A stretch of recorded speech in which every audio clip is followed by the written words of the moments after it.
Chen Shangluo awakened the disciple collecting system, gaining strength with every disciple he took in. Just as he was on the verge of achieving the imperial throne, he was betrayed by a multitude of his disciples. We swear an oath to the heavenly Tao, severing our master-disciple bond with Chen Shangluo and reclaiming our fortune. We implore our master to meet his demise. We implore our master to meet his demise. Heavenly demons disband. A self-detonation allowed Chen Shangluo to be reborn on the day he awakened the system, and he resolutely chose the second mode of the system. Upon signing the contract, he could receive a 10,000-fold return, and his disciples could not harbor rebellious thoughts. Xianxia, my esteemed eldest disciple, since you believe that your master has stolen your fortune, I shall choose your younger brother, Liu Qianfeng, this lifetime. Little did he know, Liu Qianxia had also been reborn. Liu Qianxia exclaimed, "How could this be? In this lifetime, without my master stealing my fortune, my strength has actually progressed more slowly." Liu Qianfeng, you, a worthless failure of no learning, how dare you surpass me? Liu Qianfeng retorted, "Sister, do not be foolish. The master is your greatest source of fortune." At this moment, not only Liu Qianxia, but all other disciples began to realize what they had truly lost. The elixirs that Chen Shangluo had casually bestowed upon them could incite a bloodbath across the entire continent. The manuals he carelessly produced were of the highest caliber. Even the subpar concoctions he created could cause a quasi-emperor to suffer grievously. Chapter 1. Achieving the Imperial Throne. In the Tianyuan continent, at the Qixing sect on Qingyun Peak, Chen Shangluo sat upon a magnificent divine throne. Today was the day he would ascend to the imperial throne. However, none among the assembly bore any semblance of celebration. Instead, there was an atmosphere thick with tension. Chen Shangluo gazed down upon the crowd, indifferent to their thoughts. After achieving the imperial throne, he would become the foremost figure of the Tianyuan continent, just a step away from ascending to the upper realm like his master. Ding! Disciple Liu Tianxia's cultivation is being returned. Disciple Ye Bingxin's cultivation is being returned.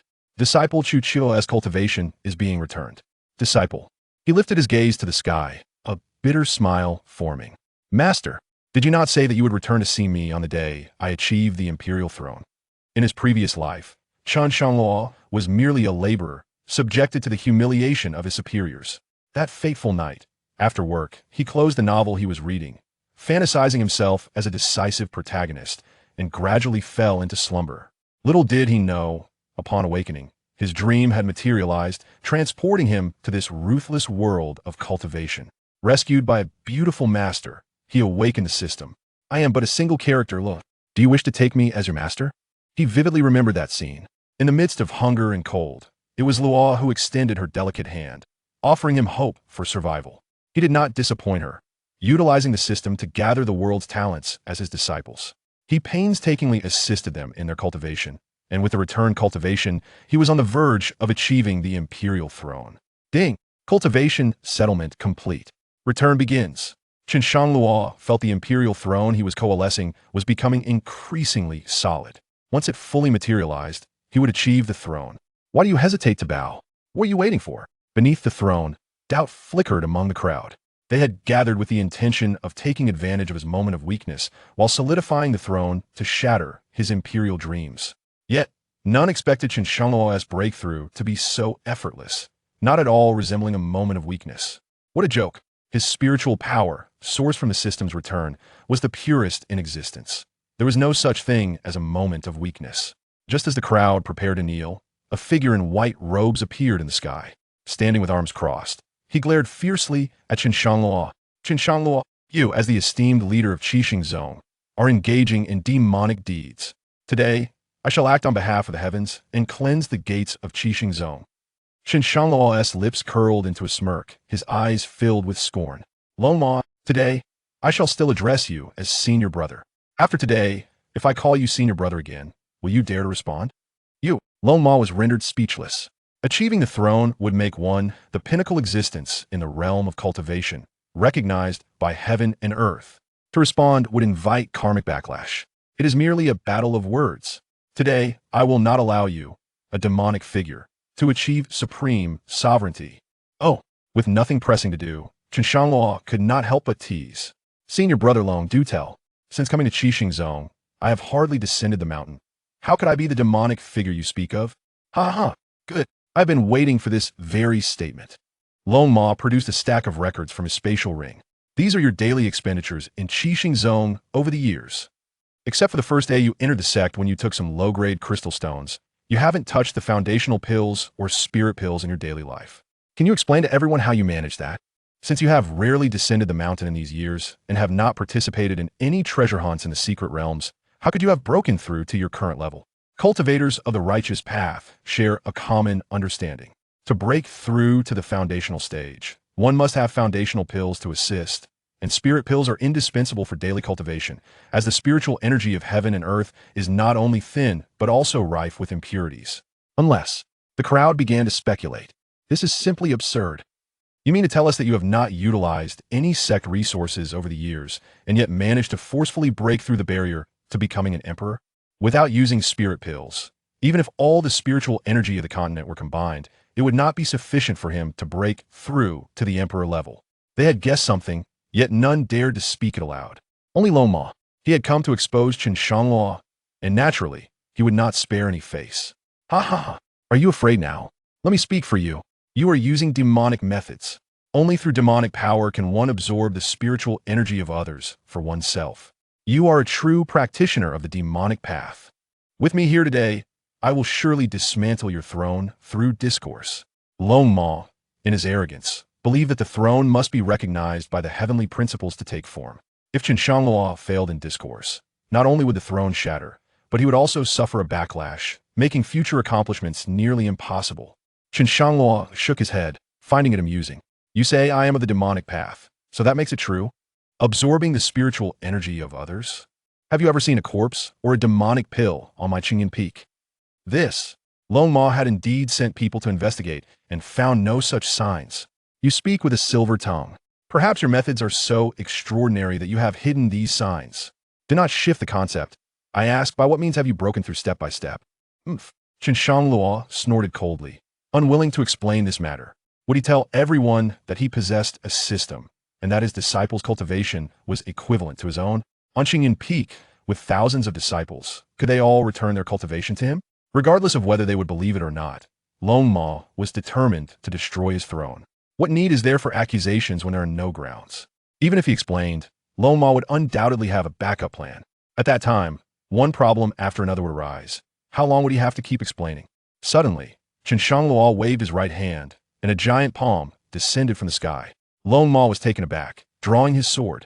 The sword energy transformed into a shadow, piercing through the giant palm. Oh, senior brother Long, you have kept your strength well hidden. So you have been concealing your power all along. I never expected you to have reached the quasi-emperor realm. He finally understood why Long Ma sought to eliminate him. It turned out that Long Ma had also reached the quasi-emperor realm, yet he would never gain the acknowledgement of the great Tao, and thus feared the ascension to the imperial position. Because he harbored a tremendous inner demon, which was Chen Shangluo before him. Clearly, he had entered the sect earlier than Chen Shangluo, yet he could not earn the law's favor and was constantly suppressed by him. He dreamt of Chen Shangluo's death. Chen Shangluo, it seems you are at a loss for words. How about, let your disciples personally question you? Chen Shangluo turned to his multitude of disciples. Thousands of disciples knelt in unison. Chapter 2. Dissolution of Master-Disciple Relationship. The eldest disciple, Lu Qianxi, implores the master for clarification. The second disciple, Yi Bingxin, seeks an explanation. The third disciple, Chu Qilao, demands elucidation.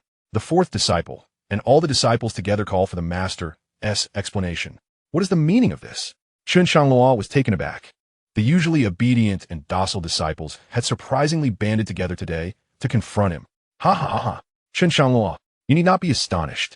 I have privately enlightened them about your despicable actions. You have merely absorbed their fortunes, enabling your unimpeded rise to prominence without encountering any obstacles. Boom! Upon this declaration, the onlookers could no longer remain composed. The concept of fortune is indeed enigmatic, yet everyone firmly believes in its existence. With fortune on one side, achieving the status of an emperor or even ascending to higher realms is hardly astonishing. However, one who destroys another's fortune is equally bound to be scorned by society. I had my suspicions. At merely 200 years of age, you attained the rank of emperor. Who would believe such a tale? It turns out you have resorted to the art of fortune plundering. To seize the fortunes of hundreds or even thousands is truly terrifying. This cannot stand. Should such a madman ascend to the emperor's throne, he would become the subject of mockery by the demonic sect. Indeed, if he were to ascend to the higher realms, whether into the celestial or demonic domains, he would undoubtedly become a calamity. As the voices of dissent transformed into mystical symbols, they became etched upon Chen Shangluo's throne. Long Mo knew he had triumphed. As long as enough symbols enveloped it, the throne would inevitably collapse. Chen Shangluo remained unperturbed, not even glancing at the symbols, but instead cast a frosty gaze toward the assembled disciples. Disciples of Qingyun Peak, do you truly believe this? The crowd lowered their heads, unable to meet Chen Shangluo's piercing eyes, with the 5 disciples kneeling at the forefront trembling uncontrollably. Each word from Chen Shangluo struck at their hearts. Ridiculous. Absurd. Lu Tianqi, as the eldest sister, do you not recall when your family was slaughtered? Who was it that rescued you from the pile of corpses? Had it not been for me, you would have turned to ashes along with that great fire. Have you ever contemplated whether you are indeed the child of fortune? Lu Tianqi was rendered speechless. Chen Shangluo did not grant her the opportunity to respond, but instead turned to his second disciple. Ye Bingyin, you possess a naturally cold physique. Condemned by those old geezers from the alchemy guild, who declared you would not survive beyond 18. Who was it that saved your life in your final moments? Master. Yi Bingxin choked on her words, but swallowed them back.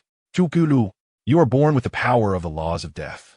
You might barely possess some fortune, but had it not been for me, your family would have succumbed to the influence of those laws long ago. Ha ha, enough is enough. Words cannot fully express this sentiment. Each of you, who among you considers themselves the favored child of fortune, capable of rising to stand? Chen Shangluo understood clearly that among the thousands of disciples, if it were not for the rewards from the system's lottery that he had diligently cultivated, he would ultimately fade into obscurity among the masses. So be it. These individuals will ultimately serve merely as stepping stones to his ascension to the throne.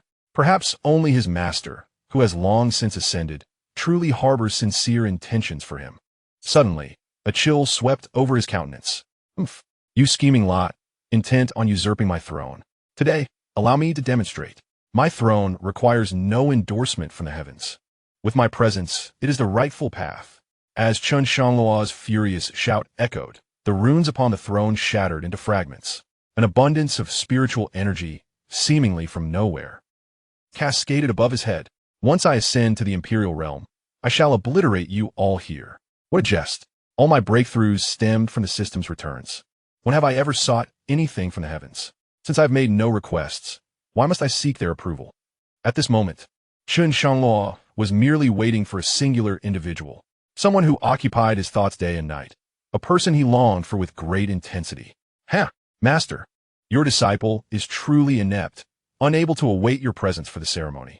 However, once I have vanquished these foes, there will naturally come a day for our reunion. He was acutely aware that he could no longer afford to delay.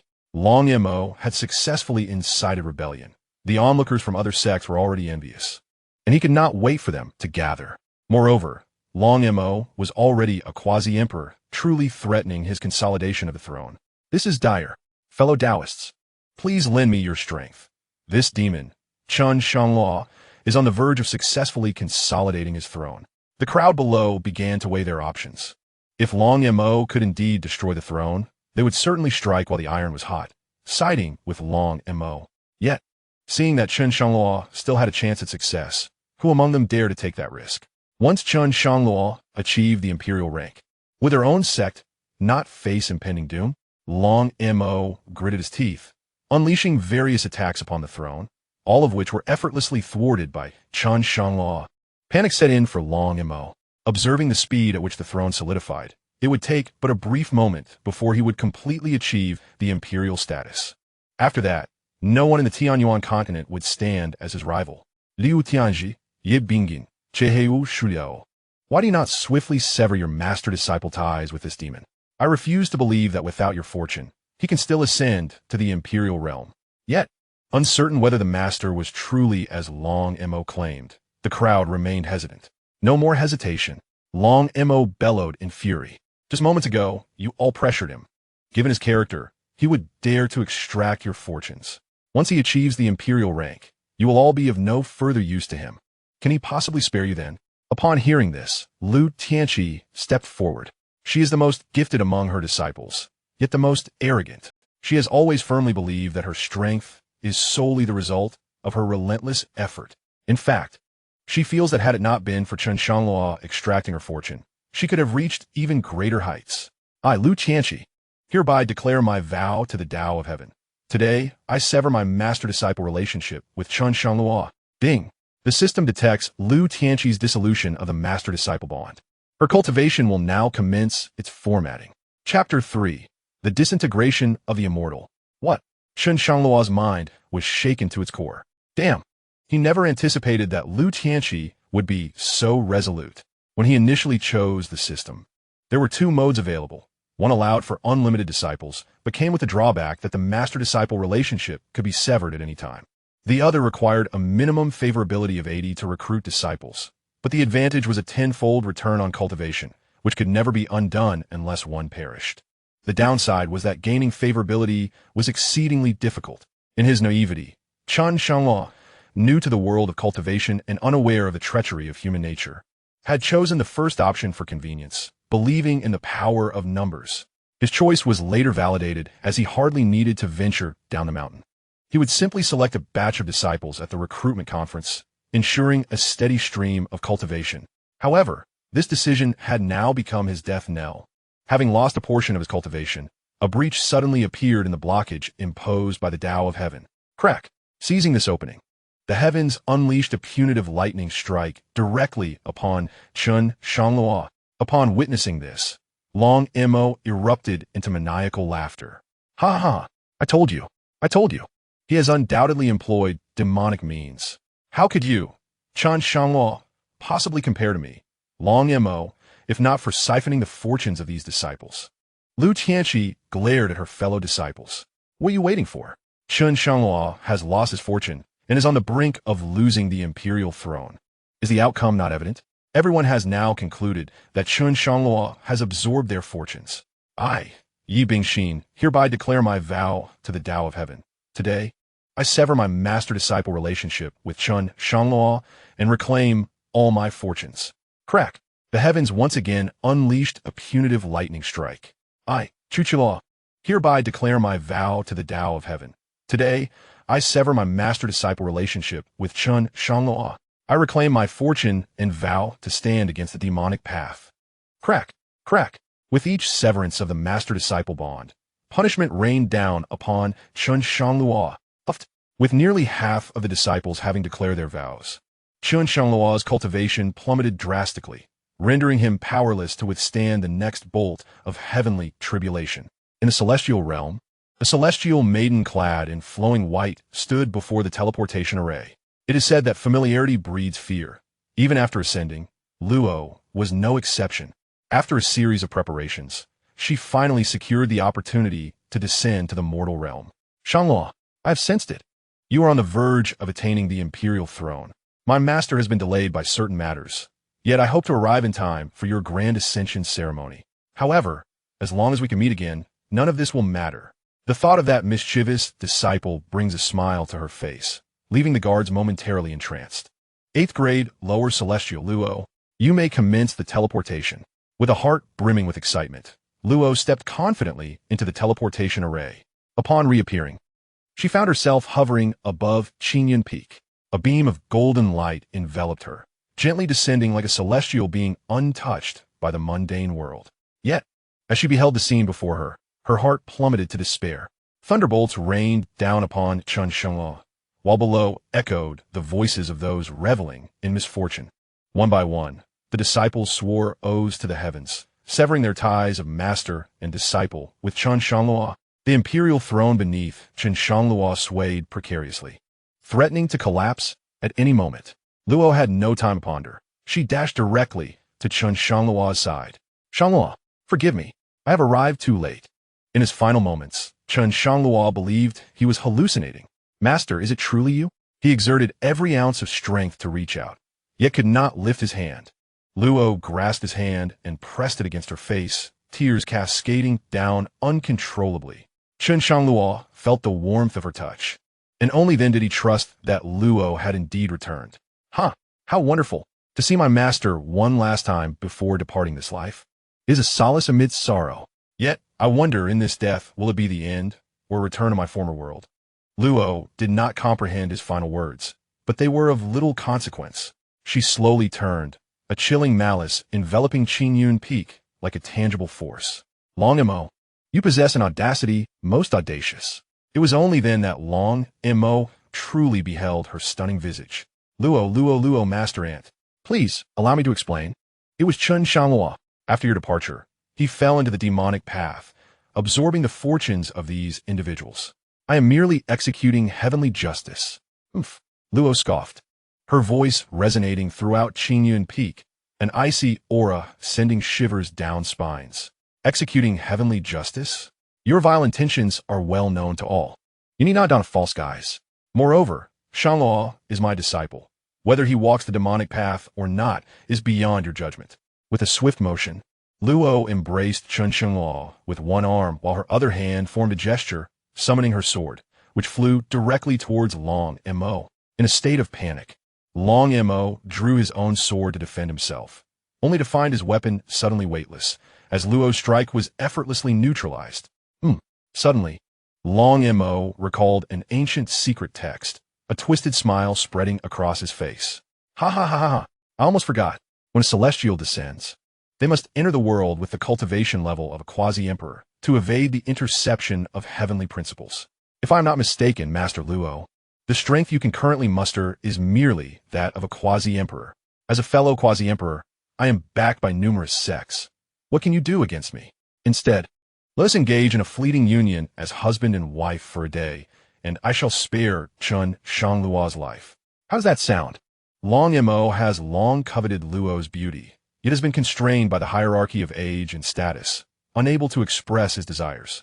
After today, he too shall ascend to the throne, with the prospect of soaring to the celestial realm within reach, igniting the flames that have smoldered for a century. Such audacity! To aspire to the throne, you are not worthy. Feeling Luo's disdainful gaze, Long Mo teetered on the brink of rage.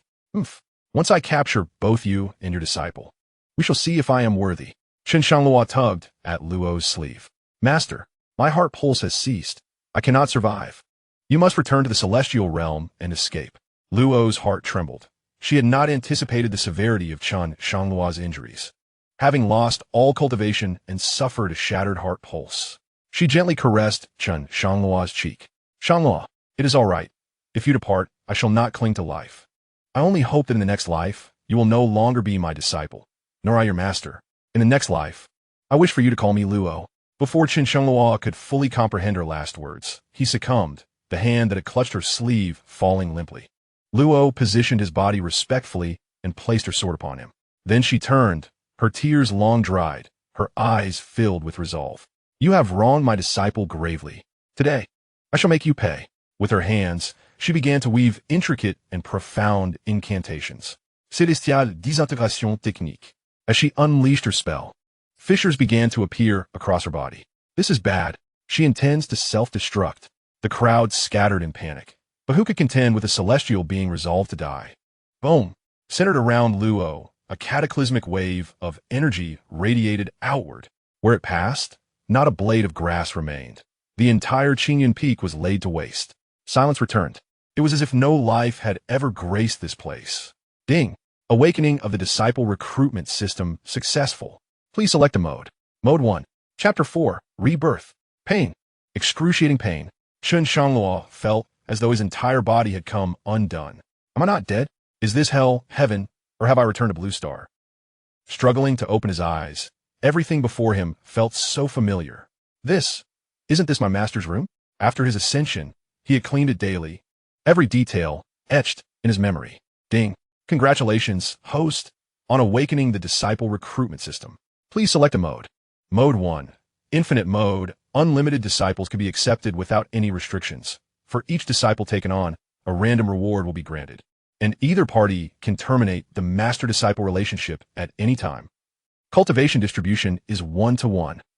Mode 2. Affection mode. Affection must reach above 80 to sign a contract and receive a random reward. Once the contract is signed, the master-disciple relationship cannot be dissolved except through death. Cultivation distribution is 1 to 10,000. Check special effects after binding. Please, host, select a mode promptly. Once chosen, it cannot be altered. Ah, how familiar this formula is, how reminiscent the flavor. In my previous life, I awakened the system atop Xianxia Peak. Every single word remains unchanged. Have I been reborn? Reborn to the day of awakening the system? Ah yes. Today is also the day my master ascends to the celestial realm. He staggered to his feet, standing at the summit of Xianxia Peak. At this moment, all the gathered people had already dispersed down the mountain. Master had only accepted one disciple, Chen Shangluo. Thus, Xianxia Peak was left with him alone. The ceremony of his master's ascension was hastened. Ah, my master's letter. He recalled that his master had once left him a letter hidden beneath the bed, discovered only during cleaning. Though it contained merely a few simple admonitions, Chen Shangluo cherished it and carried it with him at all times. He retrieved a box from beneath the bed, evidently still new, untouched by layers of dust. Shangluo, remember to diligently cultivate and be exceedingly cautious when accepting disciples in the future. Be exceedingly cautious when accepting disciples in the future. Chen Shangluo distinctly remembered that in his previous life. The letter had stated, Shangluo, remember to diligently cultivate. When you achieve the imperial throne, your master will return to see you. Thus, he had desperately taken on disciples, achieving the imperial throne within a century. The content of the letter has changed? Even without his master's reminder, he would certainly not accept those ingrates again. This life has already begun anew. Are those who betrayed and oppressed me prepared? Ding. Please, host, select a system mode promptly. The urgent prompt echoed once more in Chen Shangluo's mind. I know. In my previous life, I relied on the strategy of quantity over quality, and the results were evident. However, in this life, having foreseen the outcome, I shall not choose the first option again, as its drawbacks are unbearable. I choose the second mode. Ding. Congratulations, host, on selecting the 10,000-fold return system. It is now fully activated. 10,000-fold return system. Affection must exceed 80 to sign a master-disciple contract. Upon signing the contract, an immediate lottery opportunity will be granted, and upon reaching 100, a high-end lottery may be conducted. Upon entering into the contract, the host acquires a disciple with a unique physique and receives a 1,000-fold return on their cultivation. The eye of the breaking illusion.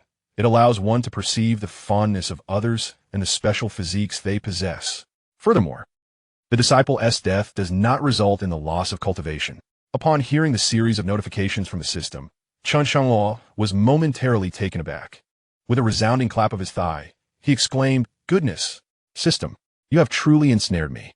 Mode 1, while abundant, possesses no extraordinary effects. Why did you not wait until my demise to disclose this?" Yet, as Chen Shangluo reconsidered, he found his words somewhat peculiar. Was it not the case that the system revealed this information only after his death? Mode 2, aside from requiring the accumulation of fondness, is simply miraculous. A 1,000-fold return implies that conquering a single disciple equates to acquiring thousands. Even the unique physique of the disciple can be returned.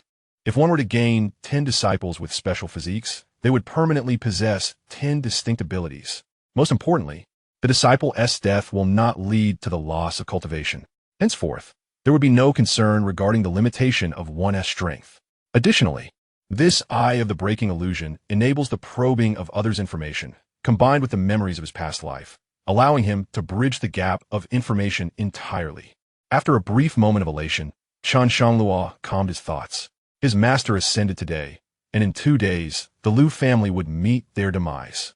It was during that time, overwhelmed by his master's ascension and his own turbulent emotions, that he happened to pass by the Lu family and rescued Lu Xianxia.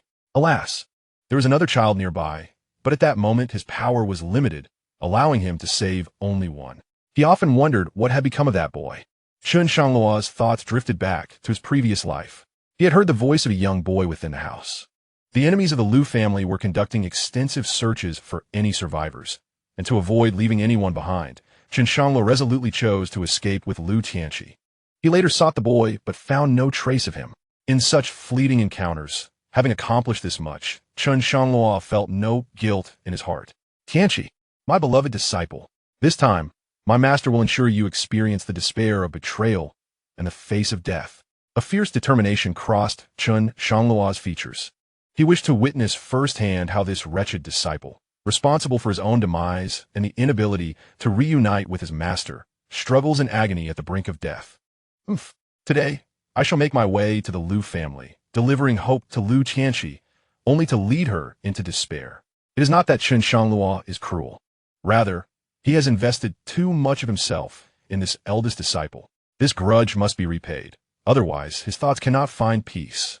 In the city of destiny, at the Lu family residence, Master, Miss Xianxia has awakened. A maid hurriedly rushed into the inner chamber, breathless with urgency. Oh, is that true? The head of the Lu family, Lu Qianyi, the father of Lu Xianxia, abruptly abandoned the council and hurried to his daughter's chamber, provoking dissatisfaction among the assembled members. The elder, with a disdainful snort, revealed a hint of malevolence upon his aged visage. After tonight, there will be no more chances for you to act recklessly. Lu Qianxia rubbed her temples and sat up in bed, bewildered. What is happening? Wasn't I on Qingyun Peak? Even a quasi-emperor should not survive under the self-detonation of an immortal. A torrent of questions flooded her mind. Chapter 5. Has Lu Qianxia also been reborn? Just as Lu Qianxia pondered this perplexity, the door was forcefully flung open, and a majestic figure strode into the room. Father, you are still alive? She had witnessed her family's destruction on that fateful day when her father, Lu Qianyi, fell victim to the blade of a cloaked assassin. Ha ha ha. Rather than expressing any reproach, Lu Qianyi laughed heartily, sitting beside her on the bed and gently stroking her forehead. My dear, have you lost your senses? What do you mean I am still alive? Feverish? Lu Qianxia found it hard to believe, having achieved the consummation of the nascent soul stage. How could she possibly succumb to a chill? No, wait. What has happened to my cultivation? Why has it regressed to the qi refinement stage? Furrowing her brows, Lu Qianxia realized Lu Qianyi mistakenly thought his daughter was upset over the previous day's events. He then commanded a servant, bring that ungrateful Lu Tianfang here. How dare he push his sister into the water? I will not let him escape unpunished. Lu Qianxia froze, memories crashing over her like a tidal wave. I've been reborn. On the very day the Lu family was annihilated, she recalled vividly, in her past life, she had accidentally fallen into the water, caught a chill, and awakened after 2 days of fever. When she awoke, everyone assumed her younger brother, Lu Tianfang, had mischievously pushed her in. To maintain her image as the favored daughter, she had readily blamed her innocent brother, refusing to admit her own clumsiness in falling. Soon enough, Lu Tianfang was brought before them, and upon seeing his father, he instinctively knelt, a distinct handprint visible on his cheek, indicative of his acceptance of paternal love. Father, it truly wasn't my fault. It was my sister who fell in on her own. Lu Qianyi's expression darkened immediately. Still making excuses? Your sister reached the qi refinement stage at just 16. Are you suggesting she was so careless? If this were to spread, the Lu family would become a laughingstock. Lu Qianyi, having had a late child, should have cherished her, but in the Tianyuan continent, where strength reigned supreme, everything changed once Lu Qianxia broke through to the qi refinement stage. The family dynamics were far removed from those of typical cultivation sects. Reaching the stage of qi refinement before the age of 16 is indeed a remarkable feat, marking one as an extraordinary genius with the potential to enter the realm of immortals. Consequently, the family's focus began to gravitate towards this prodigious talent. In contrast, Lu Tianfang, with his rebellious nature and disinterest in cultivation, found himself increasingly marginalized. Yet, at present, the truth seemed to lose its significance. After all, Lu Qianxia, this paragon of excellence, could not afford to be seen as one who faltered and fell into the water. The more Lu Qianyi pondered, the more incensed he became, raising his hand to strike Lu Tianfang once more. Wait, Lu Qianxia interjected, halting his brother's motion. Both Lu Qianyi and Lu Tianfang were taken aback. Hadn't Lu Qianxia always expressed disdain for her younger brother? Today, she was unexpectedly inclined to intervene. It must be said, their assumptions were misguided. Lu Qianxia had long adapted to a life of ascetic cultivation, viewing emotional ties as mere illusions, akin to flowers reflected in a mirror or the moon's reflection on water. She even considered them obstacles on her path to immortality. However, there were more pressing matters to address. Father, let this matter rest here. Allow them to leave. I have something to discuss with you. Lu Qianyi's expression shifted from rage to delight as he responded. Since your sister has pleaded on your behalf, this matter shall end here. You may leave. I wish to have a few words with my precious daughter. With that, the assembly gradually exited the room. Lu Qianxi reflected momentarily. In her previous life, Lu Tianfang had been confined, and it was in her desperate pleas to Chen Shangluo for rescue that he had not been saved. To prevent any unforeseen circumstances and to keep Chen Shangluo from discovering Lu Tianfang, she hastily exclaimed, "Father, my brother has been too mischievous. Perhaps it is best to keep him confined." Very well. Lu Qianyi complied, instructing the servants to bind Lu Tianfang and escort him to the confinement chamber. Once the room was empty, Lu Qianyi inquired, "My dear daughter, what secrets do you wish to share?" Lu Qianxi contemplated her response. Regardless of the circumstances, persuading her father to make preparations in advance would provide an additional layer of security for her life, beyond merely waiting for Chen Shangluo's rescue. "Father, tonight, someone intends to annihilate the Lu family." Lu Qianyi was momentarily stunned before rising with an air of authority. "Do not speak such nonsense. The Lu family is a respected lineage. Who could possibly extinguish us? Only the distant Seven Stars sect, hundreds of miles away, could dare to strike at our family. Such powerful factions, aside from those cultivating immortality, cannot be easily dealt with. Nevertheless, you need not worry. The Grand Elder visited the Seven Stars sect a few days ago to forge a good relationship. They would not come to Tianming City without cause." Yet, before Lu Tianxi could voice more, she was interrupted by her father. "Enough. Do not utter such foolishness again. Should others hear, they might think the Lu family is cowardly." With that, he waved his sleeve and departed, leaving his daughter with a sense of disappointment. Indeed, like father, like daughter, the same arrogance prevails. And once one has set their mind to a matter, no one can alter it. Alas, Lu Qianxi let out a soft sigh. She had done all that she could. The Lu family's fate was beyond her power to salvage. Given her innate talent, she was destined for a lifespan of thousands, even tens of thousands of years. Regardless of the outcome, after a century of cultivation, her relatives would inevitably fade with the passage of time, a reality she had grown accustomed to. Perhaps due to the disintegration of the celestial being, her spiritual strength was exceedingly fragile. No, while she still possessed the ability to move, she must find a place to hide. Otherwise, before Chen Shangluo arrives, she would surely be discovered. Relying on the memories of her previous life, she stumbled toward the confinement chamber. There lay a narrow passageway, just wide enough for her frail form to conceal itself. Having accomplished this, she felt her eyelids growing heavy, slipping into an unconscious slumber. Time ticked by. Soon the sky darkened ominously. The gathering black clouds foretold imminent upheaval. Suddenly, the gates of the Lu family were breached, and cries of chaos erupted. Lu Qianyi, accompanied by numerous disciples, fought back, yet they were no match for the overwhelming might of their adversaries. Amidst the cacophony, Lu Qianxi gradually regained a semblance of awareness, her gaze coldly observing the unfolding scene. The images that had once haunted her as a mental demon were now banished, and experiencing them anew felt as though she were an outsider. "You lot, set this place ablaze. The rest follow me to the Lu family treasury." At the sound of the command, flames erupted throughout the Lu residential area, casting flickering light into the dark alley. Faint cries for help emanated from the confinement chamber, where Lu Tianfang was trapped. Lu Qianxi crawled out from the alley. She knew that Chen Shangluo was about to arrive. Just as she anticipated, a figure clad in white burst through the entrance. No matter how many times she was reborn, Lu Tianxi remained exhilarated, just as in her previous life. Her savior had come. Crossing this threshold would lead her down a path devoid of obstacles. The journey from chi refinement to nascent soul would be smooth sailing. Of course, in this life, she must sever her master-disciple relationship with Chen Shangluo at the earliest opportunity. Ideally, she would establish some semblance of self-preservation and swiftly distance herself to avoid being ensnared by his fortune. Chapter 6, A Precious Find. Chen Shangluo, who could have arrived earlier, was delayed due to his frail state and lack of cultivation. Yet he managed to arrive just in time. "Master, save me." Lu Qianxi instantly recognized Chen Shangluo and called out with all her might. "What did you call me?" Chen Shangluo paused, seemingly having heard Lu Tianxi refer to him as master. Oh, Lu Qianxi quickly realized her blunder and hurried to correct herself. "I meant to say, please, immortal, save me." Chen Shangluo exhaled a sigh of relief. Truly, one could be their own worst fear.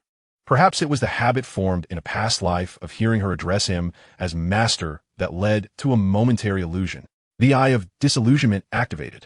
Chen Shangluo, unable to suppress his curiosity, directed his gaze towards Lu Xianxia through this mystical eye. Name, Lu Xianxia. Special physique, emotionless Tao body.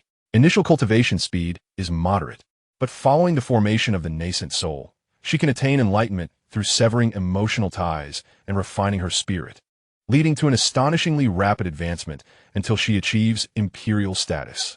Affinity, -50. Good heavens! Chen Shangluo couldn't help but exclaim inwardly, an emotionless Tao body. Why had Lu Xianxia never mentioned this in their previous life? It dawned on him. What a remarkable disciple she was. She had concealed this aspect, fearing he would expel her from the sect upon discovering her emotionless Tao body.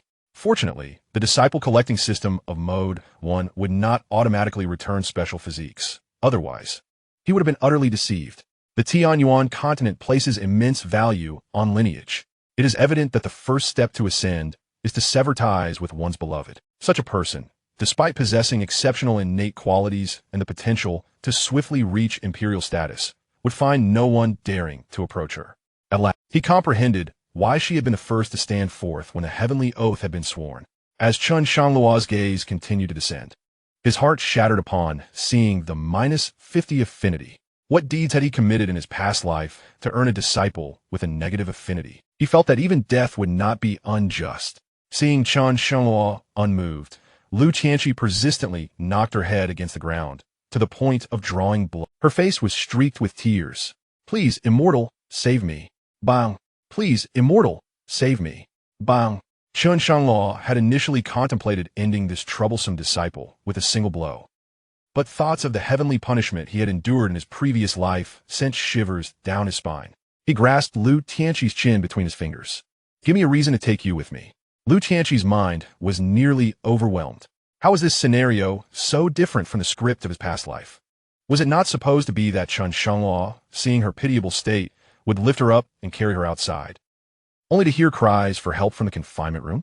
He would then cunningly suggest that it was merely the sound of a puppy, a misunderstanding. This seemingly serious master now appeared like a dubious figure attempting to deceive a little girl. Yet, this was not the moment for pride. I can become your disciple, serving you day and night. If only you could save me, I would offer anything. Even though she didn't voice it, her bashful expression conveyed all. The master often called out the name of his ancestor in his sleep. Aside from being slightly younger than the ancestor, she possessed all that was necessary. Now, she would lower her stature, and once she achieved the nascent soul, she would surely take her revenge. Ding. Affinity for Lu Tianxi has decreased to -60. Chen Shangluo could not help but chuckle coldly to himself, pondering how foolish he had been to overlook the true nature of Lu Tianxi, a master of duplicity. I can save you, he stated, pausing momentarily, which filled Lu Tianxi with immense joy, revealing the universal truth that all crows are black. With merely a flirtatious glance, he had managed to gain complete control over the situation. This life had proven to be filled with peril, yet devoid of real danger. As long as he could escape from this place, he would accept anything. Fearing that Chen Shangluo might change his mind, he bowed deeply, proclaiming, Disciple Lu Tianxi pays his respects. Wait a moment. Chen Shangluo interjected with a wave of his hand. I have a question to ask you first. Lu Tianxi, wiping away his tears, revealed what he thought was a charming smile. Please ask away.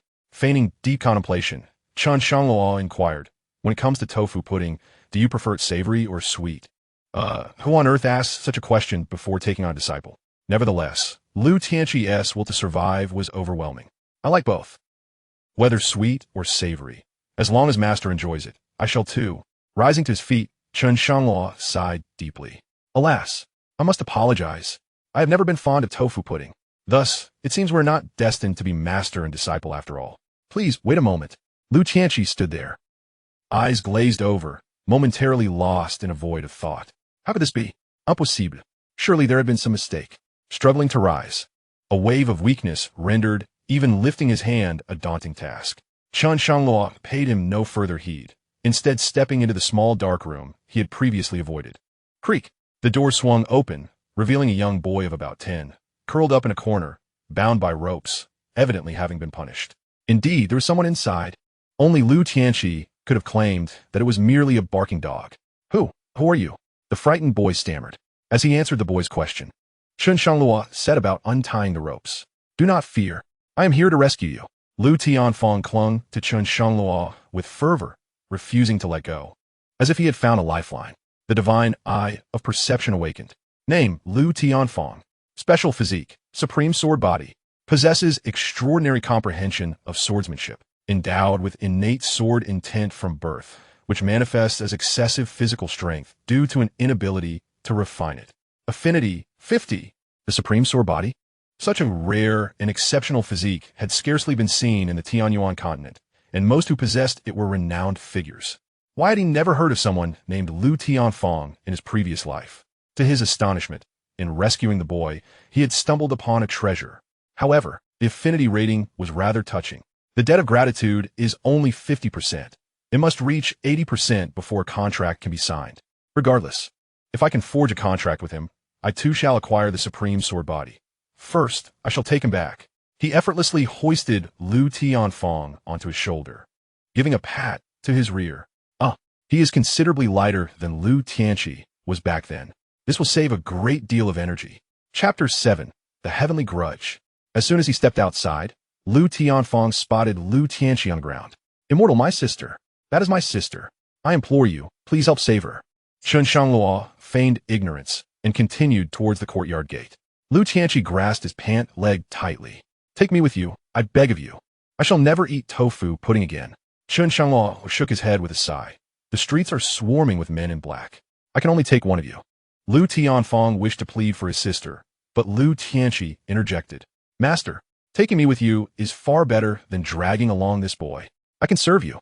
Moreover, my talent surpasses his. Bringing him along is merely a burden.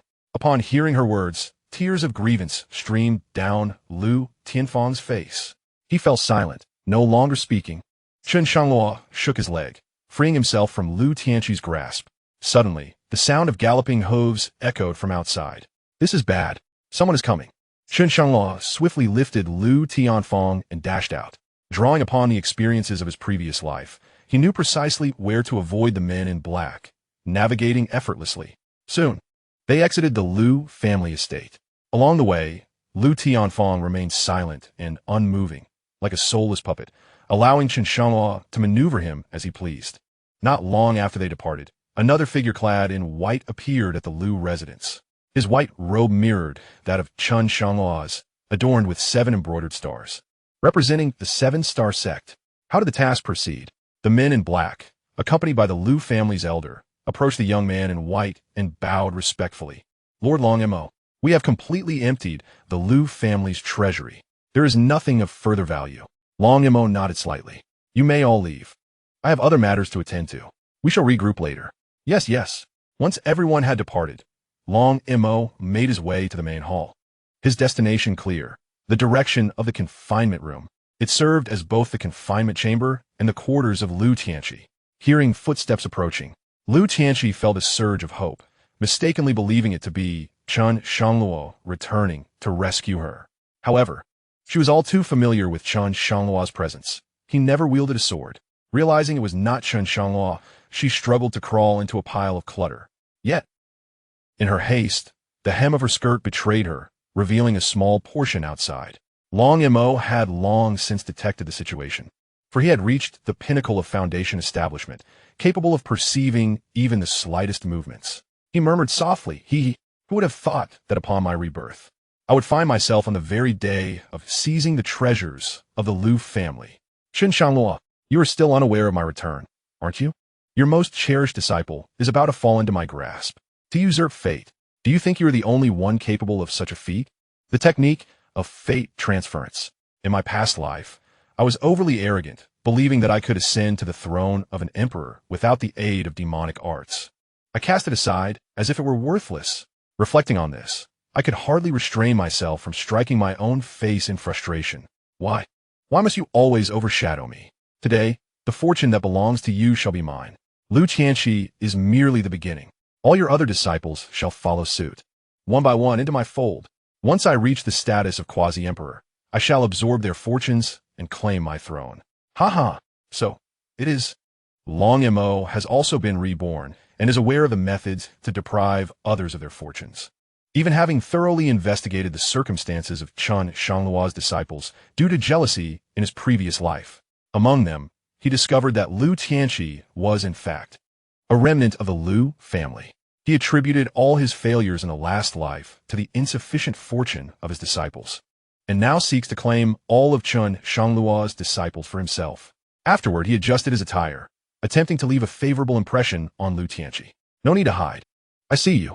Fear not. I have come to rescue you. Lu Tianqi, however, dared not breathe a word. Aside from Chen Shangluo, she trusted no one. Long Mo found himself at a loss for words. With a mere wave of his hand, he scattered the clutter, revealing Lu Tianqi to the light. Startled, Lu Tianqi recognized him all too well. It was his instigation that had led to Chen Shangluo's failure in ascending to the imperial throne. Fortunately, they were yet to reach Qingyun Peak, and he would surely not recognize her now.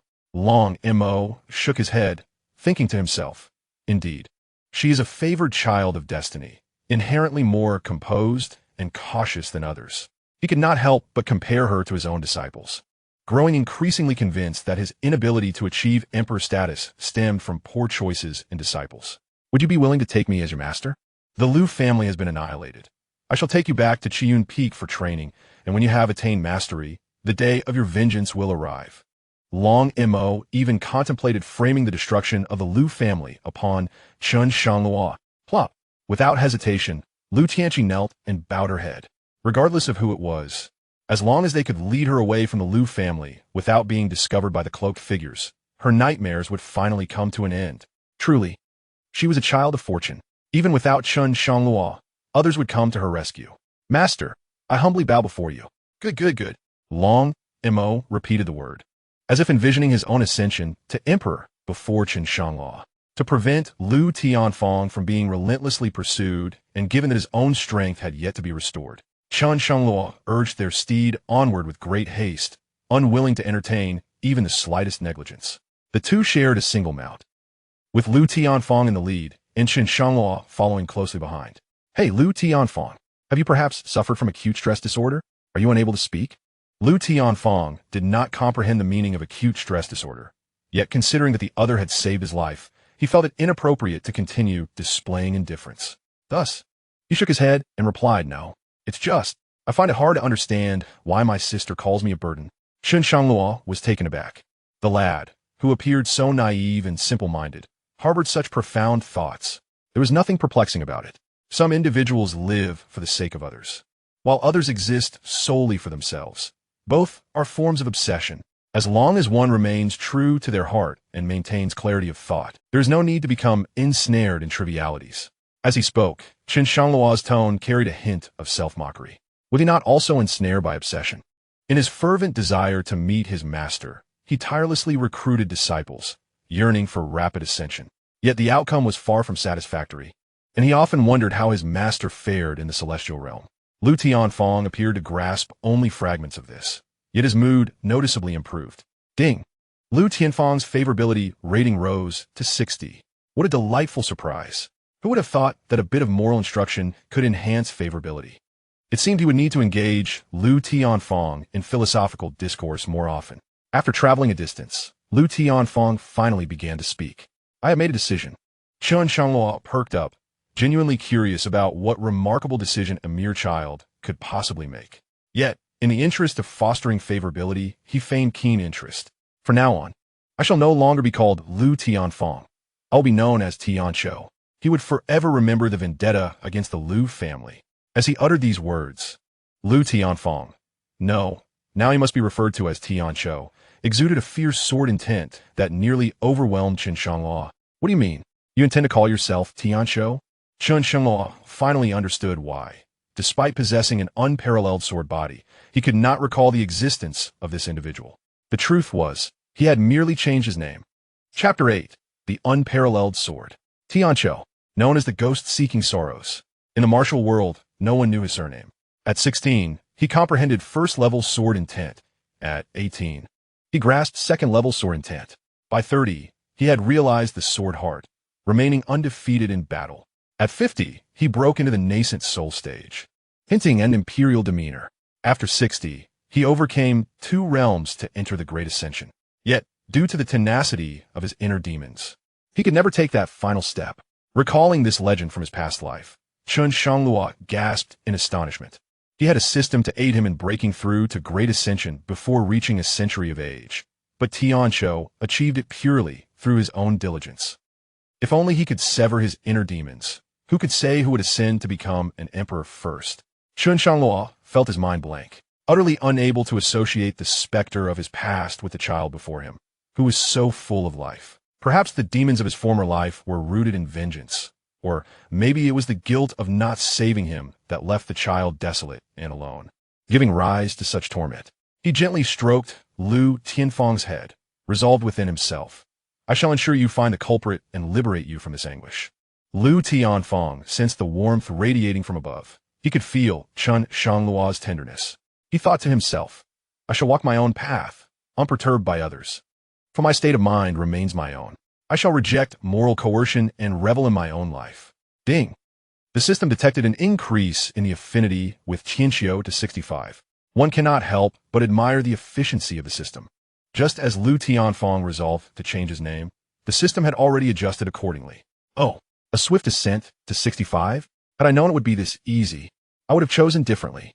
Chen Shangluo had long harbored regrets over selecting Mode 1 in his previous life. Indeed, choice outweighs effort. It seems that conversing and imparting wisdom are the most effective means to enhance affinity. The plan to elevate the affection of his esteemed disciple gradually took shape in Chen Shangluo's mind. As their return journey was accompanied by an extra person, the horse's pace considerably slowed. What was once a journey of a day and a half now appeared to require nearly 2 days. Furthermore, after a night of hasty travel, even the strongest steeds could not endure. Ahead lay the city of Joy, where they would rest for the day before continuing towards the Qixing sect the following day. With nearly 100 miles remaining to Destiny City, they should be safe now.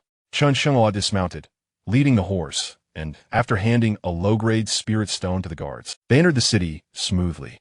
The city of Joy, being in proximity to the Qixing sect and on the main route, differed from other cities in that it was free from familial influence, existing as a lawless territory. Aside from a contingent of armor guards sent by the Tianqing dynasty to maintain basic order, it relied solely on the reputation of the Qixing sect to suppress any disorder. Thus, while the city of Joy was a melting pot of various characters, few dared to stir up trouble. Esteemed guest, accommodation or dining. The sharp-eyed waiter at the inn, noticing Chen Shangluo's distinguished demeanor and the presence of a child, rushed forward to assist with the horse. Chen Shangluo gently set Tianxia down and addressed the waiter. "Please prepare a meal for 2 and a room for the night. Of course, esteemed guest, please follow me inside.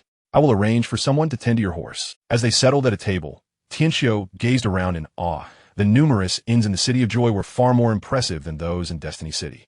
"This place is enormous," he exclaimed in wonder. Chen Shangluo merely smiled. The City of Joy was the closest settlement to the Qixing sect, with most shops catering to cultivators, far surpassing ordinary towns.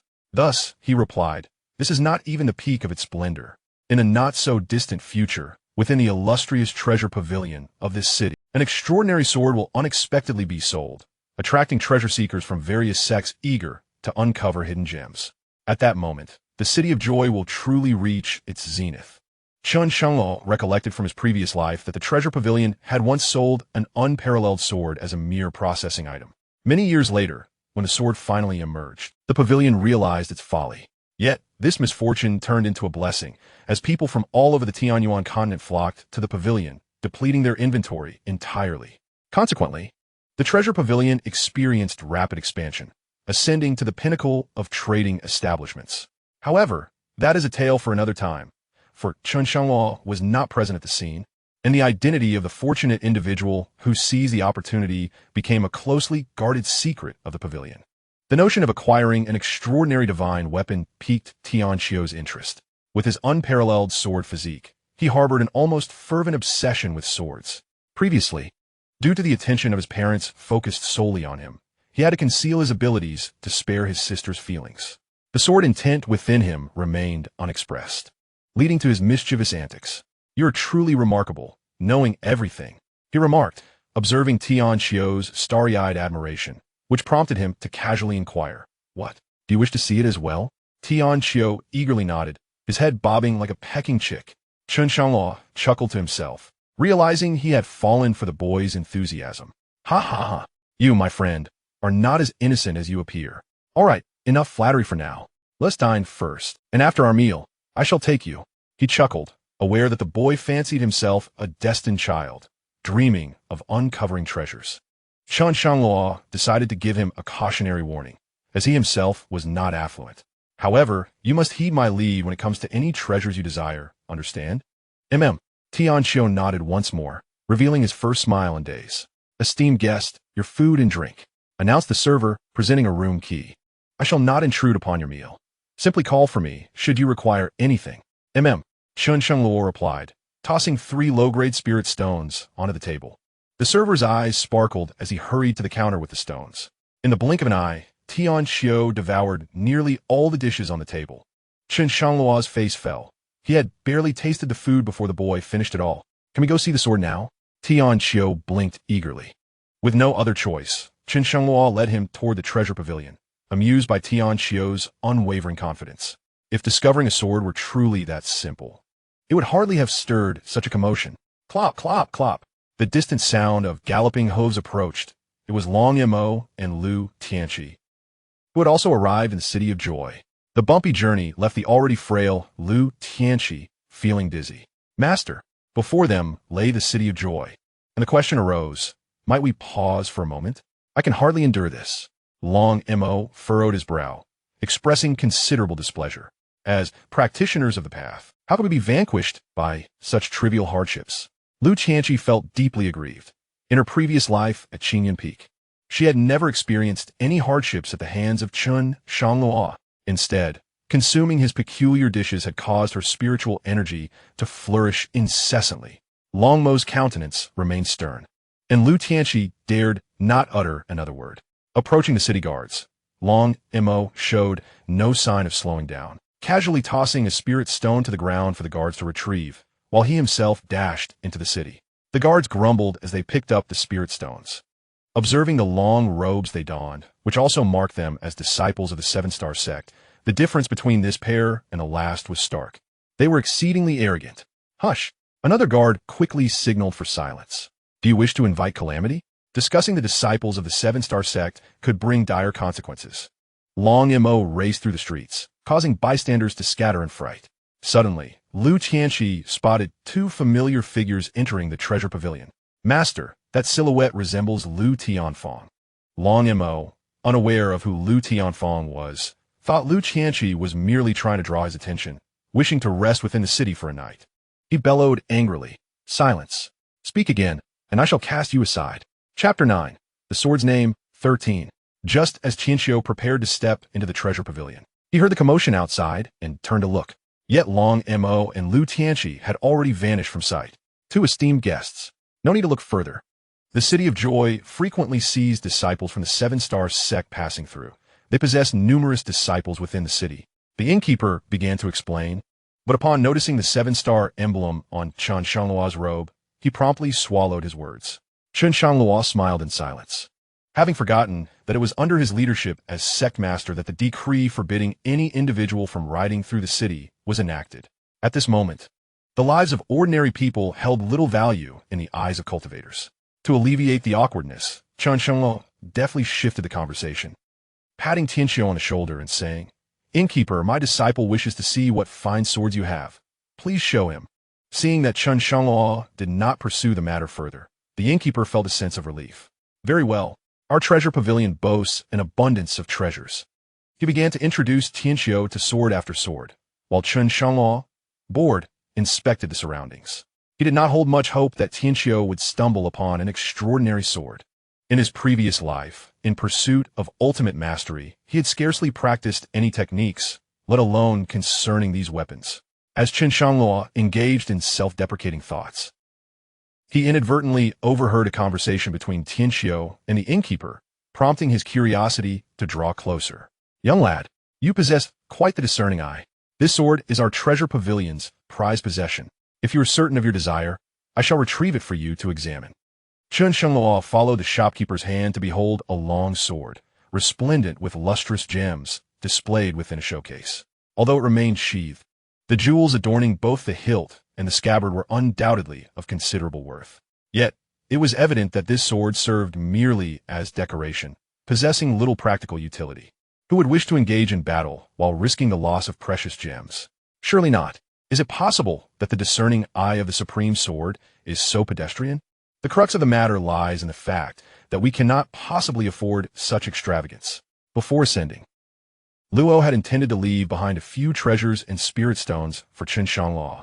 However, emboldened by his reliance on the system, he had disregarded them, secretly stowing these items into his spatial ring and discreetly returning them when Luo was not paying attention.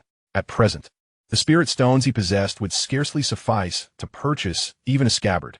As he contemplated how to cleverly divert Tianqiu's attention, Tianqiu pointed towards a nearby shelf. Not that one, the one on the adjacent shelf. The shopkeeper, initially taken aback and slightly disappointed, quickly masked his emotions with a smile, maintaining his professionalism. He, my young friend, your eye for treasure is indeed sharp. I have hidden it so well, yet you discovered it. Chen Shangluo shook his head, recognizing that the shopkeeper was quite adept at deception. This was hardly a well-concealed item. It was merely a heap of worthless scrap metal, carelessly tossed together without any effort to organize. The one above? No, the one below. Yes, that one. The shopkeeper's finger circled aimlessly. Yet Tianqiu was resolute in his choice. With a resigned sigh, the shopkeeper retrieved the rusted long sword. At this moment, Chen Shangluo was rather pleased, realizing he could save a considerable sum. Tianqiu attempted several times to draw the sword from its resting place, but struggled to free it. Could it be completely rusted shut? One could not help but admire the shopkeeper's audacity. Even this piece of scrap iron he sought to extol. My young friend, your discernment is commendable. Despite the rust that adorns it, this sword's appearance is merely a testament to its storied past. The shopkeeper deliberately paused, instantly piquing Tianqiu's curiosity. And what else? Once he sensed the desired effect had been achieved, the shopkeeper continued. Moreover, this sword possesses a name. Consider this. Only swords of earth grade or above are bestowed with names. This revelation even intrigued Chen Shangluo. In the Tianyuan continent, there exists an unwritten rule that the Smith's Guild only inscribes names on weapons of earth grade or higher. Over time, this practice has evolved into a symbol of status. Naturally, some individuals might inscribe their names on inferior swords, but if discovered, they would become the subject of ridicule. In such cases, the sword's owner would find themselves burdened by both inferiority and the name of the sword. Few would engage in such a frivolous endeavor. The shopkeeper exhaled onto the sword hilt, vigorously rubbing it with sandpaper until the two characters became visible. 13. Tianqiu pronounced the name aloud. With a swift motion, the long sword leapt from its sheath, hovering in midair.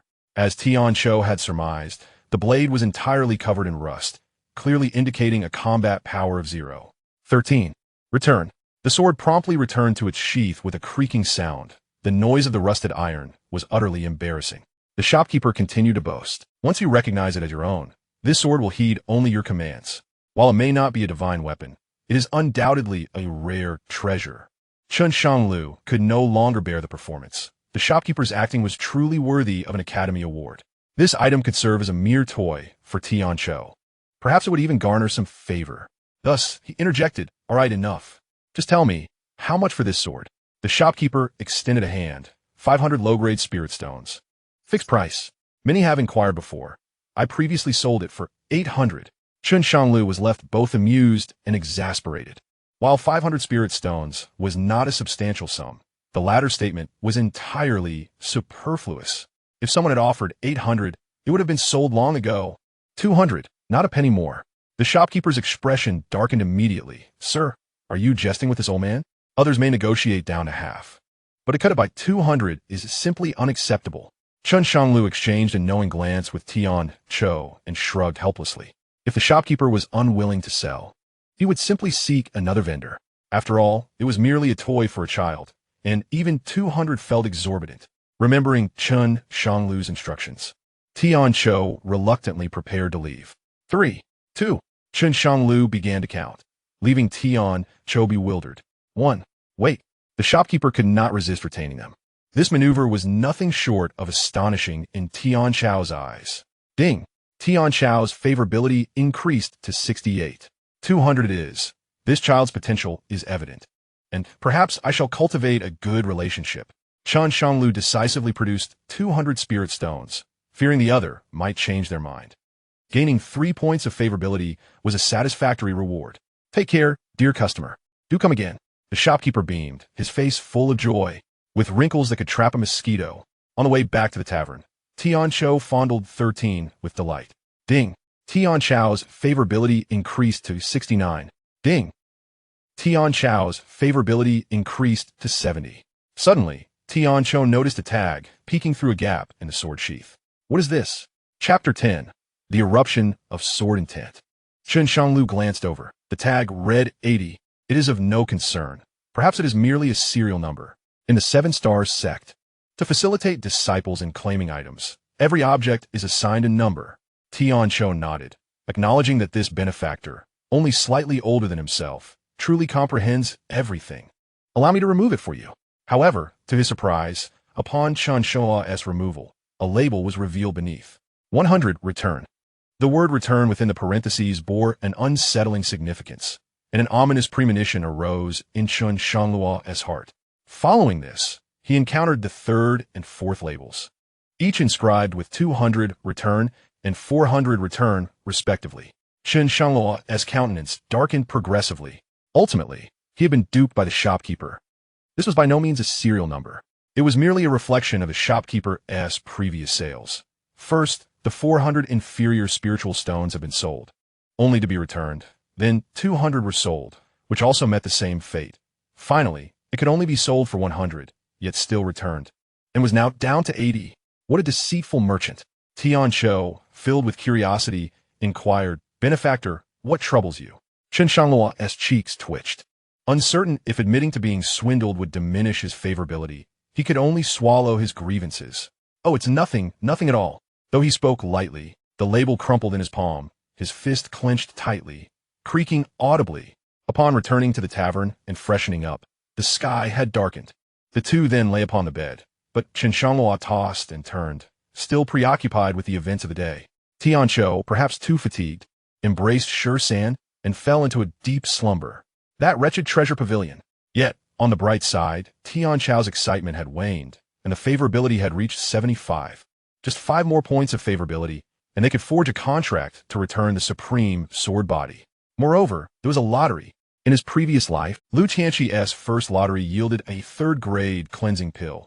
One wondered if this younger brother might possess better luck.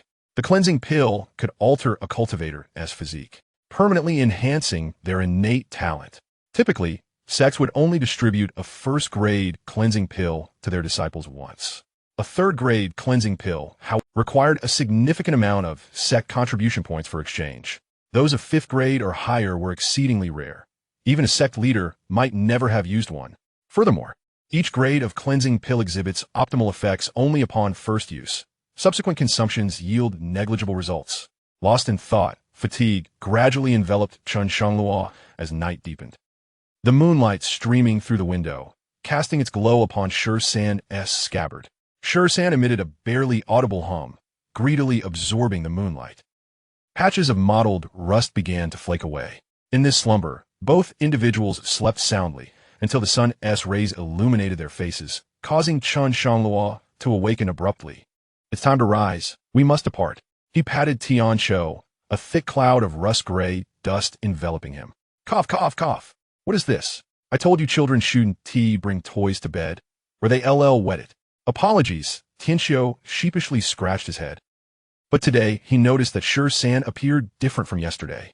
Without pausing to ponder the reason, Chen Shangluo seized Xianxia, and after a brief grooming session, they continued their journey towards Qingyun Peak. After traversing for over 3 hours, the duo finally reached the summit of Qingyun Peak.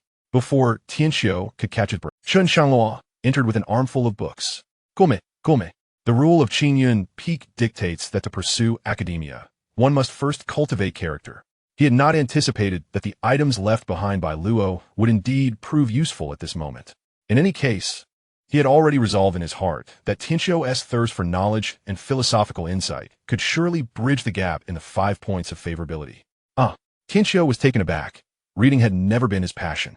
Yet, seeing the eager expectation on his benefactor's face, he could only silently peruse the pages.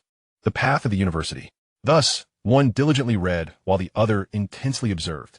Until nightfall descended once more, the two nearly succumbed to slumber.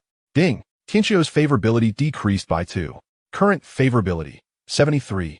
Upon hearing the system's notification, Chen Shangluo's drowsiness vanished. What the? How could it decrease further? Hearing Chen Shangluo's exclamation, Xianxia immediately straightened his posture and resumed reading. Ding! Xianxia's favorability decreased by 1. Current favorability, 72. Ding! Xianxia's favorability decreased by 1. Current favorability, 71. Stop! Chen Shangluo hastily called for a halt. If this lad continued reading, his favorability would surely plummet to 0. Xianxia exhaled a sigh of relief. Chen Shangluo stroked his chin in contemplation. Since the path of life philosophy proved ineffective, then perhaps casual conversation would suffice. Thus, he proposed to Xianxia, "Shall we engage in candlelit discourse?" Xianxia deflated like a punctured balloon. Ding! Xianxia's favorability decreased by 1. Current favorability, 70. Oh no! Still ineffective. Forget it. Let us call a night. It's getting late. Let us sleep. All right. Xianxia transformed his worry into joy. Foregoing any further grooming, he simply kicked off his shoes and dove into the covers. Chen Shangluo found it both amusing and exasperating. Today, S5 favorability had evaporated. Alas, this matter cannot be rushed. After saying this, he sat cross-legged, preparing to restore his own strength. In the dead of night, Chen Shangluo was suddenly jolted awake by Xianxia's lamentations. I feel so unwell. Chen Shangluo opened his eyes and tentatively called out, Xianxia. No response was forthcoming. He rose and approached the bedside. Discovering Xianxia clutching Shursan, his face contorted in agony, seemingly suffering greatly. Has he caught a fever? Chen Shangluo rolled up his sleeves and reached out to check Xianxia's forehead. Before even touching his body, Chen Shangluo felt a sharp sting in his palm. Instinctively retracting his hand, upon opening his palm, he discovered a fresh sword mark. Sword energy? Xianxia had not yet begun his cultivation. How could there be sword energy? Could it be? His gaze shifted to the long sword in Xianxia's grasp. The sword, named Shursan, emitted a low hum, breaking free from Xianxia's hands and falling onto the bed, as if to declare that it had no part in this matter. The supreme sword body is inherently imbued with sword intent. Could it be that some provocation had caused the sword intent to erupt prematurely? At this thought, Shursan shifted slightly to the side, appearing almost guilty as if afraid of being discovered. Chen Shangluo remained oblivious to these subtleties, concentrating his gathered spiritual energy in his palm, diligently sensing the changes within Xianxia's body. Indeed, the energy was densely packed. Though the damage was not severe, it was exceedingly active. This was truly sword intent. However, without proper guidance, it would inevitably harm his meridians, leading to a fate where he could neither cultivate nor survive. Chen Shangluo furrowed his brow. He had not yet regained his strength and could not guide the energy with his own spiritual power. He needed to rely on external assistance. Yes, I remember that Luo had left behind a set of golden needles. Chapter 11. Taking a disciple. Chen Shangluo hurried to Luo's room and retrieved a set of golden needles from her vanity. In his previous life, when a disciple's cultivation returned, he had nothing to occupy his time, so he delved into various auxiliary arts. He had dabbled in alchemy, weapon forging, and medical techniques purely as a personal hobby. Little did he anticipate that this needling technique would prove useful. Returning to Xianxia's side, he found him already in a state of unconsciousness. In his past life, he could easily manipulate spiritual power to perform the needle technique, but with his current abilities, he could only locate the acupoints one by one. This was an immense strain on his mental energy. After turning Xianxia's chest into something resembling a porcupine, Chen Shangluo collapsed onto the ground, drenched in perspiration. Phew! At last, the sword intent began to flow normally. As dawn broke, he realized that this procedure had consumed several hours. Chen Shangluo truly lacked the strength to return, so he could only rest by the bedside. By the time the sun was high in the sky, the sword intent within Xianxia had been subdued, settling into a more stable state. Benefactor, Xianxia called out softly. Given that he was now covered in needles, rising was quite inconvenient. and he needed Chen Shangluo to retrieve the needles. Chen Shangluo wearily lifted his head, his eyes resembling those of a panda, as if he had been embroiled in a fierce battle with the Hahuan sect all night. "Oh, are you all right?" Tianqiu nodded weakly. Chen Shangluo stifled a yawn while putting away the golden needles.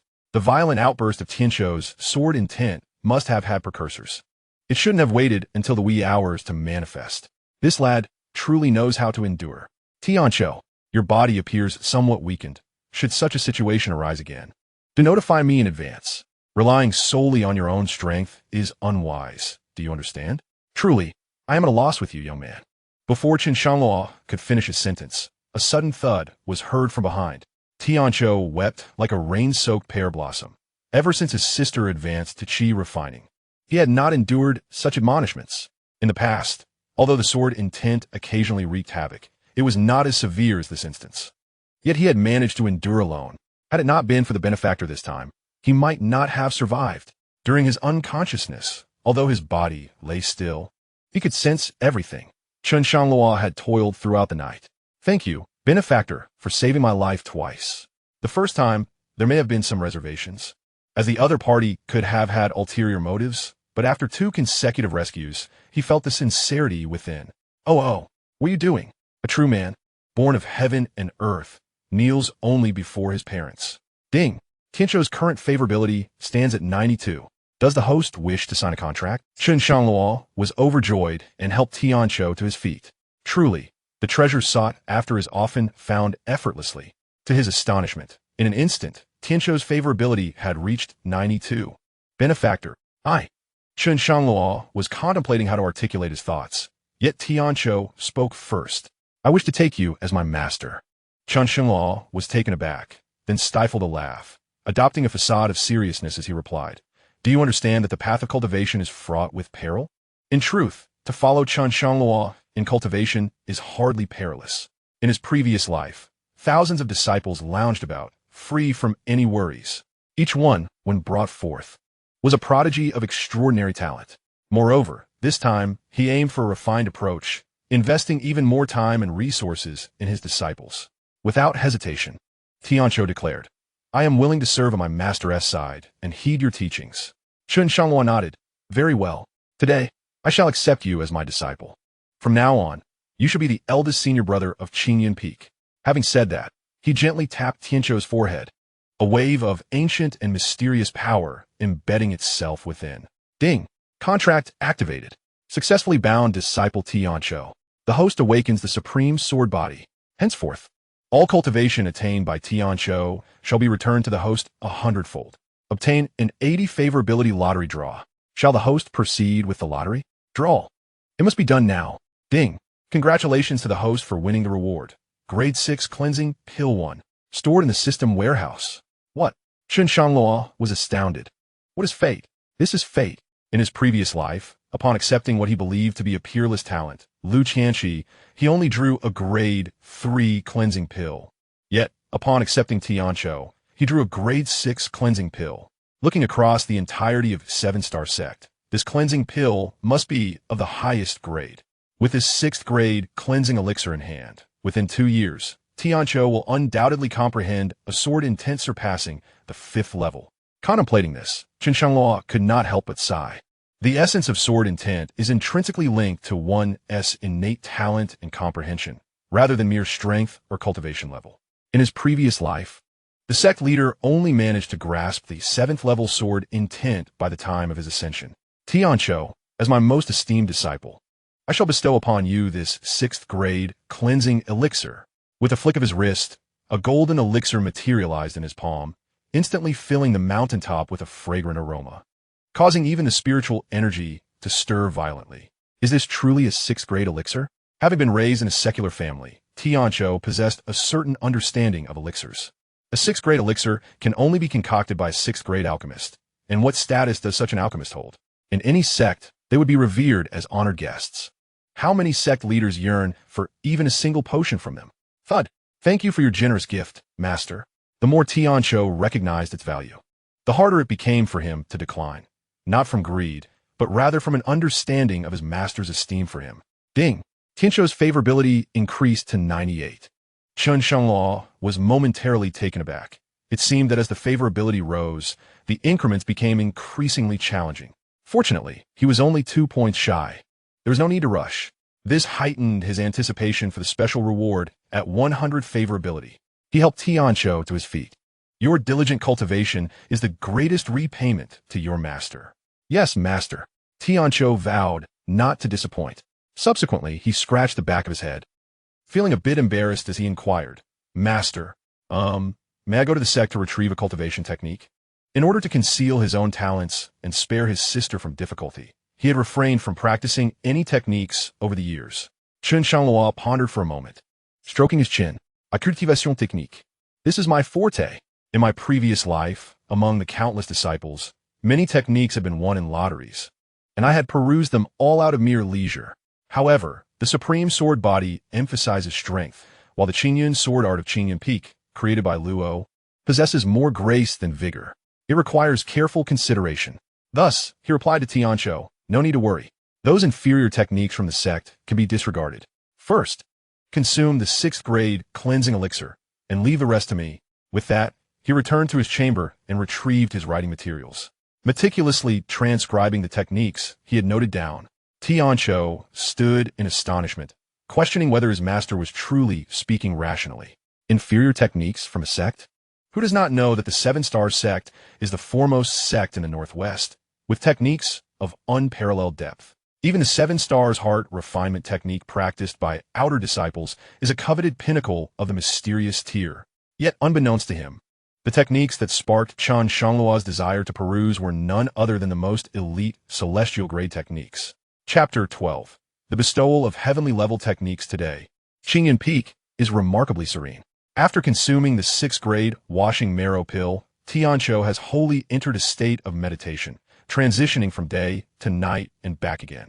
All impurities within his body have been entirely expelled, radiating a luminous glow akin to a sword emanating an icy aura. The medicinal vapors lingering at the peak have diminished significantly. It won't be long before he awakens. Chen Shangluo's hair is in disarray, and the table and floor are strewn with discarded papers, all marred with ink. It is indeed a challenge. The heavenly level techniques either do not suit the supreme sword body or are riddled with flaws. I recall a celestial level technique ideally suited for the supreme sword body, known as the heaven-slaying sword technique. I possess this technique. However, the heaven-slaying sword technique consists of only a single strike, emphasizing the essence, which I am currently incapable of manifesting due to my limited prowess. This is comprehensible. Celestial level techniques are not meant to be conveyed through mere text, but must be comprehended in their essence. Alas, I must toil to integrate the techniques suitable for Xianxia. For now, let us name it Heaven Slaying. Once my realm ascends, I shall impart the Heaven Slaying sword technique to him. Resolutely, I transcribe my understanding of swordsmanship onto paper, extracting various moves from different heavenly level techniques, thus crafting a unique martial art. While I was engrossed in my writing, dark clouds gathered ominously above Qingyun Peak. Within the black shroud, countless arcs of lightning flickered. Atop the 7-star sect, an elder in white robes, with silver hair and beard, stood suspended in the air, his gaze fixed intently upon the stormy clouds. Has that girl Luo ascended? What then is the meaning of this thundercloud? Could it be that she has left behind some extraordinary treasure for Chen? As he pondered, he waved his hand casually, and the thunderclouds dispersed effortlessly. Truly a scatterbrain. Currently, Chen is the sole occupant of Qingyun Peak. Should he be discovered, he would surely attract covetous eyes. Master, just as he completed his thoughts, he heard someone calling him. The elder descended gracefully, as if an immortal, landing on the ground. Xianxia, you have arrived? Go, inform the peak masters of each mountain that in 1 month we shall hold the grand competition of the 7 peaks. The victor shall be granted a day in the forbidden ground to comprehend the sword intent steel. Yes, disciple obeys. The elder contemplated for a moment before calling out to him again. Wait, you must first notify Qingyun Peak. Understood. Though Xianxia did not grasp the underlying intention, he complied with his master's directive. In truth, the master need not have taken such extra measures. However, given Qingyun Peak's current vulnerability, neglecting it would surely invite hostility from the other 6 peaks. Following his master's wishes, Xianxia proceeded to Qingyun Peak first. What potent medicinal vapors! Only elixirs of the 5th rank or higher can exude such an aura. Upon arriving at Qingyun Peak, he was immediately greeted by the fragrant aroma of elixirs. What fortunate luck! Having followed my master for many years, I have yet to witness him bestow 5th-rank elixirs. It is likely that Master Luo left these elixirs for junior brother Chen upon his ascension. After a moment of astonishment, he steadied his mind, for he could not forget his master's instructions. Is junior brother Chen Shangluo present? Upon hearing his name called, Chen Shangluo grabbed his brush, put on his shoes, and hurried outside. Here. It turned out to be senior brother Yun Miao. He wondered what the matter could be. Upon seeing Chen Shangluo, disheveled and with ink stains on his face, Yun Miao nearly stumbled from the air. Noticing that Chen's shoes were on the wrong feet, he suppressed a laugh and approached him. Ahem. The sect leader has issued an order commanding me to notify all peaks that in 1 month, the grand competition of the 7 peaks will be held. The first place will receive the opportunity to observe the sword intense steel. The second place will be awarded a ground-level cultivation technique. The third place will receive a 2nd rank gathering chi pill. Does Qingyun Peak have any candidates for the competition? This was a customary affair. In the past, Qingyun Peak had only ever had Luo participate, and after accepting Chen Shangluo, Luo had never allowed him to compete. Usually, there was no need to notify Qingyun Peak. Yes. Qingyun Peak shall have 1 slot. Initially, he had no intention of letting Tian Cho participate, for what could the sect reward him with but trifles? However, upon seeing that the first place reward was the sword intent steel, his heart was stirred. In theory, upgrading the sword intent through the supreme sword body would enhance one's cultivation. Chen Shangluo's response surprised Yun Miao. Could it be that he wished to compete himself? With Master Luo's ascension, junior brother Shangluo had already become the peak master of Qingyun. It would be somewhat unbecoming for him to participate. Yet, this was his own affair, and it would not be appropriate for Yun Miao to advise him otherwise. Very well. Then junior brother Shangluo, you continue with your matters. I still have to inform the other peaks. Chen Shangluo felt a bit embarrassed, as the main peak had treated Qingyun Peak with great kindness, especially that old man. The sect leader, during his previous life, when he ascended to the imperial throne, neither the main peak nor the Kaiyun Peak had sent anyone, likely hindered by long M.O. Perhaps if people from those 2 peaks had been present, the subsequent tragedies would not have occurred. With an awkward smile, Chen Shangluo said, Senior brother Yun Miao, I regret that Qingyun Peak has nothing to offer in hospitality. I hope you can forgive me. Yun Miao displayed no displeasure, merely saying, No worries. Chen Shangluo gazed at the brush in his hand, lost in thought. Wait. Perhaps this item may prove useful to the main peak. He swiftly dashed back into the room, bringing out the 10 tomes of heavenly level cultivation techniques he had copied over the past 2 days. These were not particularly suitable for Tian Cho, and keeping them would serve no purpose. He contemplated giving them to the main peak as a token of gratitude for the sect leader's earnest care. Gome. These are all heavenly level cultivation techniques. Please deliver this to the sect leader. Chen Shangluo hurriedly thrust the item into Yun Miao's hands. Yun Miao's cheeks twitched with such a lack of ink. How could one dare to claim was a celestial level technique? How many celestial level techniques does the entire 7 stars sect possess? And yet here lay a dozen or so, all supposedly celestial level? Well, very well. Yun Miao clasped his hands in a gesture of respect, and then, like a startled bird, fled from Qingyun Peak. Chen Shangluo observed Yun Miao's rapid retreat with great satisfaction. Surely, his senior brother was astonished. He must be eager to report to the old sect leader. Once he sees so many celestial level techniques, will he not be overwhelmed with gratitude? Yun Miao glanced back, confirming he was out of Chen Shangluo's sight, and then took out the so-called celestial level techniques, casually flipping through them. Just as his master had said, poor Shangluo had truly suffered. Look at this, scribbled over and over, patched up like a quilt. What could it possibly be of worth? Could it be that his junior brother had merely doodled? Perhaps prolonged solitude had affected his mental state. No, after notifying the various peaks, he must speak to his master.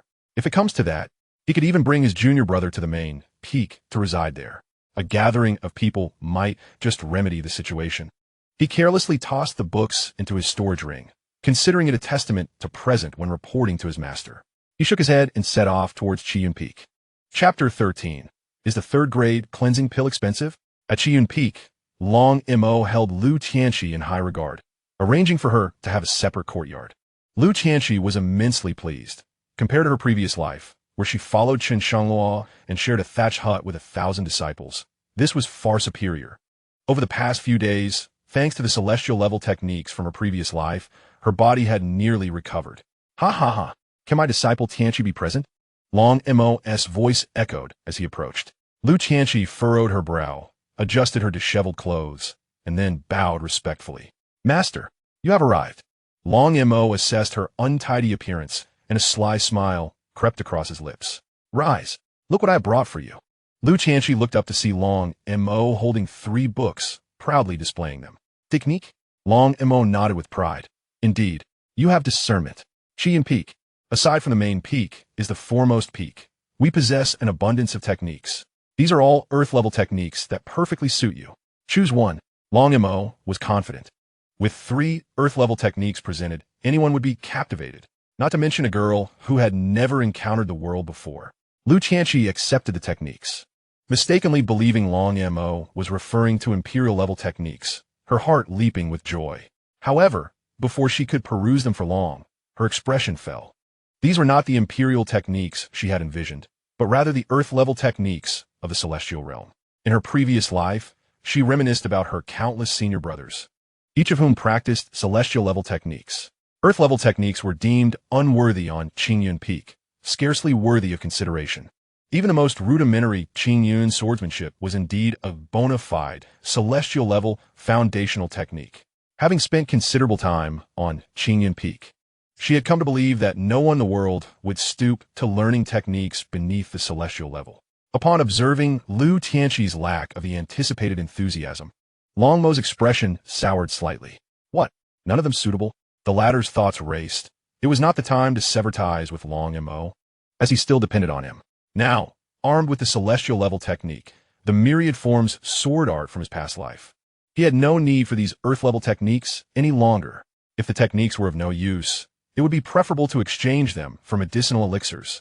Xianxia clasped his hands, presenting the techniques respectfully. Master, I have my family's techniques, and these are not particularly suited for me.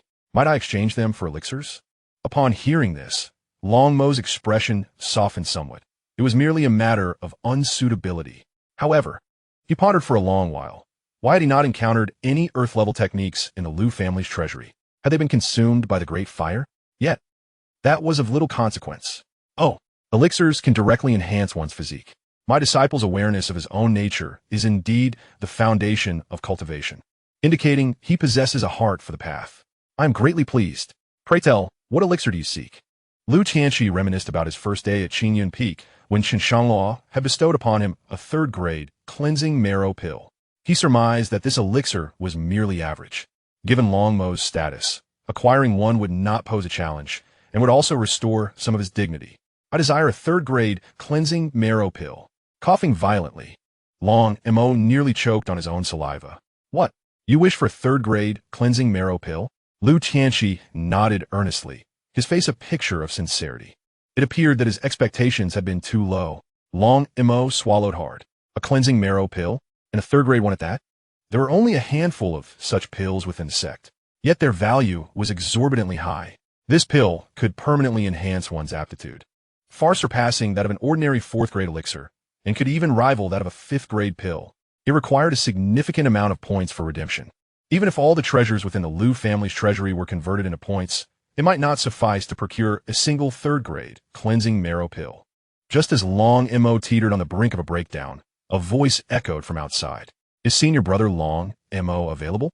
Upon stepping outside and recognizing the visitor, he understood that the sect leader had come to convey news regarding the grand competition. Yun Miao, upon seeing Long Mo, dared not be remiss and hurriedly bowed in greeting. After all, in this generation, Long Mo had been one of the earliest initiates into the 7-Star sect. However, at that time, for reasons unknown, the sect leader and Luo Du had declined Long Mo's request to join their ranks, and by a twist of fate, he had instead pledged himself to Qiyun Peak. Senior brother Long Mo, Marshal Uncle Wu Yi is not present at Qiyun Peak, so I have come to inform you. The sovereign has decreed that I must inform each peak that, 1 month hence, the grand competition of the 7 peaks will take place. The victor shall receive the coveted Sword Intent Monument. The 2nd place shall be awarded an Earth-level cultivation method, while the third shall receive a second-tier Qi gathering pill. Long Mo stroked his chin, realizing that indeed, it mirrored his previous life. However, he would not participate in this grand contest, as the self-proclaimed elder brother. He naturally could not overshadow others. This time, it was certain that Lu Qianxi would take part. In the contest for fortune, it was evident that the more one contested, the greater the fortune one would acquire. Thank you for the information, junior brother. Is there anyone from Qingyun Peak participating this time? Yun Miao's expression remained impassive, resembling merely a messenger. This time, Shangluo had claimed a spot. Long Mo smirked, engaging in a few polite exchanges with Yun Miao before sending him on his way. Oof, what a surprise. In his previous life, Chen Shangluo did not participate, nor did he allow Lu Qianxi to compete. It seemed that his reincarnation had altered the course of events. Chen Shangluo himself participating? He was somewhat eager to witness his former disciple's defeat at the hands of Chen Shangluo. After bidding farewell to Yun Miao, Long Mo returned to Lu Qianxi's side. Disciple, focus on your cultivation. As for the third-tier washing marrow pill, I will find a way. Long Mo feigned a pained expression, deliberately putting on a show for Lu Qianxi. Believing that this would evoke gratitude, he then sighed and returned to his abode. Watching Long Mo's retreating figure, Lu Qianxi was momentarily stunned. Find a way?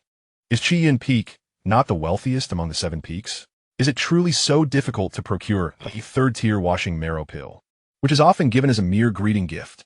After returning to his room, Long Mo ensured that no one was outside before locking the door. He retrieved a spatial ring, which he had not worn openly, clearly concealing some secret. The Lu family? Truly remarkable. Had it not been for my rebirth, I would have missed the chance to seize this extraordinary fortune. With a thought, an ancient tome appeared in his hand.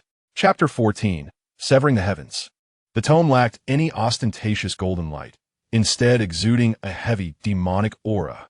The cover bore ominous characters that sent chills down one's spine. Fortune transference technique. The Lu family had concealed themselves well. I never imagined that you were descendants of the demon saint. What was I thinking in my previous life? Dismissing this transference technique and burning it? That allowed Chen Shangluo to attain enlightenment before me. In this life, I shall not commit such folly again. After Yin Miao departed from Qiyun Peak, he dutifully made rounds to each peak.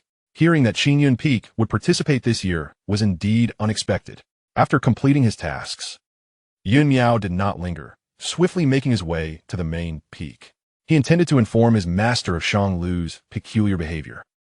The elder of the stream cloud stood atop the mountain, awaiting for a considerable time. Master, the venerable Master Jianyun spoke slowly. Have all matters been attended? Is there any change with Long Mo lately? Yun Miao was taken aback. The first inquiry from his master was not about Shidi Shangluo, but rather about his senior brother Long Mo. No significant changes. His strength continues to rise steadily, and he now shows signs of a breakthrough into the golden core stage. Upon hearing this, Master Jianyun sighed deeply. Master, why did you not take Long Mo as your disciple back then, considering your evident concern for him? This young man harbors impure intentions, yet he is intricately linked to the fate of Qixing's sect. I initially intended for your uncle Luo to refine him, but alas. Your uncle Luo is quite astute and declared he would never take on disciples, firmly refusing to accept him. Yet later, he took in Chen Shangluo instead. Never mind. Never mind. Discussing this with you would be futile. Master Jianyun understood his apprentice well. Though somewhat dull-witted, he was upright and reliable, thus allowing him to delegate most matters with ease. Oh, by the way, Master, it seems Shidi Shangluo has also secured a spot. Hearing this news, Master Jianyun could not help but chuckle, his white beard shaking with mirth. Could it be that Chen Shangluo wishes to participate in the grand competition as the master of a peak? Well, let be. After all, he is the only sprout on Qingyun Peak, lacking in talent for cultivation. If he wishes to indulge in folly, so be it. His gaze sharpened as he fixed his eyes in the direction of Qingyun Peak. After a while, noticing that Yun Miao had not yet departed, he inquired, Yun Miao, is there something else? Yun Miao hesitated, stammering before finally speaking. I have observed Shidi Shangluo, who spends his days scribbling with pen and paper, appearing disheveled and dispirited. He may be grappling with some mental distress. Oh, is that so? Yun Miao gritted his teeth and produced the method bestowed upon him by Chen Shangluo. Look, these are all Shidi Shangluo's scrawls, claiming they are celestial level techniques, insisting that I deliver them to you. Master Jianyun's face twitched in a manner akin to Yunyao's. He took the book into his hands and waved his sleeve. Enough. You may leave now. It's no surprise. After Luo's ascension, Chen Shangluo must be pining away, suffering under the pressures from the various peaks. It must be quite difficult for him. This is my oversight. I am aware now. When I have the time, I shall personally visit Qingyan Peak. Yes, disciple takes his leave. Achoo! Achoo! On Qingyan Peak, Chen Shangluo sneezed twice. Who is it that speaks ill of me in the shadows? Truly despicable. With the revised slaying the heavens in hand, he made his way to Xianxia's chamber. At this moment, Xianxia had completed the marrow cleansing and thoroughly purified the expelled impurities. Master, look, the sword energy within me no longer rampages. It flows like a gentle fish through my veins. Chen Shangluo patted his head, having anticipated this outcome long ago. That was a 6th grade marrow cleansing pill, after all. Even though Tianqiu had yet to commence his cultivation, he was already capable of expanding the meridians within his body to the vastness of rivers and lakes. With ample space, the sword intent would naturally cease to collide, thus generating sword energy. My disciple, I possess a technique that should suit you splendidly. Tianqiu accepted the technique. An imposing phrase slashed the heavens graced its cover. Such a title could not possibly belong to an ordinary technique. Unable to suppress his curiosity, he inquired, Master, what rank does this technique hold? Chen Shangluo scratched the back of his head, admitting, I have yet to assign it a rank. For now, let us consider it ungraded. Chen Shangluo himself was uncertain about the classification of this technique. Would it be at the level of semi-emperor or emperor? It was an amalgamation of numerous heavenly grade techniques, augmented with elements of the heaven swordsmanship, undoubtedly surpassing the heavenly grade by a considerable margin. What, Master, is to determine its rank? Don't tell me this was a spur-of-the-moment creation by you. A rather absurd thought crossed his mind as he caught a whiff of the ink's fragrance in the air. Upon flipping to the first page, he felt as if the heavens had collapsed. The initial line had been altered countless times. Indeed, it was a makeshift compilation by his master. Master, are you certain this one lead to madness? Chen Shangluo was momentarily taken aback by the question. Quite right. Such a domineering technique, one could only wonder if Tianqiu's physique could withstand it. He had indeed overlooked this concern. Well, let me have it first. I shall make some revisions. Tianqiu was startled and quickly concealed the technique behind him. No. Master, there is no need for revisions. I shall cultivate this as it is. He feared that if his master took it back for modifications, he might not only risk madness, but also lose half his life in the process. It was far better to practice it as is and consider a change later. At least the characters were still legible now. Post-revision, that might not hold true. It was akin to having 2 bottles of water, one toxic but not lethal, the other guaranteed to be fatal. Which one would you choose? Chen Shangluo nodded in satisfaction, giving Tianqiu a thumbs up. Yes, train diligently. The grand competition is in a month. You must bring honor to me. Yes, master. After his master departed, Tianqiu perused the heavens. Numerous typos marred the text, crossed out and rewritten by his master, causing Xianxia to read it with considerable difficulty. Following the route of spiritual energy as outlined in the technique, he had to repeatedly refer back as he practiced each segment. This fortuitously resulted in a slower pace of cultivation, thus preventing him from exploding due to overexertion. Before he knew it, dawn broke. Tianqiu stood up, stretched lazily, and found himself not fatigued, but rather invigorated. He wondered what realm he might have reached. Should he ask his master for a measurement? The character Tianqiu exhibits a complete lack of understanding regarding the delineation of realms, a fact that Chen Shangluo seems to have neglected to document in his work Slay Heaven. In his own words, one might wonder how a person, no matter how foolish, could remain oblivious to the classification of realms. Ironically, Chen Shangluo himself lay in his chamber, sound asleep. Had it not been for the system's prompt, he might have remained ignorant of the need to awaken. Ding! Disciple Tianqiu has broken through to the 6th level of the body refinement stage. The host receives a 10,000-fold return on cultivation. Cultivation assessment in progress. Chapter 15, A Visit from the Sect Master. Chen Shangluo sprang up from his bed in astonishment. What on earth? Tianqiu has advanced to the 6th level of the body refinement stage in a single night? Such talent is truly extraordinary. Even the top prodigies of the 7-star sect typically require 1 or 2 months for such a breakthrough. I have never heard of a 6th grade marrow cleansing pill elevating one's aptitude to such an alarming degree. When will I manage to procure one for myself? This is sheer jealousy.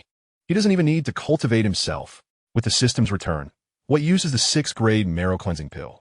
He fails to consider that while the 6th grade pill is one aspect, Slay Heaven, which amalgamates countless celestial level techniques, is by no means an ordinary method. If the sect master were to become aware of this, he would likely come seeking to borrow the original text. However, he soon found equilibrium within himself. Ding! Cultivation return initiated. Chen Shangluo felt a torrent of spiritual energy surging towards him. Ding! Congratulations, host, for breaking through the body refinement stage and entering the Qi refinement stage. Congratulations, host, for advancing to the 9th level of the Qi refinement stage. The system automatically establishes the foundation. Congratulations, host, for successfully establishing your foundation. Ding! Congratulations, host, for reaching the 1st level of the foundation establishment stage. From this point forward, cultivation returns will be uniformly and continuously credited, eliminating the need for assessment. Listening to the series of system prompts, Chen Shangluo exhaled a breath of relief. The familiar formula, the familiar sensation, the potency of the medicine has increased a staggering 10,000 times. Delightful. With the automatic returns, it is far more convenient than in my previous life. Emulating the sect master's demeanor, Chen Shangluo stroked his beardless chin and began to contemplate. Body refinement, Qi refinement, foundation establishment. Essentially, I have leaped across 2 significant realms. I haven't even utilized a foundation establishment pill, nor triggered any heavenly phenomena. At this point, Long Mo has likely only reached the pinnacle of foundation establishment. Does this imply that before long, I shall surpass him? Nevertheless, Chen Shangluo did not let his guard down. After all, each level beyond foundation establishment varies by a factor of 1,000, and upon reaching the nascent soul stage, the disparity may even extend to several thousand times. Now that I have reached the foundation establishment stage in a few days, I should be able to attain the 5th level of foundation establishment and venture into the forbidden grounds of the 7-star sect to test the unparalleled sword body of Slay Heaven. The periphery of the forbidden area is teeming with early-stage golden core beasts, and I have frequently traversed such territories in my past life. The beasts within are immensely nourished, and I occasionally bring some back to serve as a treat for my disciples. Now, he possesses the unparalleled sword body, coupled with the enhanced sky-slaying sword technique, capable of exhausting those mindless demon beasts to death. For a genius, challenging demon beasts beyond their level is no obstacle. Hee. Let us first visit my esteemed disciple. The happiness of my later years entirely depends on you. The 2 enthusiastic masters and apprentices, upon stepping outside, collided with a resounding thud. Oh dear, master. Quickly assess my cultivation. Chen Shangluo's eyes twinkled. He decided it was not yet time to reveal the cultivation level, for such a young age could easily lead to arrogance. Patience. Remember, cultivation requires one to avoid pride and impatience. What improvement could one possibly achieve in a single night? When I find the time, I shall ask the sect leader for a spirit stone to measure your progress. Oh, Xianxia appeared somewhat disheartened, yet acknowledged the wisdom in his master's words. It could well be that he hasn't even entered the body refinement stage yet. Ahem, disciple, have you diligently studied the manual I provided? Xianxia nodded, albeit with a hint of confusion. Why is there only one move in the sky-slaying technique? Did you perhaps not finish copying it, master? Chen Shangluo's expression darkened. What do you mean by copying? How can one speak of copying in the realm of scholars? We are merely drawing inspiration, all right? Nonsense. Gulme. Allow me to demonstrate. Chen Shangluo picked up a branch and approached a massive stone. With one hand behind his back, he presented Xianxia with an exquisite profile. Disciple, observe closely. This sword technique will astound you. The unparalleled sword body, combined with the modified sky-slaying sword technique. Whoosh!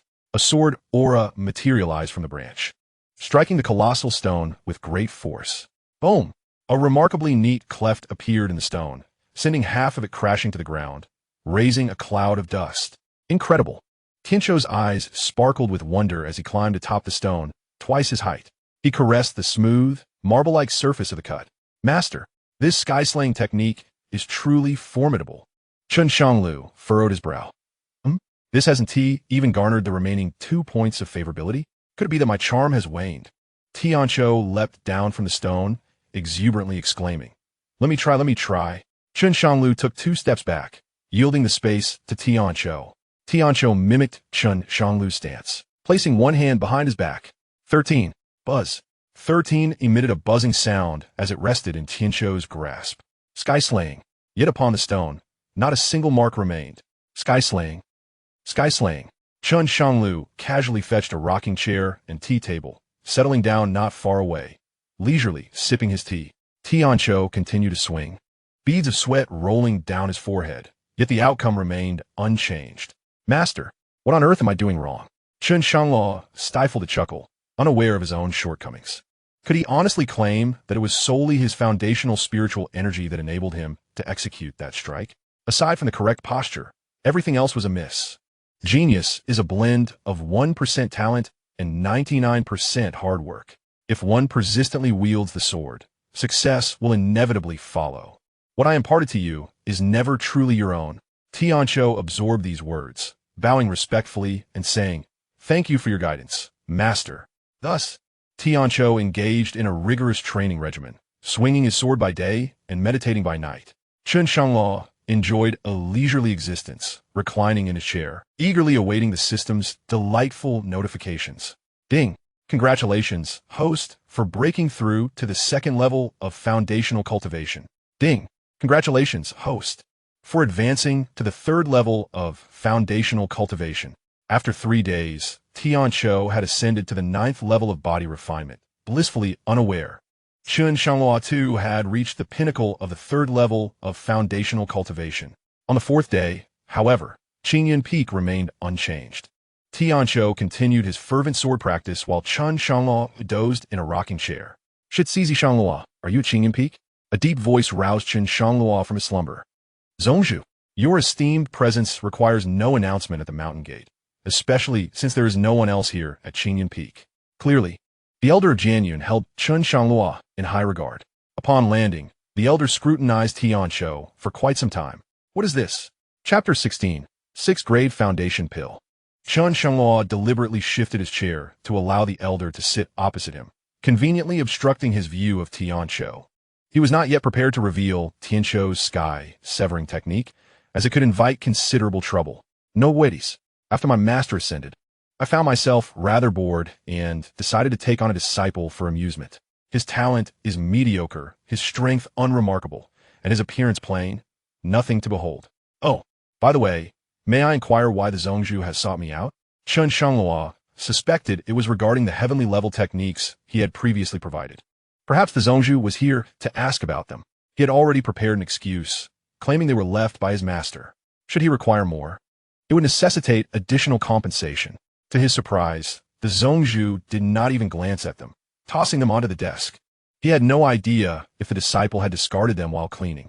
He merely heard Yumiao mention that Chen Shangluo seemed to be experiencing some mental issues. So he decided to pay a visit and brought along some calming elixirs. The elder of Jianyun chuckled awkwardly, saying, No, it's nothing. I just came to check on you after Luo's departure, fearing you might feel lonely. However, seeing that you have taken on a disciple puts my mind at ease. He certainly couldn't admit that he was there to ascertain whether Chen Shangluo's mind had gone awry. Chen Shangluo lifted his teacup, taking a thoughtful sip. This old fellow truly lacked decorum. Despite gifting him so many heavenly level techniques, he seemed oblivious to the need for gratitude. Thus, he devised a plan to extract some offerings from the old man. Heavenly revenge. Heavenly revenge. Come here quickly to pay respects to the esteemed ancestor. After calling out a couple of times, Heavenly Revenge finally realized that a white-bearded elder had appeared beside his master. Esteemed ancestor, Heavenly Revenge, being quite obedient, sheathed his sword and approached the immortal of the Cloud Valley. I pay my respects to the esteemed ancestor. May you enjoy boundless longevity and ascend to the heavens soon.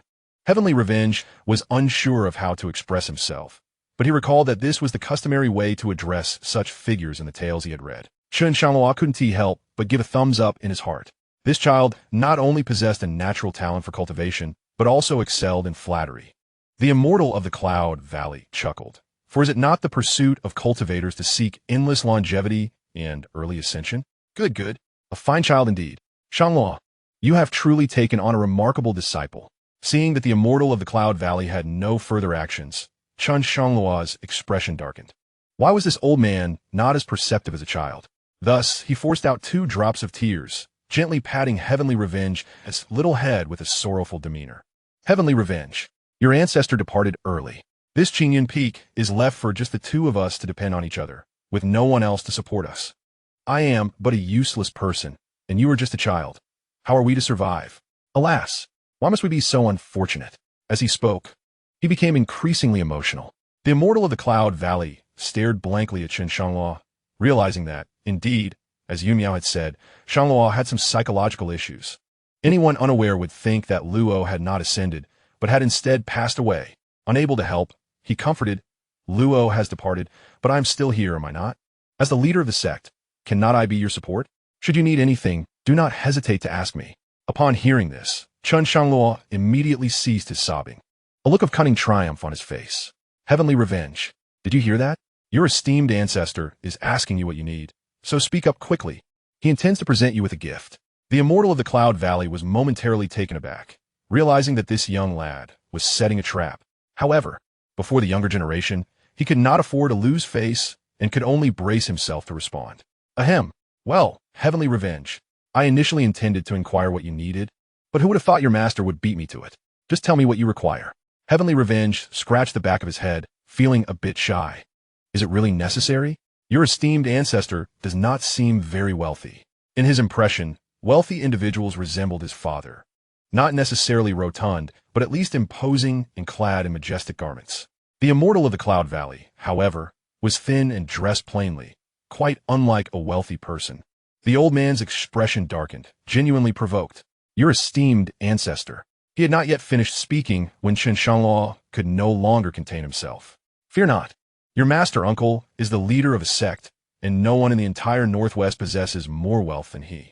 His strength is formidable and his influence vast. Really? Tianqiu's eyes sparkled with wonder. Sensing the adoration from the 2 disciples, the master of Jiangyun felt a sense of elation. Speak. As long as you articulate your desires, I shall fulfill them. What can a mere child possibly know? Perhaps just some yellow-gray techniques or 1st and 2nd-tier elixirs. Surely, he wouldn't dare to request something as extravagant as a terrestrial-grade weapon.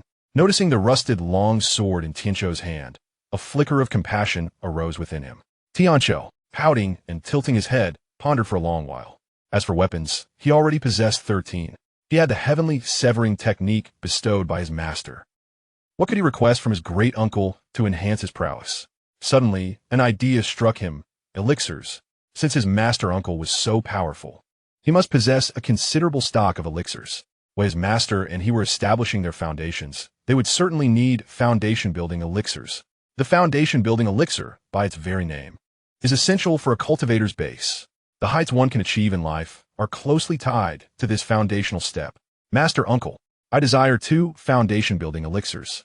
Both my master and I shall require them in the future. Upon hearing Tianqiu's request for merely 2 foundation-building elixirs, Chen Shangluo nearly stumbled and fell to the ground. The master of Jiangyun, however, erupted in hearty laughter. What ill intentions could a child possess? It was merely 2 foundation-building elixirs. The Qixing sect allows one to claim them at the peak of Qi refinement, albeit only 1st-tier ones. Splendid. You show filial piety. Thinking of your master at such a young age. Very well. Tomorrow I shall have Yunmiao bring some over. Foundation building is not typically achieved in a single attempt. Failures can occur, and it is customary to prepare 2 or 3 elixirs when attempting the foundation. Naturally, he would not carry such low-grade elixirs with him. Oh, by the way, what tier of foundation-building elixirs do you seek? Tianqiu contemplated again. Since his master had bestowed upon him a 6th-tier cleansing elixir, it was only logical that he would require a 6th-tier foundation-building elixir to complement his foundation. Without hesitation, he replied, 6th tier, if that is not possible. 5th tier will suffice. Anything lower would be unnecessary. Chapter 17. The Fated Sword Box Pearl. Ahem. Chen Shangluo, caught off guard, nearly choked on his own saliva. He could not help but admire Tianqiu's dramatic flair. His acting skills undoubtedly surpassed his own. The master of Jiangyun widened his eyes in shock, wishing he could swallow back the last question he had posed. 6th tier foundation building elixirs? Even I cannot afford such luxury. let alone having heard of them. If I had a 6th-tier foundation-building elixir, would I not use it myself? In his youth, he had only utilized a 4th-tier foundation-building elixir. Had he possessed a 6th-tier one, he might have ascended long before Luo. Great uncle, did you not claim to be wealthy? Surely, you can afford a 5th or 6th grade foundation establishment pill. The master of the misty clouds is beginning to lose his composure. Xianxia, are you aware of the worth of a 6th grade foundation establishment pill? Xianxia shrugged. He was not even clear about the divisions of realms, let alone the value of such a pill. Uncertain, he replied, nevertheless, my master utilized a 6th grade cleansing pill to rid my body of impurities. It seems somewhat extravagant to use a lower grade foundation establishment pill afterward. What? A 6th grade cleansing pill? What kind of absurdity am I hearing? The concept of a 6th grade cleansing pill is phenomenal. Both are legendary elixirs, one meant to enhance talent, the other for establishing a foundation. It is impossible to compare their rarity. After all, such elixirs have not been heard of on the continent for many years. If Chen Shangluo possessed a 6th grade cleansing pill, I would never believe it. He shot a glance at Chen Shangluo, inwardly scoffing. At your age, still deceiving children. If Luo has never used a 6th grade cleansing pill, and you, Chen Shangluo, possess one, I will write the characters for Misty Clouds backward. Chen Shangluo shivered and quickly covered Tianqiu's mouth. What a jest. If the sect leader were to discover that I possess a 6th grade cleansing pill, how could I ever find peace again? He. Sect leader. Do not heed the ramblings of child. The master of the misty clouds smiled knowingly, as if to say, I understand you. I shall never expose you. However, Chen Shangluo's subsequent words darkened the master's expression. Just bestow upon me something trivial. Do you not have a Destiny Sword Box Pearl? It would make a perfect toy for the child. A toy made from the Destiny Sword Box Pearl? The master of the misty clouds' eyes twitched slightly. How do you know I possess such an item? Even my most trusted disciple, Yun Miao, is unaware of this. I merely overheard my master mention it casually. Chen Shangluo laughed nonchalantly. He not only knew that the master of the misty clouds had it, but was also fully aware of the pearl's capabilities. Every sword wielder nurtures their life sword with their consciousness, and each individual can only nurture one. But with the Destiny Sword Box Pearl, one can nurture up to 13 swords simultaneously. As one's cultivation increases, if the life sword cannot keep pace, a new one must be nurtured. This process can be quite taxing for sword cultivators.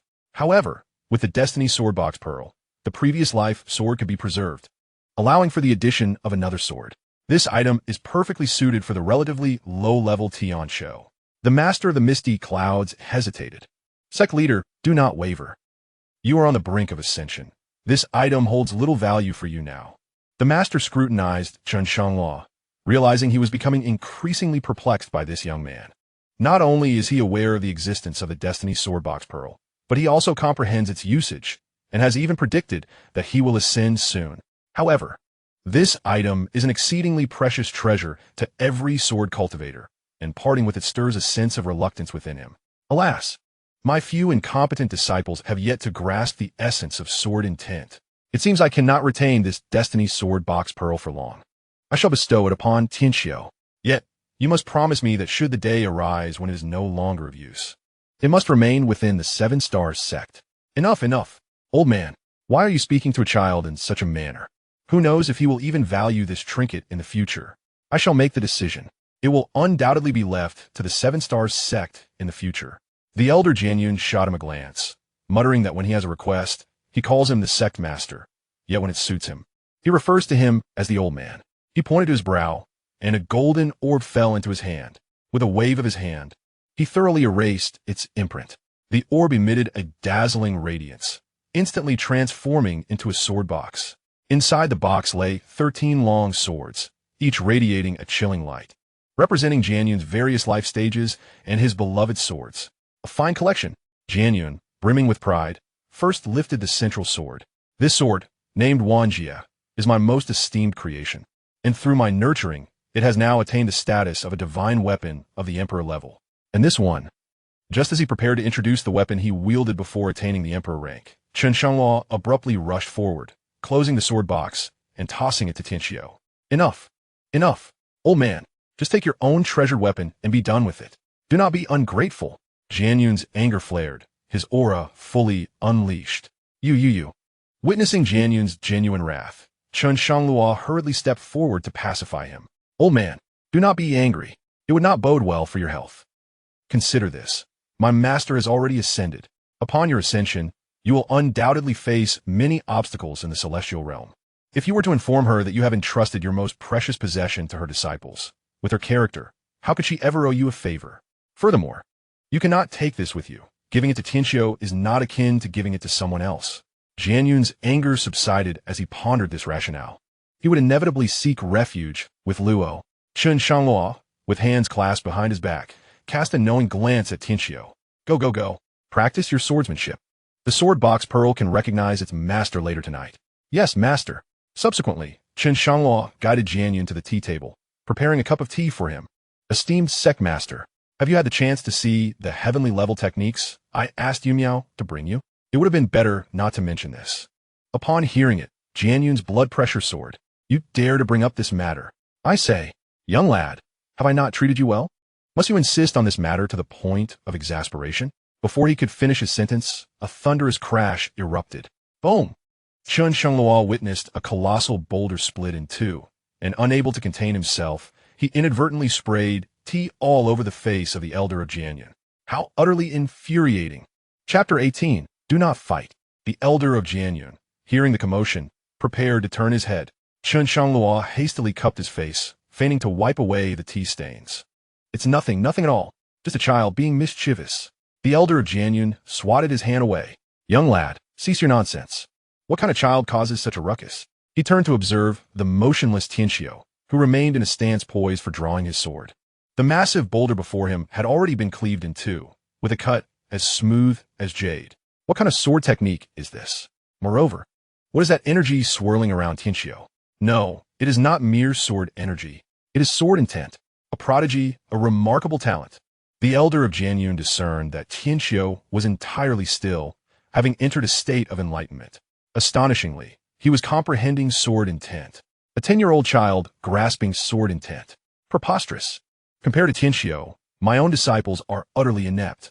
He resolved to return and thoroughly educate these disciples. This sword technique does not seem to belong to our 7-star sect, does it? The elder recognized at a glance that Xianxia's initial stance did not belong to any peak of the 7-star sect. While organizing the Master-S belongings recently, I stumbled upon several martial arts techniques. This child, Xianxia, has chosen one called the Celestial Severance Technique. Celestial Severance Technique. The elder pondered for a long while, but could not recall any information regarding this technique. Young lad, may I borrow this technique for a moment? The elder of Jian Yun spoke mysteriously. Away with you. How greedy can you be? Did I not have brother Yu Miao deliver 10 or so celestial level techniques to you? I kept only this one for myself, and you still have the audacity to ask? Chen Shangluo babbled nonsensically, for what he penned was his prerogative. What? Are you implying that those celestial level techniques are indeed genuine? Hey, old man, don't deny it now. The elder of Jian Yun stroked his grizzled beard, grinning like a blooming chrysanthemum. Acknowledgement, indeed.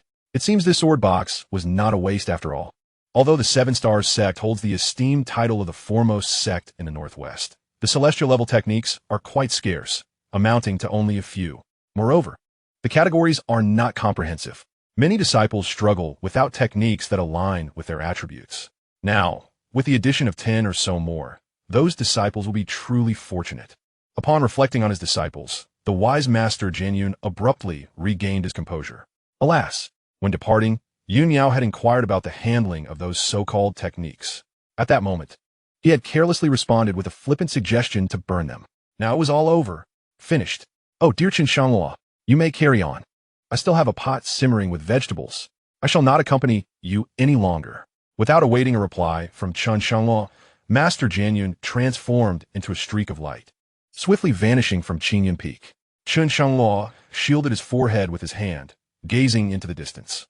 At over 2,000 years of age, how could he still behave like an impetuous youth, so boisterous? Nevertheless, it was perhaps for the best that this old man had departed, allowing Qingyun Peak to regain its tranquility. He lifted his teacup once more, indulging in his tea. As night began to descend, Xianxia finally emerged from his enlightenment, exuberantly exclaiming, Master, I have succeeded. Wait, why is it getting dark so quickly? Chen Shangluo ruffled his hair, understanding the situation. All right, you may rest for a bit. Then, recognize the Tianming sword box pearl as your master. Yes, master, Qianxia exclaimed, bouncing back to his room with the Tianming sword box pearl in hand. Ding! Qianxia had broken through to the second level of qi refinement. Ding! Congratulations to the host on achieving the fourth level of foundation establishment. Chen Shangluo scratched his head in astonishment. Goodness, has it been so swift to reach qi refinement? This pace is nothing short of monstrous. At this rate, he will reach foundation establishment in no time. Tomorrow, he planned to venture into the forbidden grounds to procure some meat from demon beasts for Qianxia. Additionally, he would gather some spiritual herbs for refining foundation establishment pills. In a couple of days, it seemed he would need to descend the mountain once more to visit the Alchemist Guild.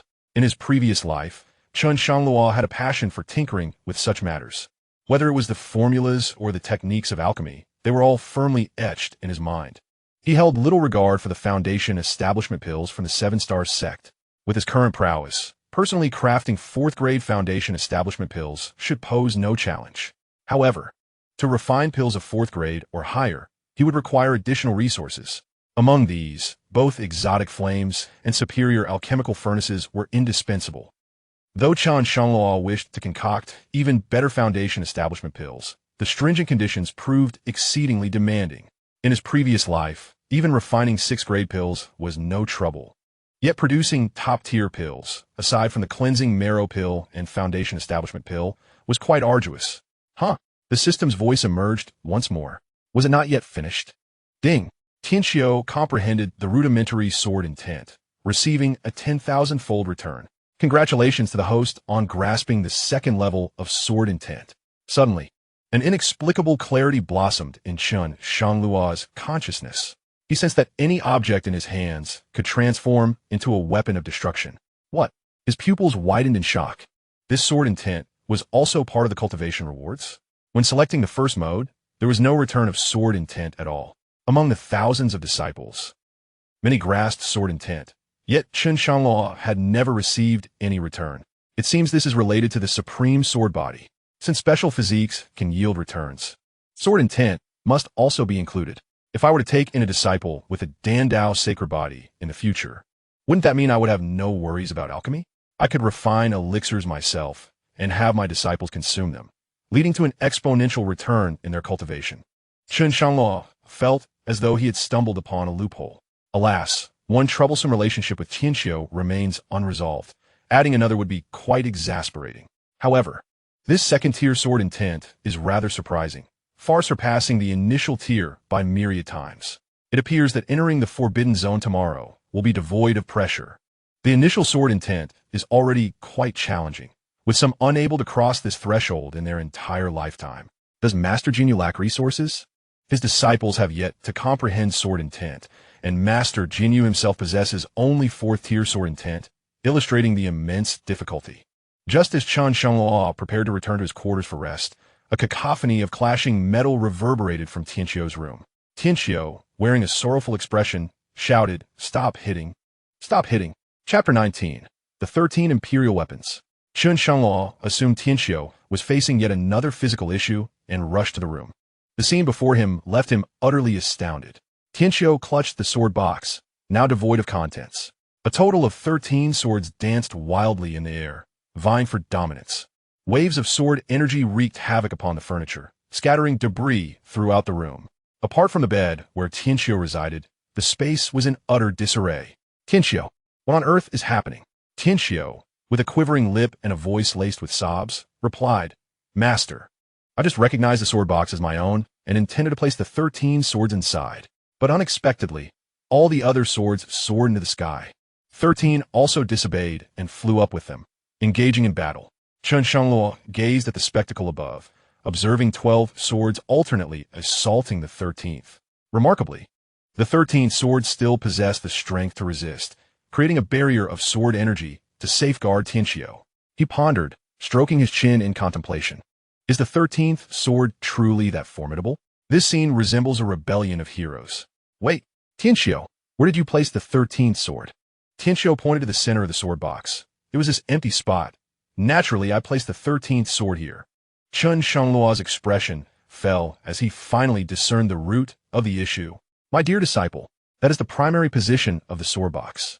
Only the strongest sword is worthy of that central spot, receiving the greatest nurturing. By placing the 13th sword there, are you not courting disaster? Tears welled in Xianxia's eyes. After several days together, he had grown attached to the 13th sword. Master, what shall we do now? Chen Shangluo sighed, lamenting, alas. There is no other recourse but to let them compete. These swords had already attained sentience, imbued with their own pride. They would not cease until a victor was determined. He understood well that the person from the Cloud Valley was the foremost disciple of the previous sect leader, and any sword he wielded would undoubtedly be of extraordinary caliber. Ultimately, the fate of 13 could only be to be reduced to mere dust, a cruel reality for Xianxia. The first sword was torn apart right before him, an experience that would undoubtedly leave a psychological scar on a mere 10-year-old child. Yet, there was no alternative. To intervene would only delay the inevitable demise of 13, not prevent it. Xianxia realized that on the path of cultivation, one must sometimes learn to let go. Not all matters can be resolved by human effort. Xianxia, somewhat bewildered, felt the sweat accumulate in his palms. The blade of 13 was already riddled with countless fissures, and patches of rust were flaking away. It seemed it could no longer endure. Chen Shangluo shook his head in despair. Just then, as defeat loomed, 13 suddenly emitted a resonant hum, defying gravity in mid-air. As it spun rapidly, torrents of sword energy erupted from its cracks, rendering the surrounding blades incapable of approaching. With a sharp clang, 13 shed its rusted exterior, revealing a blade that gleamed with a chilling brilliance. What secrets lie within? Chen Shangluo was taken aback. In that moment, 13 resembled a sovereign, looking down upon the other 12 swords. A resonant hum emanated from its form, compelling the 12 swords to obediently trace a path back into their scabbard. Xianxia leaped with joy, embracing 13 and caressing it repeatedly. Fear not, all is well. Meanwhile, Chen Shangluo stood still, like a statue, grappling with disbelief. Could it be that the renowned imperial weapon of the treasure pavilion was none other than 13? From Chen Shangluo's perspective, 13 had yet to reach the level of an imperial weapon. I see now. It is a developmental imperial weapon. That must be the explanation. Although 13 had not matured into an imperial weapon, it already exuded the aura of one, thus commanding the submission of those blades. With Xianxia's nurturing, it would gradually ascend step by step. Ha ha ha! I have acquired a treasure of a disciple, and unexpectedly, the disciple has found a treasure as well. Thank you, old sect leader. Were it not for your sacrifice, I would never have known how formidable 13 truly is. Speaking of the old sect leader, one cannot overlook his few beleaguered disciples. After leaving Qingyun Peak, the person from the Cloud Valley returned directly to the main peak. The previously chaotic desk was now meticulously organized, and the dark tomes of heavenly-level techniques had vanished without a trace. Witnessing this, he felt as though the sky itself were collapsing. The techniques, my techniques. Such profound, celestial techniques. The master Jiangyun could not contain his tears of sorrow. Master, what are you doing? Hearing the commotion, several disciples of Jiangyun hurried into the study to investigate. It seemed that the master had found an outlet for his frustrations. I ask you, who instructed you to tidy up the table? Huh? The four exchanged glances. Yunmiao responded, Master, did you not specify that we must clear your desk daily? Yunmiao, ever honest, was acutely aware of his master's wrath yet dared to provoke him further. How audacious! The master of Jiangyun summoned the Xianxia sword, transforming it into a whip. Those were 10 volumes of celestial techniques. Truly infuriating. As he spoke, he raised the whip to strike at Yunmiao. Yunmiao's survival instincts surged. Upon hearing his master mention the 10 celestial techniques, he exclaimed, Wait, master, are you referring to those brought back by Shidi Shuo? And what of it? You have kept them, haven't you? The master of Jiangyun had already resigned himself. Even if just 1 or 2 volumes remained, it would be welcome. Upon hearing this, Yunmiao took a deep breath. Yes. Wait, master, I shall retrieve them for you. Yunmiao turned and left, returning shortly with several books in hand. The master snatched them away. Good. Thankfully they are still here. But why do they have an odd smell? Yunmiao furrowed his brow, feeling as guilty as a thief. Master, these are merely the doodles of Shidi Shuo. The master shot him a glare, simultaneously casting a furious glance at the other 3 disciples. Compared to the celestial techniques, These were utterly inferior. The more he pondered, the angrier he became. What do you know? These may very well be left by your Shi Luo. It cannot be more genuine. Upon hearing this, Yu Miao shrank back, feeling even guilty. Where has this page gone? The master flipped through the techniques, noticing a page with clear signs of tearing. That. Yu Miao stammered. He. The youngest disciple, Yun Yuan, could not help but laugh and chimed in. Master, at noon, I overheard senior brother Yun Miao discussing with senior brothers Yun Shang and Yin Shang. The paper is indeed comfortable for wiping, but it leaves the print on one's backside, and it cannot be washed away. The corner of the master's eye twitched, and he angrily shouted, Yun Yuan, turn around. Yin Shang, you two strip Yu Miao of his trousers. Until that page is restored, the three of you shall not rest tonight. To use celestial techniques for such purposes, do you wish to ascend to the heavens? That night, Yu Miao shed tears of humiliation. Transcribing celestial techniques was not as simple as he had imagined. Each word posed a test of their mental fortitude, compounded by Yun Miao's incessant fidgeting, resulting in an entire night of toil until dawn finally broke, leading to the completion of the task. By this time, Xianxia had already risen, diligently practicing the heavenly slash technique. Chen Shangluo merely offered a brief instruction before making his way to the forbidden ground of the seven-star sect. Chapter 20. I pass by. The forbidden ground lies just behind the main peak, typically enveloped by a protective barrier. Without the sect master's passage decree, entry is impossible. Yet, there exists an unusual entity, Luo. With power surpassing that of the sect master, she discreetly opened a portal within the barrier, eluding detection by the sect leader. How considerate of my master!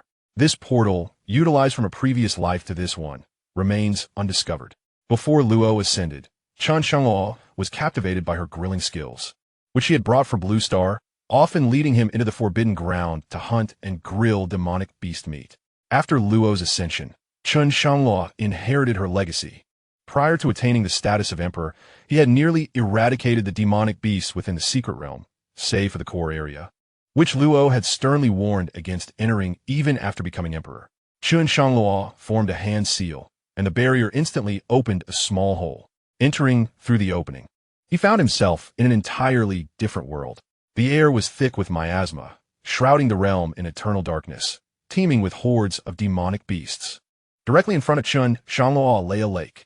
Within it, demonic beasts poked their heads above the water's surface. On ordinary days, if Luo were present, these creatures would submerge, praying not to be chosen. Indeed, nothing had changed here. A gigantic black turtle scrutinized Chen Shangluo and noticed that the formidable woman beside him had not accompanied him. Instantly, its ferocity was unleashed. A first-level golden, core, heavy water black turtle? Long time no see, and you've learned to bare your teeth? The black turtle is a great tonic. Xianxia has no use for it. I must preserve it well. Sensing Chen Shangluo's ill intentions, the turtle thought, merely a foundation establishment stage cultivator. It crawled out of the water, intent on showing this young man a lesson. The turtle, unwilling to grant Chen Shangluo even a moment's respite, unleashed its innate skill. Its back transformed, the water-based spiritual energy coalescing into the shape of a mountain, hurtling towards Chen Shangluo. Chen Shangluo brought his fingers together and slashed through the air. Second level, sword intent. The sword energy surged forth, cleaving through the water mountain. The black turtle reformed the water mountain, and Chen Shangluo shook his head. A beast is just a beast, repeatedly resorting to the same trick. Prepare to receive my mightiest strike, Heavenly Slash. As the Heavenly Slash, imbued with second-level sword intent, was unleashed, Chen Shangluo felt the heat radiating from his fingertips. Whoosh!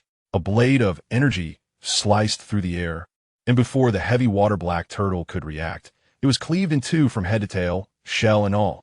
Chen Shangluo retrieved a dagger from his storage ring and swiftly separated the flesh from a bone.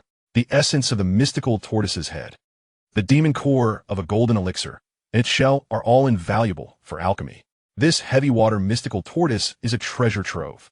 Conveniently, a fourth-grade foundation establishment pill requires the demon core of a golden elixir. I have a lead for my midnight snack. Perhaps I should hunt a chicken to supplement Tianxio as well. The chicken Chen Shangluo referred to is, in fact, a five-color divine bird possessing a faint phoenix bloodline. He recalled the location where his master frequently procured supplies. Following the route in his memory, he soon arrived at the lair of the five-colored divine birds. Suddenly, a flock of five-colored divine birds appeared in the sky. However, they did not notice Chen Shangluo. Instead, they circled around a particular area, seemingly celebrating something. What is happening? Are they gathering? Why did I not encounter this in my previous life? Chen Shangluo concealed himself behind a tree and cautiously approached the flock, only to discover they were encircling a fiery red spirit herb. The sixth-grade nirvana herb? Chen Shangluo's pupils widened in astonishment. In his past life, he had dealt with countless 8th and 9th-grade spirit herbs, so he would not be so shocked by a 6th-grade nirvana herb. The reason for his astonishment lay in his memory. This particular nirvana herb should have been taken by his master before it matured. The fear of failure during ascension is paramount. One must prepare a nirvana pill to safeguard one's life, and the nirvana herb is an exceptionally crucial medicinal ingredient. A sudden realization struck him. What has transpired? Is there a flaw in my memory, or has the world undergone a transformation? Could it be that in this life, my master did not ascend? However, with so many witnesses, could there be a deception? The more he pondered, the more perplexed he became. Yet, he had one commendable trait. He did not dwell on trivial matters. Enough of this. Regardless of whether my master remains in the Tianyuan continent or has ascended to a higher realm, as long as I grow strong enough, we shall meet again one day. Casting aside these negative emotions, he set his sights on the nirvana herb. Conveniently, the nirvana herb is also a precious ingredient for refining foundation establishment pills. It is no exaggeration to say that this fully matured nirvana herb has completely activated its phoenix essence, sufficient even for the creation of 6th-grade foundation establishment pill. However, with so many five-color divine birds, I cannot manage them alone. His thoughts raced, and suddenly an epiphany struck. The five-color divine birds seek to absorb the phoenix essence from the nirvana herb to elevate their bloodlines. There are dozens of these divine birds, yet only one nirvana herb. Ah, how delightful! Chen Shangluo donned a peculiar smile, his gaze locking onto the most inconspicuous five-color divine bird on the periphery. With fingers poised, a sword aura shot forth. The second level of sword intent. The foolish bird struck by the sword aura plummeted from the tree. Just as expected, all the five-color divine birds turned their attention towards that direction. At the forefront stands the formidable five-color divine bird, emitting a furious cry, as if questioning who dares to strike from the shadows. Chen Shangluo once more fixes his aim on a target, channeling his sword intent, formless and intangible. With a thud, another five-color divine bird plummets. Yet, this particular bird displays significantly greater strength. It does not succumb, but flaps its wings, soaring back into the sky. Nevertheless, its expression betrays an overwhelming fury. The descendant of the phoenix, known for its fiery temperament, surveys its fellow divine birds and unleashes its innate skill, launching an indiscriminate attack. Fiery breath engulfs the surroundings, catching several divine birds off guard, singeing their feathers. With their cherished wings damaged, they all succumb to a frenzy, retaliating against one another. Instantly, chaos erupts in the sky. The battle escalates, drawing in all the five-color divine birds into the fray. Amidst the turmoil, Chen Shangluo, employing his enigmatic movements, gradually approaches the nirvana grass. Just as victory seems within reach, he feels a sudden chill at his back, dozens of eyes fixed upon him, akin to countless silver needles piercing his spine. Hello, I assure you, I'm merely passing through. Do you believe me? Little did Chen Shangluo anticipate that these foolish birds would suddenly display such cunning. Chapter 21. The Heavenly Void Wu Ding. Chen Shangluo seizes the nirvana grass and flees. Along the way, he opportunistically collects a five-color divine bird, observing the gaping wound pierced by his sword intent, blood gushing forth. Remarkably, he finds the presence of mind to extract a jade vial, capturing the precious blood. The essence of this five-color divine bird, infused with phoenix bloodline, possesses remarkable medicinal properties and must not be squandered. In his previous life, his second disciple, Yi Bingxin, born with a naturally cold physique, was condemned by the Alchemist Guild to never see her 18th year.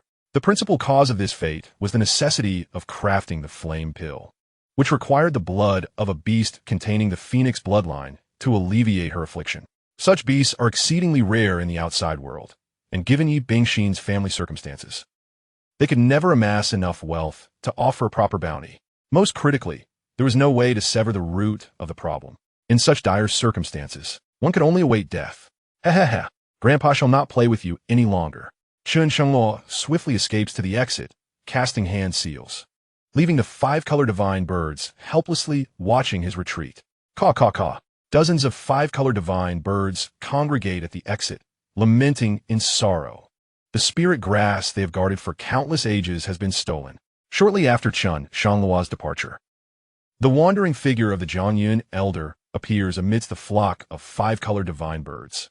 With a casual wave of his hand, he exudes an intimidating presence. Are you beasts contemplating rebellion? The five-color divine birds, aware of the formidable nature of this individual, emit a couple of mournful cries before retreating to their nests. The Jianyun elder furrows his brow, inspecting the barrier. This is troubling. Someone has indeed come through here. Could it be? Is there a spy from the demon sect that has infiltrated my seven-star sect? The master of the stream quickly formed a seal, marking the spot. Next time anyone enters from here, he will be informed immediately, capturing them effortlessly. After completing these preparations, he hurriedly flew deeper into the forbidden area. I hope the seal remains intact. Chen Shangluo was unaware that he had already been discovered. Next time he entered, he might very well be caught. His mind was solely focused on returning for a feast. Upon arriving at Qingyun Peak, he glanced at Xianxia before entering the kitchen to prepare a meal. An hour later, the entire Qingyun Peak was enveloped in a rich aroma. Even Xianxia, who was engrossed in swordplay, could not resist twitching his nose. How delightful!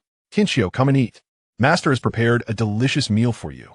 The two beasts were far too large, so Chen Shangluo only took the essence: braised shin, turtle head, and soup made from the wings of the divine bird.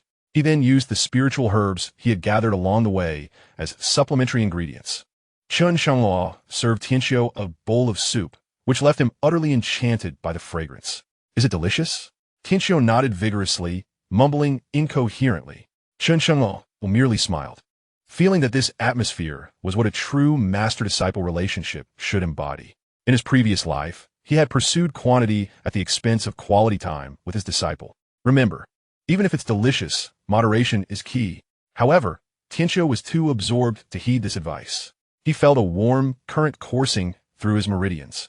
The rate at which he refined spiritual energy was swifter than during his evening meditations. Fortunately, his meridians had been widened by the 6th-grade body cleansing pill, now vast as a river. Otherwise, given his current stage of qi refinement, he would truly struggle to digest the essence of a golden core-level beast. Chen Shangluo could naturally sense the cultivation power returned by the system. Take your time eating. Tomorrow, Master must descend the mountain.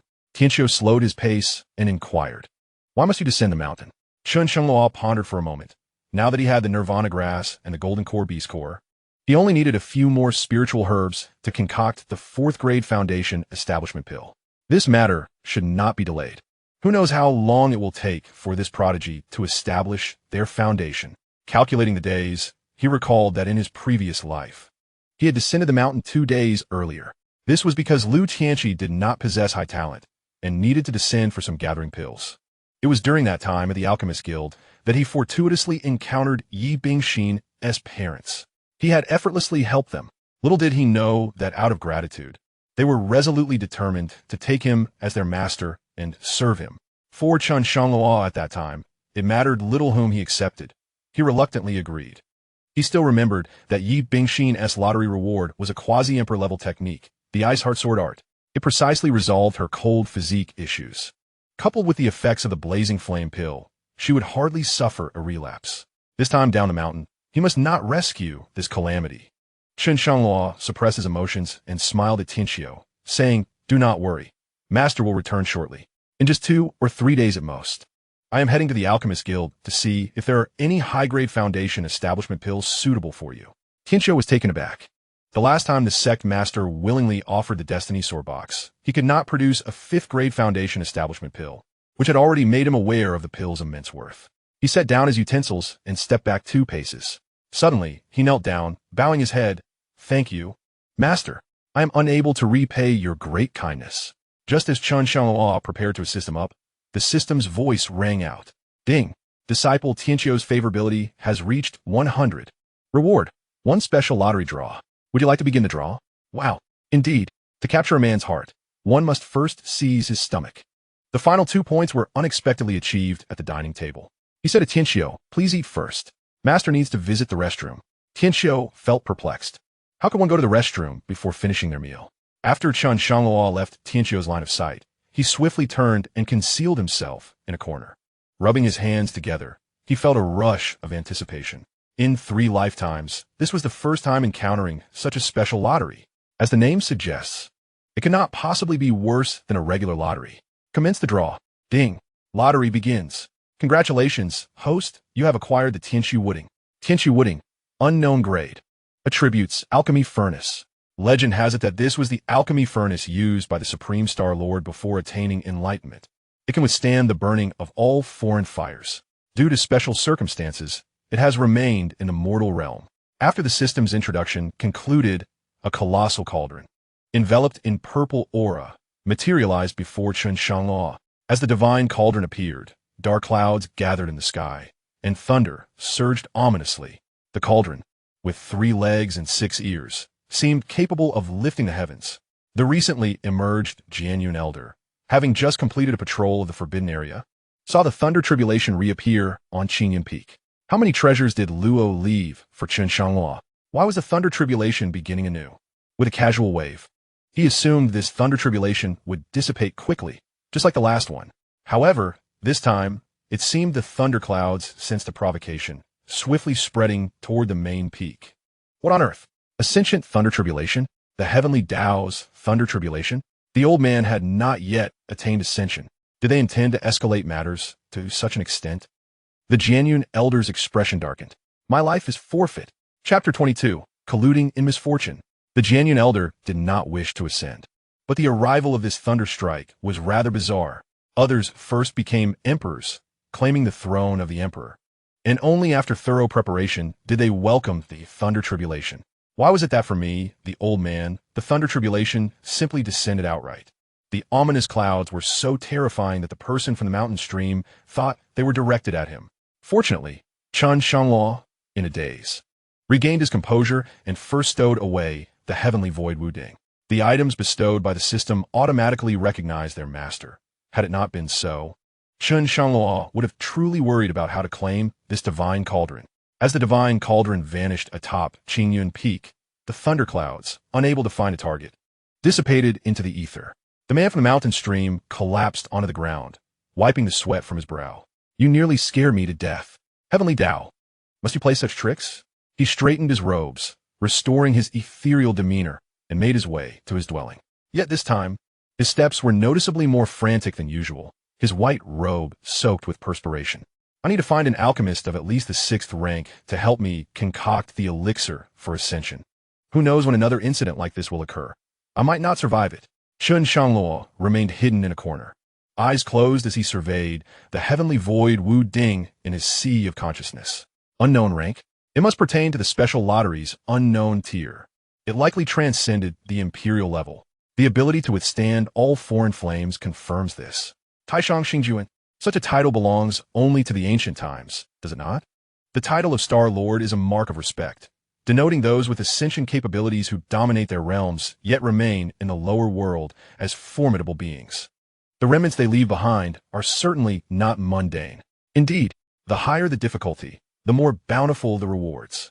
Now, with 6th grade Nirvana grass and a substantial amount of 5-color divine bird's blood, perhaps I can attempt to refine a 6th grade foundational elixir. However, finding the foreign flames is quite the challenge. Had I thought of a 6th grade foundational elixir before obtaining the heavenly void Wuding, I would have never dared to imagine it. Even with the foreign flames, I lacked an alchemical furnace capable of withstanding them. With 2 out of the 3 indispensable conditions met, I must give a try. Resolved, Chen Shangluo casually returned to the dining table. Xianxia, eat more. As long as your body can endure, all this is yours. He found himself increasingly fond of this disciple, Xianxia. Early the next morning, after stuffing a few garments into a space ring and preparing breakfast for Xianxia, he descended the mountain alone. At the platform where the 7 peaks converge, descending 2,000 steps would lead him out of the mountain gate. Just as Chen Shangluo reached the platform, he unexpectedly encountered Long Mo, accompanied by Lu Tianqi, likely heading to the main peak to exchange for some elixirs. Isn't this my esteemed junior brother Shangluo, the honored peak master? Long Mo's voice brimmed with mockery. With the memories of his previous life and the fortune of Xianxia, his cultivation had surged at an astonishing pace. Just yesterday, he had already broken through to the golden core stage.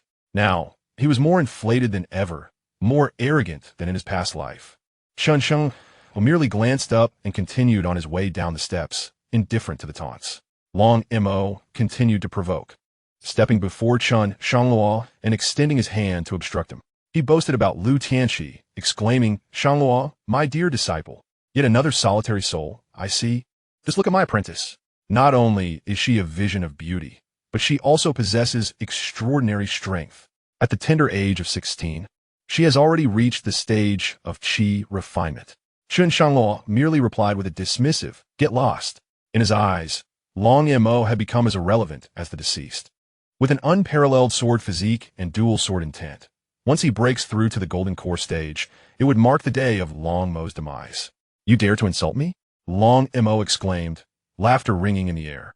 Chen Shangluo roared with laughter, deliberately summoning his fellow disciples to witness that it was Long Mo who initiated the provocation. Although he could not kill him now, he could certainly collect some interest.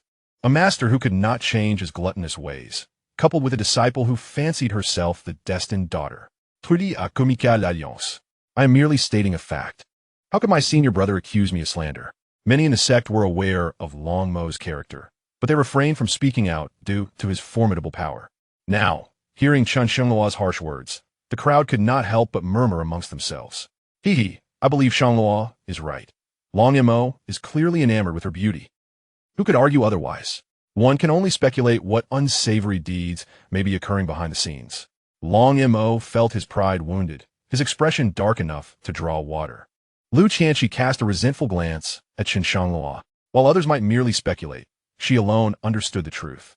In recent days, despite possessing the celestial level techniques from her past life, her progress felt painfully sluggish, leaving this self-proclaimed heavenly maiden with a profound sense of disappointment. Moreover, her ability to cultivate in peace was hampered as Long Mo persistently intruded upon her private quarters, his unsettling gaze causing her distress. All while she remained wary of this master, leaving her mentally and physically exhausted. She harbored resentment, believing that all of this turmoil stemmed from Chen Shangluo's actions. Had she been the one taken away initially, none of these troubles would have arisen. She could have smoothly ascended to the pinnacle of the nascent soul stage a century hence, and perhaps even reached the transformation stage in this lifetime. Long Mo and Chen Shangluo locked eyes, tension crackling in the air, suggesting a potential clash. Just then, a deep voice rang out from the crowd. "What are you all doing? Disperse at once. The disciples of the main peak are enforcing the law. Should you dare to linger, you will be taken to the law enforcement hall." Upon hearing this voice, the crowd scattered like startled birds, fearful of being caught in wrongdoing. The speaker was none other than Yun Miao and his companions, who stood before Chen Shangluo, bowing respectfully to Long Mo. The formality was observed, yet their tone remained notably cold. "Brother Long Mo, the sacred grounds of the sect strictly prohibit private duels. Please conduct yourself accordingly." Long Mo, filled with rage, exclaimed sharply, "Did you not hear him insult me first?" The other 3 junior disciples stepped forward, bowing respectfully. "Please, senior brother, be cautious. The implication is clear. If you continue to create chaos, you will be taken to the disciplinary hall." The junior disciples remained firm in their stance. Long Mo narrowed his eyes, each word punctuated through clenched teeth. "Tianxi, let us depart." Chen Shangluo was taken aback. Although Qingyun Peak had always maintained a close relationship with the main peak, it had never reached such extremes in his previous life. As if sensing his confusion, the 4 turned to Chen Shangluo, clasping their fists in gratitude, exhibiting far greater reverence than they had shown Long Mo. "Thank you, junior brother Shangluo." Chapter 23, Second Disciple, Yibing Xin. "Please, no formalities. Senior brothers and sisters, why such grand gestures? I am unworthy." This left Chen Shangluo feeling somewhat awkward. He. Yin Yuan stifled a laugh. "Junior brother Shangluo is absolutely deserving. If not for the techniques you contributed, we would have been destined to reach no higher than the transformation stage." Finally, Chen Shangluo understood the reason behind their actions. The 7-star sect primarily focused on sword techniques, and these 4 were unfortunately not adept in that area, struggling to find suitable methods. The highest achievement of Earth-level techniques only allowed one to attain the transformation stage. Senior brothers and sisters, you jest. You are all individuals of great fortune. Even without me, you would eventually acquire superior techniques. In truth, he was aware that until the day he achieved the imperial throne, these four would still remain mediocre in talent. Otherwise, the position of sect leader would not have fallen to him. Nevertheless, one must acknowledge the courtesy extended by others. After a brief exchange of pleasantries, Chen Shangluo set off down mountain. Yin Miao, why do I feel like I'm increasingly unable to see through junior brother Shangluo? Yin Miao chuckled. A golden scale is not merely a creature of the pond. When it meets the winds and clouds, it becomes a dragon. Yin Miao, have you noticed? Ever since practicing the heavenly level technique, your mind has become sharper, and you even appreciate the nuances of language. I see your complexion has improved. Long Mo headed to the main peak, exchanging all his valuable possessions for points, ultimately acquiring a third-grade body cleansing pill. Reluctantly, he handed it over to Lu Tianxi, feeling a pang in his heart. However, with fortune guiding him, should the other excel in the grand competition, all sacrifices would be worthwhile. Chen Shangluo, you better watch out. Suddenly, an idea struck him. Something was amiss. In his past life, Chen Shangluo rarely descended the mountain. What had changed today? Considering the timing, could it be Yi Bingying? He remembered quite clearly the two female disciples from his previous life. At this moment, it was indeed the time for Yi Bingxin to ascend the mountain. However, upon first encountering Yi Bingxin, her icy demeanor almost overwhelmed Long Mo. Tianqi, return to Qian Peak at once. I have urgent matters to attend to in the city of Danzhou. Mighty Xianxia, it is lamentable that your parents are powerless to procure the elixir that could heal you. You must rest at home while they visit the Alchemist Guild. Did they not declare that you would not survive past your 18th year? Yet, 2 days have elapsed, and you appear unscathed. Even Father Yi has come over to reassure us. Indeed, this is merely the beginning. We shall revisit the Alchemist Guild, and we will surely restore your health. Yi Bingxin remained silent, for only she comprehended the true nature of her predicament. 10 days prior, she had been reborn. Had it not been for the Ice Heart Sword technique, which bore the memories of her past life, she would have succumbed 2 days ago on her 18th birthday. How could this be? Her parents should have returned with Chen Shangluo by now to administer the flame elixir. Why has it not yet arrived in this lifetime? She couldn't help but feel a tinge of panic. Despite possessing the Ice Heart Sword technique, it was not a permanent solution. Her calculations indicated that, at most, she had a month before the venom within her would erupt. If she failed to encounter Chen Shangluo by then, she would be in peril. Father, mother, I wish to accompany you. She suspected that her parents did not recognize Chen Shangluo, which led to the missed opportunity. If she went, she would surely identify him at a glance, and that would avert any complications. Binger, are you certain you can manage? Your condition is exceedingly frail. Yi Bingxin, growing impatient, staggered out of bed. Let's go. I have spoken. In her previous life, her parents had passed away due to health issues shortly after she entered Qian Peak, leaving her without the chance to bid them farewell. Upon her rebirth, the sight of her parents had stirred emotions within her, but as bliss faded, her disdain for this home grew. Compared to Qian Peak, their circumstances were abysmal. They could scarcely afford 3 meals a day for the past 10 days. She had endured the agony of the venom while battling the gnawing hunger that tormented her mind. She had reached her limit, unable to resist her determination. Her parents reluctantly supported her as they made their way to the Alchemist Guild. Go, go, go. Why are you two back again? Oh, you've even brought your daughter along. She is quite lovely, but alas, she is but a frail wretch.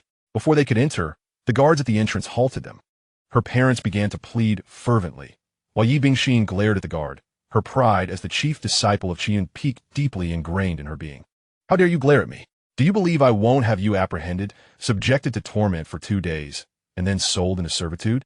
Instinctively, Yi Bingxin summoned her spiritual energy, only to realize her body was devoid of strength. She was no longer the celebrated second disciple of Qian Peak, but a mere shadow of her former self. At that moment, an elderly man emerged from the inner hall, a steward of the Alchemist Association's Danzhou branch. What are you all doing? Starting today, guests will be arriving in succession. Gather your spirits. Yes, Steward Qin. Upon noticing Yi Bingxin and her family, Steward Qin couldn't help but sigh and pulled them aside. Did I not inform you? Beasts imbued with phoenix bloodlines are exceedingly rare. Even if the blazing flame pill is concocted, her ailment will still relapse. Yi Bingxin's parents immediately knelt, bowing their heads to Steward Qin. He was accustomed to such displays, but felt utterly powerless. Please do not act this way. In our alchemist guild, parents like you come seeking medicine every day. If I could assist, I would certainly do so. However, your family situation is too unique. I am afraid I cannot help. Steward Qin placed 2 low-grade crystal stones in Yi father's hands, the extent of his capacity to assist. Yi Bingxin refrained from pressing further, instead scanning her surroundings. Once she confirmed that Chen Shangluo was not present, she inquired, Steward Qin, you mentioned guests arriving. Who might they be? Surprised to see Yi Bingxin alive, Steward Qin, while aware that it was merely a matter of time, chose to answer her out of goodwill. This time, the Treasure Pavilion from Quail City is collaborating with our Danzhou Alchemist Guild to host an auction. However, he sighed and returned to the guild's inner hall. Such matters were beyond the reach of the 3 of them. Unbeknownst to the speaker, Yi Bingxin, upon hearing the name Quail City, felt a flicker of hope ignite within her. Perhaps my rebirth has altered the course of events. She resolved to wait a couple of days, and if nothing changed, she would set out for Qixing's sect herself. Yet, given her current physical condition, she would likely perish along the way. Quail City served as a vital thoroughfare to Qixing's sect, a passage traversed by many. As Chen Shangluo passed through Quail City, he recalled the dramatic changes surrounding 13 and couldn't help but cast a lingering glance at the Treasure Pavilion. At that moment, the pavilion's manager was busy organizing the shelves, methodically placing items into a spatial ring. Is it closing for good? Chapter 24. The hidden owner of the Treasure Pavilion. Driven by curiosity, Chen Shangluo ventured into the shop. The manager, without turning, continued to tidy the counter, his face etched with despondency. We are not open today. If customers are in need, please go elsewhere. Chen Shangluo teased with a smile. Manager, are you preparing to close for good? The manager, brandishing a feather duster, turned around in anger. What do you mean closing for good? Can you not speak properly? Yet, upon recognizing Chen Shangluo, he suddenly felt a twinge of unease. A couple of days ago, I was still feeling fortunate that the disciple of the 7-star sect had not seen through my little ruse. Yet today, he has come seeking trouble? Esteemed guest, it is indeed you. I remember you well, the one who purchased the 13th item. However, let me make it clear that once the goods are sold, they are non-refundable. As he spoke, he kept glancing toward the loft, and such subtle gestures did not escape Chen Shangluo's keen observation. No refunds, no exchanges. Chen Shangluo waved his hand, signaling that he was not here to cause any trouble. However, one cannot help but wonder if the shopkeeper would regret slapping himself twice if he realized that the 13th item was an imperial weapon, and a growing one at that. Upon hearing that the visitor was not there to create a disturbance, the shopkeeper breathed a sigh of relief. Chen Shangluo continued, Since you're not closing up shop, what merchandise do you have available? The shopkeeper, feeling somewhat awkward, smiled in response. Given that the other party was a disciple of the 7-star sect and was treating him with such respect, he felt compelled to answer. Since our establishment, Jinbao Pavilion has been rather lukewarm. However, we are collaborating with the Alchemist Guild from Danzhou City to elevate our reputation. Yet alas, observing the shopkeeper's expression, Chen Shangluo inferred the underlying situation and interjected, But you are betting everything on this, are you not? If you succeed, you will rise to fame, but if not, you are prepared to shut down, correct? This is reminiscent of countless enterprises back on Earth, where many thrived through advertising while others were ruined by it. Nevertheless, he truly admired the business acumen of the Jinbao Pavilion's owner, as it was decidedly avant-garde in the realm of Tianyuan continent. The shopkeeper was momentarily taken aback, then smiled wryly. Indeed, esteemed guest, you are exceptionally perceptive. You have seen through our plans. Chen Shangluo chuckled lightly. Call down your manager. I have a method that will surely revive Jinbao Pavilion. It will be far superior to any auction. He recalled that in his previous life, Jinbao Pavilion had not risen through auctions, but rather due to the widespread revelation of the 13th Imperial weapon's identity, which catapulted the establishment to prominence. He had perfectly captured the moment of the 13th item's transformation on a recording stone. The shopkeeper's expression shifted to one of panic as he glanced nervously upstairs. Do not speak foolishly. I am the owner of Jinbao Pavilion. I do not understand anything about managers. Chen Shangluo remained silent, leaning casually against the counter, his fingers rhythmically tapping the surface. Hey, the person upstairs. Are you truly not going to meet with me? The shopkeeper, startled, hurriedly grabbed Chen Shangluo, attempting to usher him out of Jinbao Pavilion. My dear ancestor, please do not cause a ruckus. The person upstairs is not someone you can provoke. Hurry, leave at once. Suddenly, a melodious female voice echoed from above. Fu Bo. Allow this person to come up for a discussion. Chen Shangluo was genuinely surprised. He hadn't expected that this business prodigy would turn out to be a woman. The shopkeeper sighed helplessly and gestured for him to proceed. Chen Shangluo didn't hesitate and followed the stairs up to the second-floor loft. The woman was dazzlingly beautiful, dressed in a black cheapao. Its high slit revealed smooth, pale calves, while the faint curl of her lips perfectly blended icy elegance with a subtle, seductive charm. Judging by the fluctuations in her spiritual energy, her strength was certainly above the nascent soul stage, possibly much higher. Please have a seat. She invited Chen Shangluo to sit at the tea table, brewed tea for him, and then spoke. I am Ji Yao. Just now, I heard you mention that there might be a way to bring the treasure pavilion back from the brink. Is that true? Chen Shangluo picked up the teacup, took a sip, and finally replied calmly. Deceiving you brings me no benefit whatsoever. Ye Ipsilonao nodded. Anyone who could see through her intentions at a glance was clearly no ordinary person. Please enlighten me. Chen Shangluo leaned back, speaking casually yet confidently. Miss Ji, for you to get the Danzhou Alchemy Association to give face, I imagine your background is not ordinary. Naturally, your vision is broad, but regarding cooperation, it must be based on the Danzhou branch. Let them lead, you assist. You may spend as much as you want, but others are only buying from the Alchemy Guild. Not you. As for your treasure pavilion, don't think about whether things will sell. Even if they do, who will remember the pavilion? Ye Ipsilonao sighed softly. I've thought about that outcome as well. But there's no other way right now. She understood. This was a do-or-die plan. If it failed, the pavilion's assets wouldn't even cover the losses from the auction. She could afford to lose money, but what she feared most was losing the pavilion itself. This was the first enterprise she'd built since leaving home. If it failed, she would be nothing more than a puppet back at home.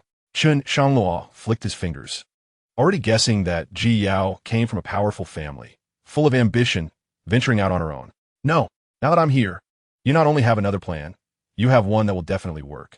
Oh, do tell. Ji Yao's curiosity was thoroughly piqued. Actually, your thinking has been off from the start. Don't worry about how many items you can sell. The treasure pavilion isn't famous yet. No one will care. What you should be thinking about is this. How to make it so that even if you don't sell a single item, people will still know about the treasure pavilion. Ji Yao blinked in confusion.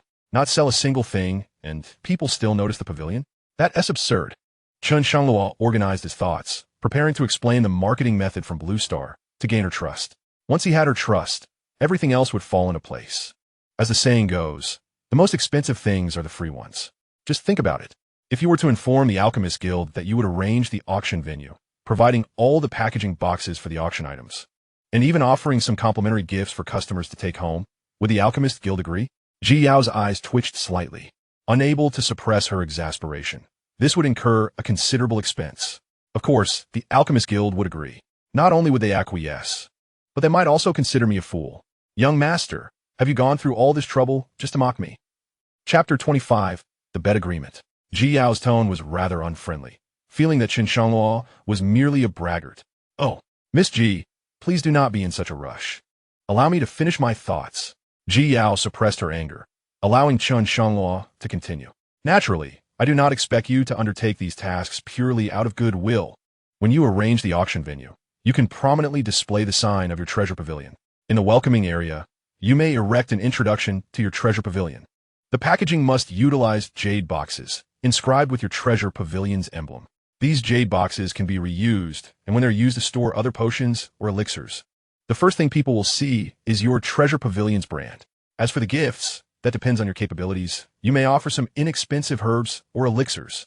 Additionally, having well-spoken attendants to warmly welcome guests to the auction sponsored by your treasure pavilion will elevate the event's ambience, won't it? You could even turn the tables, as others would only commend the strength of your treasure pavilion, believing you to be the true financial backer of this auction. Noticing a subtle change in Ji Yao's expression, Chen Shangluo prudently ceased his elaboration, recognizing that she would need time to digest this information. Further elaboration would be futile. He chuckled inwardly. The fish has begun to bite. Last time, your treasure pavilion cost me over 100 low-grade spirit stones. This time, do not blame me for being overly ruthless. Indeed, Ji Yao simulated this plan in her mind for a considerable time before suddenly standing up, her body trembling with excitement. With this model in place, It would be advantageous not only for the treasure pavilion, but for any endeavor. Realizing she had momentarily lost her composure, she composed herself and slightly bowed to Chen Shangluo. I have yet to inquire about your esteemed name, and I have been rather rude. Chen Shangluo. Thank you, young Master Chen, for your guidance. I wonder if you might have a moment later, as I have further inquiries to discuss. Chen Shangluo clasped his hands in acknowledgement. I shall share all that I know. Just as he reveled in his triumph, the system suddenly emitted a sound, nearly causing him to choke on his tea. Ding! Ji Yao's favorability rating has risen to 20. What? Is this for real? System, are you out of your mind? You should take a moment to consider who is seated opposite you. Every word and gesture indicates that she is not an ordinary person, and I still wish to take her as my disciple. If she were to realize my intentions, I would surely be met with a swift reprimand. However, fortunately, the system does not impose any strict requirements. Whether to accept or not remains a matter of personal choice. Nevertheless, Chen Shangluo could not resist the temptation to utilize his divine eye for a brief examination. Name, Ji Yao. Special constitution, demon path, holy body. Possessing an extraordinary comprehension of demonic arts, the bearer of this holy body embodies both righteousness and wickedness. In the early stages of cultivation, their progress is remarkably swift. However, due to the inherent conflict between good and evil, overcoming the trial of inner demons upon reaching the emperor stage proves to be exceedingly arduous. Chen Shangluo was left utterly astonished to think that she possessed the demon path, holy body. This implied that she might very well be a descendant of the demonic sect. No, this disciple must not be accepted. It was not that Chen Shangluo harbored any prejudice against the demonic sect. At times, the conflicts among righteous factions could be far more terrifying. It was simply that individuals from the demonic sect were notoriously unpredictable, and her strength far exceeded his own. He feared that a mere moment of displeasure could result in his obliteration. Perhaps, once he achieved the nascent soul stage, he might reconsider. Young Master Chen, young Master Chen. Ji Yao called out twice before Chen Shangluo regained his composure. Ji Yao posed her questions one after another, and Chen Shangluo generously provided answers. The more Ji Yao listened, the more she was filled with admiration. Thank you, young Master Chen, for your guidance. At the treasure pavilion, whatever you desire, please do not hesitate to mention it. I will gladly part with it to repay your invaluable counsel. Ji Yao still underestimated Chen Shangluo. Those with a system could obtain lottery opportunities simply by accepting disciples. What treasures could he not possess? This was merely an appetizer for him, while the plans he harbored were beyond Ji Yao's imagination. Chen Shangluo shook his head. Miss Ji, you seem to have misunderstood my intentions. What I propose is a method that could make your treasure pavilion flourish. These strategies have a longer efficacy period. They can only embellish your success, but cannot provide assistance in times of need. What? Ji Yao lost her composure once again. Such business theories were beyond her comprehension, and she had not anticipated that Chen Shangluo possessed even greater insights. She stood up in excitement. Please, young master, bestow your wisdom upon me. Chen Shangluo struggled to suppress a smile. If I told you that I possess a method to elevate your treasure pavilion to the pinnacle of commerce in the Tianyuan continent, what would you offer in exchange? Ji Yao bit her silver teeth. Had he made such a declaration upon entering, she would have undoubtedly dismissed him as a madman and expelled him. Yet, with the prior context, an absurd sense of trust had emerged within her. If young Master Chen truly possesses such a method, I shall offer all the items currently in the treasure pavilion as your reward. For others, this might represent an immense fortune, sufficient for a lifetime. However, it was a different matter for Chen Shangluo. He had a golden-devouring beast waiting at home. Who knew how many more golden-devouring beasts awaited him in the future? The mere thought of this filled him with worry. Thus, the treasures within the pavilion of rare gems hold no significance for him. His aspirations lie with the future might of the pavilion. Should Miss Ji choose to place her trust in me, how about we establish a wager agreement? A wager agreement? Ji Yao gleaned a new term from Chen Shangluo's words. What, pray tell, is this wager agreement that young Master Chen speaks of? Forgive my ignorance. Chen Shangluo, having momentarily forgotten that such agreements do not exist in this world, proceeded to explain, a wager agreement is simply a contract between us. Should I, Chen, succeed in elevating the pavilion of rare gems to the pinnacle of trading establishments, you shall bestow upon me a certain reward. Conversely, if I fail, I shall take nothing. Ji Yao comprehended that this was merely a mutual wager. With her intellect, she sensed that Chen Shangluo's ambitions were considerable. Thus a flicker of caution arose within her. Oh, I am curious as to what young Master Chen desires. Please speak plainly. As long as I am able, I shall certainly acquiesce. If I cannot fulfill it, I will find a way to compensate you. After all, the theories we discussed previously are of utmost importance to me. Chen Shangluo mused inwardly, realizing that Ji Yao was not foolish. She had already taken precautions and articulated her stance clearly. Essentially, she was saying that she could agree to the wager, but would not entertain any exorbitant demands. However, for Chen Shangluo, this was an exceedingly simple matter to navigate. He needed to make a grand request while ensuring the other party remained oblivious, perhaps even feeling grateful. Chapitre 26, Riching en accord. Chen Shangluo had already made his decision. I desire 30 of the shares in the pavilion of rare gems. Fearing that Ji Yao might not grasp the concept, he elucidated further. The so-called 30 shares mean that for every 100 spirit stones in profit the pavilion earns in the future, you must allocate 30 spirit stones as dividends to me. As for the rest, how you manage your operations is entirely up to you. Unless you encounter difficulties, I shall not interfere. Chen Shangluo calculated that a 30 dividend was not excessively burdensome, considering they still needed to manage and stock inventory.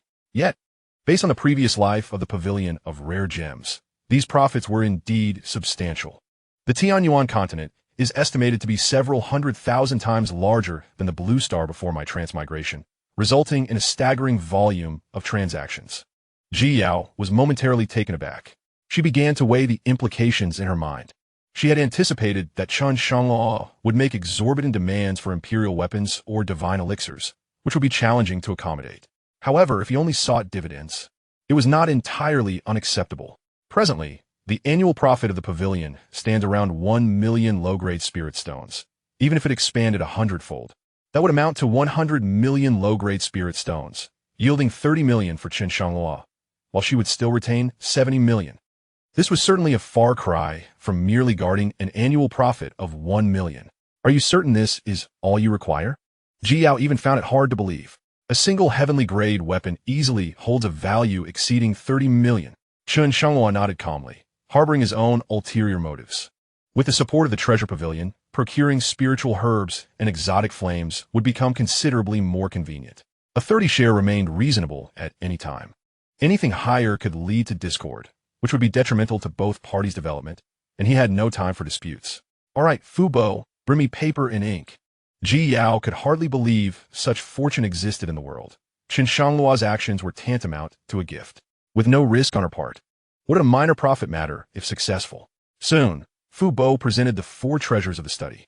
Ji Yao inscribed their contract on the paper and showed it to Chen Shangluo. One couldn't help but admire the elegance of his handwriting, as graceful as a startled swan.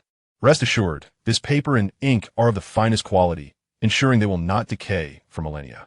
Chen Shangluo nodded, placing the contract into his storage ring, and casually retrieved the recording stone, placing it on the table. The method I mentioned is contained within this recording stone. Curious, Ji Yao picked up the stone and infused it with a strand of spiritual energy. The image within projected into the air. A rusted long sword overpowered 12 other swords, ultimately breaking through the encirclement and achieving its own transformation. Among those 12 swords, the least was indeed of earthly grade. Could it be an imperial weapon? Or perhaps a growth-type imperial weapon? Such treasures were exceedingly rare. Across the entire Tianyuan continent, the number of imperial weapons that had emerged could be counted on one hand, let alone those capable of growth. Yet, what relevance did this have to the treasure pavilion? Chen Shangluo interjected, "Do you not find this sword familiar? If you do not recognize it, perhaps Fu Bo should take a look as well." Fu Bo approached, scrutinizing the recording from the beginning. As the steward of the treasure pavilion, he recognized their merchandise with ease and quickly identified the rusted long sword. Boss, I remember now. This sword is 13, the one that has been returned the most times in our shop. The long sword, renowned in its own right, was at least of earthly grade. With Fu Bo's prompt, Ji Yao recalled its significance, gripping the armrest and eliciting a creaking sound. Then, she relaxed, her gaze fixed curiously on Chen Shangluo. "So this sword has fallen into your hands. Are you not afraid that I might reclaim it?" Chen Shangluo smiled confidently. "Donotist, I trust my own judgment. Miss Ji, Your aspirations lie elsewhere. If you desire it, an imperial weapon is merely trivial in your eyes. Besides, I have already gifted this sword to my disciple. It would be rather unbecoming to reach out for it from someone younger, wouldn't it? Ha ha ha. Ji Yao was taken aback. The person who understood her best was this man, with whom she had only exchanged a fleeting glance. Moreover, he had bestowed such a treasure upon his disciple. It seemed he was indeed a trustworthy individual. Ding! Ji Yao's favorability rating increased to 40. For the first time, Chen Shangluo felt an unsettling chill from the system's notification sound. Ji Yao chuckled softly. Very well. However, I still have a question. Please, Miss Ji, do share. With this recording stone in hand, how can we convince others that this treasure has originated from our treasure pavilion? We cannot have your disciples standing at my shop's entrance, explaining one by one, can we? Chen Shangluo leaned in closer, nearly brushing against Ji Yao's ear. Feeling the warmth of his breath, she instinctively wanted to retreat. Yet her curiosity compelled her to listen intently to what he had to say. Allow me to explain how we shall proceed. After hearing Chen Shangluo's explanation, Ji Yao felt as if she had been enlightened, her mouth agape in astonishment. Chen Shangluo returned to his seat, and Ji Yao suddenly sprang to her feet, bowing deeply. Having listened to your teachings, I realize I was like a frog at the bottom of a well. I shall instruct Uncle Fu to take action immediately. Please wait a moment. Ji Yao, having changed her address for him, handed the recording stone to Uncle Fu and conveyed her instructions. She promptly returned to the tea table, bowed once more, and then sat down again. Sir, might you consider remaining at my treasure pavilion? I can offer you additional dividends. She was utterly captivated by Chen Shangluo, and if he were to assist her, her business endeavors would surely flourish effortlessly. Chen Shangluo waved his hand dismissively. From now on, we are partners. You may call me Chen Shangluo, and I shall address you as Ji Yao. The term sir sounds rather unsettling. Ji Yao giggled, covering her mouth. Very well. I shall heed your request. As for the matters I mentioned, you may ponder them, and the dividends will be at your discretion. This time, Chen Shangluo declined firmly. My aspirations do not lie in business, just as yours do not reside solely in cultivation. I can occasionally offer you counsel, but my primary focus remains on my own cultivation. What cultivation? With a disciple around, there is hardly any need for it. Primarily, I wish to avoid being bogged down by mundane affairs. Understanding his perspective, Ji Yao replied, Then, young Master Chen, since you have descended the mountain, it must be for a purpose rather than to trouble the treasure pavilion. Perhaps I can assist in alleviating your burdens? Chapter 27. The Alchemist Association of Danzhou City. In truth, his descent was indeed aimed at Danzhou City. My disciple is about to establish his foundation, and I wish to seek out suitable foundation-building pills. Oh!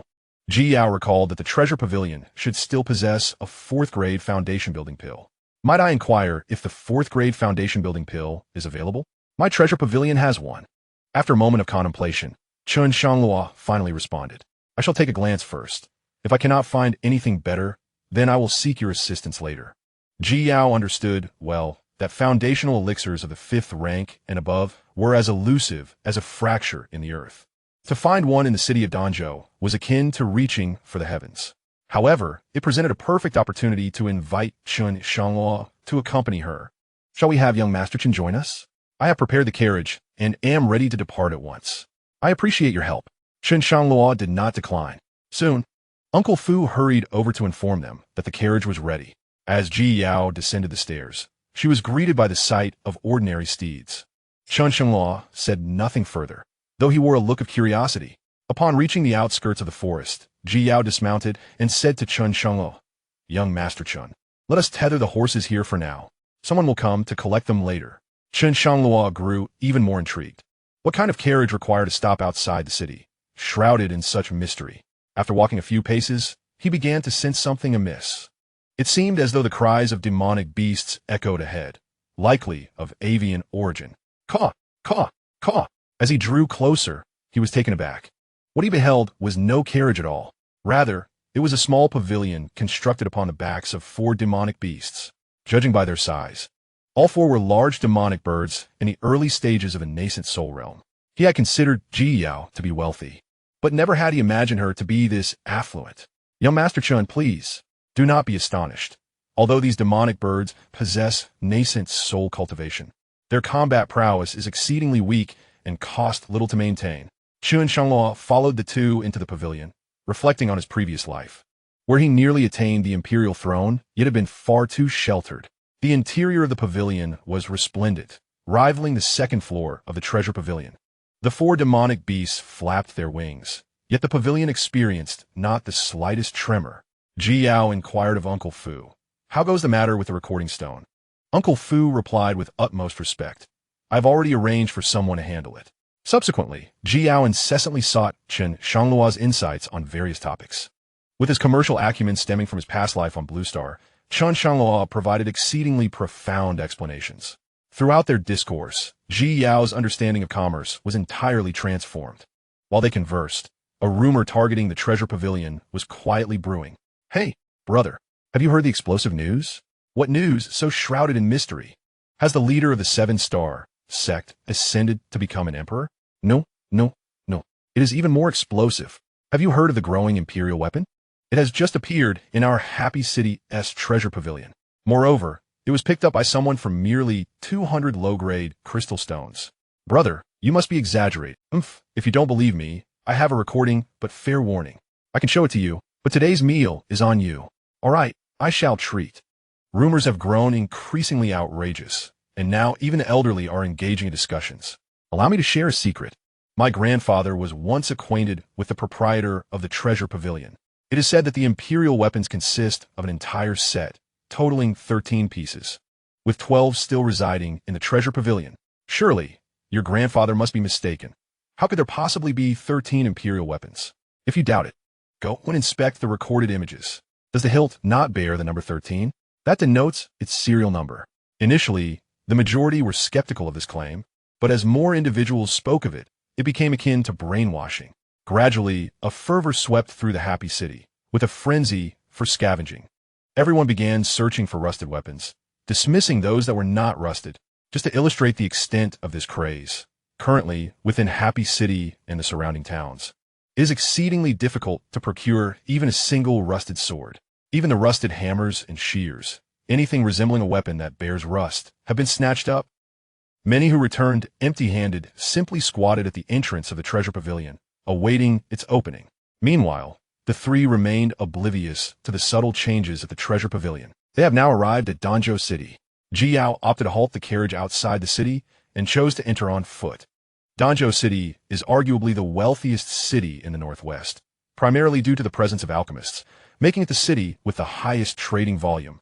The city is patrolled by numerous city guards, far more orderly than Happy City. The vendors lined along the streets are plentiful, yet they do not create chaos, as areas are distinctly designated for elixirs, spiritual herbs, and monster cores, among others. This place can be considered a paradise for scavengers. The largest trading establishment, the Wanbao Tower, is perpetually bustling with merchants. It is truly remarkable how seamlessly the Wanbao Tower has integrated itself, achieving such a large scale in the northwest. A hint of bitterness laced Ji Yao's words. Chen Shangluo chuckled lightly, observing that regardless of one's strength, women are inherently prone to envy. Rest assured, in no more than 2 years, the Wanbao Tower will be eclipsed by the treasure pavilion. Chen Shangluo spoke with a degree of assurance. In his previous life, upon the revelation of the treasure pavilion's scavenging news, it had taken merely 2 years to dominate the entire northwest market, even impacting the central continent. With his strategic council now in play, this time frame shall only be further condensed. Is that truly the case? Ji Yao's eyes sparkled with excitement. Whenever Chen Shangluo spoke, she felt an inexplicable sense of faith. Ding! Ji Yao's favorability reached 45. Chen Shangluo smiled wryly, shaking his head as he made his way towards the Alchemist Guild. At that moment, Steward Qin stood at the entrance of the branch office, his gaze searching continuously, clearly anticipating Ji Yao's arrival. There were 2 reasons for his eagerness. Firstly, the guild had been informed in advance of Ji Yao's significant background. Establishing a connection with her would surely be noted, potentially leading to a transfer to the central continent. Secondly, the Wanbao Tower had been dealing a serious blow to the branch's alchemy sales. Steward Qin had tried multiple times to negotiate a partnership, but with Wanbao Tower's influence in Zhongzhou, the Danzhou branch's stewards hadn't even taken him seriously. With repeated back and forths, friction between the 2 sides was inevitable. Perhaps this collaboration with the treasure pavilion could finally break the stalemate. From a distance, Steward Qin saw Ji Yao laughing and chatting with a man. He hurried forward to greet them, giving Chen Shangluo a respectful nod. "Miss Ji, you finally arrived. Please come in, come in." Ji Yao immediately reverted to her icy demeanor upon noticing the outsider. In terms of expression management, Chen Shangluo had to admit she was impressed. Steward Qin led the two of them into a private reception room, seeing that there was nothing left for him to do there. Chen Shangluo decided to stroll through the guild, collecting spiritual herbs for refining foundation-building pills along the way. "Take your time chatting. I'll go take a look around." He left the reception room and headed straight to the herbal materials section, where ingredients for refining all types of pills were displayed. The Alchemist Guild really had deep pockets. Even the herbs in a single branch were incredibly aged. All the herbs needed for refining foundation-building pills, except Nirvana grass, were basically present here. With these high-quality herbs, even if he didn't have the highest-grade ingredients, he could refine at least top-tier 4th-grade pills, not just 5th-grade. Chen Shangluo decided, if there was still no news about the exotic flame after the auction, he would first refine 4th-grade pills. As he wandered, a commotion came from outside the door. "Please, sirs, let us in. Just this once. One last time. Let us see Steward Qin again." The two guards at the entrance were visibly irritated. Go, go, go. Weren't you here this morning? We already told you. Your daughter is beyond saving. Steward Qin is busy with important guests right now." Mr. and Mrs. Yi, hearing this, decided to gamble one final time. With a prestigious guest present, perhaps Steward Qin would feel obliged to make a pill for Yi Bingxin. Chapter 28. Inner demons arise unbeknownst to them. Steward Qin wasn't unwilling to help. He simply couldn't. Even for him, refining a single batch of flame pills for an ordinary family was beyond his capacity. Hearing the commotion outside, Chen Shangluo habitually glanced out. Coincidentally, he was seen by Yi Bingxin. "Chen Shangluo, it's really him." Her heart was a whirlwind of emotions. Yet a sense of relief surged through her. Just as in her previous life, Chen Shangluo had come to Danzhou City, meaning she could be saved. Seizing the moment, her weak body somehow found strength. Amid the tugging from above, she squeezed through the narrow gap. "Ha! You little girl, are you looking for death?" The guards pushed Yi Bingxin's parents aside and hurried after her. Yi Bingxin, heedless of all else, dashed towards Chen Shangluo. Chen Shangluo, momentarily taken aback, wondered how Yi Bingxin had managed to survive despite his absence for a few days. Not only was she alive, but she had also ventured out, even appearing before him. In the previous life, when he accompanied her parents home, Yi Bingxin had been on the brink of death. Yet this was fortuitous. They were all adults now. The deeds of the past must be repaid in this life. "Master, please save me," Yi Bingxin exclaimed, breaking free from the guards and collapsing to the ground. Clutching Chen Shangluo's calf, her knees throbbed with pain, but she paid no heed to it. The only person who could save her was right before her. Upon recognizing Chen Shangluo, the guards immediately bowed respectfully, terrified of being implicated by Yi Bingxin. After all, anyone who could be personally attended to by Elder Qin must possess a significant status. "My lord, I apologize. It was our negligence that allowed this young girl to collide with you.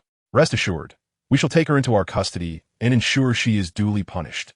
They harbored an intense disdain for Yi Bingxin. Not only had she run amok, but she had also chosen someone formidable to confront.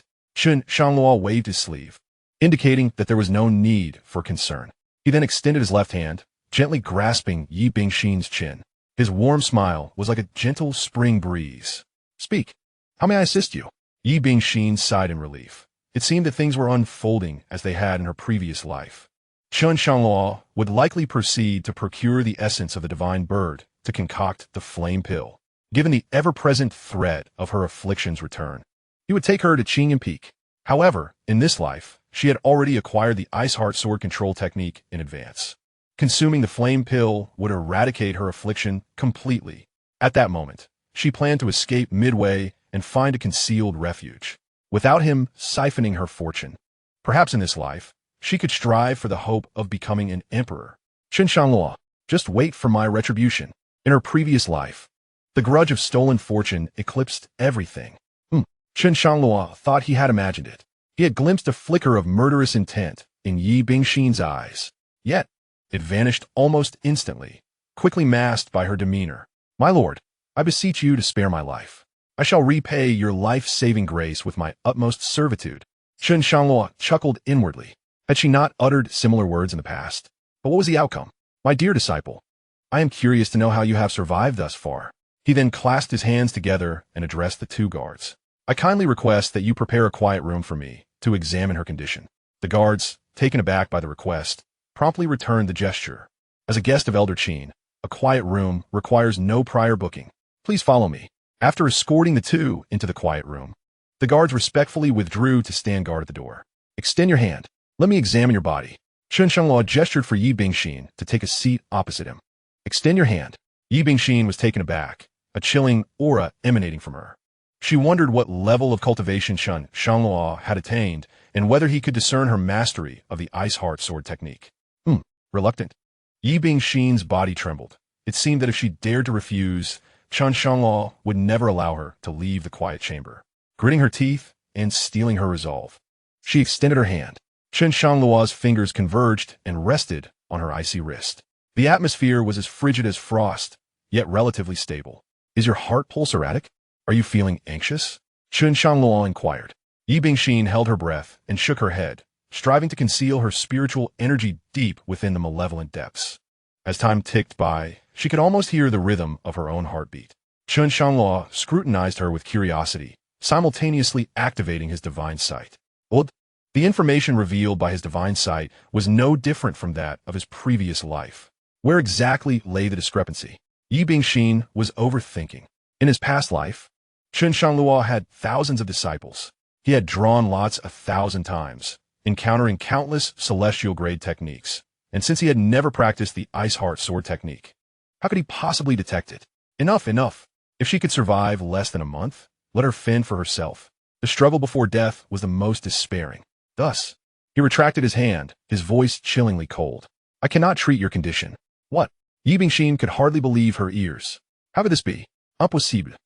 How could you not be able to treat me? Her demeanor shifted from meekness to hysteria. Trembling, Yi Bingxin brought her hand closer to Chen Shangluo. Please, take another look. There must be a way. There must be a way. Chen Shangluo furrowed his brow. Why are you so certain that I possess a solution? Realizing her slip of the tongue had incited his emotions, Yi Bingxin hastily knelt. I was too anxious. Sir, please think again. There must be a way. In this world, aside from you, no one else can save me. In her previous life, upon awakening, she had already heard that the flame pill was originally a low-grade elixir, yet contained the blood essence of a demon beast, available only from the Seven Stars sect. Chen Shangluo, weary of her incessant pleas, stood to leave. Seeing this, Yi Bingxin blocked his path, her emotions completely unraveling in her desperate state. Chen Shangluo, you must save me. Otherwise, she intended to assert that without her luck, Chen Shangluo could never successfully condense the emperor's throne, using it as leverage.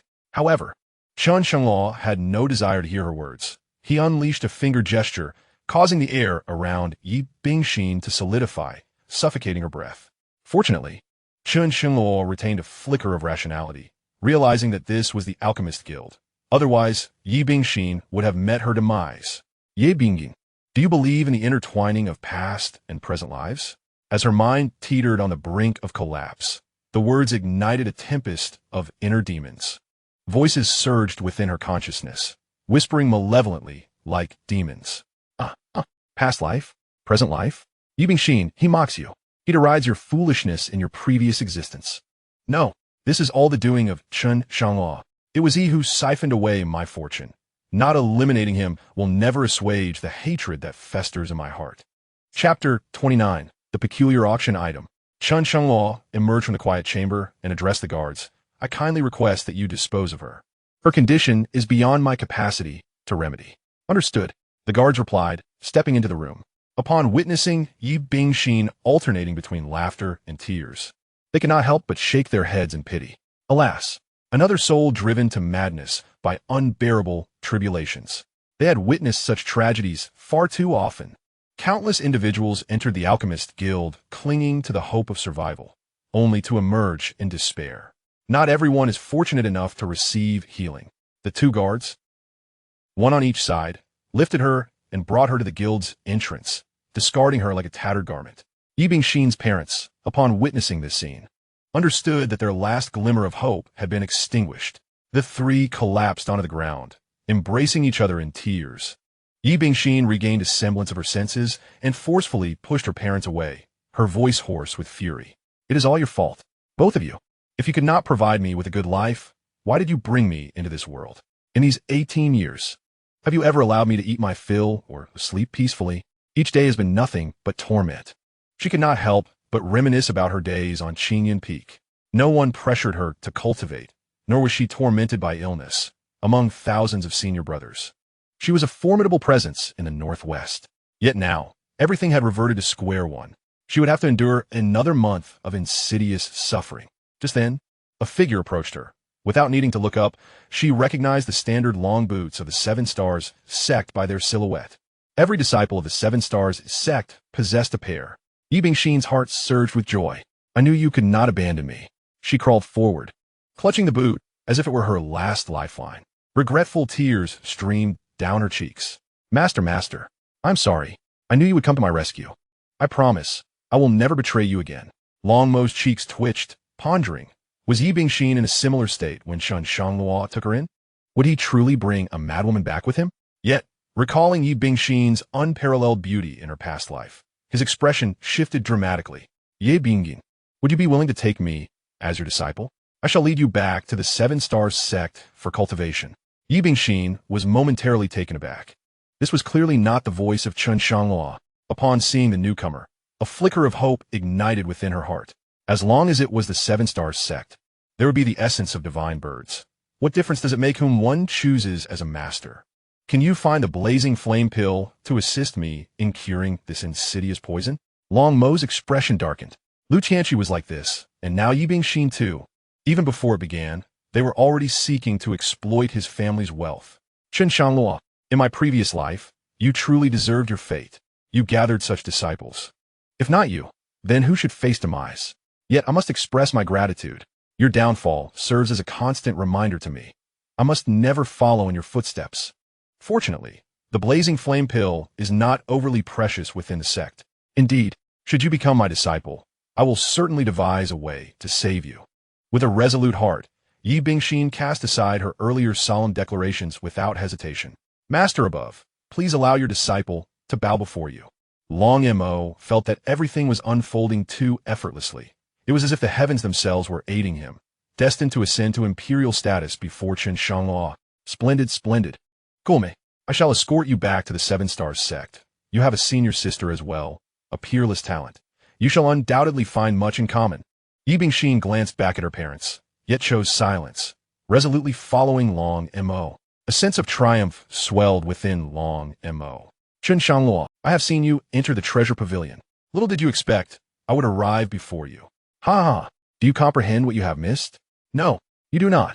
He still believed that Chen Shangluo was wasting time in the treasure pavilion, unaware that Chen Shangluo was in the tranquility chamber on the second floor. He sensed something amiss. Why does it feel warmer here than in the tranquility chamber? The tranquility chamber not only offered a place for meditation, but also contained the core fire and alchemical furnace necessary for potion making. In his previous life, Chen Shangluo had utilized the tranquility chamber countless times for alchemy.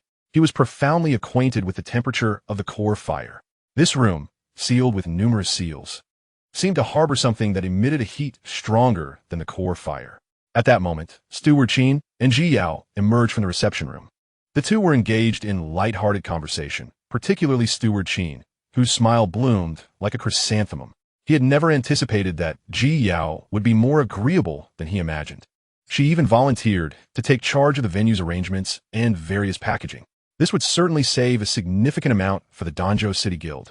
Then, we shall rely on you, Miss Ji Yao. You have truly made this old man feel a tad embarrassed.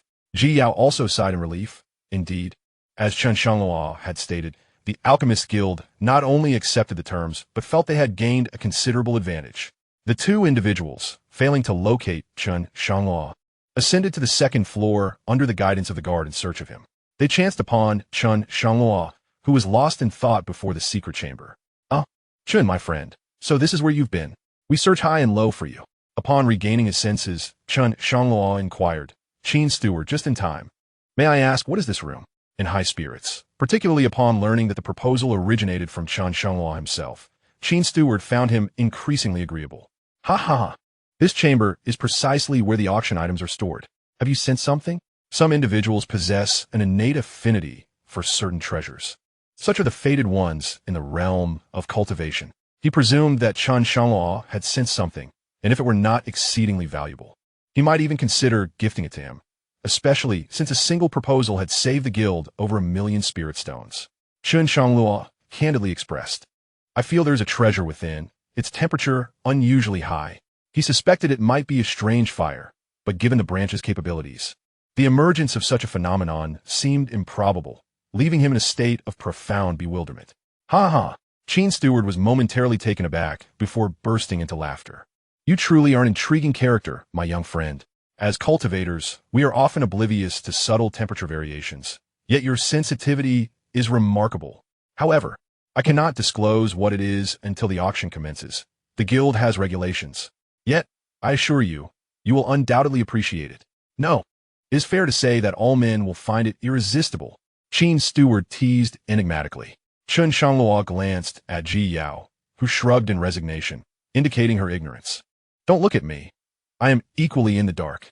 Until the auction, both parties must refrain from interfering with each other's items. It's the rule." Chapter 30. The next target, Chu Qiluo. Chen Shangluo sighed, realizing he would have to wait a few more days, as he could only return after the auction concluded. The system's return of his cultivation indicated that Xianxia required more time to break through to the foundation establishment stage. A mere wait would not be detrimental. After all, he had ample spiritual herbs at his disposal and could refine them once he obtained the strange fire. Even if it were not a strange fire, he surmised that this flame seed would be significantly superior to the earth fire, allowing him to barely refine a 5th-grade foundation establishment pill. "Have you finalized your arrangements? When will the auction take place?" Ji Yao responded, "Can we reach an agreement? The Alchemist Guild will be conducting the auction, and the invitations have already been dispatched. It is scheduled for tomorrow afternoon." Chen Shangluo contemplated for a moment. Since it was set for the following afternoon, it would not cause any significant delays, and he readily accepted. Nevertheless, he felt a surge of anticipation, as there was something within that could rival the strange fire. With no pressing matters today, Chen Shangluo decided to explore the area, hoping to stumble upon some opportunities, much like Tianqiu. However, to one's surprise, he found nothing. "Alas, it seems my fortune pales in comparison to that of my disciple." Ji Yao summoned Uncle Fu, gave her instructions, and then accompanied Chen Shangluo to leisurely stroll about. He. What delightful thoughts occupy your mind. Do you truly believe it resembles my treasure pavilion, where you can stumble upon such great fortune?" Ji Yao chuckled behind her hand, capturing the attention of passers-by who turned their heads in curiosity. This act utterly astonished Steward Chen. Ji Yao's status was already lofty, yet there was an unspoken sense that she revolved around Chen Shangluo. Jixing sect. It appears an extraordinary individual has emerged. If the opportunity arises, one must cultivate a favorable relationship with the Qixing sect. Steward Chen silently resolved in his heart. As night fell, Chen Shangluo lay upon his gaze fixed upon the ceiling, when suddenly the voice of the system resonated. "Ding! Congratulations to the host for advancing to the 5th level of the foundation establishment stage." In the Qixing sect, at Qiyun Peak, the sound of flowing water emanated from Lu Tianqi's chamber. Mist swirled, and crimson petals fell like stars. How delightful! For the past few days, she had been wary of Long Mo, not daring to bathe. Now that Long Mo had descended the mountain, she could finally relax. In her previous life, even upon reaching the peak of the nascent soul stage, she had maintained this habit. It was evident that the cultivation atmosphere at Qiyun Peak was exceptionally comfortable, yet with thousands of disciples, each outstanding in their own right. This was a significant source of envy for Long Mo. Just as Lu Tianqi was completely immersed in her tranquility, suddenly, hurried footsteps echoed from outside. As he returned so soon, Lu Tianqi lightly stepped, leaping from the water's surface, hastily wrapping herself in a sheer veil. Her hair hung damply over her shoulders, and she hadn't even had time to don her shoes. With a loud bang, the door was violently flung open. Lu Tianqi frowned, a hint of disdain barely perceptible between her brows. Each time Long Mo entered or exited her room, he was so crude and boorish. "Master." Upon witnessing this unexpected scene, Long Mo paused for a few seconds, his throat dry. Yet, Mindful of Yi Bingxin beside him, he maintained a facade of being a model teacher. What are you doing? As cultivators, we should cleanse ourselves with spiritual power daily and not indulge in comfort. The words were eloquent, yet his gaze was fixed on Lu Tianqi's disheveled attire and the exposed, delicate foot. Lu Tianqi tugged at her clothing, retreating a few steps, and then clasped her hands, saying, "Disciple understands, it won't happen again." Only then did Long Mo nod in satisfaction, pulling Yi Bingxin from behind him. "This is my newly accepted disciple, named Yi Bingxin. You shall be sisters from now on." Yi Bingxin. Lu Tianqi finally raised her head to look. The two locked eyes. Stunned for a moment, memories of the past flooded both their minds. Do you two know each other? Long Mo sensed something amiss and inquired. The two, regaining their composure, vehemently denied any connection, reluctant to reveal their identities as reincarnators. "We are not acquainted, merely familiar with each other at first sight." Yi Bingxin likewise recovered swiftly, bowing to Lu Tianqi. "I am your junior, Yi Bingxin. Pleased to meet you, senior sister Tianqi." Long Mo pondered, feeling an inexplicable sense of unease. "Very well. Yi Bingxin resides next to you, so you must look out for each other henceforth. Oh, by the way, starting tomorrow, you both must rise at dawn to train. Meditate in the evenings. With less than a month until the grand competition, do you not feel a sense of urgency?" "Yes, master." Lu Tianqi appeared unconvinced. In her previous life, she hardly trained and still secured first place in the competition. This time, with the foundational advantage of the myriad forms sword technique, her starting point was significantly elevated. Subsequently, she led Yi Bingxin to the adjacent room. As they departed, Yi Bingxin inquired about Long Mo master, the flame elixir. Long Mo felt a wave of irritation, knowing that the spirit stones would depreciate significantly the next day. "Understood. I will go to the main peak to exchange for you tomorrow." "Thank you, master." Long Mo stormed out and returned to his chamber. He took out the art of fortune transference and sat cross-legged. Instantly, invisible threads of fortune began to flow into his body. Yi Bingxin felt an intensifying chill within her, and coupled with her encounter with Lu Tianqi, she tossed and turned in bed. Why had senior sister Tianqi also become a disciple of Long Mo? She sensed an unseen hand deliberately binding them together. Lu Tianqi, equally restless, was overwhelmed by a sense of foreboding. This bizarre coincidence left her breathless. On Qian Peak, the night was as cold as water. Yet, Long Mo opened his eyes in exhilaration, exhaling a breath of turbid air, accompanied by a soft murmur. Roar. With the experience from his past life and the fortune of the two, his cultivation speed could only be described as extraordinary.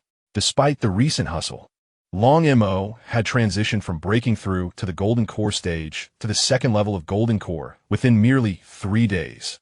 If this continued, he estimated that he could consolidate his imperial status before Chen Shangluo in less than 200 years. Who was the next child of fortune? Ah yes, Zhuge Lu. In the previous life, these three had made a remarkable impact, securing the top 3 positions and laying a solid foundation for Chen Shangluo to eventually become the sect leader. Long Mo, therefore, sought to harness their fortune. The higher his rank, the greater his fame, and thus, the more fortune he would accumulate. Long Mo retrieved a small booklet containing detailed information regarding the disciples of Chen Shangluo that he had acquired. Chapter 31. The Bounty Mission. As Long Mo reminisced about Chu Qiuao's humble origins, he simultaneously crossed out Yi Bingxin's name. A thick stack of booklets recorded an array of names. Upon completing this task, the dawn began to break in the sky. For someone at the second level of the Golden Core realm, the need for sleep had become irrelevant. Have Lu Tianqi and the others still not risen? Long Mo narrowed his eyes, seized a long whip from the weapon rack, and furiously kicked open Lu Tianqi's door. Due to habits from her previous life, she could no longer withstand the fatigue and eventually succumbed to slumber in the late hours of the night. This sleep continued until dawn, as she was accustomed to the late risings of her past. Chen Shangluo, waking even later, had no inclination to concern herself with them. Crack! The whip struck her, jolting Lu Tianqi awake, pain surging through her arm. Do you disregard my words as mere nonsense? The grand competition is less than a month away. Just look at your progress. From a second level of Qi refinement to the third level, it took you a full 3 days. Truly a waste. Do you realize that your opponents will be your seniors at the foundation establishment stage? Long Mo, fuming with rage, lifted the whip to strike again. Lu Tianqi, feeling wronged, quickly knelt on the bed, pleading for mercy. still groggy from sleep and disheveled. She inadvertently exposed a large expanse of her fair skin as she bent down. Master, I understand my mistake. I truly understand my mistake. Long Mo swallowed hard, waiting for Lu Qianxi to realize her appearance and adjust her neckline. Get lost. Hurry and put on your clothes. Head to the courtyard to train. Lu Qianxi hastily donned her attire and stumbled toward the courtyard, beginning her sword practice. As for Yi Bingxin, Long Mo had no intentions of sparing her either. Don't pretend to be on the verge of death. Get out and do your morning exercises. Otherwise, don't expect to receive the blazing flame pill. Soon, Yi Bingxin, amidst cries of dismay, dashed out of her room. Strangely, when Lu Tianqi witnessed Yi Bingxin being chastised, an inexplicable sense of satisfaction welled up within her. After rousing the two, Long Mo descended the mountain, heading towards the main peak. Greetings, senior brother. Greetings, senior brother. Along the way, the disciples greeted him with respect, and Long Mo relished the admiration in their gazes. He overheard some discussions as well. Hey, did you hear? The senior brothers of the main peak mentioned that for this competition, in addition to the predetermined rewards, each participant can also select a heavenly level technique from the treasure pavilion.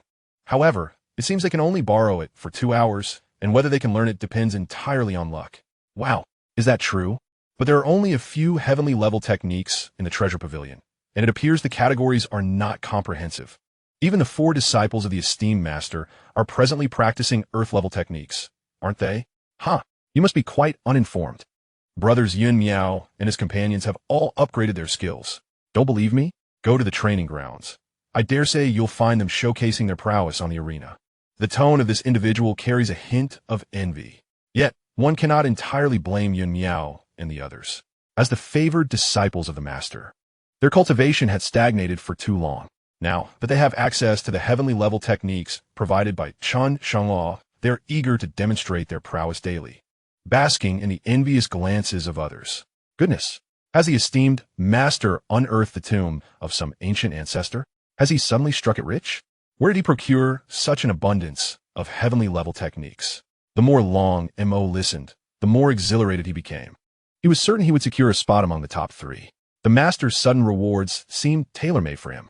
This technique of fate is indeed effective. Unbeknownst to him, even the original course of events had shifted to align with his burgeoning fortune. Contemplating this, the morning's earlier displeasure was completely cast aside. He approached the points redemption counter and presented his disciple identity token. Please exchange for a flame pill and a suitable earth-level technique for my icy constitution. A cold voice emanated from the counter. Flame pill, 10,000 low-grade spirit stones. Earth-level technique, 20,000 low-grade spirit stones. Recalling their mention of rewards for heavenly level techniques, Long Mo quickly altered his request. Actually, please exchange for an earth-level technique. The voice responded once more. Earth-level technique, 50,000 contribution points. Spirit stones cannot be substituted. Long Mo gritted his teeth. For the sake of enabling his disciples to harness greater fortune, he was resolute. Very well. Subsequently, 3 items appeared at the counter window: a flame pill, an earth-level technique, and Long Mo's identity token. You have 1,000 spirit stones remaining and 200 points left. Long Mo's expression darkened. His resources had been nearly depleted. Spirit stones were of little concern, as he received tributes monthly, but points were hard-earned. Over the years, through managing the daily affairs of Qiyun Peak, he had painstakingly accumulated over 200,000. Now, he was reduced to a mere fraction of that. Should he wish to earn more contribution points, he would have to undertake the sex bounty tasks. For years, he had maintained his dignity as the elder brother, making it impossible to lower himself to accept ordinary disciple bounty tasks. But now, circumstances had changed. Stealthily, he made his way to the bounty counter, pretending to merely inquire. Seizing the opportunity during a lull in activity, he appeared at the bounty desk. Are there any higher contribution point single-person bounty tasks available? The elder responsible for issuing tasks, upon recognizing Long Mo, became intrigued.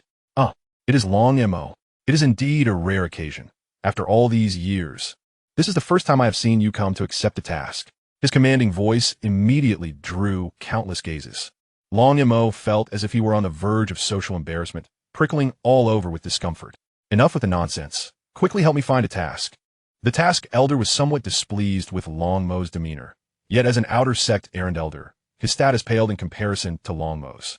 Indeed, in a maritime area 900 miles outside of Happy City, fishermen have reported sightings of a formidable demon at the pinnacle of the Golden Core stage, which has frequently appeared. The casualties have already exceeded 20 citizens. The task involved slaying the sea demon and retrieving its demon core, for which one could earn 60,000 contribution points. Long Mo contemplated for a moment. Currently, I am at the second level of the Golden Core stage. By the time I reach the fishing village, I should be nearing the third level. With some techniques from my past life, defeating a demon beast at the pinnacle of the Golden Core stage should not pose a significant challenge. Moreover, the location is a small fishing village, which conveniently allows me to take Chu Chua as my disciple as well. Thus, he promptly agreed. All right, I shall accept this task. Chapter 32. The auction begins. Wow, is that not Master Brother Long Mo? He has come to accept a bounty task as well. People began to murmur about Long Mo.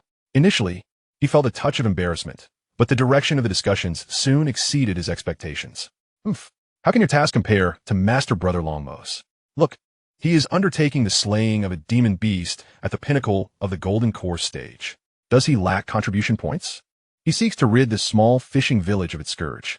Hearing these discussions, Long Mo gradually lifted his head and walked towards the door, deliberately leaving behind an aloof and melancholic silhouette. Upon exiting the grand door, he could no longer suppress the smile at the corners of his mouth. The sensation of being favored by fortune was truly delightful. Long Mo returned to Chiyun Peak, appearing to be in high spirits. He entrusted the flame elixir and the earth-level cultivation technique to Yi Bingxin. Yi Bingxin was far more astute than Lu Qianxi to conceal her identity. She graciously accepted the items, feigning great delight. As expected, this also eased Lu Qianxi's considerable wariness. See, I am the true daughter of destiny. What merit does she? Yi Bingxin possessed to be reborn? Observing her jubilant and carefree demeanor, one could tell she had never experienced the world. Long Mo's emotional value was thoroughly satisfied, and he addressed the two. You must devote yourselves to your cultivation. I shall descend the mountain for a while. When I return, should I find you slacking, do not blame me for being merciless. Yes, master. In contrast to Long Mo's bustling schedule, Chen Shangluo appeared far more leisurely. The auction venue had been nearly prepared, and Ji Yao had specifically returned to invite Chen Shangluo to attend together. Oh, Miss Ji, shouldn't you be at the auction site? Why have you come back? Ji Yao gazed at Chen Shangluo with a hint of melancholy. Isn't this an invitation for my partner? This is also part of my business. Chen Shangluo felt uneasy under her intense stare. All right. Let us proceed together. Ji Yao covered her mouth, laughing, and the two made their way to the auction house. Upon arriving at the auction venue, Fu Bo spotted them from afar. The boss has arrived. Everyone, perk up. He gestured to the attendants nearby, urging them to be more perceptive. Upon learning of the boss's arrival, the attendants instantly brightened up. Welcome to the Treasure Pavilion-sponsored gem auction. Please step inside. The two exchanged slight nods and entered the hall. Wow, the boss is so young. The men are handsome and the women are beautiful. Fu Bo, Vite. In which room will the boss be? I wish to serve. A few female attendants immediately became infatuated. Fu Bo replied, just take good care of the customers in the other private rooms. The boss's section is mine. Chen Shangluo surveyed the hall, as the guests had yet to arrive. It was just the two of them for now. Ji Yao proudly pointed out the exquisite plaques and the small gifts prepared on each table. Look at how well everything is prepared. I've arranged it all according to your specifications, sparing no expense. There should be no venue in the entire Tianyuan continent as luxurious as this. Her statement was far from boastful. The people of Tianyuan continent had no concept of advertising, and naturally, no one would spend money on such extravagance. It felt like a fruitless endeavor to them. Faced with Ji Yao's inexplicable confidence, Chen Shangluo merely smiled. These marketing strategies, when compared to those on Blue Star, are but a drop in the ocean. You could even organize some performances, invite storytellers or dancers, or host a wine party. And don't forget the element of mystique we can create in advance. All right. You will come to understand that this is merely basic marketing. Now, lead me to the private room. Ji Yao was taken aback. Basic marketing? Is there more beyond this? The realization that there might be additional strategies that Chen Shangluo had yet to reveal was almost unfathomable to her. Distracted, Ji Yao led Chen Shangluo into the private room she had meticulously prepared, the most luxurious one. The tea table was equipped with all sorts of exquisite fruits. Inside, one could see the entire auction scene, yet those outside could not glimpse within. At the center of the room was a sound transmission array. Placing one's palm upon it would allow their voice to reach the heart of the venue. This floor housed 9 such rooms, specifically designed for representatives of special forces. Ji Yao's mind whirled with mischievous thoughts. Oh, by the way, I heard that Wanbao Tower is also here. I fear, after this, they might adopt this model as well, which would affect the market in the northwest. Chen Shangluo held his teacup aloft, his hand suspended in midair as a sudden laugh escaped his lips. Ji Yao realized her intentions had been uncovered, her face flushing with embarrassment. All right. I won't hide it any longer. I simply wish to know what marketing strategies occupy your mind. Chen Shangluo sighed, for he had been away from Blue Star for 2 centuries, and the knowledge imparted by the system had long been returned to his mentor. How about this? Once I return to Qingyan Peak, I shall consolidate this information and compile it into a booklet for you. Ji Yao moved her chair closer to Chen Shangluo, adopting a whimsical demeanor as she blinked her enchanting eyes at him. What if I accompany you to Qingyan Peak? A laugh erupted from Chen Shangluo, causing him to spurt tea. Cough. I think that might be best avoided. Qingyan Peak lacks female companions. In your presence there would be rather inconvenient. Once I have organized everything, I will naturally send it to Kuaishur City. Ji Yao pouted, feeling for the first time as though she were being dismissed. The atmosphere grew awkward, but fortunately, the arrival of additional guests broke the silence. Ji Yao began to introduce Chen Shangluo to the newcomers, all of whom were notable figures from the surrounding areas of Danzhou City. Soon, the venue was filled to capacity. The recent buzz surrounding the Zhenbao Pavilion's unexpected event had drawn considerable attention, leading to a significant increase in attendees. It was only after Uncle Fu procured over 100 additional stools that everyone was finally seated. Once all the guests were settled, Uncle Fu joyfully entered the private room. Miss Young Master, a momentous occasion, indeed. Ji Yao cast him a sidelong glance. Uncle Fu, just get to the point. At your age, there is no need to be so flustered. Chapter 33. The Countenance of the God-Slayer. Uncle Fu's expression remained jubilant as he continued. Miss, do you have any idea how many more guests have arrived today than expected? Over 1,000. That is a full third more than we anticipated. Do you know why? He paused, eliciting curiosity from Ji Yao. Come now, Uncle Fu, can't you be more straightforward? Must I prompt you for every detail? Uncle Fu took a moment to compose himself before responding. The news about the Lying Stone has spread. These guests have traveled from their respective cities upon learning that the Zhenbao Pavilion is hosting an auction. I've heard that many others couldn't make it and are blocking the entrance to the Zhenbao Pavilion. If we don't return soon, it may very well be dismantled. At this revelation, Ji Yao felt an exhilarating rush, wishing fervently to return to Kuaishur City at once. Meanwhile, Chen Shangluo continued to savor his tea, as if he had foreseen this outcome all along. Just then, a melodious voice resonated from above the venue. Welcome, esteemed guests, to the Treasure Pavilion-sponsored Gem Auction. The charming host, with eloquence, stirred the interest of all present before formally announcing the event. Let us welcome the first item up for bid, a second-tier elixir, the Qi Gathering Pill, crafted by the Alchemist Guild. There are a total of 10 pills, with a starting price of 500 low-grade spirit stones each.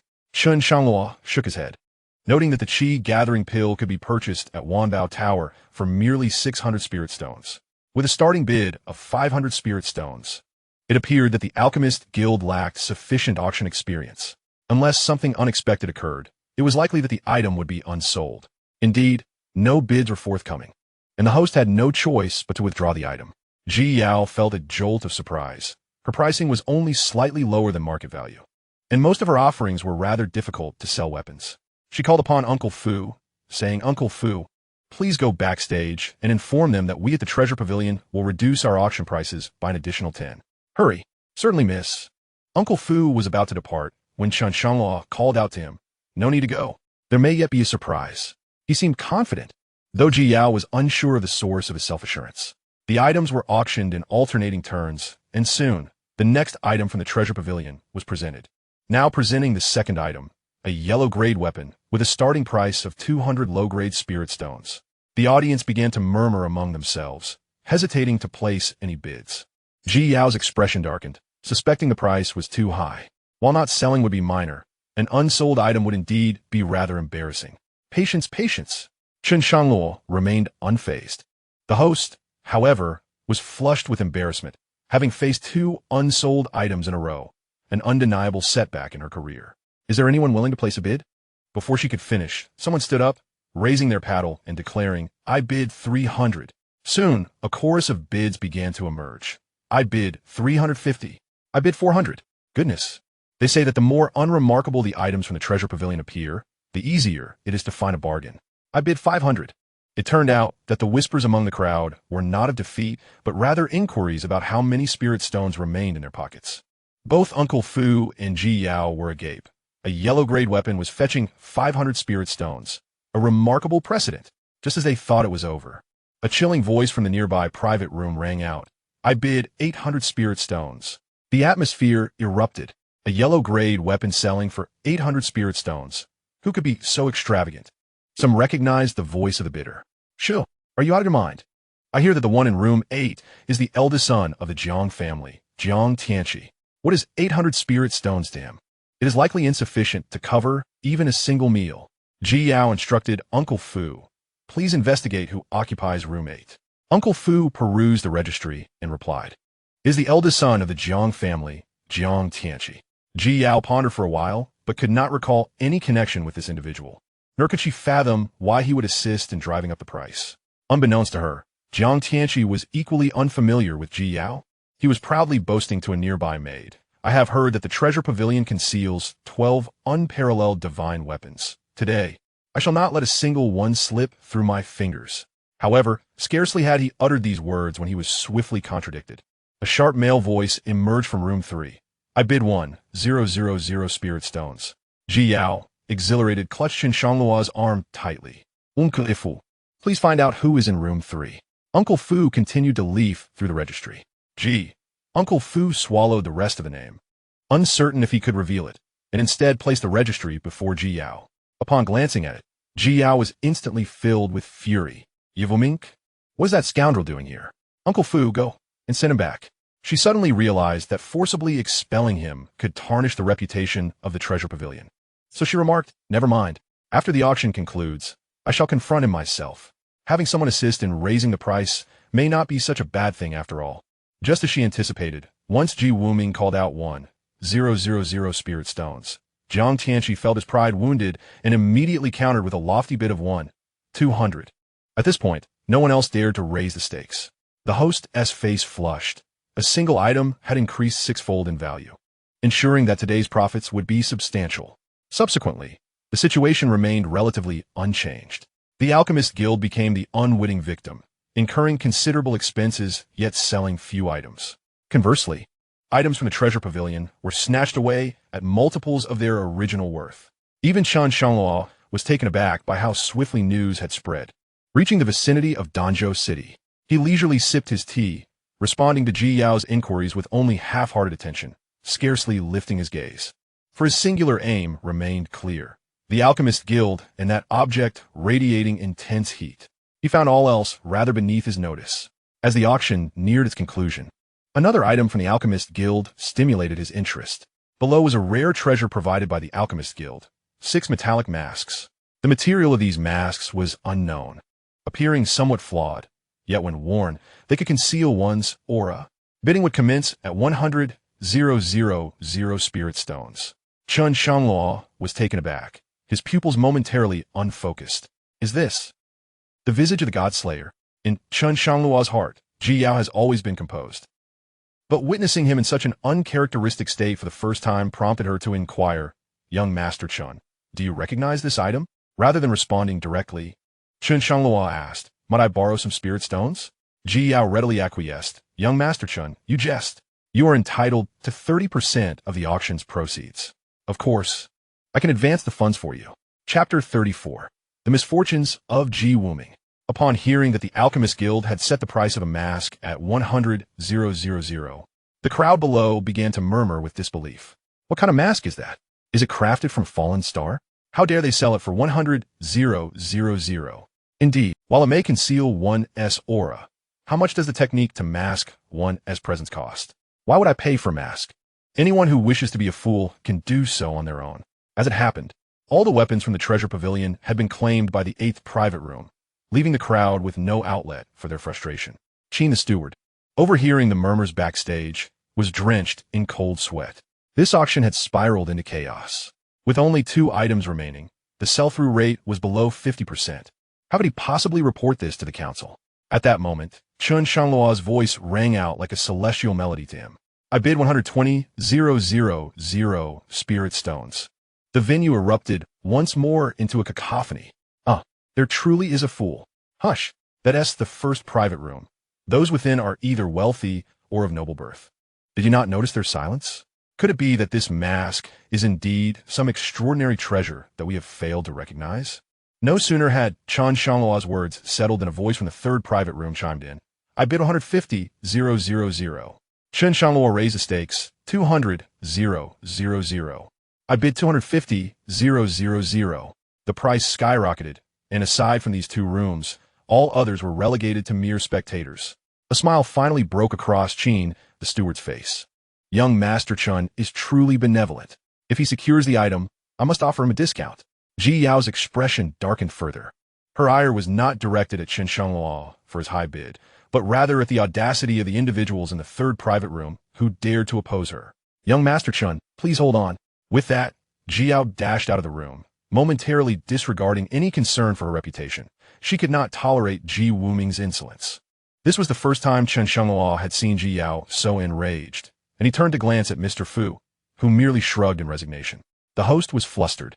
The boss had yet to make a declaration. Would the gavel fall or not? Before long, Ji Yao returned to the private room, twisting the ear of an unfortunate individual. Ouch! Ouch, ouch! Sister, spare me. I was merely jesting.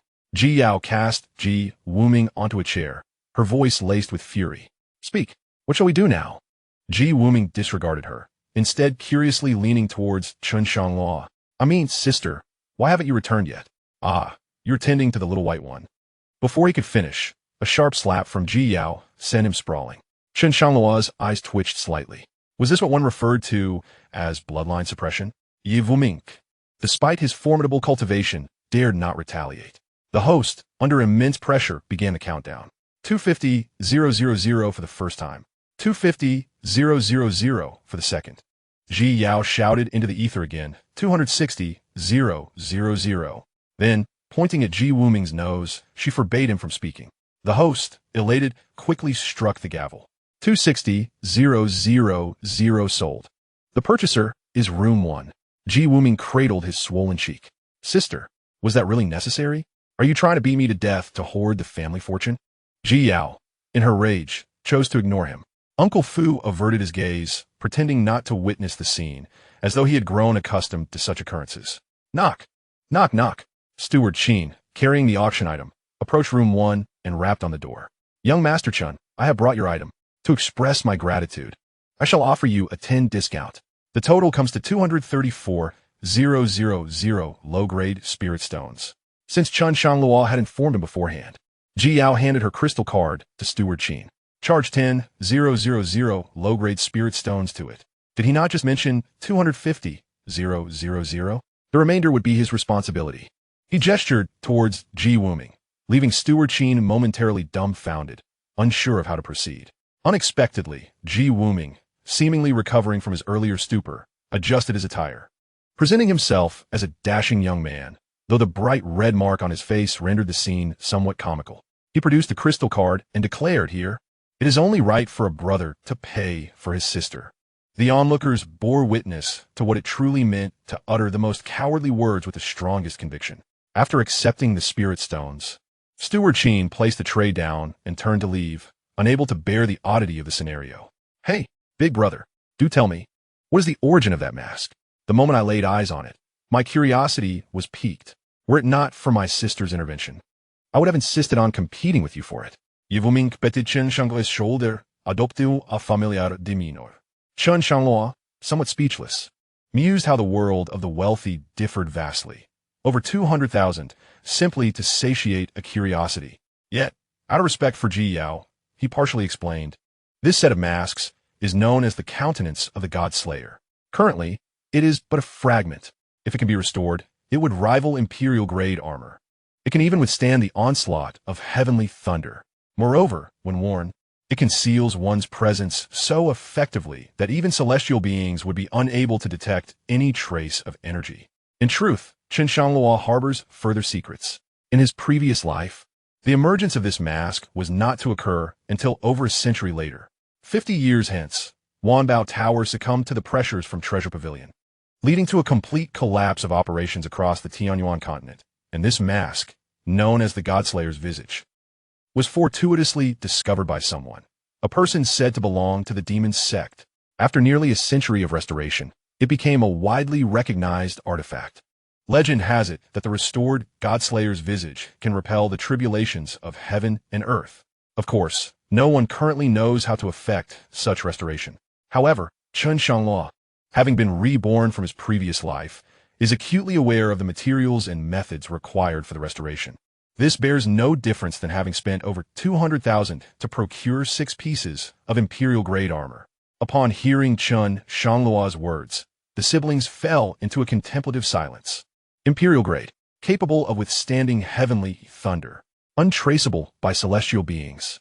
Any one of these terms, if released into the world, would surely incite a tempest of bloodshed. Ji Wuming was the first to regain his composure, abruptly embracing Chen Shangluo's arm. Brother, my dear brother, do you still need a sibling? From now on, I shall be your true brother. If that doesn't work, I can even be your little brother-in-law. You surely need all these masks. Perhaps you could spare one for me. Slap. Ji Wuming was unceremoniously flung away once more. Ji Yao clapped her hands. Ah, this symmetry is much improved. Young Master Chen, do not heed his nonsensical chatter. Since you were the one who won the bid, this rightfully belongs to you. Chapter 35, Fire Elemental Body. Chen Shangluo was aware of his own shortcomings, knowing he would need Ji Yao to front some expenses later.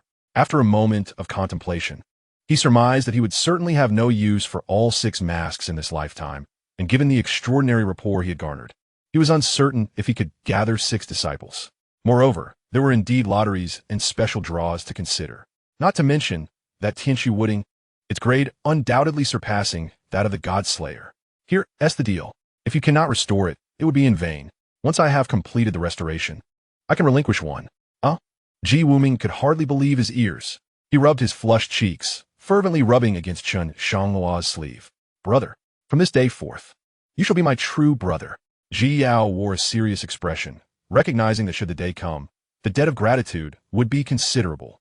Imperial-grade armor is far more precious than weapons, especially such armor that can resist heavenly tribulations, equating to an additional life upon ascending to the throne. However, this moment of tension did not last long, as the attention of the crowd was once again drawn elsewhere. This was one of the finale items from the Alchemist Guild's auction, and allow me to keep the details under wraps. A servant wheeled in a cube over a meter tall, shrouded in red cloth, the contents of which remained a mystery. Yet with a mere glance, Chen Shangluo discerned that this was precisely what he sought. As the object was pushed onto the stage, it began to tremble ominously. Is there a living creature within? The host chuckled. This guest has made an astute guess. I wonder if everyone has heard of shape-shifting demon beasts? Some in the audience began to jeer. Have you never seen a pig run after having eaten pork? Everyone in cultivation knows that demon beasts above the spirit transformation stage can indeed shape-shift. Don't tell me this auction is about a shape-shifting demon beast. If so, we might as well abandon this auction and flee for our lives. Laughter erupted among the crowd, as no one believed that a branch from the northwest could possibly present a shape-shifting demon beast. Yet, the host remained unfazed. She had anticipated this reaction. In truth, this was also a point of confusion for Chen Shangluo. Whether it be the exotic fire or the shape-shifting demon beast, neither was something they could produce. Moreover, the latent high temperature emanating from it was unmistakable. As the atmosphere reached a fever pitch, the host raised her hands. All right. You are only aware of part of the truth. Typically, it is indeed true that only demon beasts that have undergone spirit transformation can shapeshift.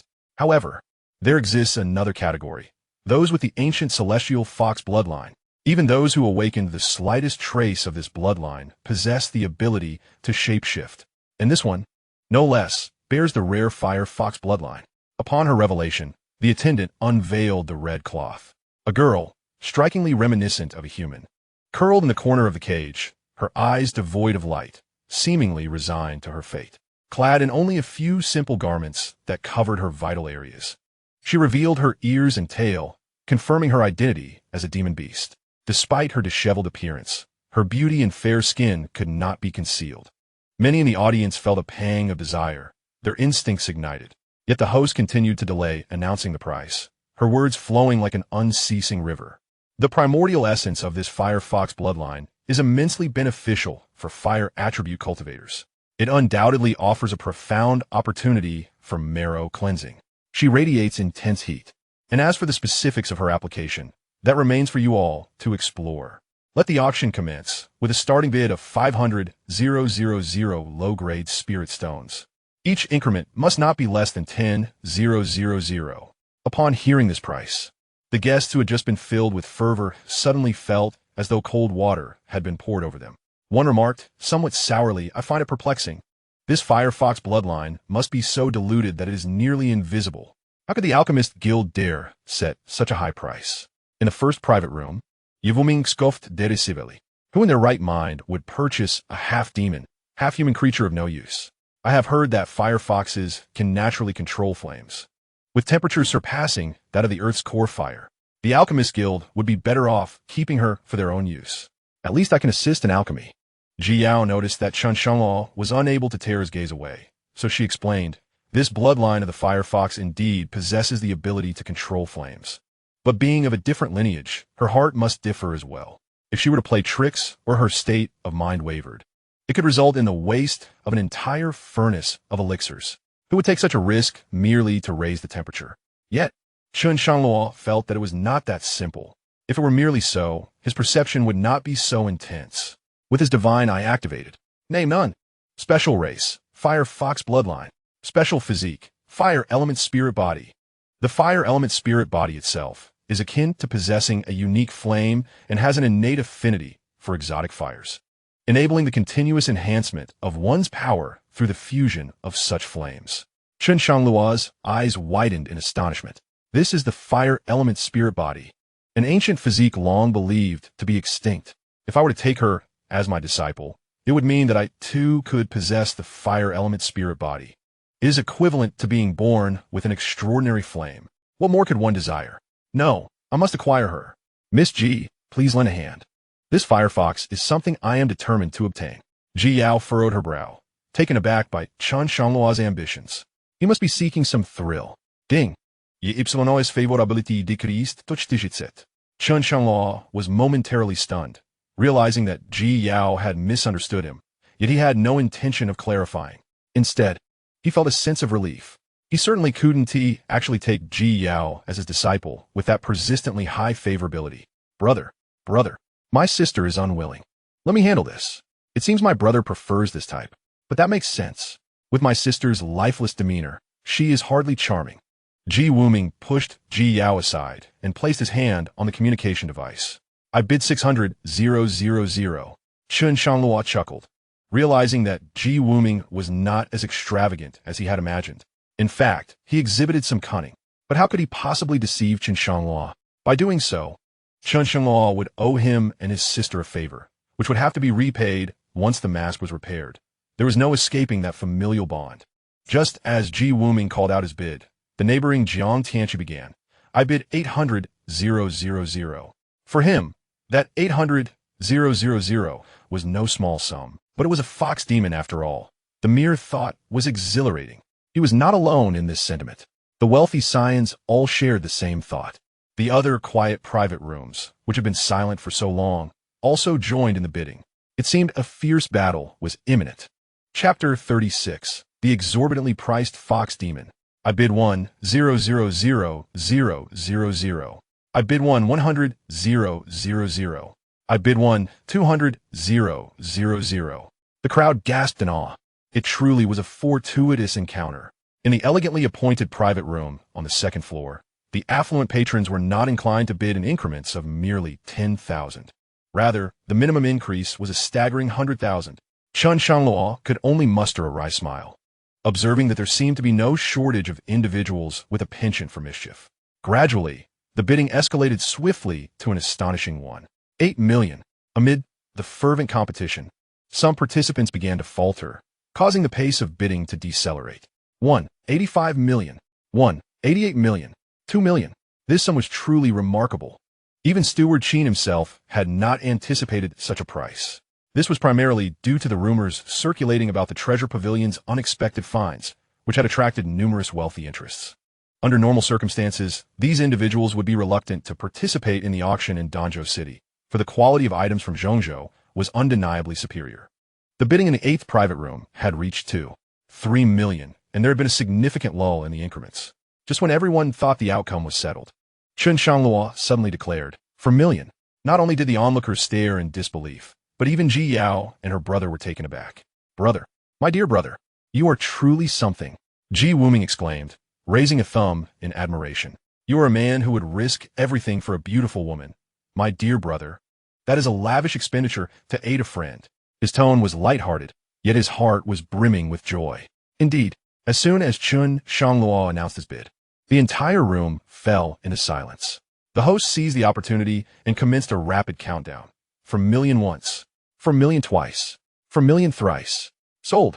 The sound of the gavel echoed decisively. Although the 8th private room hesitated, the hammer had already fallen, signifying that the item belonged to Chen Shangluo. Congratulations to the 1st private room for securing the bloodline of the Fire Fox. The host then invited the audience to witness the penultimate item of the auction. The individuals in the 8th private room were filled with regret. This also pertained to psychological tactics. Had the bidding continued at a lackluster pace, it was entirely possible that one party could have escalated the bid to 5 million if provoked.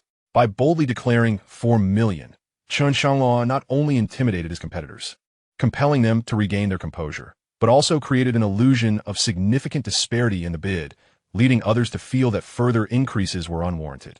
Steward Qin finally exhaled in relief.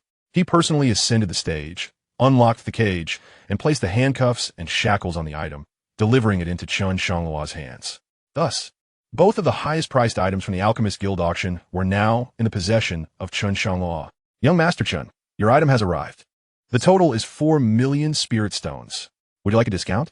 Ji Wuming, anxious that his sister might speak up and propose a reduction, swiftly positioned himself in front of Steward Qin. "Yes, a discount, please."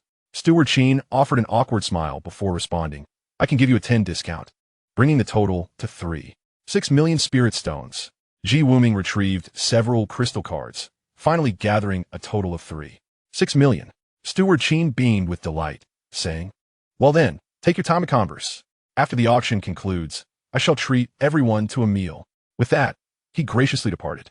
Observing Ji Wuming's pained expression, Chen Shangluo understood that even for him, this must have been a significant sacrifice. He then remarked, "In approximately 2 months, I will endeavor to restore the mask. Regardless of the outcome, I shall deliver one to the treasure pavilion for you to collect at that time." With just over 20 days remaining until the 7 stars set competition, followed by the recruitment of disciples, I may find myself quite occupied for a month. He could only assure Ji Wuming that perhaps the restoration would be complete in 2 months. Upon hearing this, Ji Wuming transformed his sorrow into joy, affectionately calling him Big Brother, which made his elder sister contemplate giving him a good thrashing. Subsequently, Chen Shangluo approached the Fire Fox, who instinctively recoiled. "Fear not, I harbor no ill intentions," he reassured her as he unshackled her limbs. Noticing her scant attire, he turned to Ji Yao and inquired, "Miss Ji, do you possess any spare clothing? Let us drape something over her." Reluctantly, Ji Yao retrieved a loose-fitting outfit and draped it over the fox. Chen Shangluo gestured for her to sit beside him and asked, "Do you have a name?" The little fox shook her head, appearing timid and afraid. Since you belong to the Fire Fox lineage, let us give you the surname Hu. The blossoms of the peach tree, radiant and resplendent. Henceforth you shall be known as Hu Yao Yao. How does that sound?" With a thud, Hu Yao Yao knelt, expressing her gratitude with her halting speech, "Thank you, master, for bestowing me a name." She seemed to feel that accompanying this master was far preferable to being with those gluttonous perverts. At least he appeared graceful and remarkably youthful. Ding! Hu Yao Yao's affection level rose to 50. Chen Shangluo recognized that the initial steps often yield rapid progress. Those subsequent advancements would be increasingly gradual. "Rise. From now on, do not call me master. My name is Chen Shangluo. You may address me by my name or as young master." Hu Yao Yao, filled with trepidation, nearly knelt again. "Yes, master." Chen Shangluo sighed, realizing that patience would be necessary moving forward. Those like her were typically subjected to relentless hardship, taught to please men. often losing their sense of self in the process. Abruptly imparting profound wisdom could only serve to unsettle her, depriving her of security. The remaining auction items failed to capture Chen Shangluo's interest. His sole desire was to elevate Hu Yaoyao's affection level and subsequently acquire the fire essence spirit body to concoct foundational elixirs. Yet, there was another concern weighing on his mind: Hu Yaoyao's unusual physical condition. Despite possessing formidable fire essence power, why did it remain dormant? Prolonged inaction rendered that reservoir of fire essence akin to a ticking time bomb, liable to erupt at any moment. Soon, the auction concluded splendidly. The treasures of the gem pavilion were sold entirely, with each piece fetching prices exceeding 5 times their market value. Although Steward Qin did not sell many items, he still reaped a substantial profit. Particularly, the 2 auction pieces from Chen Shangluo commanded prices he had never dared to imagine. Miss G, this collaboration has been exceedingly pleasant. I have prepared a meal on the 4th floor. After dining, accommodations are available on the 5th. Steward Qin beamed as he informed everyone. Chen Shangluo pulled from his thoughts. Apologetically replied, "There's no need for the meal. You may go ahead. Kindly have someone escort me to my room." Steward Qin was momentarily taken aback, but upon glancing at the little fox hiding behind Chen Shangluo, he immediately comprehended everything. Ha ha ha. Youth is truly wonderful. I understand. Chen Shangluo rolled his eyes, perplexed by his understanding. Steward Qin summoned his servant, instructing them to ensure that young Master Chen was escorted to the designated room without disturbing his refined interests. After arranging for Chen Shangluo, he took Miss Ji and the others to the dining hall. Once the servant led them into the room, Chen Shangluo finally grasped Steward Qin's intentions. A vast circular bed adorned with glowing pink stones surrounded by a large, steaming bathtub concealed behind a screen awaited him. The air was filled with the intoxicating aroma of rose petals, rendering one unable to resist. Upon witnessing this scene, Hu Yaoyao's complexion flushed with a vibrant hue. "You may undress first," Chen Shangluo suddenly stated. Chapter 37. The Bloodline of the Celestial Fox. Hu Yaoyao bit her lip lightly. She had long foreseen her fate. All she could do was hope that her master would treat her a bit better afterwards and not cast her aside carelessly. Approaching the bedside, she removed the coat draped over her shoulders. "Master, shouldn't we wash first?" Chen Shangluo waved his hand dismissively. "Not yet. We shall wash afterwards." Hu Yaoyao gritted her teeth, surprised by her master's eagerness. She turned her hand behind her, unfastening the buttons of her garment. Wait. What are you doing? Is this sufficient?" Hu Yaoyao gasped, hastily halting her actions. Was this enough? Did her master find her body unclean? Or was he pursuing the allure of the tantalizing unknown? A wave of humiliation washed over her, causing tears to well in her eyes. "Please sit on the bed." Hu Yaoyao had no choice but to comply. Sitting cross-legged on the bed, the matron who had instructed her had said that the master's commands were paramount. Failure to obey would result in punishment. She closed her eyes, hearing Chen Shangluo remove his shoes and climb onto the bed. Her heart raced as she felt her master's cool hand on her back. Chen Shangluo furrowed his brow. "Keep quiet and relax." One hand pressed against Hu Yaoyao's back. His spiritual energy flowed into her body. The latter emitted a series of delightful moans. As the spiritual energy traversed to Hu Yaoyao's dantian, Chen Shangluo felt an extraordinarily intense heat, which nearly consumed his spiritual essence. Indeed, if this were to occur in a human, it would signify a blockage of energy. One wonders if such a condition could find relief within a beast. In his past life, Chen Shangluo had a profound interest in medicine. This symptom resembled the human affliction of energy stagnation. Conversely, Hu Yaoyao's predicament was a blockage of her bloodline, and if left unaddressed, it could culminate in uncontrollable outbursts. He certainly did not wish for Hu Yaoyao to perish before their bond was successfully forged. "It may hurt a bit. You must endure." Hu Yaoyao felt a tingling sensation coursing through her body, and a sound as delicate as a whisper escaped her lips.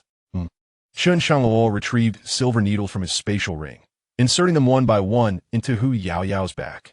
Initially, she felt a twinge of apprehension, but soon found it remarkably soothing. Within her dantian, a tumultuous energy began to spread throughout her body. At this moment, Chen Shangluo was drenched in sweat, for the meridians of a demon beast differed significantly from those of a human. He needed to proceed with caution, testing each point meticulously. This was the final need. The energy released may be considerable, so do your best to remain still. Hu Yaoyao nodded as Chen Shangluo channeled his spiritual energy into the silver needle, which began to emit arcs of electricity. With a swift thrust, the needle pierced the flesh, and instantly the bloodline within Hu Yaoyao's dantian erupted. The pain was unlike anything she had ever experienced in her life. Fortunately, that piercing sensation was but a fleeting moment. Immediately thereafter, the celestial fox bloodline coursed through her body, merging with her very essence. Withdraw the needles. Chen Shangluo retracted all the silver needles. Hu Yaoyao kept her eyes tightly shut, her hair rising as if caught by an unseen breeze.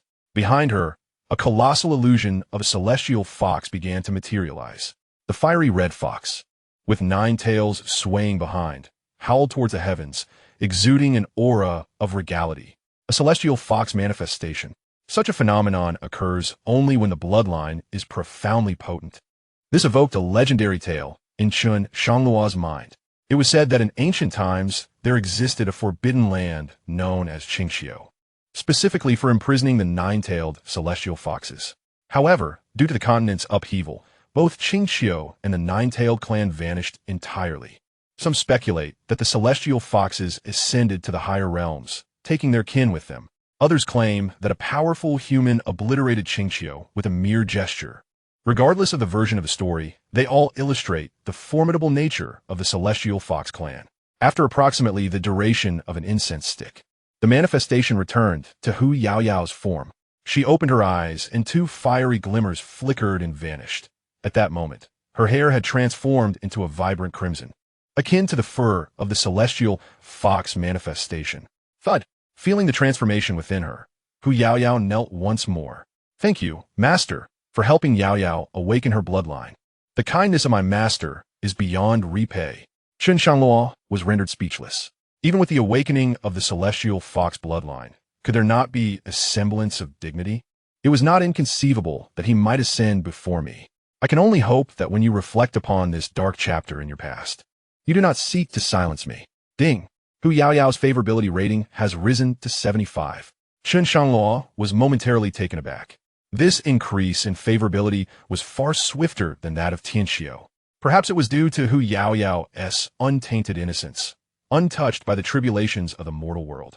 He assisted her to her feet, gently admonishing her not to call him master, lest others misconstrue his intentions. Yes, my lord. Very well. You should take a bath first while I stand guard outside. Just as Chen Shangluo turned away, he heard a soft whimper behind him. Wawala, my lord, do you no longer wish for Hu Yaoyao? Will you leave and never return? Hu Yaoyao, having just acquired everything, was exceedingly cautious, terrified of losing it all. Chen Shangluo sighed. Hu Yaoyao's emotional intelligence was akin to that of a 10-year-old child. He reassured her, do not overthink it. Take your bath first. Later, I shall take you out for a meal and to purchase some clothes. Rest assured, in a few days, I will take you to the 7-star sect for training. Really? More genuine than gold itself. You possess the rare celestial fox bloodline. You shall surely command the demon realm in the future. Upon hearing this, Hu Yaoyao approached the bath with newfound tranquility.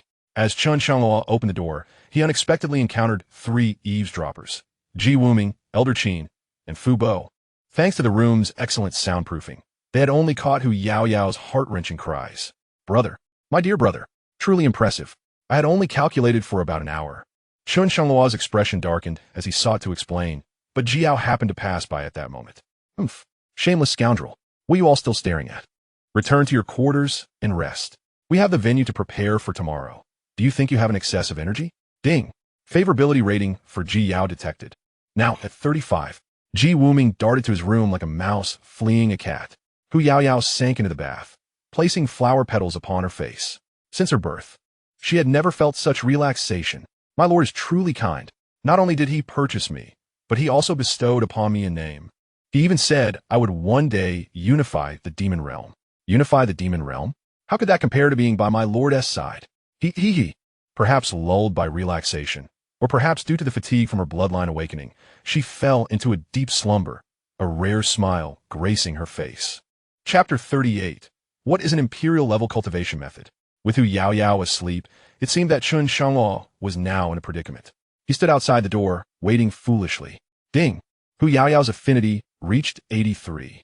Host, Please recruit a disciple promptly. This was somewhat unexpected. He hadn't anticipated meeting the recruitment criteria so swiftly. If all were this effortless, he wouldn't feel so anxious. Time passed, and suddenly, Hu Yaoyao shivered.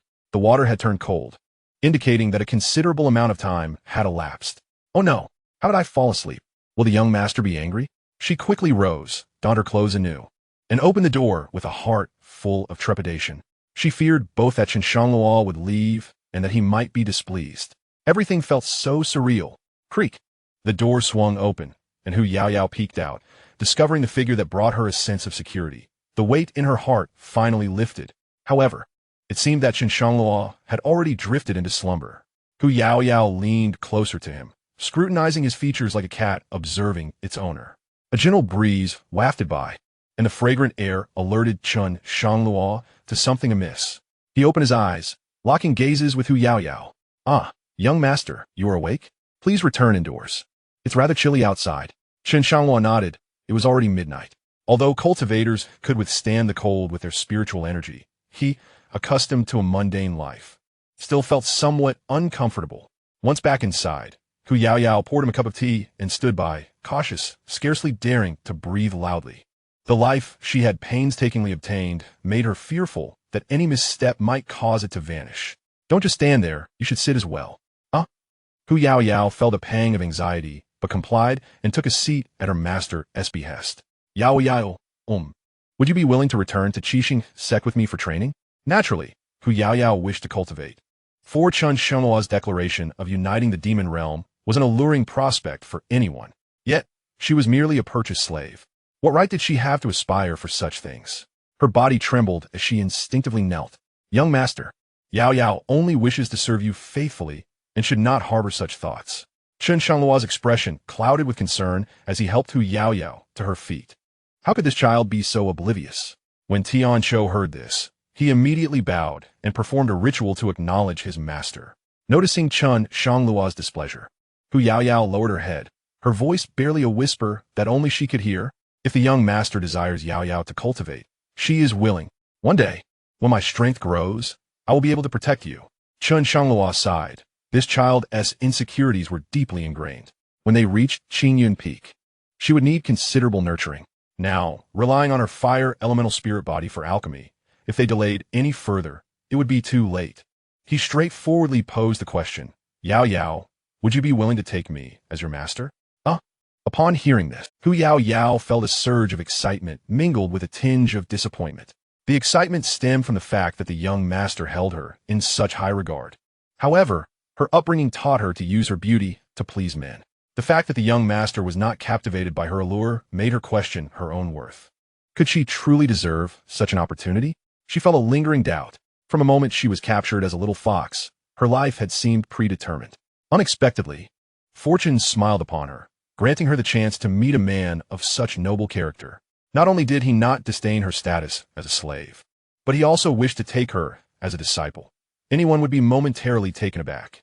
Chen Shangluo did not pressure her, but patiently awaited her response. As her thoughts raced, Hu Yaoyao gritted her teeth and knelt down. This act of kneeling was no longer in the capacity of a slave, regardless of its authenticity. This was her sole opportunity to alter her fate. Master, please accept this bow from your disciple.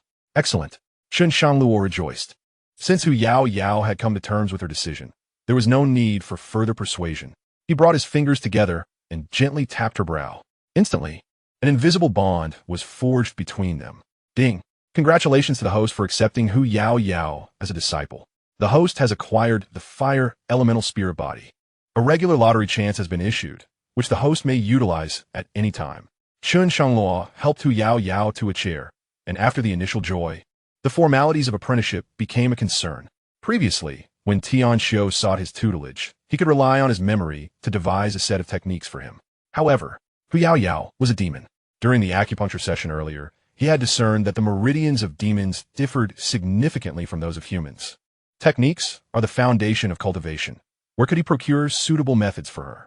The number of demons was already scarce, mostly concealed among ordinary people, making them difficult to locate. Suddenly, an idea struck him. Of course, he still had one lottery chance remaining. He could only place his hopes on it. System. Initiate the lottery. Ding. Congratulations to the host for acquiring the Imperial-level technique Heavenly Fox 9 Transformations. Chen Shangluo finally exhaled in relief. It seemed the system was not haphazard in its rewards. It could devise reasonable plans based on the host's current circumstances. The products of the system were undoubtedly exceptional. To randomly receive an Imperial-level technique was extraordinary. Presenting this to Xianxia would surely garner him a wave of goodwill. Chen Shangluo handed the Heavenly Fox 9 Transformations to Xianxia. Take this Imperial-level technique and cultivate it for now. Once we return to Qinyan Peak, I will find you a suitable weapon. At this thought, he felt a slight headache. In his previous life, as long as he continued to accept disciples, he could incessantly harvest cultivation, allowing those disciples to be mostly self-sufficient. Now it has been nearly a month, and only 2 have been received. Therefore, one must provide them with the finest, for only then can one reap the greatest rewards. It seems that not only alchemy, but also artifact forging must be prioritized. Truly, what a life of relentless toil. Xianxia was engrossed in her cultivation techniques, yet her face betrayed no signs of excessive excitement. Ding! Goodwill towards Xianxia has increased to 84. Chen Shangluo awaited the system's continued notifications, but it remained silent, as if frozen. What on earth? Just a slight increase in goodwill? What is happening? Chen Shangluo could not help but inquire, Xiao, do you not favor this technique? Xiao shook her head vigorously. No. As long as it is bestowed by Master, Xiao cherishes it. However, the Imperial-grade technique, Xiao does not comprehend its meaning. Chen Shangluo slapped his forehead, realizing that Xiao was utterly ignorant of cultivation, yet he never anticipated her lack of understanding to such a degree. This is an Imperial-grade technique, among the strongest in the Tianyuan continent. It is likely only slightly weaker than the sky-slashing technique. Just as he intended to explain to Xiao, a knock at the door interrupted him. Young Master Chen, are you awake? I have prepared breakfast for everyone. They are all waiting for you. The voice of Steward Qin rang from outside. Chen Shangluo glanced out the window and was surprised to find that dawn had already arrived. He had no choice but to set aside his lecture to Xiao. Coincidentally, he needed to find Steward Qin to borrow the alchemy room for concocting foundational elixirs. A regular quiet room would certainly not withstand the turmoil of the fire elemental spirit body. Thus, he could only utilize the alchemy room that Steward Qin had prepared. Chapter 39. Foundation Elixirs of Grade 5 and above. Steward Qin led the 2 to the 4th floor, where Ji Yao and the others had been waiting since they were already familiar with the location from the previous day. Due to last night's events, Ji Yao maintained her cold demeanor. Ji Wuming, however, was exceptionally enthusiastic. Hey, brother, over here. The servants began to serve the dishes. Generally, cultivators do not require sustenance. But these were rare beast meats, capable of replenishing spiritual energy. As they took their seats, Chen Shangluo invited Xiao to sit beside him. Upon witnessing this, Steward Qin's expression turned noticeably awkward, and Ji Yao remained icy. Xiao realized they were concerned about her identity. Like a child who had erred, she stood up. Yao, what are you doing? Xiao felt a mix of grievance and trepidation. I think I shall stand, as my identity is not suited for the table. Chen Shangluo felt a surge of irritation. It's fine, you sit here. With her master's explicit reassurance, she reluctantly took a seat, though her anxiousness did not wane in the slightest. Chen Shangluo gently stroked her hair, offering comfort. Oh, by the way, I neglected to introduce you all. I have taken Xiao as my disciple, and from this moment forth, she shall be the 2nd disciple of Qinyan Peak. The 3 of them exclaimed in unison. Even Uncle Fu, who stood behind Ji Yao, was taken aback. Accepting a disciple, Ji Wuming spoke first. My dear brother, this is quite the jest. After the events of yesterday, how can you possibly take her as a disciple? If this comes to light, the reputation of the 7 Stars sect will be irrevocably tarnished. Chen Shangluo's expression darkened, finally understanding why his elder sister was so fond of resorting to physical confrontations. He too found it increasingly difficult to contain himself. Why must you speak without discretion? Before he could voice a response, Xiao, unable to endure the implications regarding her master's reputation, stood up, her demonic aura surging uncontrollably, nearly toppling the food before them. Ji Yao furrowed her brow, summoning a dark spiritual energy that stabilized the chaotic aura. You're speaking nonsense. My master is not that kind of person. Last night, he was helping me to clear my blood vessels and even taught me techniques until dawn. Is that truly the case? Ji Wuming approached Chen Shangluo with a mischievous glint in his eye, asking in a teasing manner. Chen Shangluo shot him a glance and then gently patted Hu Yaoyao's hand. Calm her down. The bloodline of Yaoyao's heavenly fox might be more potent than you realize. Thus, last night, he was indeed helping her with her bloodline. Under ordinary circumstances, they might have thought Chen Shangluo was merely making excuses for himself, but the intense aura Hu Yaoyao had just unleashed forced them to reconsider. Such power could not be attributed to a mere deluded bloodline. Ji Yao felt a twinge of regret, having misjudged him, especially after scolding him as a shameless person the previous day. The atmosphere grew awkward. Ding! Ji Yao's favorability rating increased to 40. Ji Wuming recognized that whenever his sister felt she had erred, her expression resembled this one. In an effort to break the silence, he leaned toward Chen Shangluo. Hey, wait, brother, why must you always be the one to stumble upon good fortune? Since you are my dear brother, then Yao Yao is also half my disciple. He retrieved a crystal card from his storage ring. Your master is not lacking in anything else, but this card contains 300,000 low-grade spirit stones. A token of appreciation from your uncle. Hu Yaoyao was taken aback. 300,000 spirit stones? In her understanding, this was an astronomical sum. Those other fox demons could never sell for such a price. What merit have I to deserve such treatment from everyone? Chen Shangluo smiled, aware that Ji Wuming was providing cover for his sister, and found it rather endearing. Yao Yao, you should accept it. Hu Yaoyao, still in a daze, took the crystal card, her mind swirling with thoughts. Thank you, young Master Ji. Ji Wuming quickly kicked Ji Yao, who understood the cue, and took out an item from her storage ring. I have little to offer, she said. As women, we all cherish beauty. This beauty elixir can preserve your youthful appearance for a millennium, making it perfect for you at this moment. Hu Yaoyao's eyes sparkled. Which woman does not adore beauty, especially one like her who harbors insecurities? At Chen Shangluo's nod, she gratefully accepted the elixir. Thank you, Miss Ji. The calamity that befell Elder Qin truly came at an opportune moment. It would be remiss not to shed a little blood over it. Yet the issue remained that this demon was still being sold by him, and one day, should she achieve success in her cultivation, she might well seek retribution. Gritting his teeth, he took out a jade box from his storage ring. This is a fire essence I obtained by chance. Given your fire fox constitution, it will greatly benefit your future cultivation. As he opened the box, the temperature in the entire dining room rose noticeably. It was clearly no ordinary item. Hey, Elder Qin, you truly are generous. Are you afraid that Yao Yao will seek revenge in the future? Ji Wuming bluntly exposed his underlying fear, causing Elder Qin's face to flush. You speak nonsense. When the fire essence appeared, Hu Yaoyao immediately felt a sense of affinity. She glanced at Chen Shangluo, who gave a slight nod. Only then did she excitedly take it. Thank you, Elder Qin. Were it not for your transportation from the central continent, I would not have such an opportunity. Your kindness shall forever be remembered by Yao Yao. Hu Yaoyao spoke with heartfelt sincerity, and Elder Qin sighed in relief. Ha ha ha, this is all your fortune. At that moment, Hu Yaoyao felt as though she were in a dream. Just yesterday, she was a slave with a bleak future, and today she received such an outpouring of care and attention. This feeling of happiness was beyond her wildest imagination, were it not for her master. Where'd she be now? Reduced to a mere tool for venting or awaiting the explosion of a bloodline bomb. Thanks to Chen Shangluo's generosity, the four of them enjoyed a delightful meal together. After dining, Chen Shangluo decided to begin refining pills immediately. He turned to Elder Qin and said, Oh, by the way, Elder Qin, I have a request. I would like to borrow the alchemy chamber. Elder Qin assumed he meant the ordinary alchemy chamber.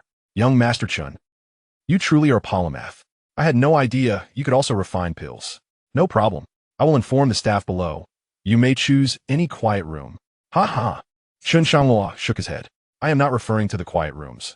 I mean your exclusive alchemy chamber. What? Elder Qin was somewhat astonished.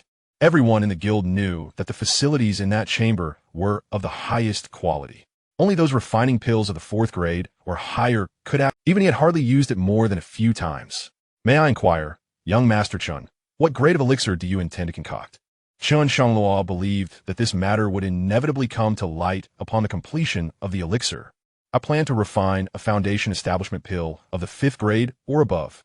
Upon uttering these words, Not only did the few elders present, including Steward Chen, fall into silence, but also those dining nearby were rendered mute.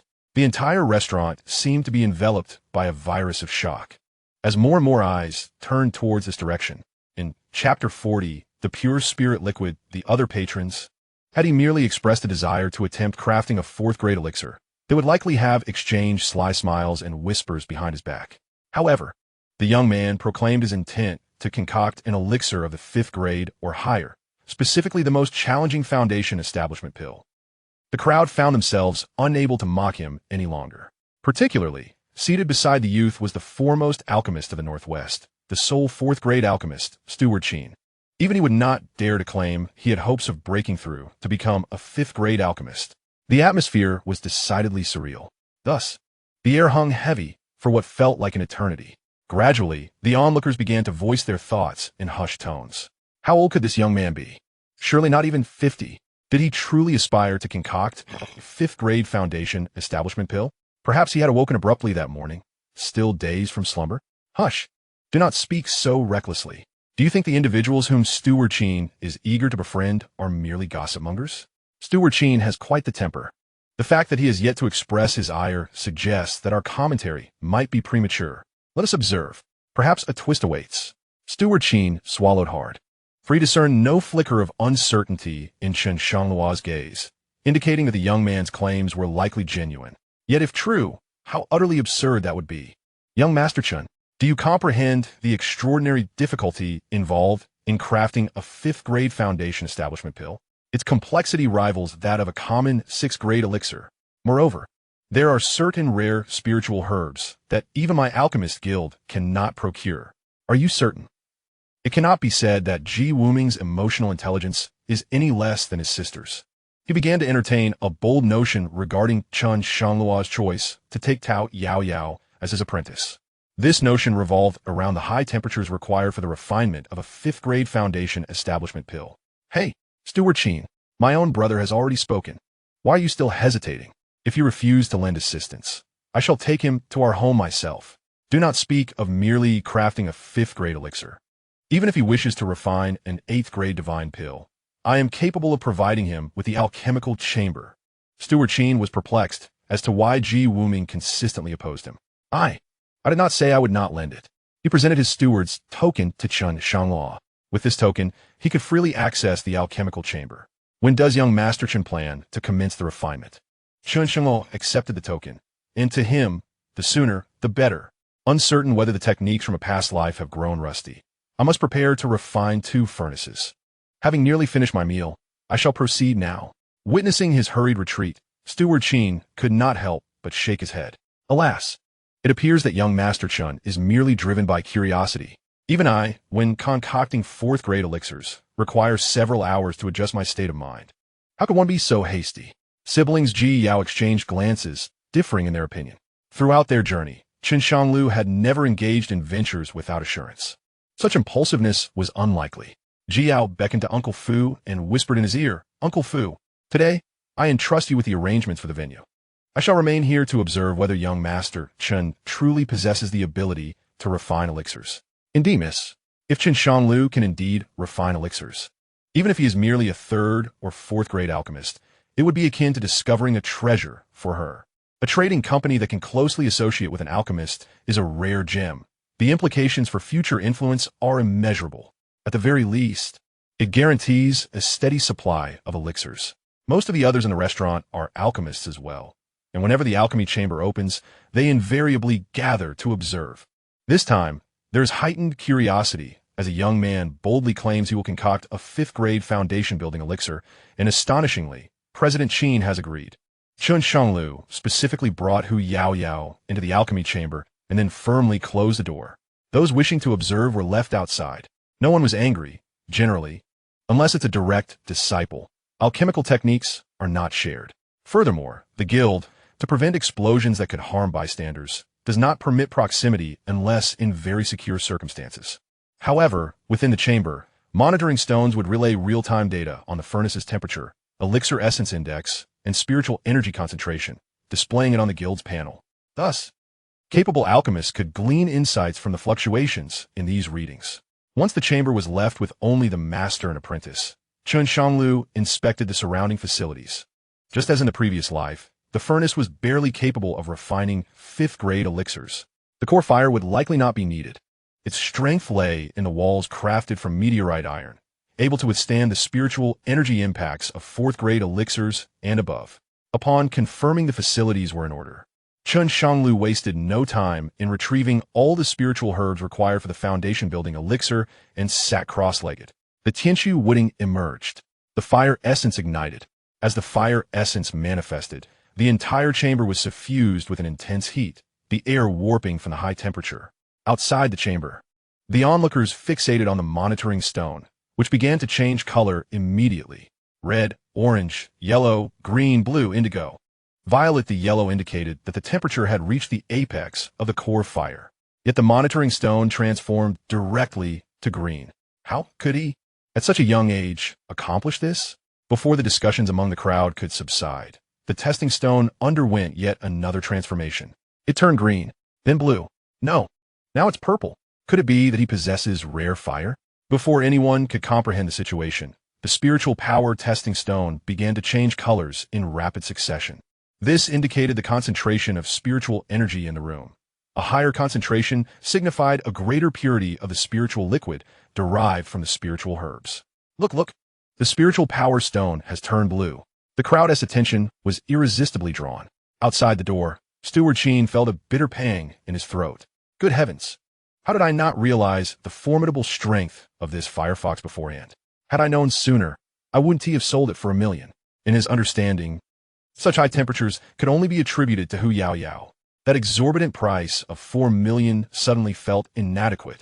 Jiao, though unversed in alchemy, could discern from the discussions of others and the expression on Steward Chen's face that Chen Shangluo not only knew how to concoct elixirs, but also possessed extraordinary abilities. It turned purple. My heavens! Has he purified the legendary immaculate spiritual liquid? Steward Chen's eyes widened as he gazed at the spiritual power testing stone. Swallowing hard, his eyes reflecting the hue of purple. Yevumink, confused, poked Steward Kvin. Hey, old Chen, what is the immaculate spiritual liquid? Steward Chen felt a surge of annoyance, but quickly masked his emotions upon seeing Ji Wuming. The immaculate spiritual medicine refers to the elixirs that have completely eliminated impurities. Such a liquid cannot be achieved through mere luck. It requires years of refinement and experience from an alchemist. Even a long-established 5th-grade alchemist cannot accomplish this. To put it succinctly, in the past millennium, the only one capable of purifying the immaculate spiritual liquid was President Yin of the Central Continent Association. Unfortunately, during that occasion, due to unforeseen circumstances, the spiritual herbs were insufficiently aged, resulting only in an 8th-grade chaotic pill. Otherwise, it would have undoubtedly been a 9th-grade divine pill. Ji Yao clenched her fists tightly, her palms damp with sweat. If Chen Shangluo could purify the immaculate spiritual liquid with enough time, achieving the status of an 8th-grade alchemist was a certainty. She understood, well, what a figure comparable to President Yin meant for the Treasure Pavilion. Just then, a glint of brilliance sparked in Steward Chen's eyes as he turned to leave the crowd. However, he was halted by the astute Ji Wuming. Hey, old Chen, aren't you going to stay and enjoy the spectacle? Where are you rushing off to? Are you heading to report to the association? Steward Chen wiped the cold sweat from his brow.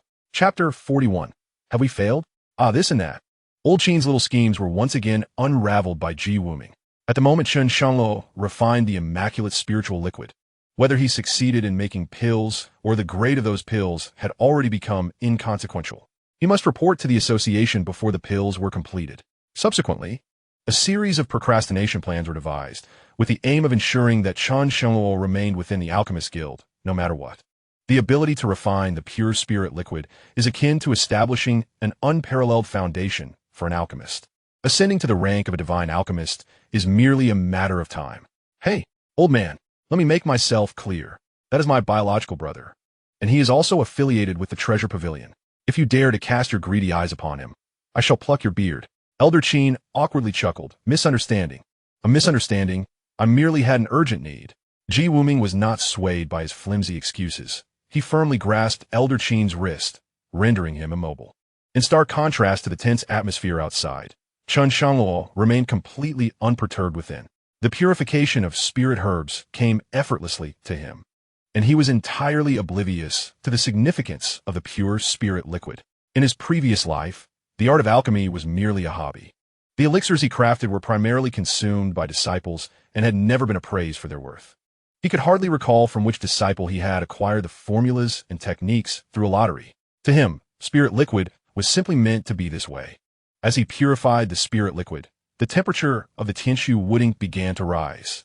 What manner of existence was this Tianshu wooding? The amount of heat it absorbed was truly astonishing. Even when using fire essence to incinerate, it took nearly an hour. Fortunately, it was precisely due to the wooding's terrifying heat absorption capacity that the test stone remained violet. Otherwise, it would have surely exploded by now. He cast the spirit liquid into the cauldron, which immediately emitted a crackling sound.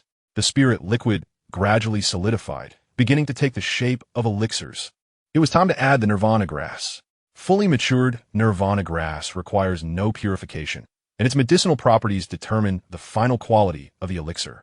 Xiaoyao, being a demon, required a high-grade demon core for her foundation establishment, rather than a foundation pill.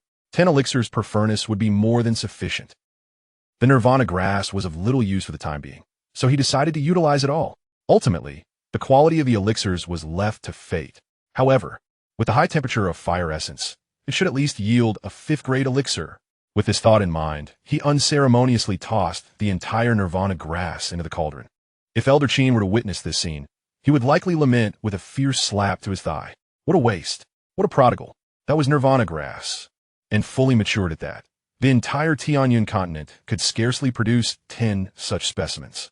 4. Chen Shangluo, swiftly enhancing Tianzhou's cultivation, securing first place in the competition, and comprehending the essence of sword intent were of utmost importance. Once the nirvana grass entered the cauldron, it instinctively began to envelop the elixirs. As droplets of crimson phoenix blood seeped out under the intense heat, soaking the elixirs in a deep red hue, veins resembling blood vessels adorned the surface of the elixirs. As time passed, however, there were no signs of the elixirs taking shape. What's happening? Logically, it should have succeeded in forming the elixir by now. Where has the problem arisen? If it continues to fail in a while, this batch of elixir will be deemed a total loss. At this moment, outside the door, Ji Yao and her companions were equally anxious, akin to a father awaiting the birth of his child, desperately wishing to step in and take control themselves. What on earth is happening? Even Qin, the steward, sensed something amiss.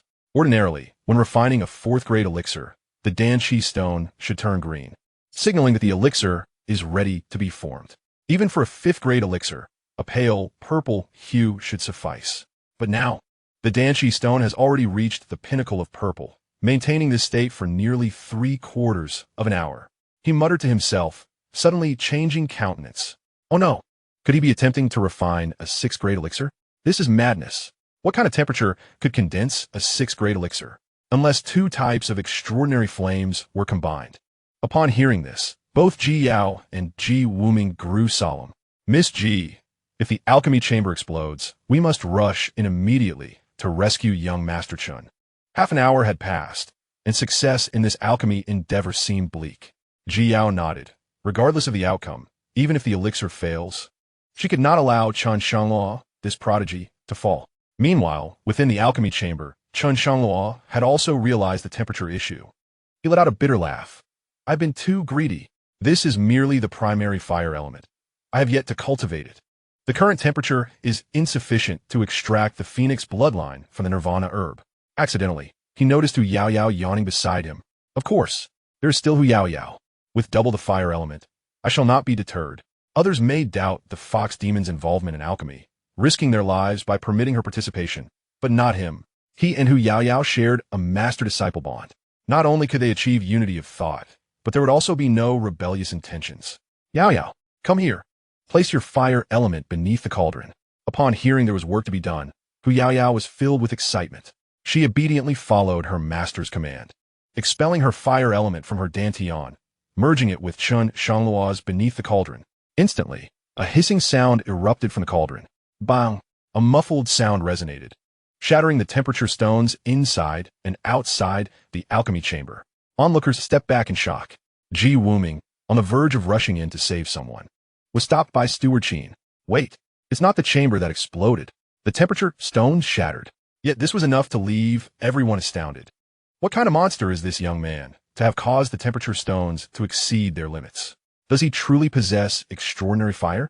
Before they could voice their opinions, the Danshi stone shattered as well. Bang! Alas, the chaotic energy of the Dan has led to the shattering of the Dan stone. It seems to be a failure. Fortunately, the furnace did not explode. This is indeed a silver lining amidst misfortune. As if confirming their thoughts, the door to the alchemy chamber slowly creaked open. Chen Shangluo stood in the center, neither elated nor despondent. The air was thick with the intoxicating aroma of the Dan. If the elixir had been successfully concocted, these fragrant notes would have been contained within the pill, rather than swirling freely in the air. Had they truly failed? Chapter 42.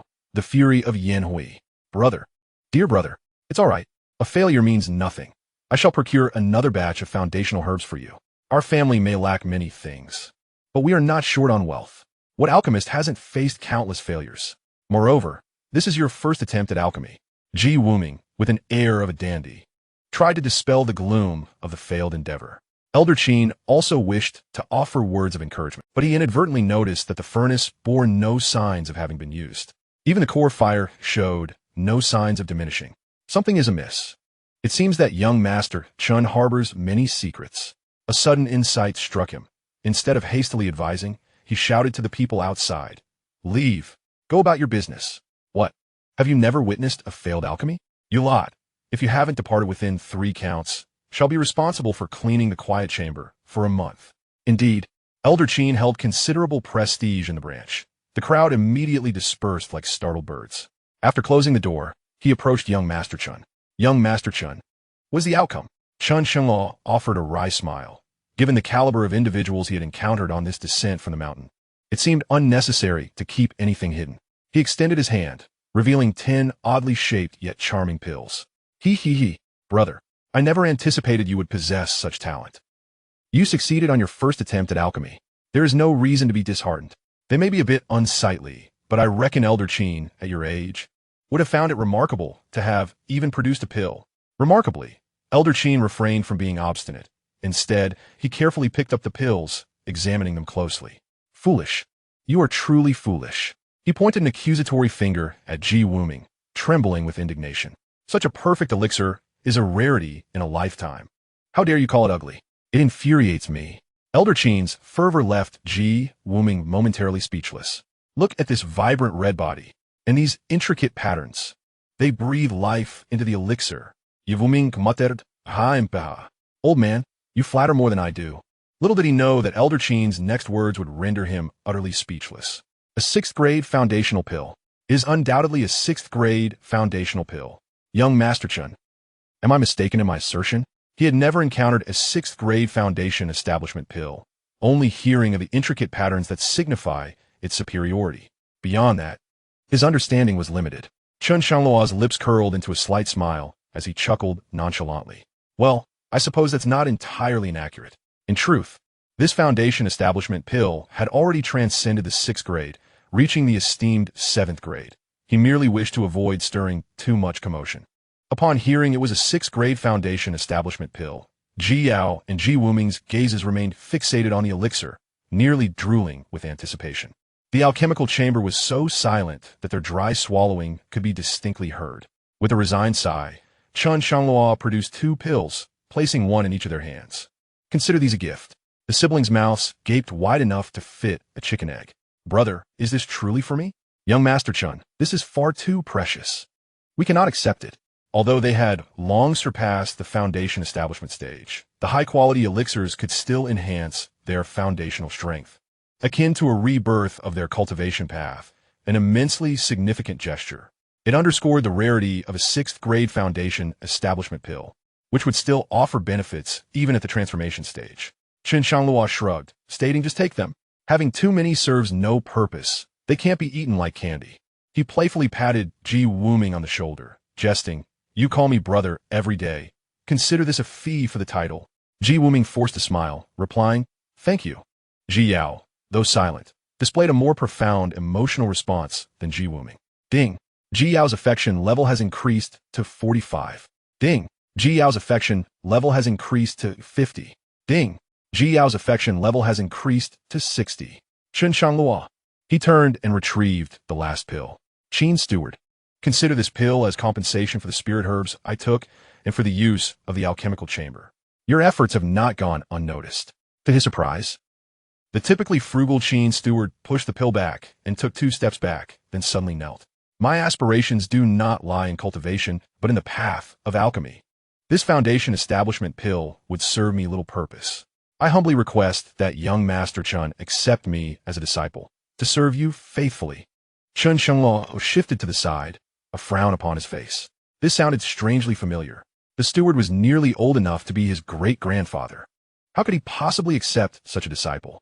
Moreover, the system had yet to react. Enough with this nonsense. Qin Steward, please rise. Isn't this akin to shortening my lifespan? Qin Steward exhibited an unusually firm demeanor. In the realm of alchemy, those who excel must take precedence. I beseech you, young Master Chen, to accept me as your disciple and impart to me the art of extracting spiritual medicines. Chen Shangluo breathed a sigh of relief. It turns out this was the purpose of the visit. Isn't this merely the contemporary method of alchemy, amalgamated with the principles of chemical reactions from my previous life? What a trivial matter. Steward Qin, please rise. Is it not simply the method of extracting spiritual medicines? I shall gladly teach you. Steward Qin was momentarily taken aback. This esoteric technique, even when passed down directly, is not easily comprehended. How could young Master Chen propose to instruct him? However, this knowledge is rather systematic and challenging to elucidate. Thus, in 2 months' time, you may travel to the Pleasure City and seek out Miss Ji for the necessary information. After all, he needs to repair the mask and deliver it to the Treasure Pavilion. Writing down the extraction method would merely require a bit more time. Steward Qin rose to his feet, a fawning smile gracing his face. Young Master Chen, no need for such trouble. As it happens, I am not particularly busy during this period. I shall accompany you to the Pleasure City for a brief sojourn of 2 months. At that time, I shall trouble Miss Ji. Naturally, Ji Yao was exceedingly pleased. Having a 4th-grade alchemist stationed at the Treasure Pavilion undoubtedly served as excellent promotion. Chen Shangluo waved his hand. So be it. Just then, a sudden knock echoed from outside the door. Master, the Central Continent Association has sent word, urging you to embark soon to report on the auction's proceedings. The carriage is ready. Before the disciple could finish speaking, Steward Qin bellowed. What reporting nonsense? I have no time for that, disciple. But if you don't go, President Yin will be displeased. Get lost. If he keeps nagging, tell him I'm resigning. After reprimanding his disciple, he immediately donned a smile once more. Hee. Everyone, please forgive my outburst. A minor issue, merely a trifling matter, nothing to worry about. Ypsilonao. Yvomink. Displaying a glum face to President Yin is merely a triviality? Truly, far away in the Central Continent Association, a burly man with a beard was incensed. Judging by his appearance, no one would suspect him to be an alchemist. Moreover, he was the strongest alchemist in the Tianyuan continent. Upon hearing the reply from the Soundstone, he furiously crushed it. Bring me a flying beast. We depart now for the northwest. I shall see whether that old fool, Qin Rahai, dares to stir trouble. Chapter 43. The Yellow Dog? The Dog King. A group of 6, after a brief preparation, set forth towards Pleasure City. Wow, Master, fella good in this outfit. Hu Yao, having never experienced the outside world, fully unleashed her nature upon exiting the guild. She insisted on exploring every shop along the way. It must be said that fox demons are inherently alluring, and when adorned in clothing, their charm becomes even more pronounced. Coupled with those fluffy fox ears, even Ji Yao couldn't help but feel envious. Such beauty, such allure. Along the way, Hu Yao felt compelled to try everything she encountered, and before they had even left the city, Ji Wuming was already laden with an abundance of food. My lady, could you possibly refrain from purchasing more? I can scarcely carry all of this. Of course, his protests were in vain, as no one heeded his complaints. Danzhou City was meticulously planned, with a market for vegetables situated near the city gates due to the strong odors. Snap, snap! There happened to be a dog meat vendor by the roadside, the butcher sharpening his knife with fervor. Nearby, a yellow dog was cowering in a cage, trembling in fear. Alas, to think that I, the illustrious Demon King, am destined to become another's meal. Oh heavens! Are you toying with me? I merely sought to sneak a glance at the achievements of others at Qinyan Peak. Yet, before I could approach, an explosion shattered my demon core. The yellow dog in the cage was, in truth, a celestial wolf. After millennia of cultivation, he had finally attained the transformation of spirit and had come to observe the ascension of an emperor at Qinyan Peak. However, just as he infiltrated the area, he was knocked unconscious by an explosion before he could even glimpse the figure on the throne. Upon awakening, he found himself sold into the hands of this butcher. Until now, he remained oblivious to the fact that he had traversed realms. With his demon core destroyed and his powers stripped away, he faced imminent demise. Oh heavens! Please grant me a chance encounter with a celestial bloodline. This is my only hope to restore my regal strength. His bloodline was now desiccated, desperately in need of absorbing the residual power of a great demon's lineage. This was his sole glimmer of hope. At that moment, Chen Shangluo and his companions happened to arrive at the market entrance. What a foul stench! Let us hasten out of the city. How unfortunate to encounter the market day. Ji Wuming could not withstand the odor and quickly covered his nose, hastening toward the city gate. Typically, the market was rife with the slaughter of various demon beasts, whose entrails did not emit such a stench. But today, being market day for common folk, there were numerous poultry and livestock present. As Xianxia passed by the yellow dog, her bloodline sensed a surge of energy, compelling her to pause.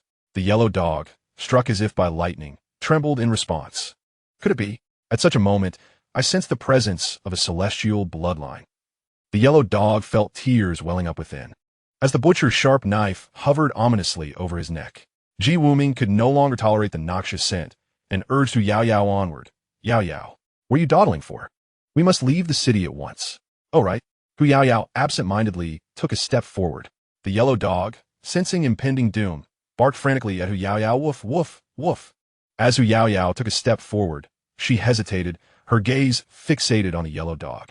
The butcher seized its neck and struck it with a club. Dare to bare your teeth? You frightened the customers. I'll skin you alive. The yellow dog was struck hard on the head, feeling dizzy. Yet the butcher insisted that such dizziness was normal. Struggling to remain conscious, it emitted a sorrowful wail. Howl, howl. The butcher, indifferent to its plight, prepared to bleed and pluck it for a handsome price. Xianxia, what troubles you? Chen Shangluo approached, gently patting Xianxia on the shoulder. She pointed toward the ailing dog. Master, I feel such pity for that dog. If it weren't for you, my fate might not differ much from its. Overcome with emotion, Xianxia recalled her own past, particularly the cage that felt like a thorn embedded in her heart. Master, let's buy it, shall we? It could serve as a guard. Chen Shangluo sighed. Xianxia, as a practitioner, one should be concerned for the world, but saving one creature at a time. How long would that take? She understood his reasoning, but felt an inexplicable compassion for the yellow dog. Fearing her master's displeasure, she pouted and murmured, Oh. The yellow dog felt as if the sky were collapsing around it. Why don't you fight for it? It lamented. Just then, Chen Shangluo shifted his tone. However, seeing your kind heart, I shall purchase this yellow dog. I hope you remain true to your intentions in your future cultivation. Yes, master. Xiaoyao's cheeks brightened with a smile, leaving the butcher momentarily awestruck, his hand holding the knife frozen in midair. The yellow dog nearly wet itself in fright. Ding!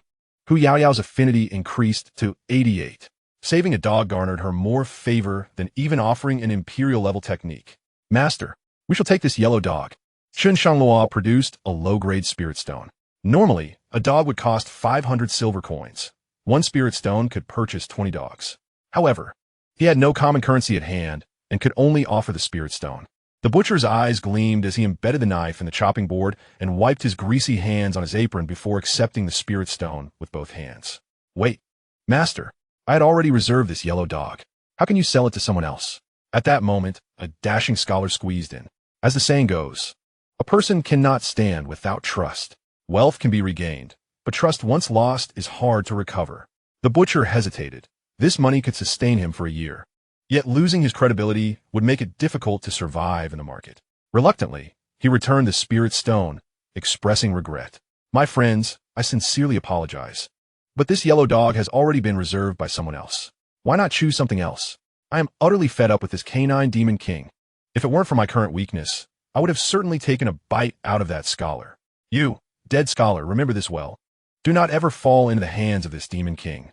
Fox Xiaoyao appeared somewhat disheartened, evidently showing no interest in any other dogs. Chen Shangluo cast a glance at the scholar, preparing to utter something, when the system's voice unexpectedly rang out. Ding! Detection indicates the scholar's favorability is at 0. He was taken aback, swallowing back the words he intended to say. What on earth? System, are you malfunctioning? Previously, a favorability score for Ji Yao was somewhat justifiable. But what on earth is this with a scholar devoid of substance? A favorability of 0. Isn't this tantamount to sealing my fate? Chapter 44. The Stubborn Scholar. The Sacred Body of Literary Heart. The Divine Eye Unveiled. Name, Lin Buffon. Special physique. Sacred Body of Literary Heart. Possesses an almost fanatical pursuit of knowledge. If this sacred body achieves enlightenment, he can transform words into weapons. If unable to attain enlightenment, he shall remain a mere bookworm for life. Chen Shangluo trembled. So it seems that without enlightenment, he would simply be a pedant. No, I must not allow this bookishness to infect me. Noticing Chen Shangluo's gaze, the scholar politely clasped his hands in greeting. I am Lin Buffon, a scholar from Danzhou City. Chen Shangluo returned the gesture, which surprised Lin Buffon, observing their attire. It was clear they were practitioners of the Tao. He had merely been courteous, not expecting a reciprocal greeting. Instantly, his favorability surged. Ding! Lin Buffon's favorability increased to 30. The butcher, seeing no conflict between the two parties, raised his knife to strike the head of the yellow dog. Just then, Lin Buffon called out to him. Wait, boss. I have suddenly realized something. A scholar should not be petty, but rather possess a heart of benevolence and forgiveness. I see that you all carry an extraordinary demeanor, so I shall yield to you. It is truly my unintentional desire for its flesh. Do not hold it against the boss. Bang! The butcher embedded his knife back into the cutting board, mere inches from the yellow dog's head, nearly causing him to lose control of himself. What on earth is happening today? Is this demon king fated to die or not? Can we not have a decisive end to this? The butcher, face flushed with anger, bellowed at the scholar. Lin Buffon, are you here to mock me? One moment you want it, the next you do not. Spare me the flowery language. Everyone knows you failed the exam again this year. If you do not seek some other means of livelihood, after this meal of dog meat, you shall be left to drink the winds of the Northwest. Caught out in front of so many witnesses, Lin Buffon felt his pride wounded. You are utterly coarse. I do not want it. The butcher promptly removed the yellow dog from the chopping block and returned it to its cage. Then approached Chen Shangluo with a cheerful demeanor. Dear guest, do take a look at the price just quoted.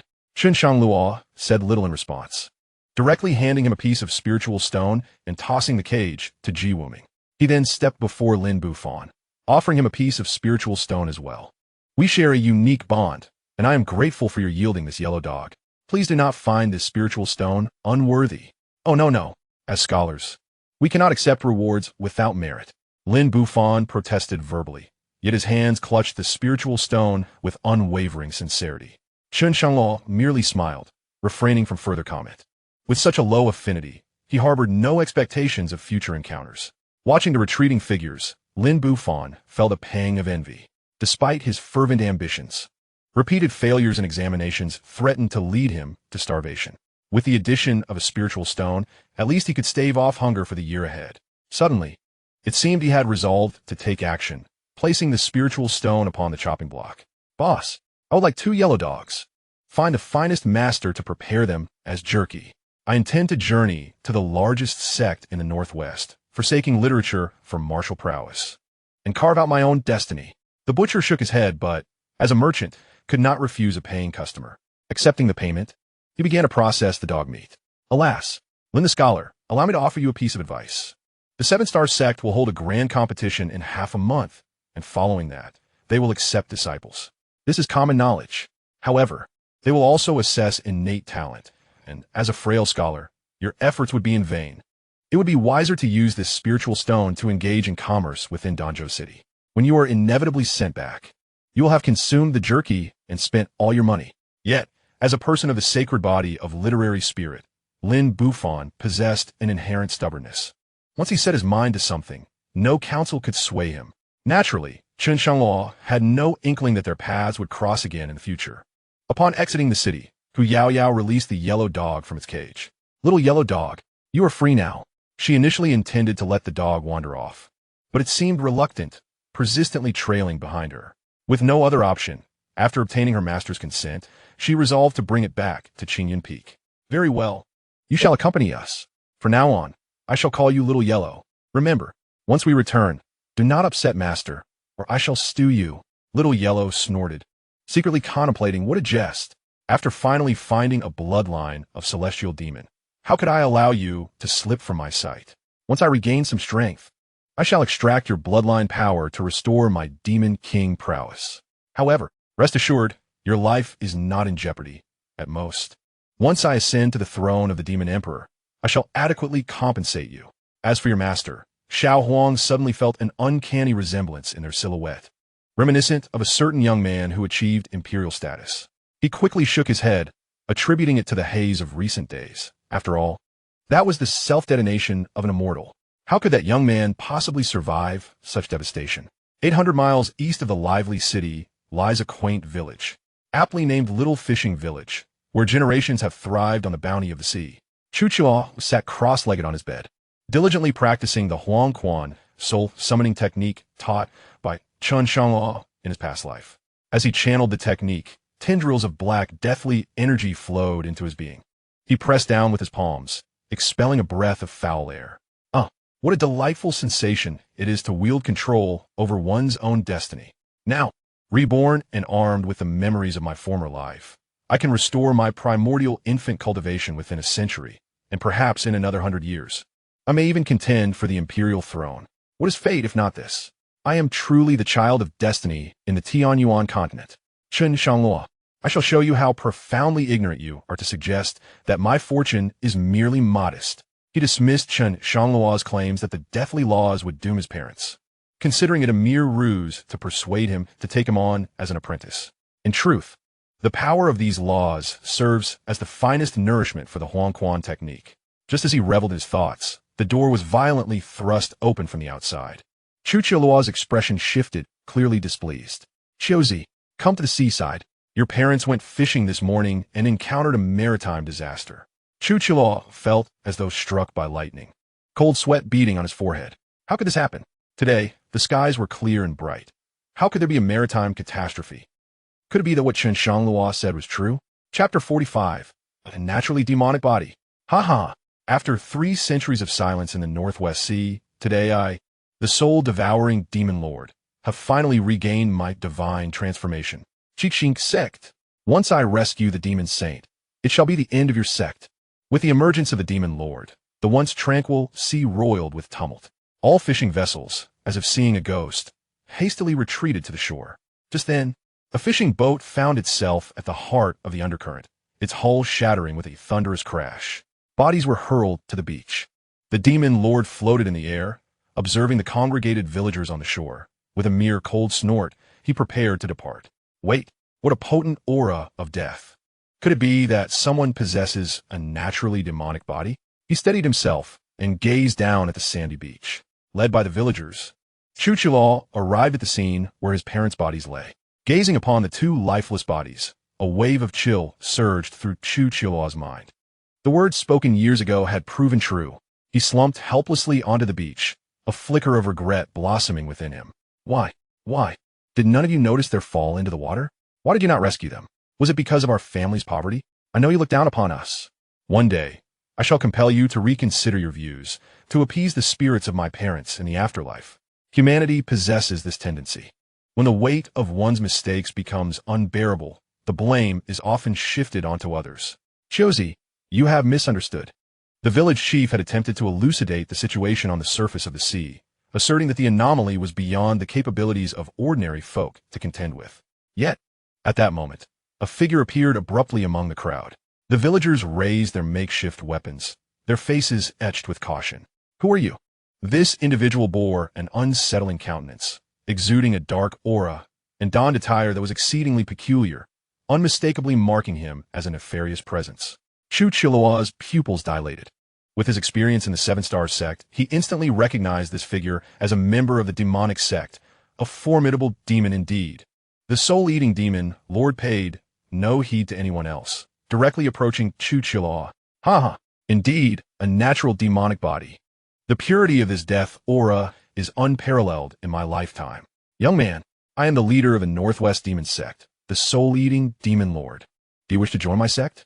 I can take you as my disciple. Once you become my soul apprentice, I shall devote all resources to help you ascend to the imperial throne. What say you? He extended an olive branch, firmly believing that no one could resist the allure of becoming an emperor.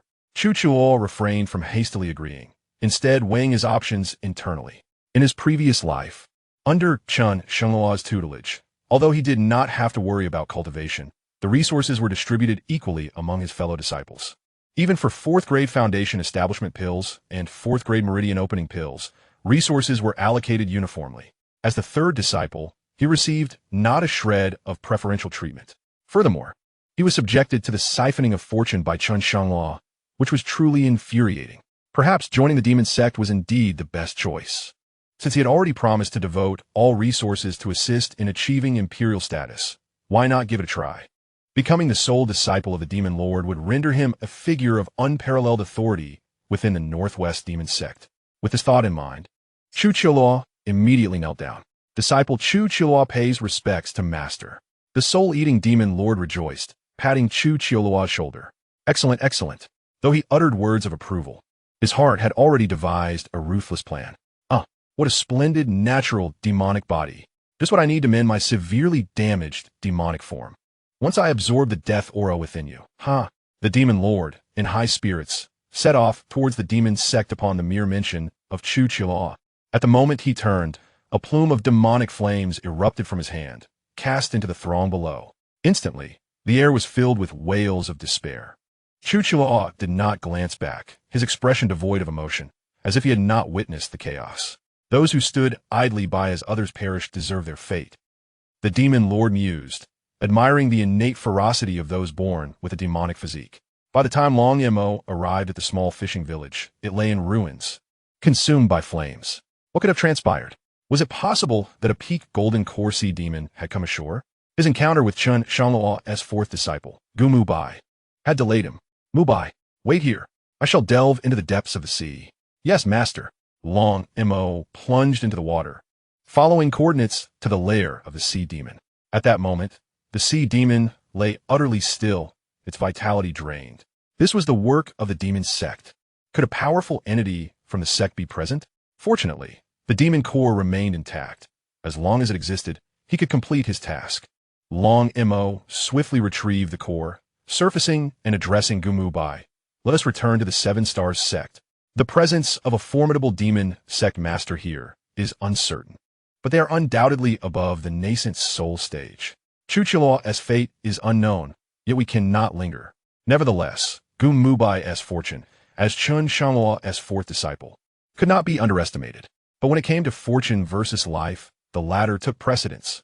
At Qiyun Peak, Lu Tianxi and Yi Bingxin diligently practiced in their respective chambers, wary of revealing their sword techniques and exposing their heavenly grade martial art secrets. What was happening? Lu Tianxi introspectively examined her body, astonished. Why had her cultivation speed diminished? She had clearly consumed a marrow-cleansing pill. In the initial 3 days, the effects of the pill had propelled her progress remarkably. Yet now, several days later, she remained stuck at the 5th level of qi refinement, unable to break through to the 6th. In her previous life, she had already reached the 4th level of foundation establishment before the grand competition. At this rate, even reaching foundation establishment would be a challenge. What was the difference from her past life? Suddenly, she recalled the red pills that Chen Shangluo had provided her. She remembered him saying that they were 4th grade pulse-opening pills, far superior to the qi-gathering pills. Could it be the issue lay with that pill? No. She must go to the main peak and inquire with the elder responsible for the point exchange about the price of the 4th grade pulse-opening pill to facilitate Long Mo's exchange. In her previous life, the resources Chen Shangluo had given them were abundant, leaving her with no concept of the 4th grade pills. As she rose to head for the main peak, Yi Bingxin, too, became aware of the same predicament. This was intolerable. It can no longer continue like this. In my previous life, I was overshadowed by Lu Tianxi, but in this life, the first position must be mine. As soon as Lu Tianxi left Qiyun Peak, she too made her way towards the main peak. Chapter 46. Yi Bingxin's doubt upon arriving at the points exchange. Lu Tianxi rapped on the counter. Hey, old man. Please check the price of the 4th grade pulse-invigorating pill. I require it for Chi and Peak. The elder in charge of the miscellaneous disciples raised his head with a displeased expression. While he was responsible for the miscellaneous disciples, he was still an elder. However, he dared not provoke Chi and Peak and could only swallow his discontent in silence. Glancing at Lu Tianqi's identity badge, he realized she was a disciple of Long Mo, which explained her arrogance. 4th grade pulse-invigorating pill? We do not have it. His demeanor was far from amiable. Lu Tianqi furrowed her brow, recalling the name repeatedly, convinced she had not misremembered. She thus believed the elder was deliberately making things difficult for her. Do you not even check to know? Isn't available? I shall report you for negligence and your unfriendly attitude towards disciples. The elder was equally infuriated. Perhaps you should first reconsider your own words. Not only have I never heard of the pulse-invigorating pill, but how many 4th grade pills are there even within the entire 7 Stars sect? Surely I would know. Each year, there are fewer than 10 4th grade pills available in the exchange. Once a pill reaches 4th grade, it becomes a treasure that is nearly impossible to obtain, let alone be found in the exchange. Moreover, who possesses enough points to exchange for 4th grade pill at will? Take Long Mo, for instance. As the wealthiest chief disciple of Chi and Peak, he exchanged for a 3rd grade cleansing pill and had to dutifully complete sect tasks afterward. Lu Tianqi remained unconvinced. In her previous life, Chen Shangluo distributed such pills to disciples every month. It cannot possibly be something so precious. It cannot be, until you produce the pulse-invigorating pill. I shall not leave. As the argument escalated, Yun Miao and several others approached. Disciples from the main peak are patrolling. If there is something to discuss, feel free to speak with us. Upon seeing Yun Miao, Lu Tianqi recalled how amicable he had been during her previous life at Qing and Peak, always smiling and sharing laughter with Chen Shangluo. She thus feigned distress and lamented, Uncle Master Yun Miao, I came to the elder in charge of miscellaneous disciples to exchange for a lower-tier pill, yet he persistently makes things difficult for me. I kindly ask you to intervene on my behalf. Yun Miao wore a puzzled expression. Elder Son was known for his kindness and would not likely trouble an ordinary disciple. Elder Son, do you have something to say? Elder Son's face turned crimson with anger. Just listen to what she is asking for. I guarantee that by the end, you will be even angrier than I am. Yun Miao looked at Lu Tianqi with curiosity, awaiting her response. I merely came to inquire about the pills. Pills? What pills? Doing leading me. Lu Tianqi felt a surge of joy in her heart, thinking that Yun Miao, as the chief disciple of the main peak, must possess extensive knowledge, unlike that errant elder who clearly lacked insight and insisted that the 4th grade Chomai pill did not exist.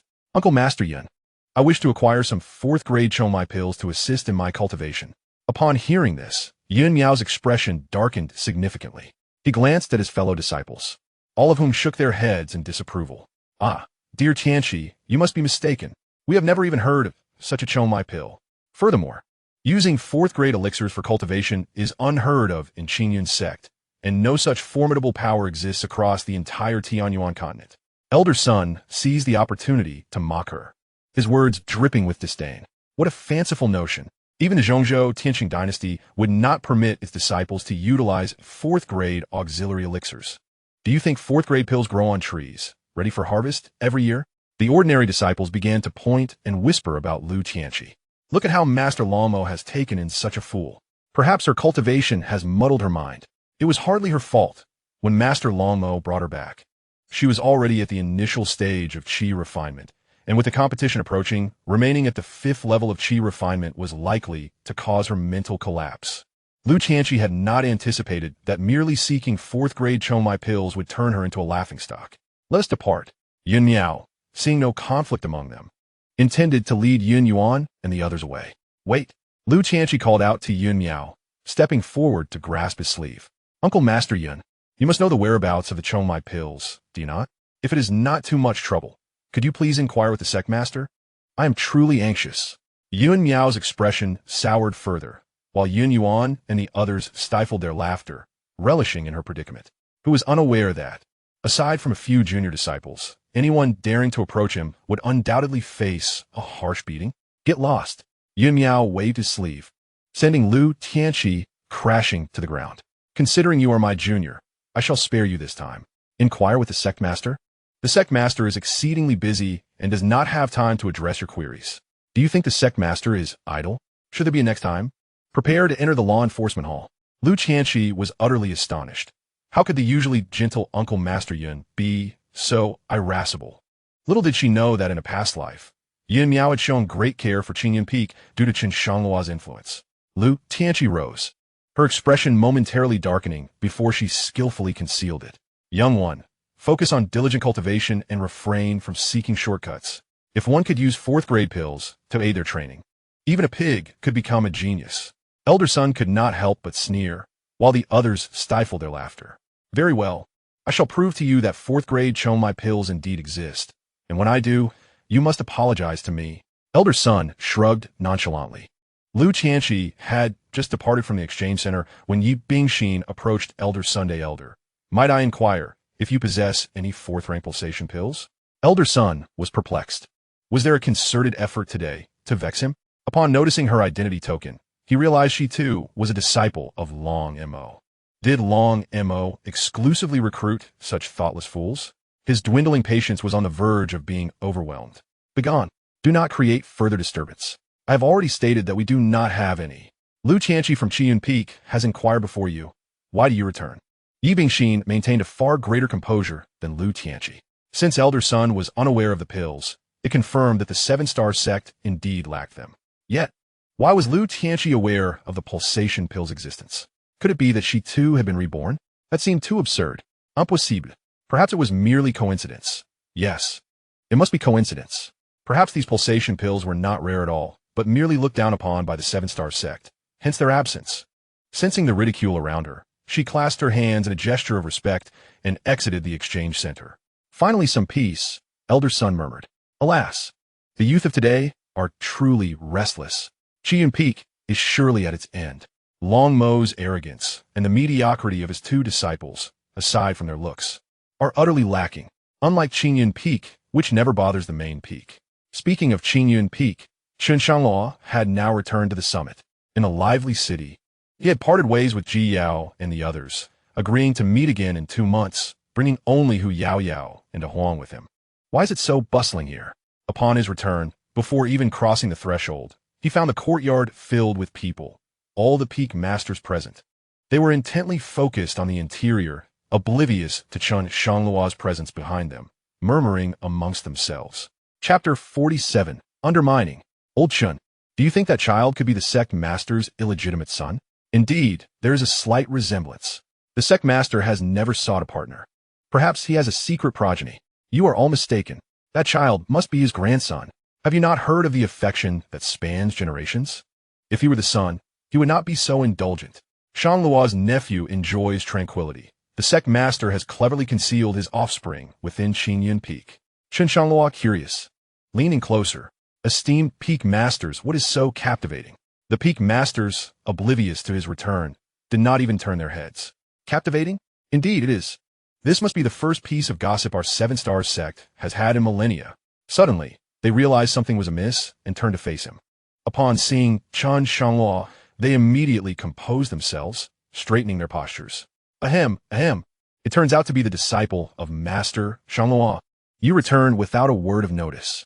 Chen Shangluo felt an overwhelming sense of grievance. Clearly, the other party was lost in their own world. With such a cacophony from Hu Yao Yao and Huang, how could no one have noticed? We have matters to attend to, so we shall take our leave. You carry on, carry on. Hee hee hee. Having said this, several peak masters swiftly departed from the scene. Once the crowd had dispersed, Chen Shangluo finally beheld the state of the courtyard. Tianqiu was incessantly drawing and sheathing his sword, having leveled nearly every stone in sight. However, the old man beside him seemed rather out of place. The master of Jianyun stood with a beaming smile at Tianqiu's side, occasionally wiping his sweat and fanning him with a treasured artifact, exuding an air of unbridled attentiveness. He was incessantly murmuring something. Little Tianqiu, why not consider joining my sect? I implore you. As for your master, I shall clarify matters with him. The resources of my main peak far surpass those of the desolate Qiyun Peak. Once you become my disciple, my sword intent will have an heir. Upon hearing the words of the master of Jianyun, Chen Shangluo's expression darkened instantly. You old fool! How dare you sneak into my territory while I was away? Are you not embarrassed? Startled by Chen Shangluo's voice, the master of Jianyun chuckled awkwardly. Hee hee, Shangluo, you returned just in time. I have matters to discuss with you. Before he could finish, Chen Shangluo formed his fingers into a sword, unleashing a fierce sword intent aimed at the Master of Jianyun's head. Second level, sword intent. Initially, the Master of Jianyun dismissed it, believing himself capable of casually unleashing a sword chi due to his quasi-emperor cultivation. However, to his astonishment, the sword chi emitted a resonant hum, being forcefully suppressed. Is this second level sword intent? The Master of Jianyun's eyes widened in disbelief. A monster! A monster! His disciple is a monster, and so is his master. What good deeds did you perform in your past life? Chen Shangluo's sword intent tore the hem of the Master of Jianyun's robes. Yet the latter showed no signs of anger. Instead, the light in his eyes intensified. A child makes choices, yet he desires both. The Master of Jianyun, in his quest for a successor to inherit the sword intent, began to exhibit signs of obsession. Shangluo, why not also join my sect? He intended to continue his persuasion with the same rhetoric. My peak possesses resources superior to those of your Qingyun peak. Before he could finish his sentence, Chen Shangluo activated his second-level sword intent once more. Xianxia, sensing his master's disdain for the old man, disregarded all notions of sect hierarchy. Heavenly Slash. The Master of Jianyun was unprepared for the seamless cooperation between master and disciple, and with the enhanced speed of the Heavenly Slash following Chen Shangluo's modifications, he found himself caught off guard. In his moment of arrogance, the old man was left in a state of disarray. Cough, cough, cough. Shangluo, are you serious? Chen Shangluo shot him a disdainful glance. Old man, how shameless of you to covet the treasures of my Qingyun peak. The elder from the Stream Cloud sect began to play the emotional card. Alas, what choice do I have? None of my 4 disciples possess any ambition, not even able to comprehend the essence of the sword. Surely, you wouldn't wish for my sword intent to fade into obscurity, would you? As he spoke, a glimmer of tears appeared at the corners of his eyes. It turned out that the sect leader had been harboring such intentions. However, Xianxia is an unparalleled sword body. The 4th level of sword intent is certainly not his limit. Old man, your schemes are almost slapping me in the face. My disciples will undoubtedly surpass you in the future. If you think to undermine me, you might as well abandon that thought. The elder from the Stream Cloud felt his cheeks flush, fully aware that Xianxia, despite only a few days of cultivation, had already reached the 8th level of chi refinement and completely grasped even the basic sword intent. Such talent far surpassed his own. Nevertheless, Chen Shangluo shifted the conversation, causing a flicker of joy in the elder's heart. But what? Young lad Shangluo, do hurry and tell me, are you attempting to drive me to madness? Chen Shangluo pondered the spiritual herbs gifted by Ji Yao and the steward Qin in his spatial ring, realizing they were just enough to concoct a 5th-grade marrow-cleansing pill. He mused, in my past life, the main peak treated me rather well. It is only fitting that I repay some of that kindness this time around. Reflecting on the camaraderie he had received from his senior brothers at the main peak after his master's passing, he continued, this matter is not difficult. If your disciple were to use the 5th-grade marrow-cleansing pill to refine their essence and then stabilize their foundation with a 7th-grade foundation-building pill, attaining the 4th level of sword intent after reaching the transformation stage should not be a challenge, right? The elder's cheeks twitched. Young lad Shangluo, I admit my transgression in attempting to undermine you. However, I'm still an elder. How can you treat me so lightly? I have my dignity as well. A 5th-grade marrow-cleansing pill? A 7th-grade foundation-building pill? Do you truly comprehend what that implies? Even if used to feed dogs, they would be able to grasp the 4th level of sword intent. De Huang grit his teeth and glared at the elder, thinking, am I a dog? What have I done to offend you? Chen Shangluo cleared his ears and waited for the elder to finish venting his frustrations. He then produced a rather unappealing pill from his possession. Instantly, the fragrance of the pill wafted through the air, causing the surrounding spiritual energy to become restless. Even De Huang could not help but glance over, as if he had encountered something extraordinary. Elder, are you done cursing? If so, take a look at this. Chapter 48, The Ancient Pool's Secret Realm. The elder from Stream Cloud sect swallowed his words. He picked up the pill and examined it closely. Is this truly a 7th-grade foundation-building pill? And one imbued with pill inscriptions no less. Am I imagining things? 1,000 years ago, I had the fortune to travel through the central continent with my master, and I once witnessed the crafting of a 7th-grade pill. I can assert with certainty that this is the long-lost 7th grade pill. Chen Shangluo kindly reminded, you should quickly put it away, otherwise the essence will overflow. The immortal of the stream clouds cautiously stored the elixir in a jade vial. Such high-quality elixirs have been lost for over 1,000 years. Are you truly willing to give this to me? Chen Shangluo shrugged. If you don't want it, I'll take it back. The immortal quickly retracted his hand, chuckling. Of course I want it. How could I refuse? After a brief moment of exhilaration, the immortal's brows furrowed into a knot, pondering over the 4 disciples. They were all honest and straightforward, but should the elixir be given to Yun Miao or Yun Yuan? The other 2 disciples were also commendable.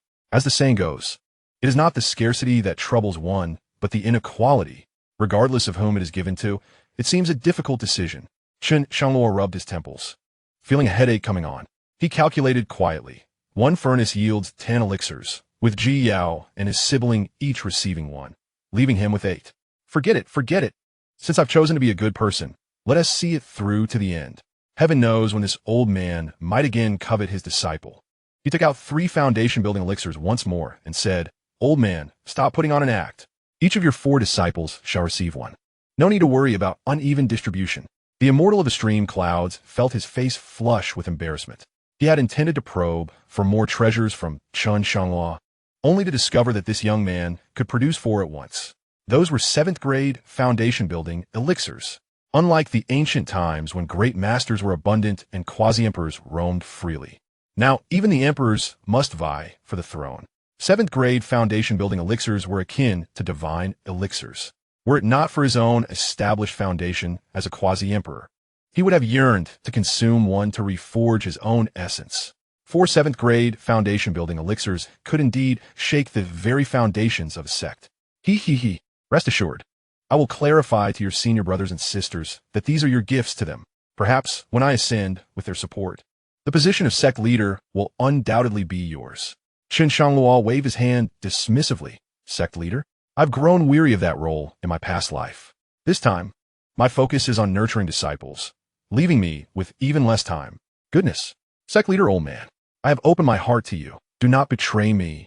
Once the immortal secured the treasures, he planned to leave discreetly, fearing Chen Shangluo might change his mind. Just as he stealthily ascended into the air, Chen Shangluo called out, Wait, there's more. More. The immortal immediately executed a swift turn, stabilizing himself behind Chen Shangluo. No need to mind. I'm just getting old and need to stretch my limbs. Chen Shangluo wore a long face and shot him a glance. Didn't Ti mention? There are 5th grade cleansing elixirs. Oh, and I need some 4th grade pulse opening elixirs as well. I have none on me at the moment. Come by tomorrow morning to collect them. The person known as Jianyun was momentarily taken aback, as if overwhelmed by an unexpected surge of happiness.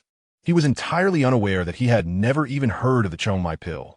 Yet, upon further contemplation, his body felt as if struck by lightning. Wait, tomorrow to collect it? Could it be that brat Shangluo? Don't tell me you can also refine pills. Are all these elixirs your creations? Chen Shangluo remained nonchalant, shrugging his shoulders. In his previous life, upon hearing that he could refine pills, Jianyun had displayed a similar expression. However, back then, there was neither the Tianshu wooding nor the fire elemental spirit body. The concoction of 7th grade pills was a matter for centuries hence. You me we. Ha ha. Beyond laughter, Jianyun found himself at a loss for how to express his emotions. May the heavens bless Qingyun Peak and my 7-star sect. Perhaps before my ascension, I shall witness the rise of the 7-star sect. The prospects of advancing into the central continent's powers seemed promising. As Jianyun laughed, he appeared almost intoxicated, forgetting to greet Chen Shangluo as he stumbled away from Qingyun Peak. Chen Shangluo suddenly slapped his forehead. Goodness, that old man runs surprisingly fast. He even forgot to ask for a meeting gift for Yao Yao. He recalled the scene of requesting a meeting gift from Xianxia, relishing the thought of that old man's embarrassment. Oh well, tomorrow he would still come for the pills. Just as he pondered how to trick the old man, Hu Yaoyao's voice interrupted his thoughts. Da Huang, come inside. What is the matter? Everyone has gone home. What are you afraid of? Da Huang was trembling with fear. Standing outside the courtyard door, unyielding despite Yao Yao's persistent tugging. Oh no, this canine's life might be forfeit. I wondered why this place felt so familiar. It turns out to be Qingyun Peak. The individual before me is none other than the esteemed Chen Shangluo. De Huang had been suspicious since ascending the mountain. And just moments ago, he vaguely heard Jian Yun shouting something about Shangluo at Qingyun Peak, instantly awakening memories long dormant. Chen Shangluo, unceremoniously, grasped the soft flesh on De Huang's neck. "You worthless mutt, if you don't recognize home, I shall stew you." Sensing Chen Shangluo's anger, De Huang's body went limp, and a yellow liquid involuntarily flowed forth. Soon after, it felt a jolt coursing through its body. Wait, his aura.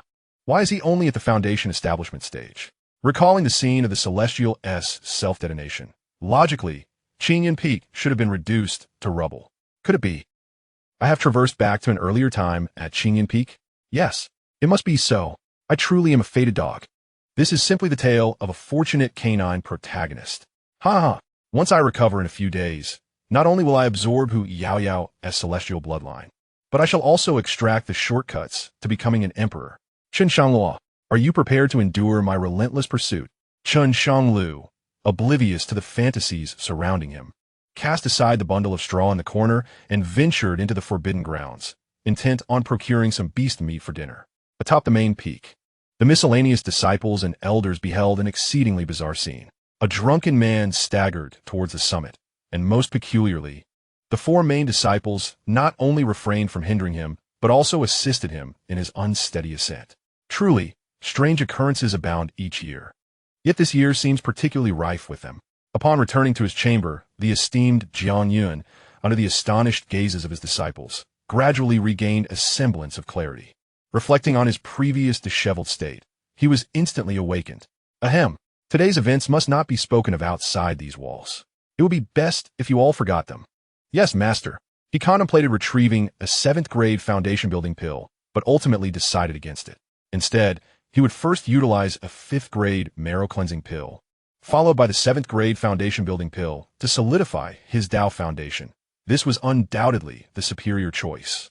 Disordered priorities would yield far inferior results.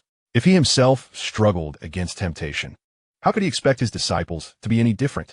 He resolved to wait until he obtained the marrow-cleansing pill before supervising their consumption. By the way, that lad Shangluo mentioned another type of pill, but I seem to have forgotten what it was. Never mind, it is not of great importance.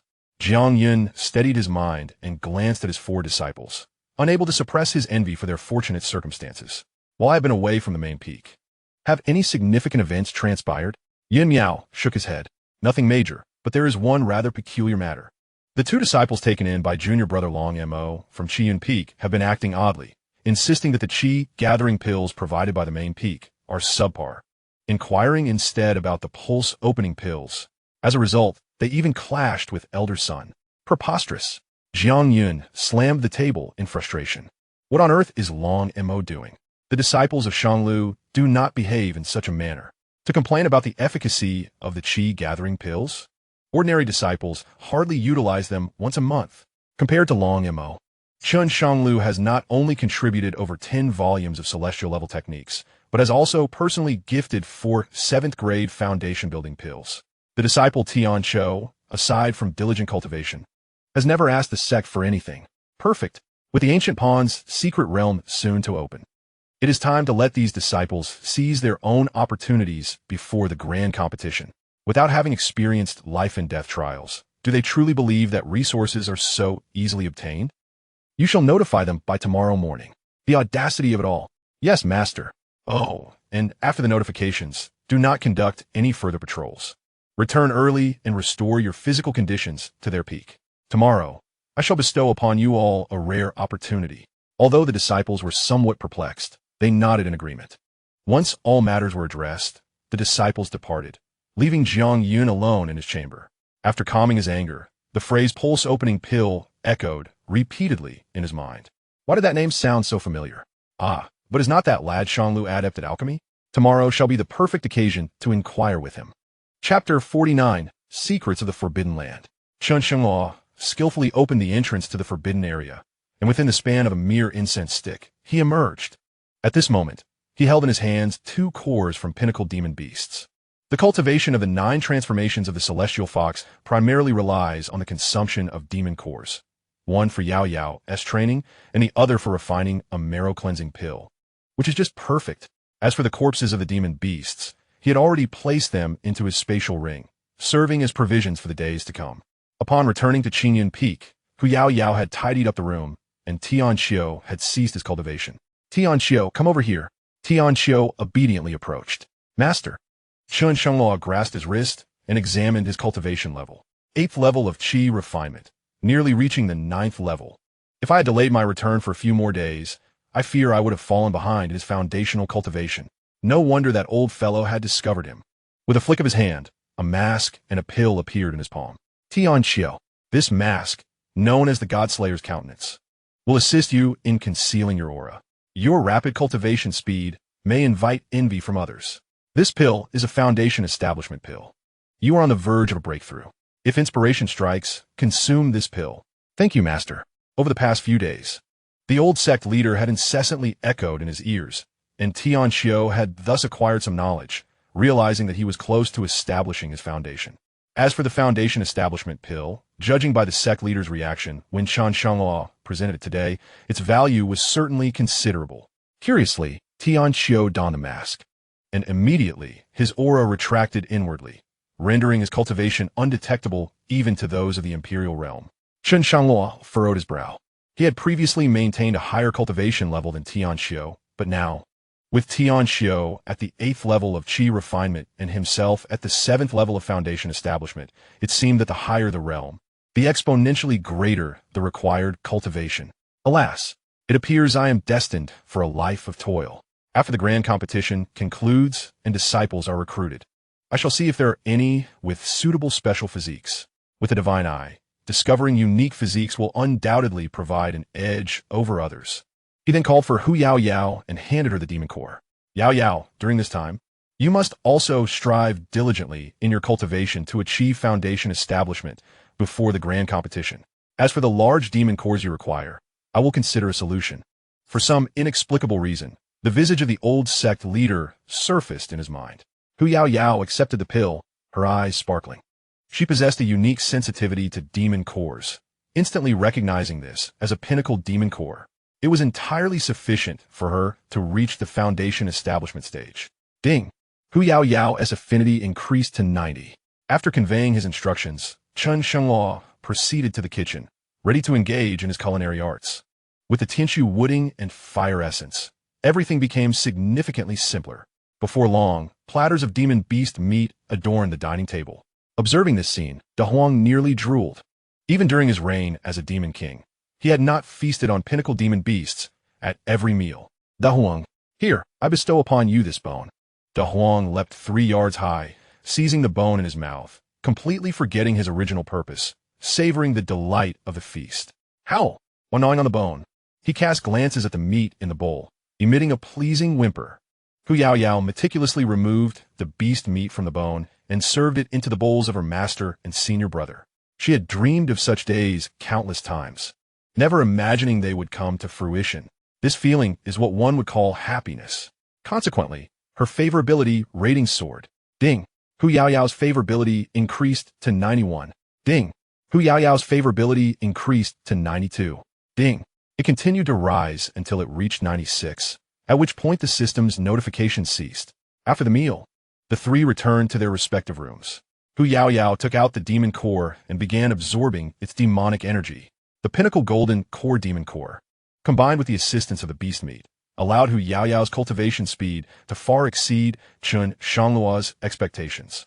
How could her cultivation progress so swiftly? If this continues, the record of Xianxia breaking through to the 6th level of body refinement in one night might soon be surpassed by Hu Yaoyao. He sensed the returning feedback of his cultivation and faintly felt on the verge of breaking through to the 8th level of foundation establishment.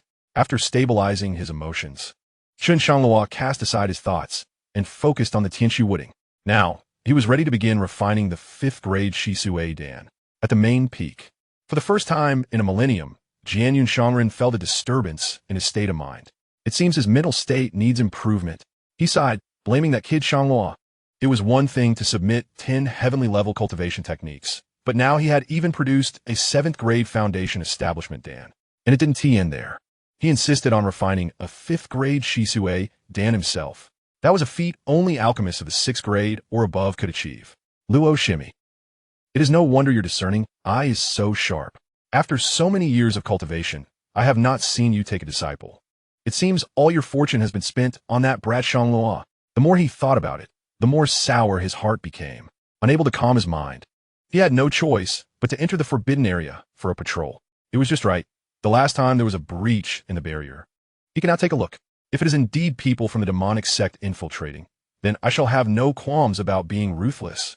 Over the years, Qixing's sect has been infiltrated by numerous spies, some from the demonic sect, others from different sects, and even from the royal dynasty. Previously, when the forbidden area was not threatened, he could choose to turn a blind eye, but if their hands reached towards the forbidden area, he would not hesitate to cleanse Qixing's sect of these spies, even if it meant bloodshed. Entering the forbidden area, he retrieved the detection stone he had placed before. It emitted a dim red light, indicating that someone had entered again. Truly audacious. Just a few days have passed, and they dare to appear again. Do they think Jianyun Shangren has grown old and cannot draw his sword? His cheeks flushed with indignation as he projected the recorded scene. Before him appeared a young man clad in white, timidly entering the secret realm. Oomph! What audacity! Moments later, the white-robed youth turned his head, and the master of the stream, swallowing hard, gasped in disbelief. Goodness, it's that Chen Shangluo. What business does a mere foundation establishment cultivator have in a forbidden zone? Here, the beasts are at least of the golden core stage. Is he courting death? Suddenly, a thought struck him. Chen Shangluo had mentioned wanting to refine pills, and surely, the demon cores were essential ingredients. As this realization dawned, his nose tinged with an unexpected bitterness, nearly bringing him to tears. Alas, that lad Shangluo truly possesses a noble heart. I am filled with shame. To spare me from worry, he risked his life to hunt demon beasts. What great righteousness he embodies. Before he could finish his thoughts, the events that unfolded next left his face burning with embarrassment. This is utterly preposterous. In Chapter 50, this is certainly no coincidence. The scene revealed Chen Shangluo effortlessly dispatching 2 peak golden core beasts with but a flick of his fingers, extracting their demon cores, and completing the task with remarkable finesse, akin to a skilled chef carving a piece of meat. This young man even held back. He realized that during their earlier encounter on Qingyun Peak, Chen Shangluo had not exerted his full strength. Without the aid of weapons, he could still slay golden core beasts with his sword energy. It seems he is on the verge of grasping the 3rd level of sword intent. What an astounding comprehension of swordsmanship. Luo shimmy. How cleverly you concealed this from me. He recalled how, before her ascension, Luo had never allowed Chen Shangluo to participate in any significant competitions. Initially, he believed it was due to Chen Shangluo's perceived lack of talent, which made her reluctant to showcase him. After gifting him a 7th grade foundation establishment pill, his perspective had shifted somewhat, thinking he was merely devoted to alchemy. Hence his martial prowess appeared somewhat lacking. However, having witnessed this scene, all his previous assumptions crumbled. Chen Shangluo's martial talent is not merely mediocre. It is extraordinary. Chuckling softly, the master of the stream could not help but mock himself. In hindsight, leaving the heavenly enmity at Qingyun Peak was indeed the wisest choice. Let it be. The future of the 7-star sect shall rest in the hands of these young talents. With that, he crushed the monitoring stone into dust and soared deeper into the forbidden zone. Unlike the periphery, where signs of demon beasts still lingered, this depth was shrouded in silence, with only obscure and incomprehensible formations present. As the master of the stream approached, a voice reminiscent of an ancient wooden door echoed through the air. Hee. Stream, you've been quite diligent of late, haven to you. Are you reluctant as your ascension draws near? Fear not. Once you ascend, I shall take good care of your disciples. The master of the stream narrowed his eyes, a chilling, killing intent radiating from him. Heavenly Palace Demon Saint, I shall make you regret your arrogance. With his fingers poised at his nose, a talisman materialized out of thin air. Demon Extermination Talisman, go. As the talisman made contact with the formation, the central rune erupted into a blazing inferno, searing the colossal demonic shadow. Oh, ha. Burn. The fiercer the flames, the greater the suffering of the disciples of the 7 stars sect in the future. Ha. The master of the cloud stream was consumed by fury, yet he found himself utterly powerless, not to mention standing alone. Even when combined with Luo, before his ascension, they could not slay this entity. Anger? Yes. Let that rage fuel you. I relish witnessing your futile attempts to annihilate me while remaining helpless. My demonic form has reached its pinnacle. To extinguish me, one must attain the supreme sword intent. What delusions do you harbor? The heavenly Tao does not permit the existence of such sword intent. Ha! In the face of the taunts from the demon saint of the celestial palace, the master of the cloud stream had long since grown accustomed to it. He murmured, perhaps someone could transcend to the supreme sword intent. The demon saint was momentarily taken aback, before erupting into even more frenzied laughter. Ha! Such foolish dreams.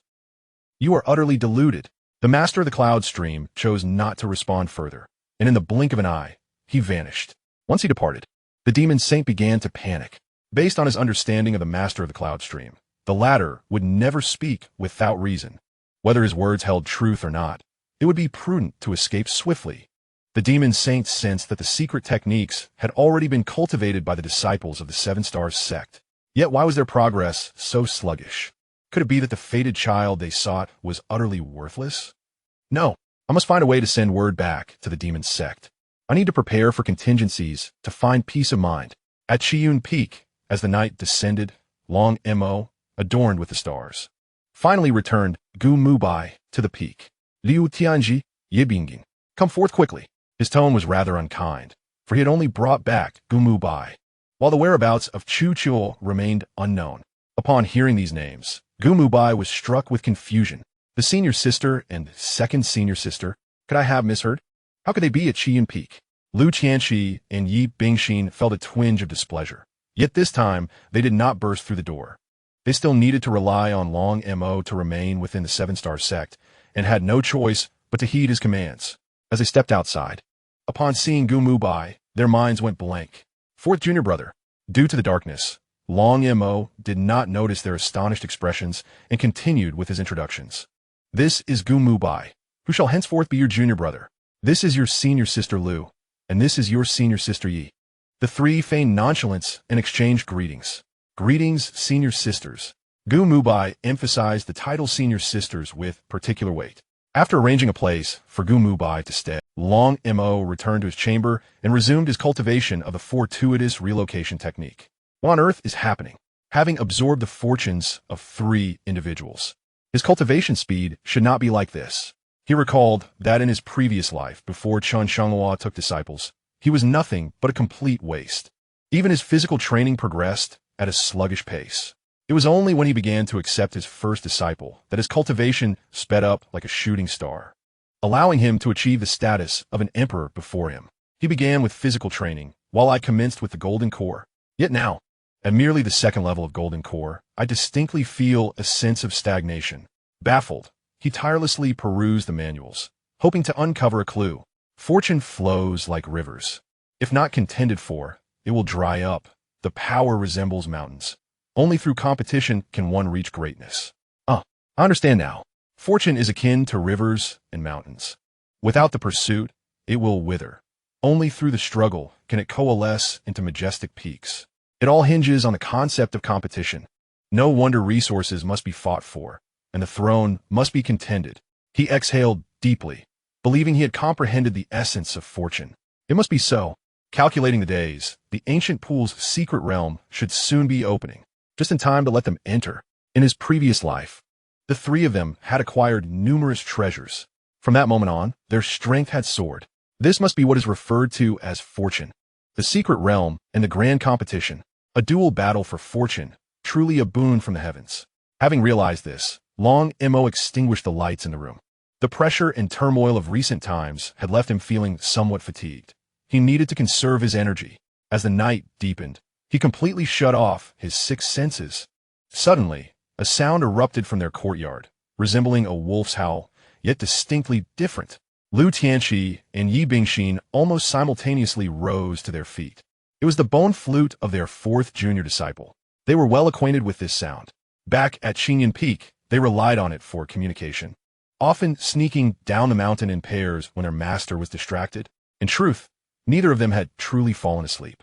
Gun Yuba's expression evidently conveyed a signal that he too had been reborn. This was no mere coincidence. Perhaps the fourth junior disciple knows something. Chapter 51. The three gather unveiling the truth of rebirth.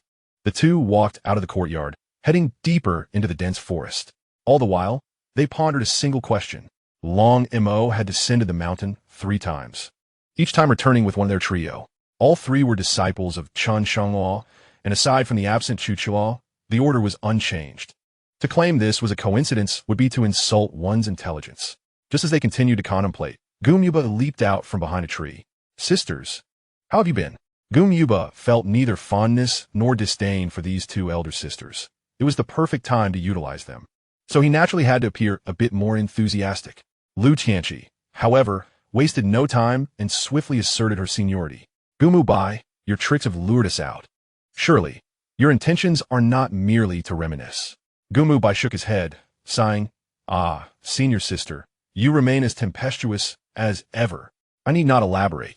I believe you all harbor a lingering curiosity, do you not? Beyond the 3 of us, how many others have been reborn? Moreover, is Long Mo truly one of the reincarnated?" Lu Tianqi's expression tightened. "Do you truly possess knowledge of this? Speak swiftly. Spare me your hesitations." A faint smile graced Gumu Bai's lips, though it was well concealed in the shadows of the night. "In truth, I can affirm that Long Mo has also been reborn. However, the reasons behind his decision to take us as disciples are rather intriguing." After a prolonged silence, Yi Bingxin spoke. "Junior brother Gu, what gives you such certainty?" Gumu Bai continued. "You must be curious as to why, if Long Mo has indeed been reborn, he would first seek out Chu Chuo before approaching me. This seems only logical, does it not? I must inform you that Long Mo did indeed seek Chu Chuo, yet she was not in the small fishing village. The entire village has been annihilated, likely at the hands of the demon sect." "The demon sect?" Yi Bingxin's bro furovit. Lu Qianxi, do you recall the scene when Chen Shangluo brought the 3rd brother to Qingyun Peak all those years ago? With Yi Bingxin's prompt, it seemed Lu Tianqi began to recollect. "I remember Chen Shangluo was in a dire state, evidently having endured a fierce battle. He secluded himself for over half a month before emerging. It appeared he had resealed a significant figure from the demon sect, a matter that the sect leader publicly proclaimed. It was from that moment that Chen Shangluo's cultivation soared, ultimately achieving the rank of emperor. If I recall correctly, that figure was known as the soul-devouring demon lord." Yi Bingxin nodded. "If that is the case in the last life, it was Chen Shangluo who reinforced the seal, risking his life to save Chu Chuo? Huh. Chu Chuo is indeed not a commendable character." Lu Qianxi retorted with a mocking tone. "Oh, putting on airs now? Is your life not also one that Chen Shangluo saved?" Yi Bingxin found herself at a loss for words. After all, who among them had not been saved by Chen Shangluo? Stop. Gumu Bai interjected swiftly. Sensing the impending clash between the 2, "I summoned you to deliberate, not to bicker." The 2 turned their heads away, and Gumu Bai continued. "Now, we have several pressing questions that we must clarify. Since we have confirmed that Long Mo is indeed reborn, does that imply that Chen Shangluo has also been reborn? Given the distribution of treasures within the ancient pool secret realm, aside from us, he would be the most knowledgeable. Another question arises. If Long Mo has indeed been reborn, why has he gone to such lengths to gather the former disciples of Qingyun Peak? Could it be that he has also mastered the ways of fortune?" Yi Bingxin pondered for a moment before responding. "It cannot be. Chen Shangluo could not possibly have been reborn. With his character, he would undoubtedly never allow the small fishing village to be slaughtered. Consider this. In our previous life, we had no connection to him. Yet he expended every effort to save us. If he were to learn of this event, he would certainly rush to the small fishing village. Furthermore, his cultivation breakthrough occurred after his journey to the fishing village, suggesting that the fortune technique, a demonic art, might have been obtained from the soul-devouring demon lord. He has no reason to forsake such an opportunity for soaring advancement." Gumu Bai stroked his chin, contemplating the nuances in Yi Bingxin's words. "This implies that it can be essentially confirmed that both Long Mo and we have been reborn, while Chen Shangluo has not. Moreover, the fortune technique lies in the hands of the soul-devouring demon lord. Perhaps this is the chance for the 3 of us." "Chance? What does that mean?" Lu Tianqi's mind always lagged behind others. A flicker of disdain crossed Gumu Bai's eyes. Within the ancient pool secret realm, there are numerous spiritual herbs and mystical entities, and the 3 of us are already privy to the location of the treasure. What else could this be but a chance? Perhaps, seizing this opportunity along with our memories from the previous life, we could secure our place in the imperial contest 2 centuries hence. Upon hearing this, Yi Bingxin and Lu Tianqi clenched their fists, their faces flushed with excitement. The mere thought of having a chance to become emperor ignited a fierce determination within them. Excellent. In this secret realm, those above the golden core level will be restricted by barriers. With 6 days remaining, we must devise a way to elevate our cultivation to the peak of qi refinement, or even achieve foundation establishment, with the techniques from our past life. Even at the pinnacle of foundation establishment, we would certainly possess the strength to contend. Among the 3, apart from Yi Bingxin, the others have already reached the 6th level of qi refinement. If we could obtain pulsing vein pills, reaching foundation establishment within 6 days should pose no issue. Oh right. Ye bingin sudendi rejalet. The pulsing vein pills that Chen Shangluo provided us in the last life. I inquired with the main peak, and they have never heard of them. Since Long Mo possesses no fortune technique, he must have recognized our potential from the past life and wishes for us to assist him in attaining the throne. Now that he has returned, it is time to demand what is owed. If he desires our support, he must pay the price. Lu Shiji, you joined the sect first. This matter is entrusted to you. Lu Tianqi frowned. In the previous life, Chen Shangluo was quite amiable, and these affairs were naturally handled by her as the senior sister. However, Long Mo's gaze towards her has always been peculiar, and his temperament is unpredictable. Lu Shiji, are you perhaps afraid? Upon hearing this, Lu Tianqi straightened her chest. Who said I am afraid? Just wait and see. I shall show you all how a senior sister ought to be. With that, she stormed off. Watching Lu Tianqi's departing figure, Gu Mubai's sighed. Alas, the senior sister remains large in stature, but lacking in intellect. Yi Shiji, you remain as astute as ever. Yi Bingxin was well aware that he intended to convey the notion of insidiousness, yet she paid it no heed. With a nonchalant shrug, she remarked, the Ice Heart sword technique is inherently devoid of sentiment. Lu Tianqi, that fool, if he wishes to be the first to poke his head out, are you not pleased? If we acquire the resources, we shall all benefit. If we provoke Long Mo, we need not bear the brunt of his wrath. Ha ha ha. Gu Mubai emitted a sinister chuckle. Senior Sister Yi, your junior has learned well. Chapter 52. The flame spirit fan, Qingyun, Peak, Chen Shangluo, was wholly engrossed in alchemy, utterly oblivious to the matters concerning the ancient pool secret realm. On the summit, the Jianyun elder sat cross-legged, his gaze unwaveringly fixed upon Chen Shangluo's chamber. He could feel the rampant spiritual energy in the air, a sense of indescribable excitement bubbling within him. This lad truly was full of surprises. It seems he did not deceive me regarding his alchemical aspirations.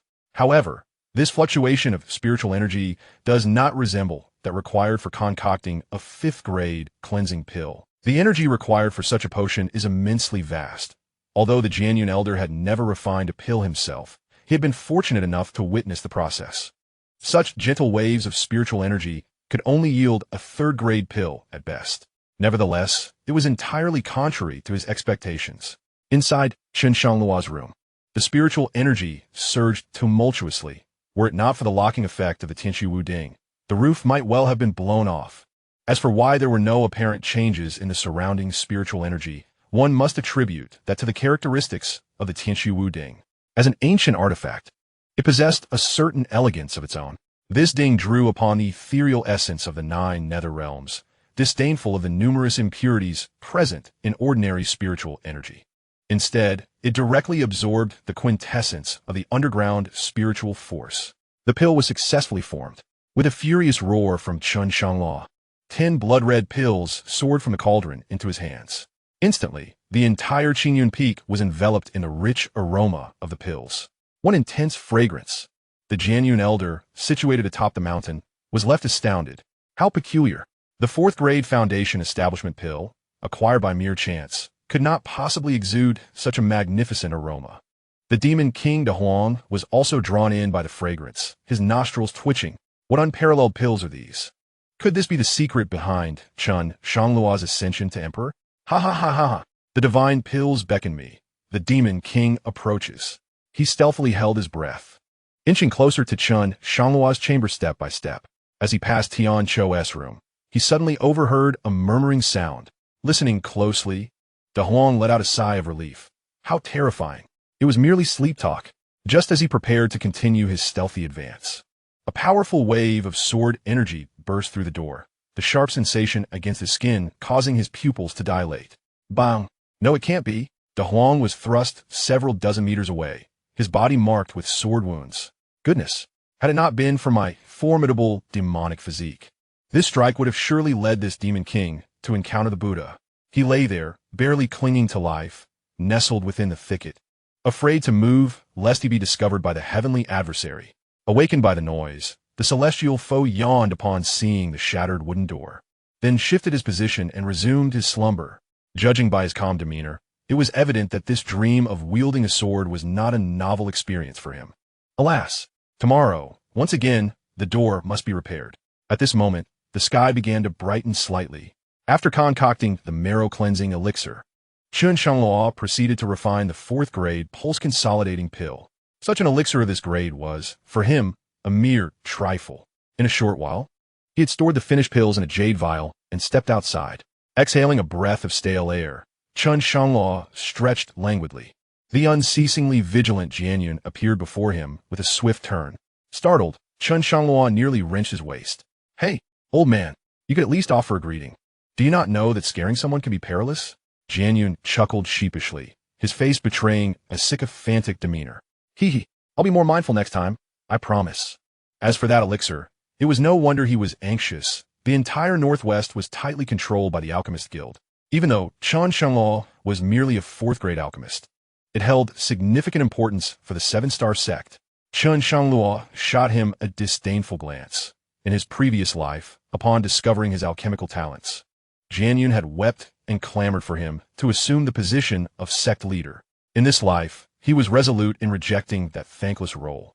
He produced 2 jade vials, eager to hasten the old man's departure. Just then, Hu Yaoyao emerged, holding a tray. "Master, you're awake. I made breakfast with some leftover beast meat from yesterday. You must eat it while it's hot." Hu Yaoyao had been taught various life skills from a young age and was adept at cooking. The pastries she prepared were visually appealing, tantalizing the appetite. Chen Shangluo's eyes glimmered, and he retracted the jade vials. Jianyun paused slightly. "Old man, you really lack finesse. This is my newly accepted disciple. Do you not wish to show any acknowledgement?" Jianyun's expression soured. Was this truly mere coincidence? Or was Chen Shangluo deliberately orchestrating this? Every time he visited Qingyan Peak, he was compelled to part with some blood. Nevertheless, the emergence of a disciple proficient in both alchemy and martial arts within the 7-star sect brought him great joy. With a flourish of his hand, a crimson feather fan materialized. The temperature of the air around him surged. This was an ancient artifact, the flame feather fan, crafted from the feathers of the immortal phoenix. With the divine flame wood as its frame, when fanned, it could summon the fire elemental energies of the heavens and earth, transforming mundane flames into spiritual infernos, illuminating the surroundings with brilliance. Chen Shangluo's eyes sparkled with brilliance, yet Jianyun deftly shifted the conversation. However, in the ancient battle of the deities, this fan suffered some damage, and has now fallen to the level of a quasi-emperor weapon. Chen Shangluo's expression instantly soured as he casually grasped the feather fan in his hand. "Oof. So it is merely a defective item, and yet you boasted about it for so long." The expression on the face of the immortal of the stream clouds twitched. Were it not for his imminent ascension, he would never have revealed such a supreme weapon. Before he could voice his grievances, Chen Shangluo shoved a jade vial into his hands, effectively silencing him. Inside were 10 5th-grade essence cleansing pills and 10 4th-grade meridian opening pills. "Take these back for your disciples. The rest I have no need for. Do as you please with them." The immortal of the stream clouds first picked up the vial of essence cleansing pills and uncapped it to inhale the aroma. A rich, potent fragrance surged to his senses. Indeed, this is unquestionably a 5th-grade pill. He swallowed hard. 10 5th-grade essence cleansing pills. How could Chen Shangluo speak so nonchalantly of such a treasure? For it could be given to his disciples, and he himself could also refine his essence. That leaves 5. Ah yes, those 2 ancient relics of the sect who, due to the inferior quality of the essence cleansing pills they consumed in their youth, have been unable to transcend to the quasi-emperor level. They have guarded the demon extermination array their entire lives. It is time they received some recompense. As for the remaining 3, let them serve as rewards for the top 3 in this grand competition. Last time, thanks to Shangluo's good fortune, Each participant received a tome of celestial-level techniques. And this time, an additional 5th-grade essence cleansing pill. He could already envision the frenzy that would ensue among his disciples upon hearing this news. It is worth noting that Long Mo nearly exhausted his entire fortune to acquire a single 3rd-grade essence cleansing pill. A 5th-grade essence cleansing pill. He would likely toil for decades without obtaining one. Then he turned his gaze to the meridian opening pill, suddenly recalling yesterday's report from his disciples, where Long Mo's 2 apprentices had caused a ruckus at the exchange center, seemingly for the sake of this meridian opening pill. You say this pill is called the meridian opening pill? Chapter 53. The Toll of Heavenly Tao. Just an ordinary 4th-grade pill. He wondered why the immortal of the stream clouds was so astonished. He chuckled softly. No matter, I seem to have lost my composure. Earlier, Long Mo's 2 disciples went to the exchange center and caused a scene demanding the meridian opening pill. However, Elder Sun had never heard of such a pill, leading to some unpleasantness between the 2 parties. Oh, 2 disciples? Has Long Mo taken another apprentice? Previously, he was only aware that Long Mo had taken Lu Xianxia as a student, but he found it somewhat puzzling and did not dwell on it. After all, he was merely a rebellious disciple. He did not regard him highly. If Long Mo enjoys collecting such refuse, let him do so. In the previous life, Long Mo did not take on a single disciple. Yet in this life, he seems quite diligent. Though this matter is peculiar, it only stirred a slight ripple in his heart. Believing that the Chomai pill is significantly superior to the Gathering Chi pill, yet not particularly a rare elixir. Little did he know that this was an ancient formula he had drawn in a past life. Of course, with an overwhelming array of items. He had completely forgotten the grade of the pill. Haha, old man, it is time for you to broaden your horizons. The Chomai pill, when consumed, can merely ensure that the gathered spiritual energy remains intact for 100 days. It is not a treasure. Once you have used it up, feel free to come to Qingyun Peak and procure more. The master of the Jianyun felt a tumult in his dantian, overwhelmed by an urge to spit blood. 100 days of unscattered spiritual energy. Shouldn't you first reflect on what you are saying? A common gathering chi pill guarantees 2 days of undispersed energy, and the cultivation effects of those 2 days can surpass a month of arduous training. 100 days of retention? What does that even mean? No, this information, apart from select few, must not be leaked. If those ancient beings from the central continent discover it, they might very well unite their forces to seize the 7-star sect. After a moment of contemplation, he felt a chill run down his spine. These revelations were nearly too much for him to digest. Chen Shangluo. Very well indeed. Ha ha ha. After uttering these words, his face flushed with excitement, and he stumbled out the door, forgetting entirely to inform about the ancient pool's secret realm. The last time he had been in such a state was indeed a while ago. Chen Shangluo found himself perplexed. This old man truly was showing his age. To fall ill so suddenly? He shook his head and handed the flame spirit fan to Hu Yaoyao. The latter hesitated, reluctant to reach out for it. That was a quasi-imperial weapon. After perusing some of Chen Shangluo's books the previous night, she was no longer as naive as before. She had learned about the classifications of weapons in this world. Master Chen Shangluo assumed that Hu Yaoyao found the weapon unsatisfactory, as girls often preferred more flawless items. Yaoyao, there is no need to worry. Use it for now, and once I gather the materials, I shall assist you in its restoration. After all, he intended to repair the God-Slayer's form, so acquiring a few broken weapons was inconsequential. Nurturing a single duck is the same as nurturing a flock of ducks. Restoring the Xihua Wooding and Huiyuan would not pose too much difficulty in time. Furthermore, soon the treasure pavilion on Ji Yao's side should be up and running. Collecting materials would not be a problem. Seeing her master misinterpret her intent, Hu Yaoyao shook her head fervently. No, master, that is not what I meant. However, at a loss for further explanation, she simply knelt down with a thud. Thank you, master. Your great kindness and virtue, Yaoyao cannot repay. Chen Shangluo helped her to her feet. It must be said, these 2 disciples were far more loyal than the thousands he had in his previous life. What foolishness is this? Lu Tianqi and Yi Bingxin. Were they blind in their previous life? Rise at once. Do not kneel at every turn. Do you understand? Now that I have accepted you as my disciple, all past misfortunes are but a distant memory. As my disciple, Chen Shangluo, you must adopt a stance of disdain for the world. Your diligent cultivation shall be the greatest reward for me. Yes, master. Suddenly, a notification sound echoed in Chen Shangluo's mind. Ding! Congratulations, host. Hu Yaoyao's favorability has risen to 100. You have earned one special lottery draw. Please proceed with the draw at your earliest convenience. Chen Shangluo was overjoyed. The long-awaited special lottery was upon him once more. The last time, he received the Tianshu wooding, which elevated his alchemical prowess beyond any previous life. Moreover, enhancing the disciple's strength through alchemy is tantamount to augmenting my own power. What might this draw yield? Will it be an ancient artifact once again? Or perhaps a plethora of top-tier divine herbs? Upon reflection, aside from disciples with unique physiques, he truly lacked nothing. Surely, it cannot be a disciple descending from the heavens. Just as he indulged in such fantasies, the sound of bells resonated from the sky. The chime seemed etched into everyone's minds, impossible to forget.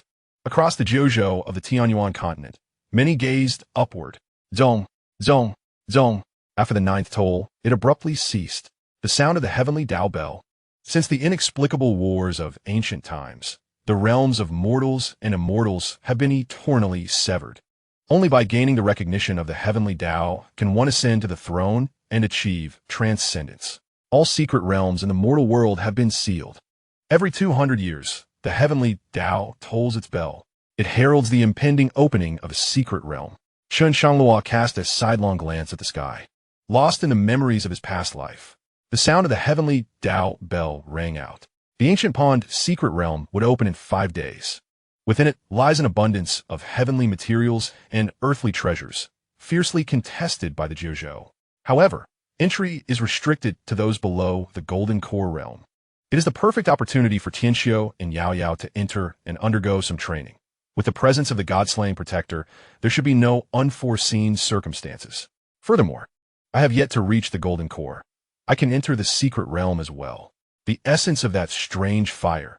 I shall undoubtedly reclaim it in this life. In my previous existence, I too ventured into the ancient pond's secret realm, employing various inscrutable methods to acquire numerous heavenly materials and earthly treasures. Yet, the one thing that lingered in my mind was the orb of strange fire deep within the secret realm. It was a being 1,000 times more potent than ordinary strange fire. Due to its formidable heat, Chen Shangluo was unable to absorb it. But this life is different. With my fire elemental spirit body, I can not only absorb this strange fire, but also gain immense benefits from it. This endeavor is imperative. Chapter 54. A stirring within the sect. Master, Yun Miao and several others surrounded the person of Jian Yun, curiously observing their master. The latter lay motionless upon the bed, his face flushed, fixated on the ceiling with a silly grin. Could it be? Has the master succumbed to the heart demon? Oh dear, master, we have yet to establish families, and you depart so abruptly? Master. The cacophony of wails finally roused the consciousness of the esteemed Jian Yun. Why is there lamentation in broad daylight?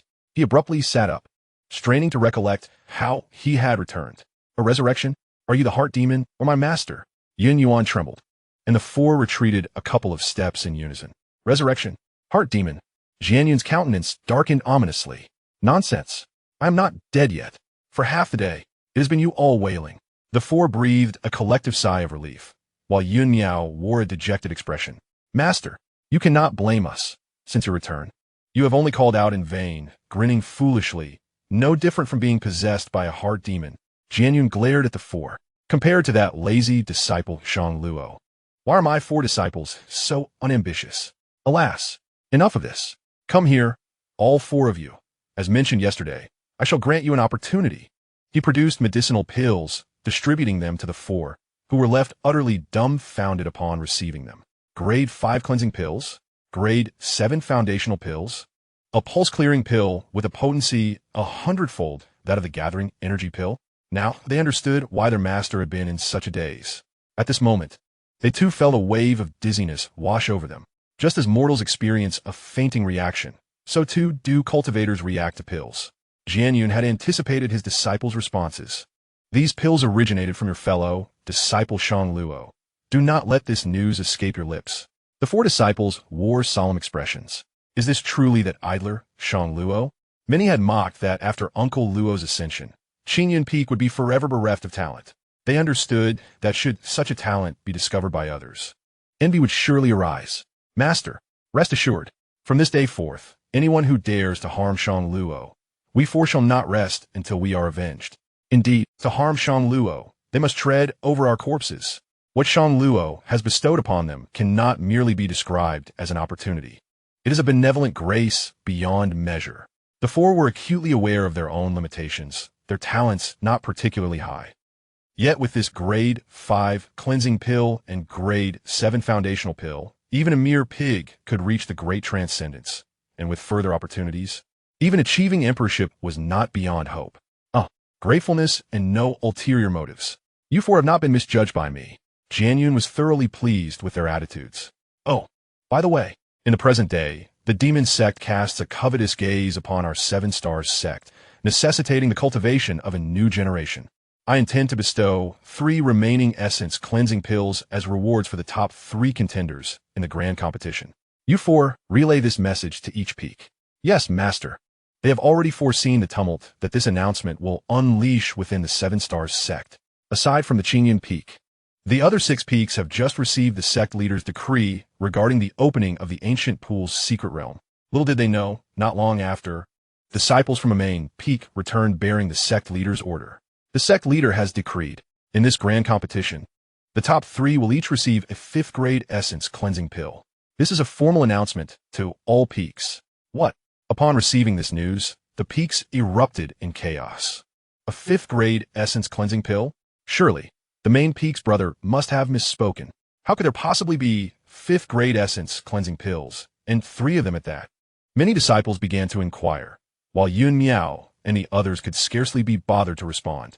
It was reiterated time and again that it was indeed a 5th grade essence cleansing pill. Madness. Has the sect leader lost his senses? A 5th grade essence cleansing pill. No, I must return to my cultivation. Should anyone dare to invite me for a drink again, they would be obstructing my path, and I shall not rest until I seek retribution. Upon hearing the news, Long Mo of the Qiyun Peak was equally eager to rush to the competition stage. Yet alas, the sect's regulations dictate that once one takes on disciples, they must establish their own path and cannot participate in the grand competition. Never mind, I shall not be angered. The stronger Lu Tianxi and his companions become, the greater fortune I shall absorb. He turned his gaze towards the 3 disciples, his eyes narrowing slightly.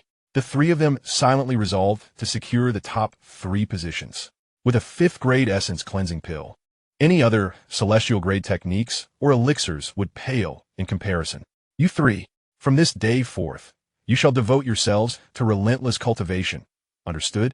As for Tianxi, regarding the pulsing pill you mentioned, I shall inquire with the sect leader on your behalf. Yes, master, Lu Qianxi replied, touching the fiery imprint on his face. Feeling somewhat guilty, encouraged by Yi Bingxin, she had rushed to Long Mo's quarters that morning to demand the pulsing pill. Little did she expect to be met with Long Mo's resounding slap. In her previous life, she was the foremost genius of Qingyun Peak, basking in the spotlight of thousands. Never had she endured such humiliation, and you too as well. Should I find you slacking, you know the consequences. Yes, master. Yes, master. Gu Mubai's gaze swept across Yi Bingxin, a flash of ruthlessness flickering momentarily, having narrowly missed the top 3 in his previous life, with Chu Chua now shrouded in mystery. This was my moment to rise. However, to be on the safe side, I must suppress Yi Bingxin's ascendance. The other peak leaders displayed a myriad of expressions, each one fascinating in its own right. Alas, the sect leader's brother has concealed his depths so profoundly. After a millennium of brotherhood, who would have thought he possessed such treasures? This simply cannot stand. I must ascend to the main peak to meet my senior brother. Perhaps he possesses other treasures. The leaders of the 5 peaks, in unison, made their way towards the summit, fueled by an indomitable spirit that vowed not to retreat without shedding blood. However, awaiting them were merely 4 disciples of the main peak, accompanied by the official response. The master is currently away, and we have nothing further to disclose. Should the master return, we will convey your sentiments. Those eager to enhance their prowess were directed to the Exchange Center for Sect Point Redemption. The esteemed Master Jianyun seemed to have anticipated this outcome, arriving early in the depths of the Forbidden Ground. This time, he did not seek the Heavenly Palace's demon saint, but headed straight to the underground altar. Upon the altar sat 2 elderly figures, appearing emaciated. Were it not for the faintest breath of life, one might mistake them for mere corpses. Jianyan, you rascal, you still remember to visit us? Chapter 55. The two elders who severed their path to immortality. The expression on Master Jianyan's face reflected deep shame. It was not that he was unwilling to meet the two elders, but rather that his heart was laden with guilt, rendering him unworthy of their presence. Great elder, esteemed elder, it is not that I have neglected to visit, but the great elder waved his hand, interrupting his words. Such meaningless expressions need not be spoken in the future. Our decision to sever our path to immortality and guard the altar was not solely for you. Furthermore, our Tao has always borne flaws, and the probability of ascension is slim. Now speak. You do not come to the treasure hall without reason, do you? Are you on the verge of ascension and have come to see us? Oh, by the way, is there a candidate for the next sect leader? In the past, the great elder and the esteemed elder, for the sake of future generations and their chances of ascension, resolutely severed their path to immortality when they were on the brink of becoming emperors, willingly enduring eternal life in this sunless realm, all to give rise to a sword genius capable of slaying the heavenly palace's demon saint. Master Jianyan sighed. There has yet to be a candidate. However, junior sister Luo's disciple has now comprehended the second level of sword intent. Yet, their cultivation remains shallow, still at the foundation stage. Oh, second level sword intent at the foundation stage? Perhaps in a millennium, they might indeed strive for supreme sword intent. However, the two elders, who had just been beaming with smiles, soon revealed expressions of helplessness. We two old geezers are nearing the end of our lifespans, uncertain if we can wait for that lad Shangluo to achieve supreme sword intent. Before Luo ascended, he had entered the forbidden ground countless times and had many conversations with the two elders. Thus they were familiar with Chen Shangluo.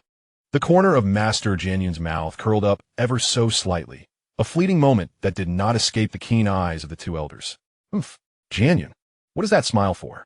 Do you wish for us to depart from this world sooner? Master Jianyan quickly clasped his hands. Disciple would never dare.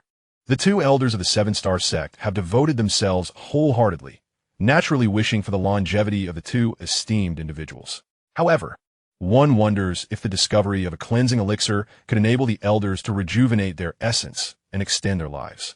The grand elder cast a sidelong glance at the master of the stream, exclaiming, "You rascal! After all these years apart, you greet me with jest. In our youth, we partook of the third-grade cleansing elixir, and the sect's sole fourth-grade cleansing and foundational elixir was gifted to you by Luo. Fourth-grade foundational and cleansing elixirs are exceedingly rare. Should one seek fifth grade or above, the requirements for crafting them become even more stringent, necessitating both the intense heat of exotic flames and a top-tier cauldron capable of withstanding such flames. Furthermore, one must fortuitously extract the purest spiritual liquid. Should any of these conditions be lacking, even a master alchemist would be unable to concoct them. Could it be that you harbor resentment for feeling overlooked due to our esteem for Luo? Initially, we deliberated and decided to bestow both fourth-grade elixirs upon Luo, the most gifted among us. Yet his invincible spirit led him to rely excessively on external aids, inevitably resulting in his downfall. Thus the elixirs were ultimately given to you. Master of the stream, I dare not presume. If I could procure a cleansing elixir of third grade or higher, how much longevity could it grant the two elders? Alas, the grand elder could no longer endure the conversation. You insolent brat, what are you babbling about? If you dare pour salt on my wounds again, believe me, I shall slam you against the wall until you cannot be pried loose. Let me be frank, even if it were merely a fifth-grade elixir.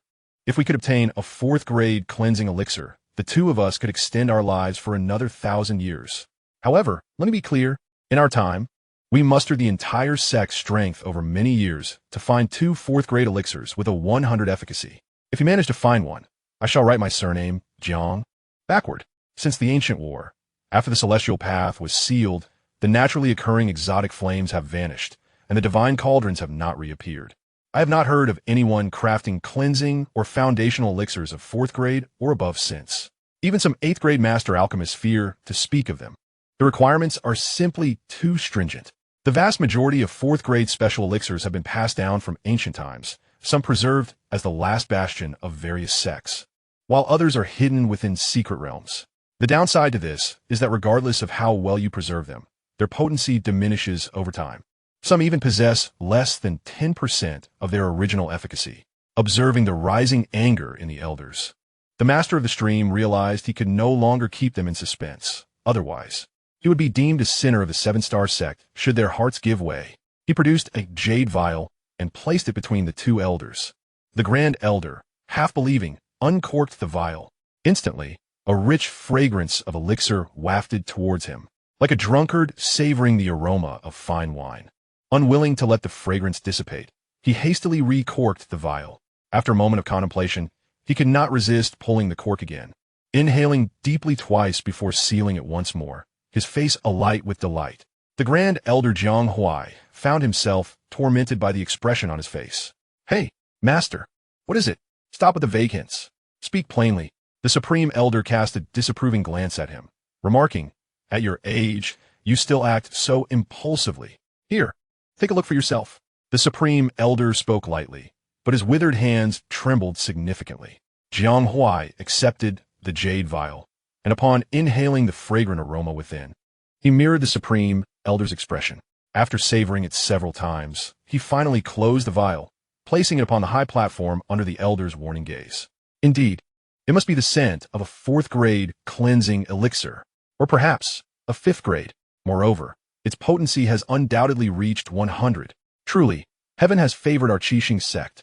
Perhaps we shall soon witness another ascendant immortal from our ranks.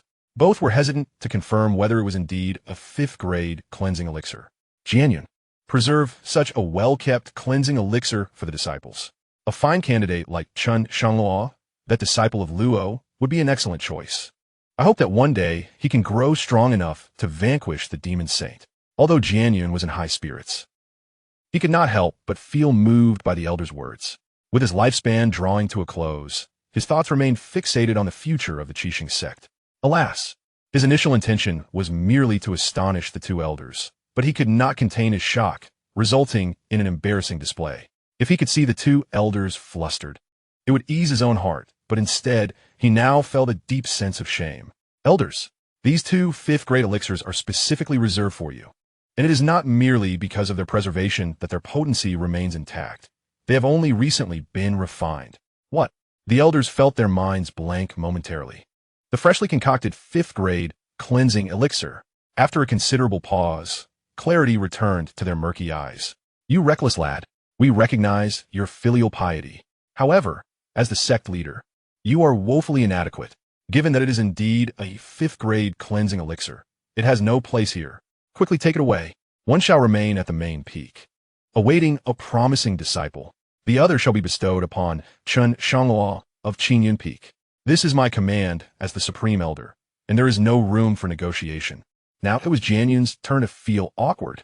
He initially intended to create some suspense, but now found himself in a predicament. It originated from Qingyun Peak, and now he was expected to return it. What kind of situation was this? Plop! Jianyun knelt down, exclaiming, "I beg your pardon, elders.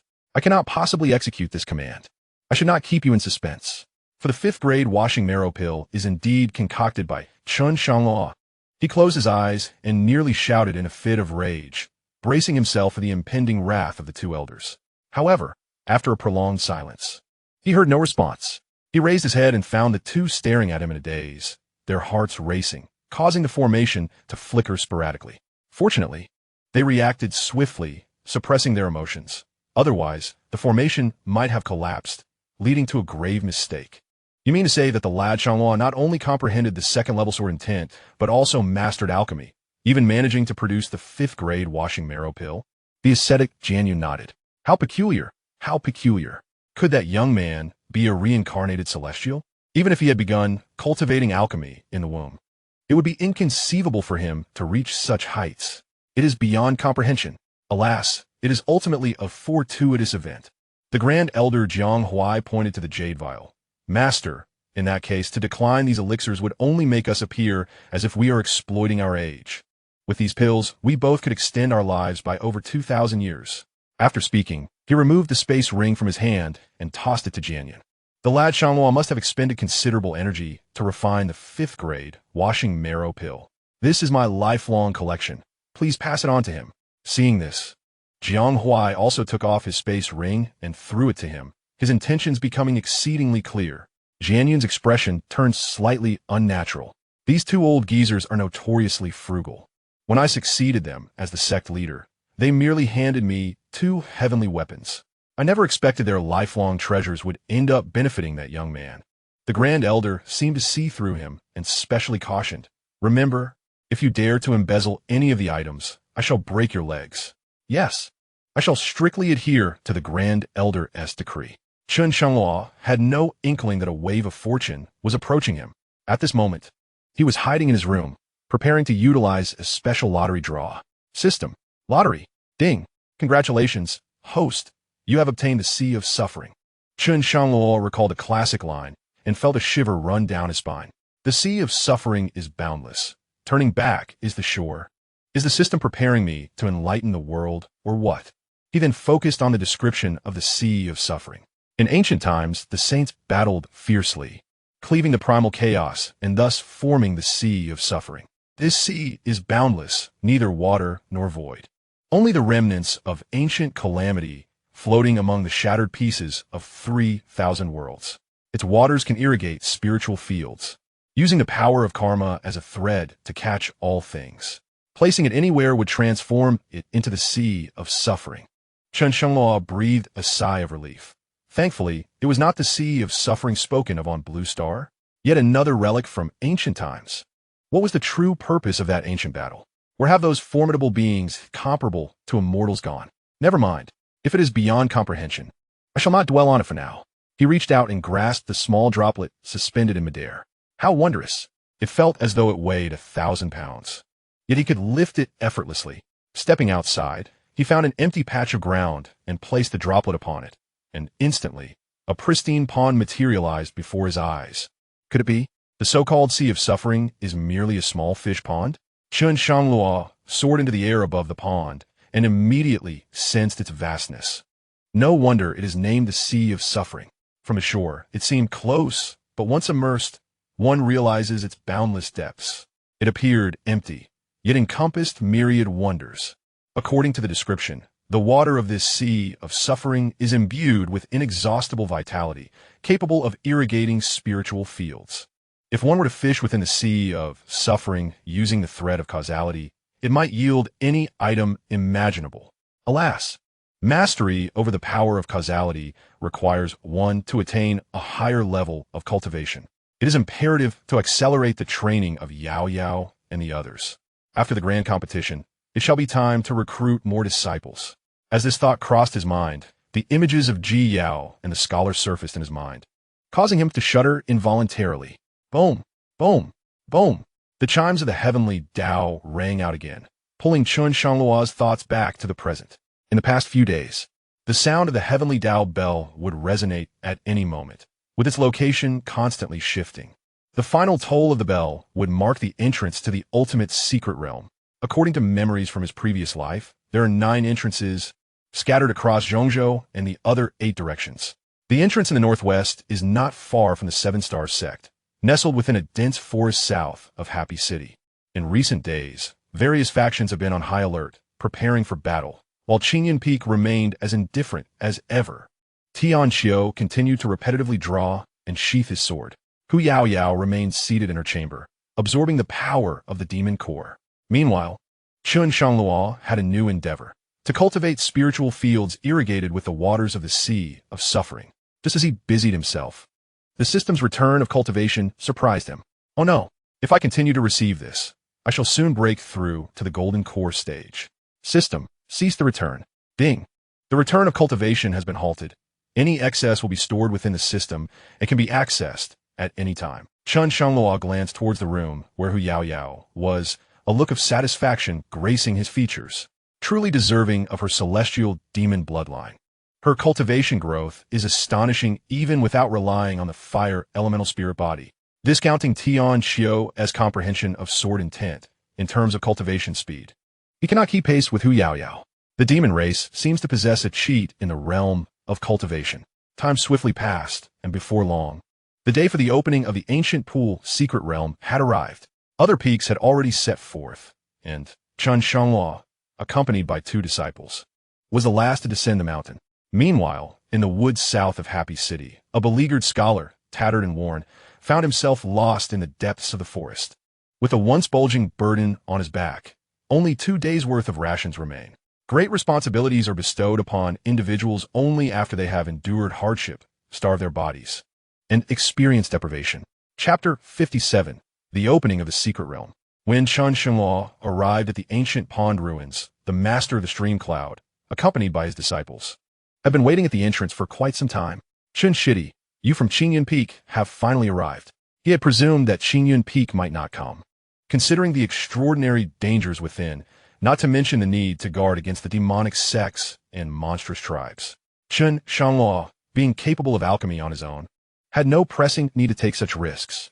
Yet, unbeknownst to him, the ancient pond's secret realm was brimming with rare treasures, significant for anyone who ventured within, particularly the essence of that extraordinary fire, which he was determined to acquire. Long Mo's gaze swept over Chen Shangluo, and he noted that the 2 disciples behind him wore masks, concealing their cultivation levels entirely. Chen Shidi, I wonder if you shall venture in alone this time? His seemingly casual inquiry was, in fact, a probing question. The Tianshu wooding could even obscure the heavenly Tao, allowing one to attain divine elixirs while evading heavenly tribulations. As the owner of this cauldron, there was no need for him to deliberately hide his cultivation to any observer. It would appear as though they were searching for flowers in a fog, indistinct and elusive. He cast a glance at the 3 individuals behind Long Mo, his brow involuntarily furrowing.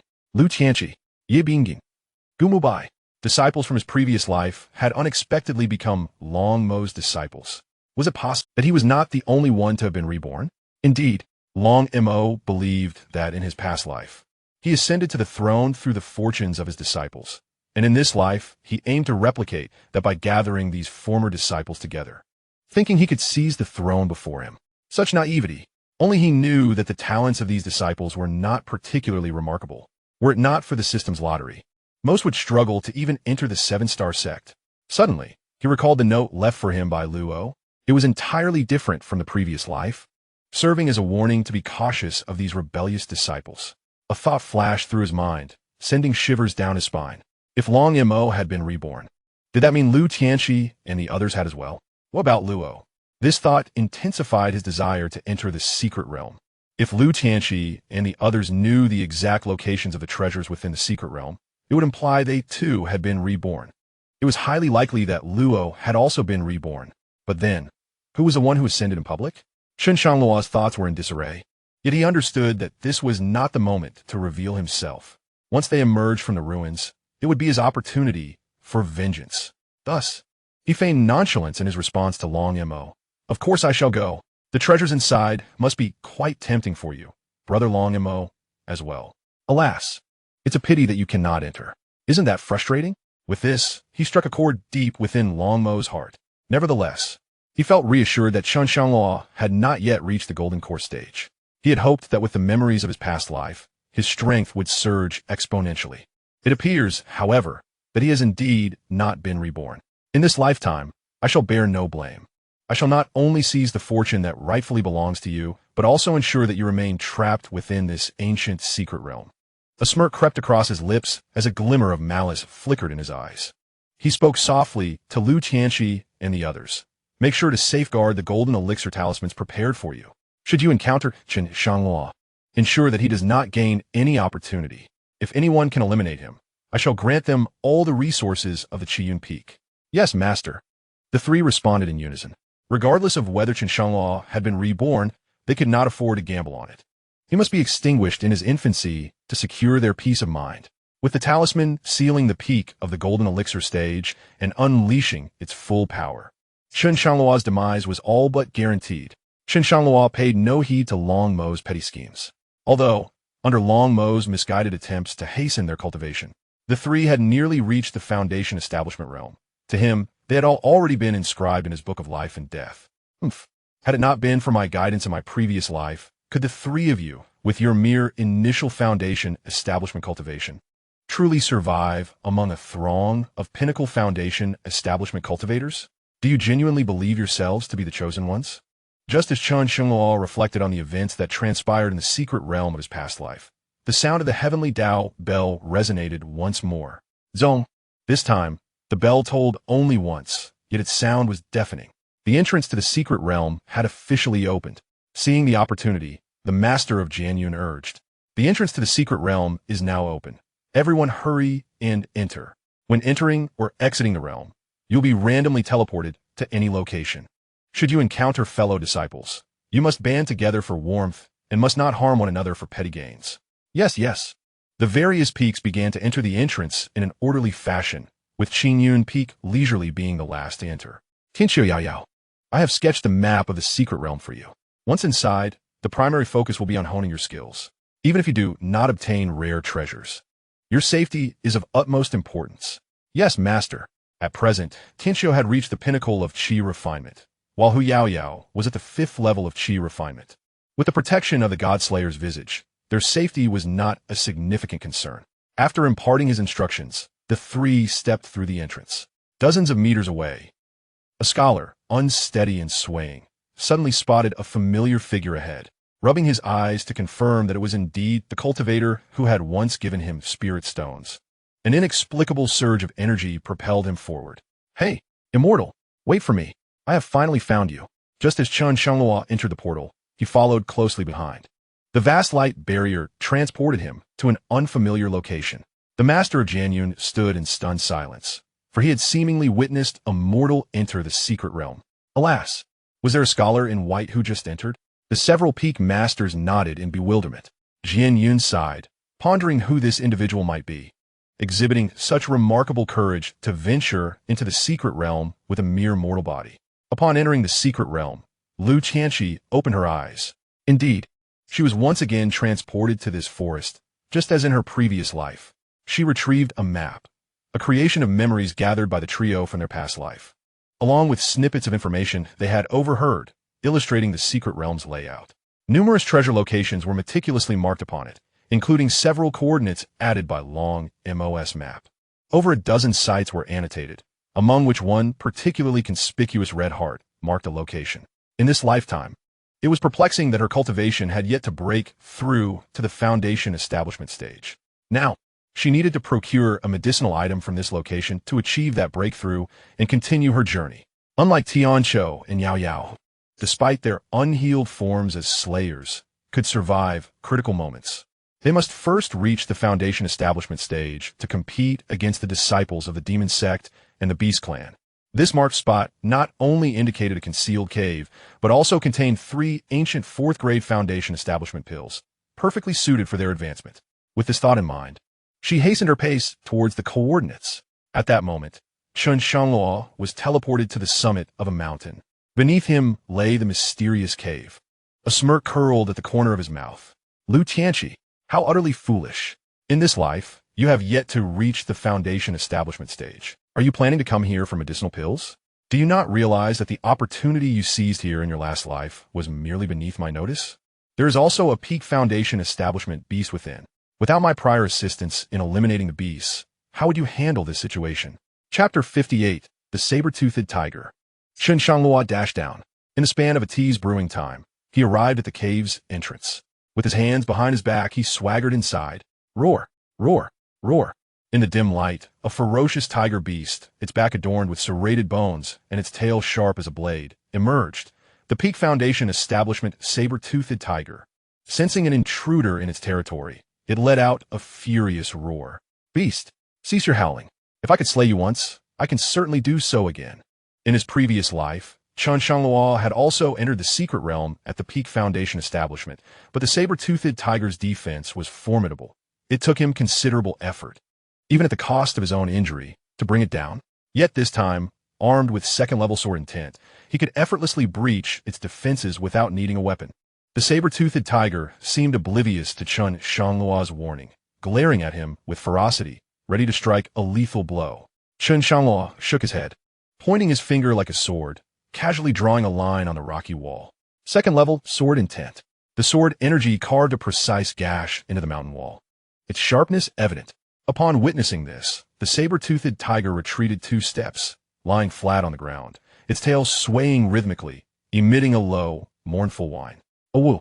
To the uninitiated, One might mistake it for a feline spirit. Oomph. A beast is but a beast, truly lacking in memory. This time, I shall spare your life, for it may yet prove useful.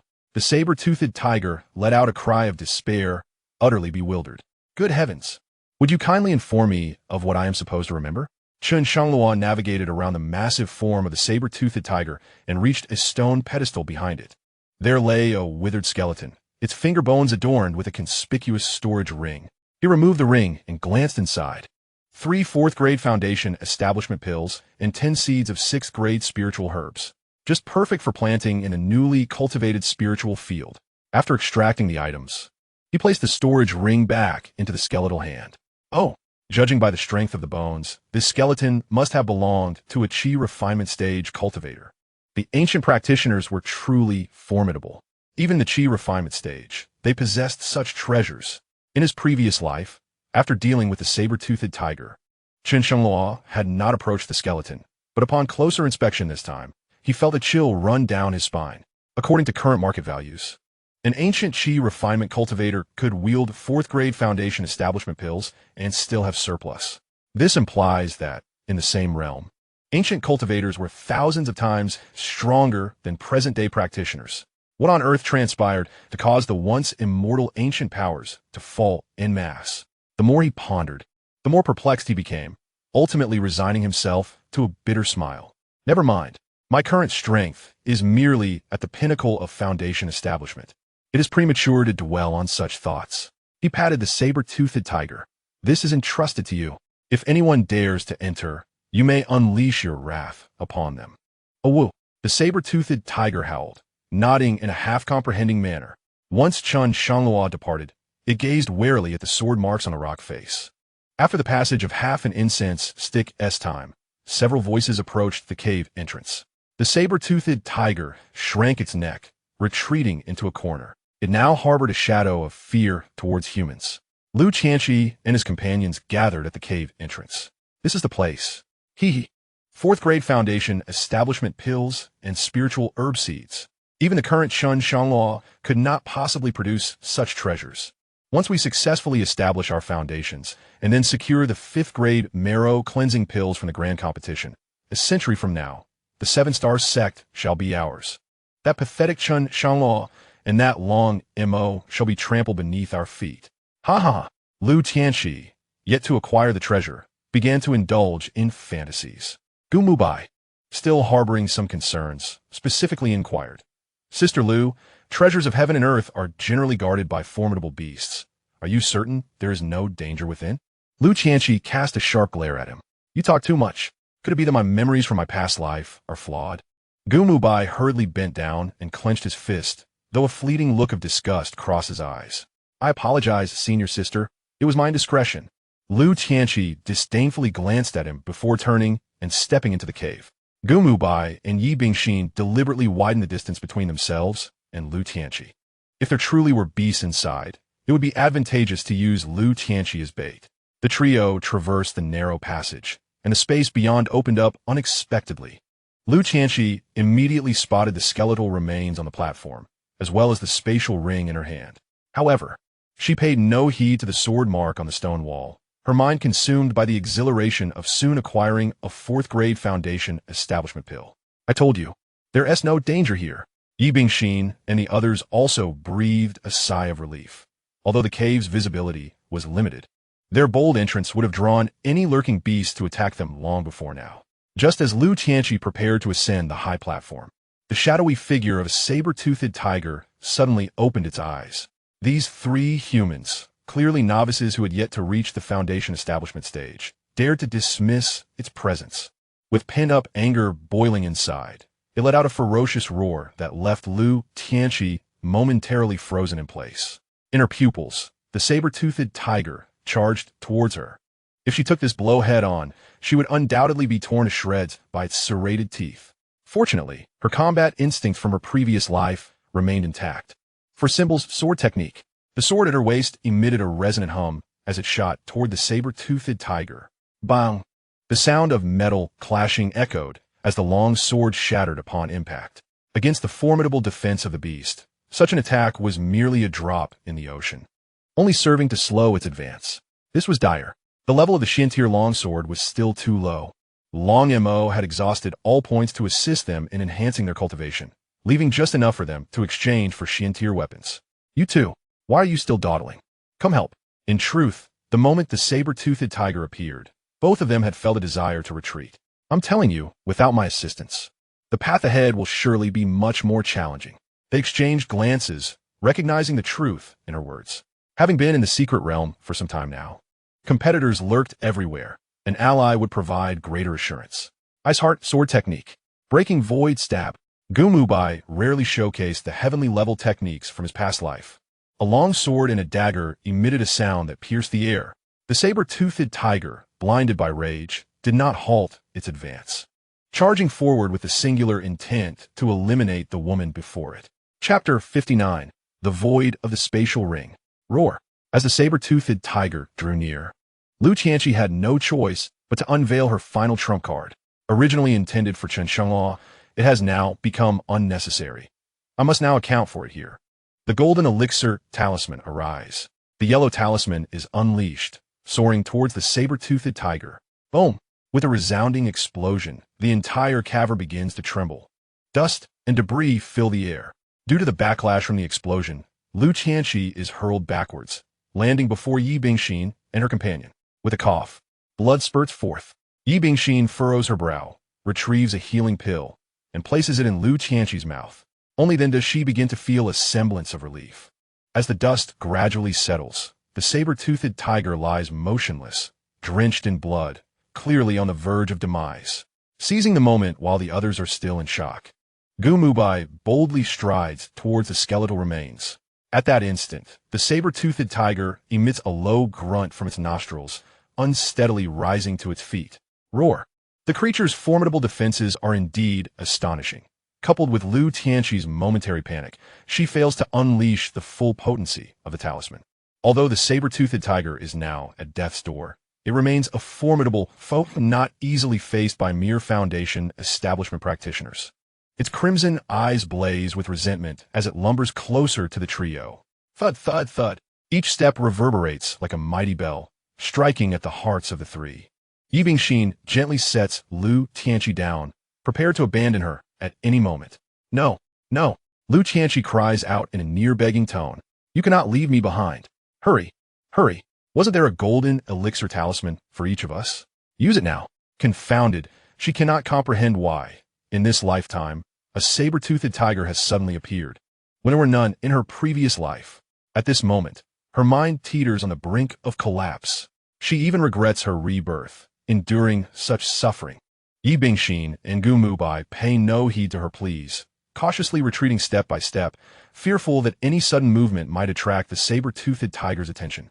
The golden elixir talisman is their last means of survival. It cannot be squandered lightly. Xianxia clutches Gumubai's leg, gritting her teeth as she reveals her final secret. Quickly, use the golden elixir talisman. The spatial ring on the skeletal remains contains not only Foundation establishment pills, but also seeds of 6th grade spiritual herbs. With these resources, we can certainly ascend to the 2nd level of Foundation establishment before venturing out. At that point, armed with the heavenly level techniques we mastered in our past lives, we could effortlessly slay those at the peak of Foundation establishment. I will give you everything, just a Foundation establishment pill for me. The spiritual herb seeds are rich in spiritual power and can even be consumed directly like pills. Initially, she had intended to hoard the spiritual herb seeds for herself, only sharing the Foundation establishment pills with others, but little did she expect a peak Foundation establishment beast to emerge along the way. The prospect of such fortune means they can hide in this cavern until they are strong enough to fight back. The secret realm lasts for 4 days. Within 3 days, one can advance to the 2nd layer of Foundation establishment. With the remaining day and a map in hand, they have ample opportunity to plunder numerous treasures. Gumubai glanced at Yi Bingxin, who remained unfazed, prompting him to grit his teeth and summon his golden Dan talisman. Bang! A thunderous sound resonated as the already injured saber-toothed tiger fell to the ground. Gumubai drew out a dagger, slicing open the wounded head of the saber-toothed tiger to extract its demon core. I have used the golden Dan talisman. This demon core is mine, and I shall open the storage ring. Is that agreeable? Xianxia shook her head, aware that she bore severe injuries and had no standing to voice an objection. Yi Bingxin remained expressionless, tacitly accepting the situation. Gumu Bai first removed his storage ring and set it aside. You all witnessed that I have placed my storage ring aside. Regardless of what is in the ring on the skeleton, I cannot hide it. He was well aware that Yi Bingxin was not to be trifled with. Failing to clarify his stance could lead to treachery. Indeed, upon hearing his words, Yi Bingxin loosened her grip on the sword hilt. Gumu Bai placed the storage ring in the center of the three of them and prepared to forcibly penetrate it with his spiritual energy. He felt an unprecedented smoothness. His consciousness entered the storage ring without any resistance. Yet, his expression darkened considerably. Ye Bingin Furovit Hadburoth, unable to comprehend Gumu Bai's demeanor, while Lu Tianqi had no reason to deceive them. Thus, she too extended her consciousness into the storage ring. How could this be? There was nothing inside. Lu Tianqi's pupils dilated. No, impossible. How could there be nothing? She probed further, and just as they had claimed, there wasn't even a single spirit stone, let alone foundation establishment pills or spirit herb seeds. Gumu Bai narrowed his eyes, consumed by extreme anger. He lunged towards Lu Tianqi, grabbing her by the collar. Speak. Why did you deceive us? You caused me to lose a golden Dan talisman. Do you not realize that without this talisman, our chances of survival diminish? You owe us an explanation. Otherwise, you shall accompany that saber-toothed tiger. With that, he pressed the dagger against Lu Tianqi's neck, drawing a trickle of blood. Yet she showed no reaction, her pupils dilating as she muttered incessantly. No, this is impossible. I clearly obtained it in my past life. Absolutely not. Ye Bingin Patit Gumubai shoulder. Calm down, Gushiti. Lu Tianqi's demeanor does not suggest deceit. The sudden appearance of the demon beast feels rather peculiar. Gumu Bai, upon hearing this, exhaled a breath of frustration and tossed Lu Tianqi to the ground. What is peculiar? Yi Bingxin pondered for a moment before speaking. Do you recall in our previous life, after we ventured out during the celebration banquet hosted by Chen Shangluo, the various demonic beasts we feasted upon? Gumu Bai, somewhat impatient, waved his sleeve dismissively. It has been over 100 years. Who on earth still remembers? Chen Shangluo treated us to a plethora of demonic beast meat. Heaven knows what we dined on that occasion. I remember. Lu Tianqi exclaimed frantically, his fingers trembling as he pointed at the saber-toothed tiger before them. There was indeed a saber-toothed tiger. A few junior disciples were injured by the serrated teeth. I was the one who distributed the healing medicine. Boom! At these words, Yi Bingxin and Gumu Bai trembled as if struck by divine thunder. Chapter 60. The Underground Palace. The emergence of demonic beasts that should not have appeared. An emptied spatial ring.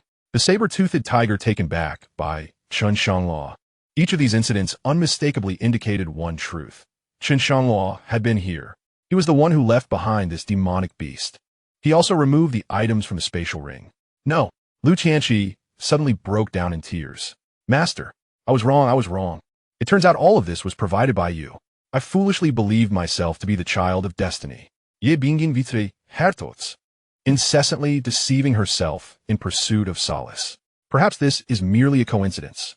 The seven-star sect's forbidden grounds also harbor saber-toothed tigers. She produced a map, pointing to a river on it, which was in close proximity to a cave. Without obtaining the Foundation Establishment Pill, we should not venture elsewhere. In this river, there lies an underground palace, likely still undiscovered.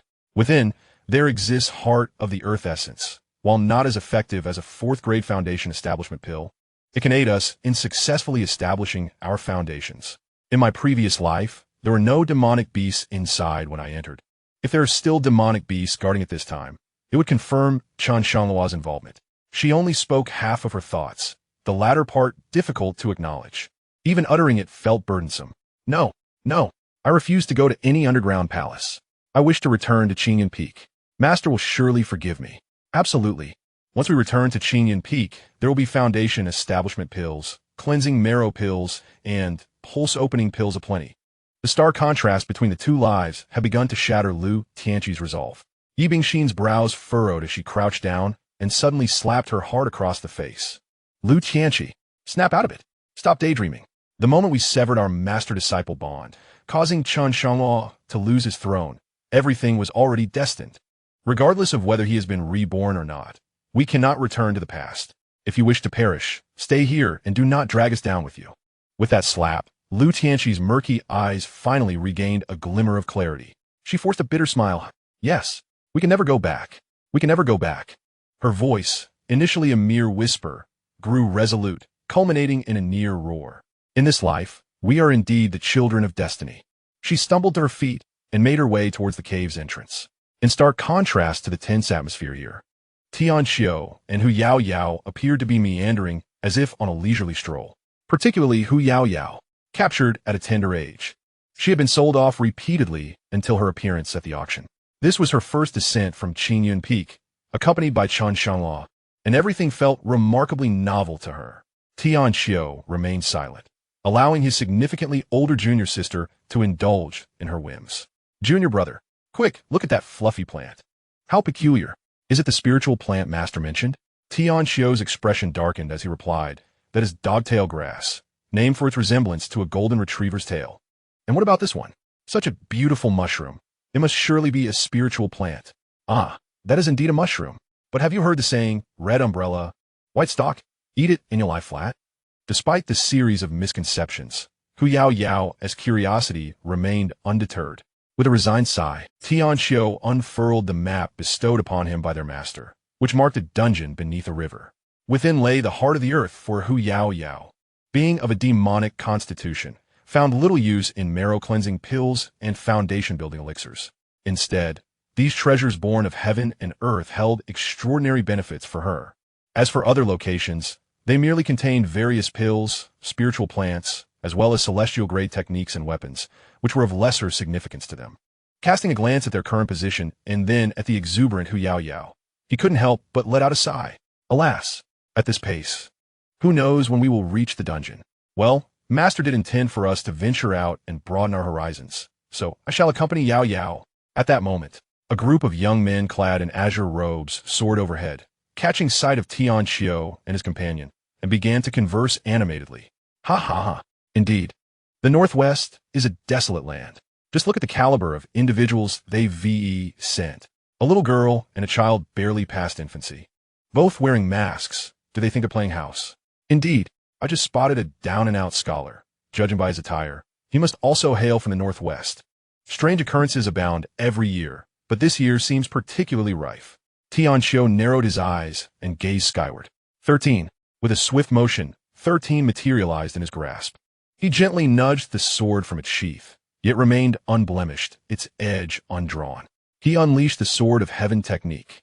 A wave of sword energy swept across the sky, causing one of the garrulous youths to stumble, nearly plummeting from the air.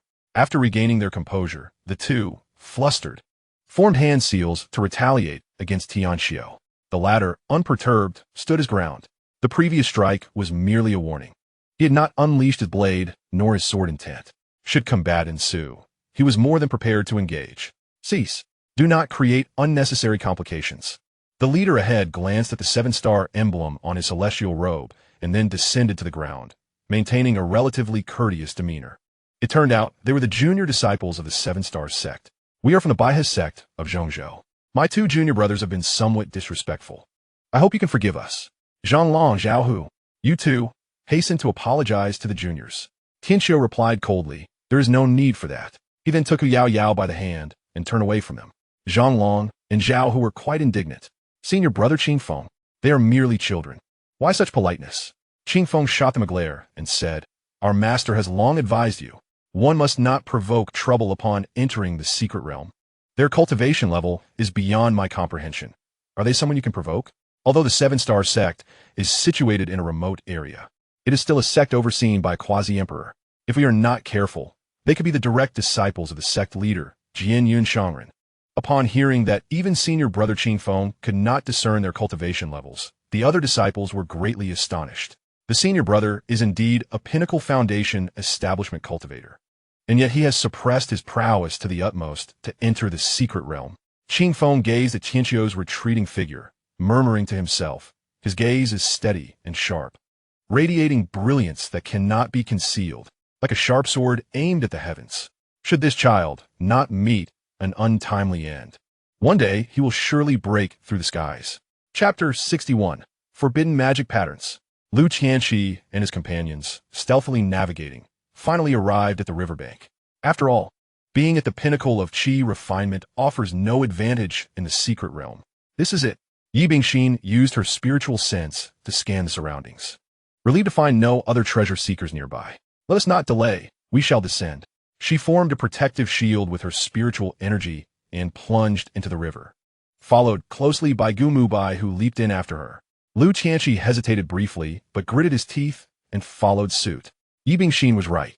There was no turning back now. The primary goal was to find a way to survive. Entering the water, they navigated through the dense aquatic weeds and arrived at an area of rocky outcrops. Yi Bingxin's bro furovit, the entrance to the underground palace, which should have been exposed, was now buried beneath the rocks. Were it not for her vivid memory, it would have been challenging to locate. She drew her sword and struck forward, unleashing a fierce sword energy. Bingxin's sword technique. Crash! The rocks collapsed, producing a dull sound in the water. A curtain of water appeared, shimmering with light. And Yi Bingxin's heart soared with joy. Indeed, this was the place. Passing through the water curtain, the underground palace revealed itself, a stark contrast to the outside world. The river water suddenly vanished, and the spiritual energy surged abundantly. What is that? Gu Mubai was instantly captivated by a plant bearing red glowing fruits in the corner. He stepped closer for a closer examination. The fruit glistened with a crimson hue, its skin resembling dragon scales. According to legend, the mythical dragon sheds its skin, leaving behind precious blood and remnants that nurture new life. What a treasure! A 4th-grade spirit fruit, the crimson blood dragon scale fruit. Now, we have a means to enhance our spiritual power after establishing our foundation, coupled with the abundant spiritual energy in this place. Advancing to the 3rd level of foundation establishment will be a breeze. Sister Yi, how could you keep such a treasure hidden? Gu Mubai's lips curled into a cold smile. Neither of these women is to be underestimated. Yi Bingxin's eyes narrowed slightly, revealing a hint of doubt. In her previous life, she truly had not discovered this spirit fruit. Could it be that I overlooked it in my past existence? Gu Mubai collected the spirit fruits. 6 spirit fruits. I will take them first, and we shall each have 2. Yi Bingxin said nothing further, merely harboring her suspicions as she continued forward. The deeper they ventured, the narrower the passage became, and the temperature began to rise gradually. Drip, drip.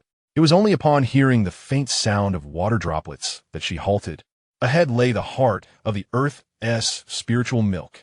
Following Yi Bingxin's gesture, Gu Mubai looked up and saw that the ceiling of the passage was adorned with hanging stalactites, one of which stood out remarkably. Radiating spiritual energy and boasting an enormous size, drops of heart of the Earth's spiritual milk fell from the stone, vanishing the moment they touched the ground. Ha ha ha! It truly is the heart of the Earth's spiritual milk. Upon contact with the soil, it transforms into spiritual energy. No wonder the aura here is so dense. Gu Mubai excitedly retrieved a jade vial, positioning it beneath the stone tip. The spiritual milk dripped into the vial, isolated from the earth, transforming into droplets of milky liquid. Just 10 drops. Only 10 drops are needed to assist each of us in breaking through to the foundation establishment stage. Drip. The trio's attention was entirely focused on the spiritual milk. With each additional drop, it felt as if a glimmer of hope for their foundation establishment was granted. Unbeknownst to them, deep within the passage, a faint rustling sound of movement emerged. Junior brother, do hurry. I can sense that there are demonic beasts ahead. Master said, where there are demonic beasts, treasures abound. If Hu Yaoyao hadn't said anything, Tianqiu would have remained unfazed. However, upon hearing her words, his expression soured. She had recklessly destroyed countless demonic beast habitats along their path, utilizing her perception of these creatures. From the rabbit demon's lair, which had just entered the qi refinement stage, to the bird demon's nest in the body refinement stage, he began to comprehend. Hu Yaoyao's understanding of spirit herbs was entirely superficial. The more beautiful they appeared, the higher their value in her eyes. The journey had left the area barren, causing the low-tier demonic beasts to lament. Such a concealed underground palace. And yet someone has been here. As soon as he approached the waterfall curtain, Tianqiu noticed something amiss. The scattered rocks on the ground were clearly the result of human destruction. However, Hu Yaoyao paid no heed to such details. Her eyes were solely filled with a thirst for spiritual treasures as she stepped directly into the waterfall. With no other option, Xianxia reluctantly followed suit. The spiritual fruits outside had already been collected by Gu Mubai and his companions, so the two did not hesitate and proceeded deeper into the passageway. Shortly after their departure, for cultivators, cloaked in dark energy, entered the waterfall as well. Lord Demon Prince, it seems someone has already entered this place. Should we wait for the others to regroup before proceeding? If Lu Tianqi and his companions were present, they would undoubtedly recognize the demon lord they spoke of, none other than Chu Chua, the one who had narrowly escaped the grasp of Long Mo. After bringing Chu Chua back to the demon sect from the small fishing village, the soul-devouring demon lord took him as his disciple. Endowed with the innate power of the death law and possessing the Huang Quan guiding soul technique from his past life, he broke through to the peak of Qi refining in just half a month and has now reached the third level of foundation establishment. Even at the pinnacle of foundation establishment, he possesses the strength to contend. The soul-devouring demon lord, delighted by his immense talent, conferred upon him the title of Demon Prince of the Northwest Demon Sect, a status second only to the soul-devouring demon lord himself. There is no need to wait any longer. Opportunities for treasures are fleeting. Since we are here, we must press forward without hesitation. Indeed, Lord Demon Prince. The Demon Prince's might was undeniable. With him present, they could sweep through the secret realm without opposition. A subtle smile lingered on Chu Chua's lips, relishing the flattery. He. In my past life, I was constantly suppressed on Xinyun Peak, with Chen Shangluo always stifling my deathly aura under the pretense of my well-being. I see his true desire is to covet my power. The demon sect is my dominion. Here, I shall do as I please. The so-called righteous path only serves to confine me. As he advanced, preparing to ensnare the inhabitants of the underground palace, he suddenly furrowed his brow, halting his steps. Lord Demon Prince, what is the matter? Chu Chua did not respond, but instead raised his palm, summoning a dark, swirling demon orb that materialized in his hand. At its center, a crimson light flickered ominously. Upon witnessing this, he immediately gestured for the others to cease their advance. Leave. We cannot enter this underground palace. Not only must we refrain from entering, but we must also conceal this place once more. The group exchanged glances, yet they were compelled to obey the Demon Prince's command. Thus, Chu Chua led them out from behind the waterfall, using the fallen rocks to seal the entrance once again. Even after taking these precautions, Chu Chua remained uneasy. He summoned a dark energy with his fingers, inscribing a forbidden mark upon the stones that only the demon sect could perceive. Everyone was taken aback. This is a supreme, forbidden magic mark. Even disciples of the demon sect from Zhongzhou are forbidden from entering upon seeing this decree. Chapter 62. The second level of sword intent. Lord Demon Prince, did you sense something just now? Someone could not help but inquire. Chu Chua shot him a glare, causing the latter to retract his neck and dare not utter another word. Do not ask what should not be questioned. The greatest taboo of the demonic sect lies in knowing too much. It is not that he does not desire the treasures hidden within the underground palace. Rather, the Soul Eater Demon Lord entrusted him with a magic saint pearl before his departure. This pearl possesses the ability to discern the presence of the progeny of the Lord of 10,000 demons and the demon saint of the celestial palace within the cavern. The Soul Eater Demon Lord repeatedly cautioned him. The demon saint deliberately embedded his descendants within the righteous path. As for the identity of this individual, only the demon saint himself is privy to it. The singular mission of the entire demonic sect is to ensure that this identity remains concealed, avoiding any conflict with him and patiently awaiting the orders of the demon saint. This is also the crucial leverage for the demon saint's escape from peril. Thus, within the underground palace, an extraordinary scene unfolded. The normally unrestrained Chu Chua consciously withdrew from the underground palace, even covering its entrance anew to prevent others from intruding. Inside the underground palace, Lu Tianqi and the others remained blissfully unaware of the changes at the entrance.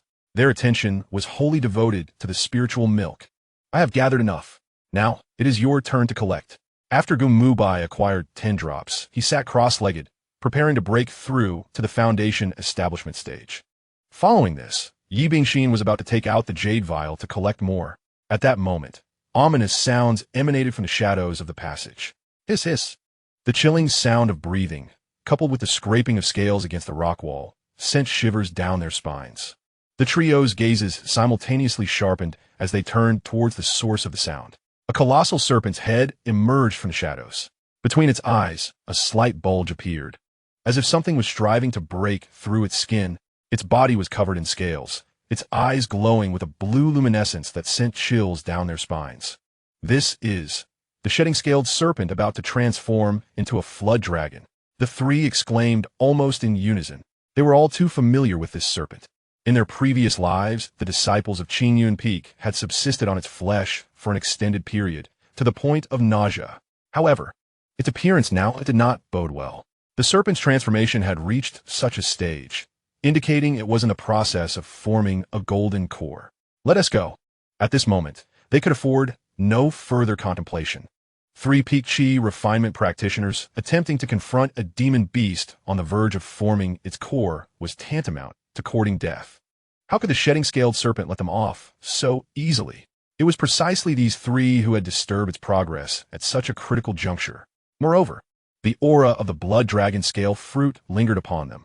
After forming its core, it would endure a prolonged period of weakness. Thus, it intended to use its shed skin along with its essence to nurture the blood dragon scale fruit, which would subsequently replenish its diminished spiritual power.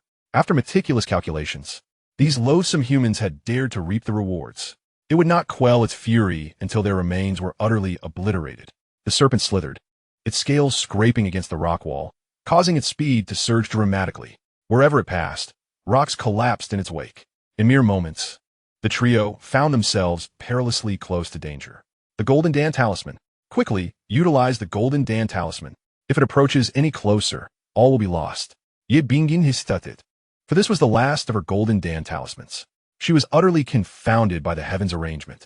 Three children of fortune, each armed with a Golden Dan talisman, had yet to acquire anything in the secret realm, and their last means of survival was already exhausted. Now, with the Lin snake looming ominously nearby, Yi Bingxin gritted her teeth and ultimately summoned the talisman. Golden Dan talisman, explode. The talisman soared forth, striking the protrusion between the Lin snake's eyes. Boom! A tremendous explosion ensued, causing rocks to tumble down, crashing onto the Lin snake's form. The trio collectively exhaled a sigh of relief, collapsing onto the ground. That was close. We nearly met our end here. Fortunately, the stalactite that produced the heart of the earth had remained intact. At this point, all their trump card against Chen Shangluo had been exhausted, and their means of survival had been fully deployed. In this moment, they even found the capacity to concern themselves with the heart of the earth.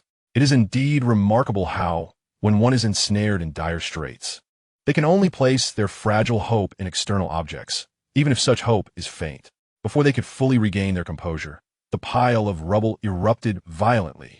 A massive boulder obstructed their escape. The Lin snake struggled to extend its head, revealing a terrifying fissure upon its forehead, from which blood streamed forth, carrying a distinctly pungent aroma. Its eyes glowed crimson, consumed by rage. The blow from the Golden Dan, despite the Lin snake's hardened scales and formidable defenses, could still prove fatal with even the slightest misstep.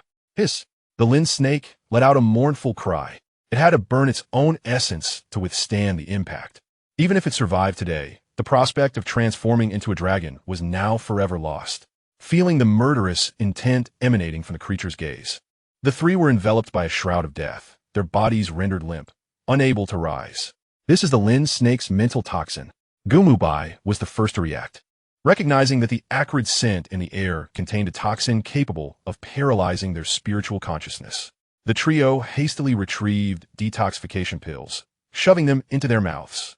However, the pills required time to take effect. Even if they recovered, the Lin snake would be left with but a breath. How could they possibly contend with it? Just then, two figures emerged from the passageway. A man and a woman, both donned in masks. The male, appearing to be merely in his teens, was referred to by the woman as senior brother. Wow, little senior brother, look, is that a dragon? Its scales are magnificent. Tian Xiu's expression darkened. That is a snake. For heaven's sake. At those words, the Lin snake paused for a full second, astonished that two individuals had intruded upon its moment of life and death. The concealed sanctuary that I have carved out has remained untouched for centuries. Yet today, it seems I have unwittingly violated some celestial decree, as troubles come cascading one after another. To my astonishment, even these two children dare to critique my abode. The Lin snake, increasingly agitated, shifted its focus towards Xianxia and his companion, who were already stripped of their capacity to resist. As the serpent prepared to strike, Xianxia detected its intent and furrowed his brow in dismay. "How impolite of you to attack us upon our arrival," he exclaimed. "Sword box appear." With a mere thought, the sword box manifested before him. He clapped his palm lightly, and 13 long swords emerged simultaneously. 12 of these swords surged forth, engaging the Lin snake in fierce combat. A resonant hum emanated from the 13th sword as it quivered, akin to a general commanding his troops. The 12 swords retracted their broad assault and concentrated their efforts towards the serpent's forehead, the very spot where the dragon horn was destined to form. Previously wounded by a talisman, the Lin snake was now in considerable pain, yet vanquishing it proved to be a formidable challenge. Observing the situation, Xianxia gripped the 13th sword firmly.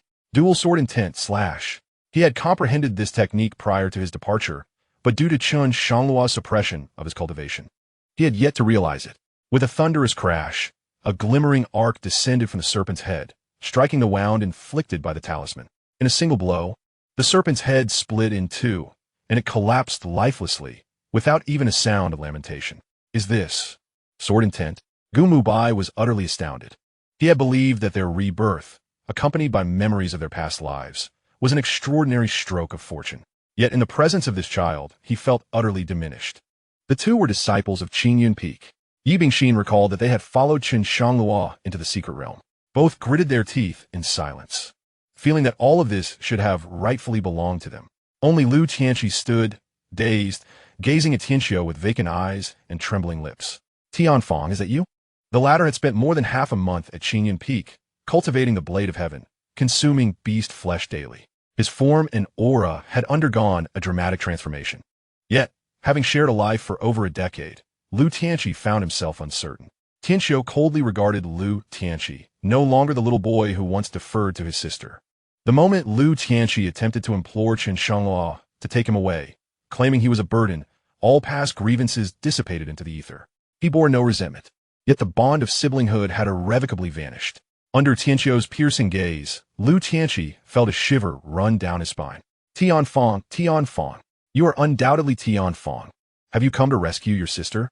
He chuckled. "I knew it. You would never abandon me." Her mind is now brimming with possibilities. Perhaps this is the opportunity. With the connections of Lu Tianfang, it is conceivable that Chen Shangluo might forgive me and lead me back to Qingyun Peak. Nonsense about Qingyun Peak and Longmo. They are all impoverished souls. They cannot even produce foundational pills or meridian opening pills. Once I return to Qingyun Peak, the first place in the grand competition will still be mine. The top 3 will be rewarded with 5th grade cleansing pills, which are indeed 5th grade cleansing pills. They are sufficient to elevate me to heights unattainable in my previous life. Perhaps in this lifetime, I shall truly grasp the essence of sword intent.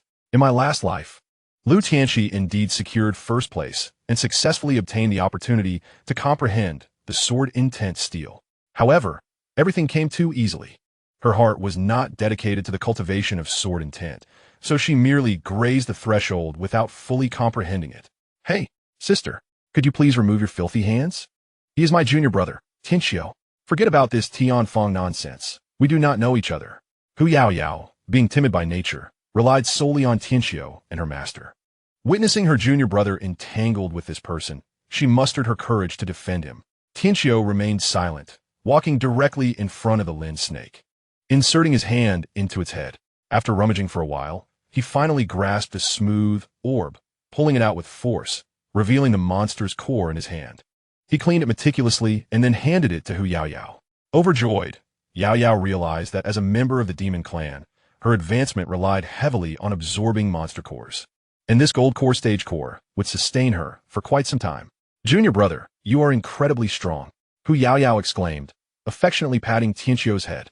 After all, Xianxia was merely in his early teens, shorter than her, making this gesture resemble that of teasing a child. Xianxia shook his head, his expression darkening. Given Hu Yaoyao's demonic lineage, her cultivation progress was remarkably rapid, and it wouldn't be long before she could match him in realms. Upon witnessing Xianxia's instinctive reaction, Lu Tianqi felt as if struck by lightning. She was all too familiar with this behavior. Lu Tianfang was just like that. Whenever someone touched his head, he would slip away like an eel. Tianfang. Without looking back, Xianxia led Hu Yaoyao out of the corridor and arrived at the exit. Why is this place sealed again?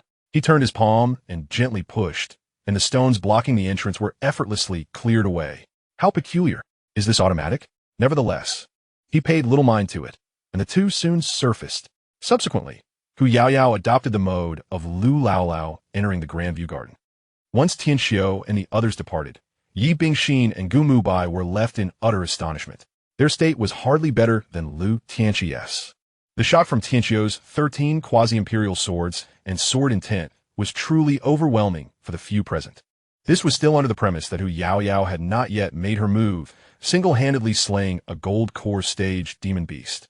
Perhaps there was an accumulation of talisman damage, yet the final strike was undeniably genuine.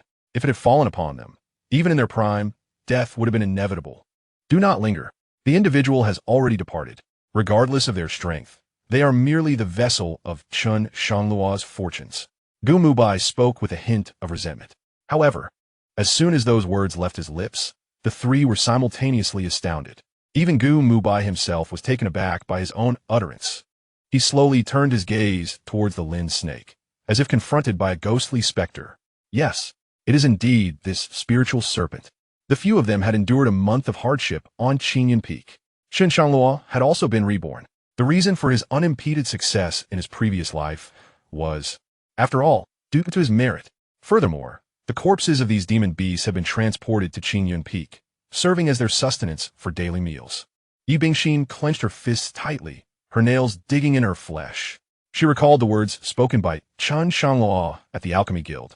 Yi Bingxin, do you believe in the intertwining of past and present lives?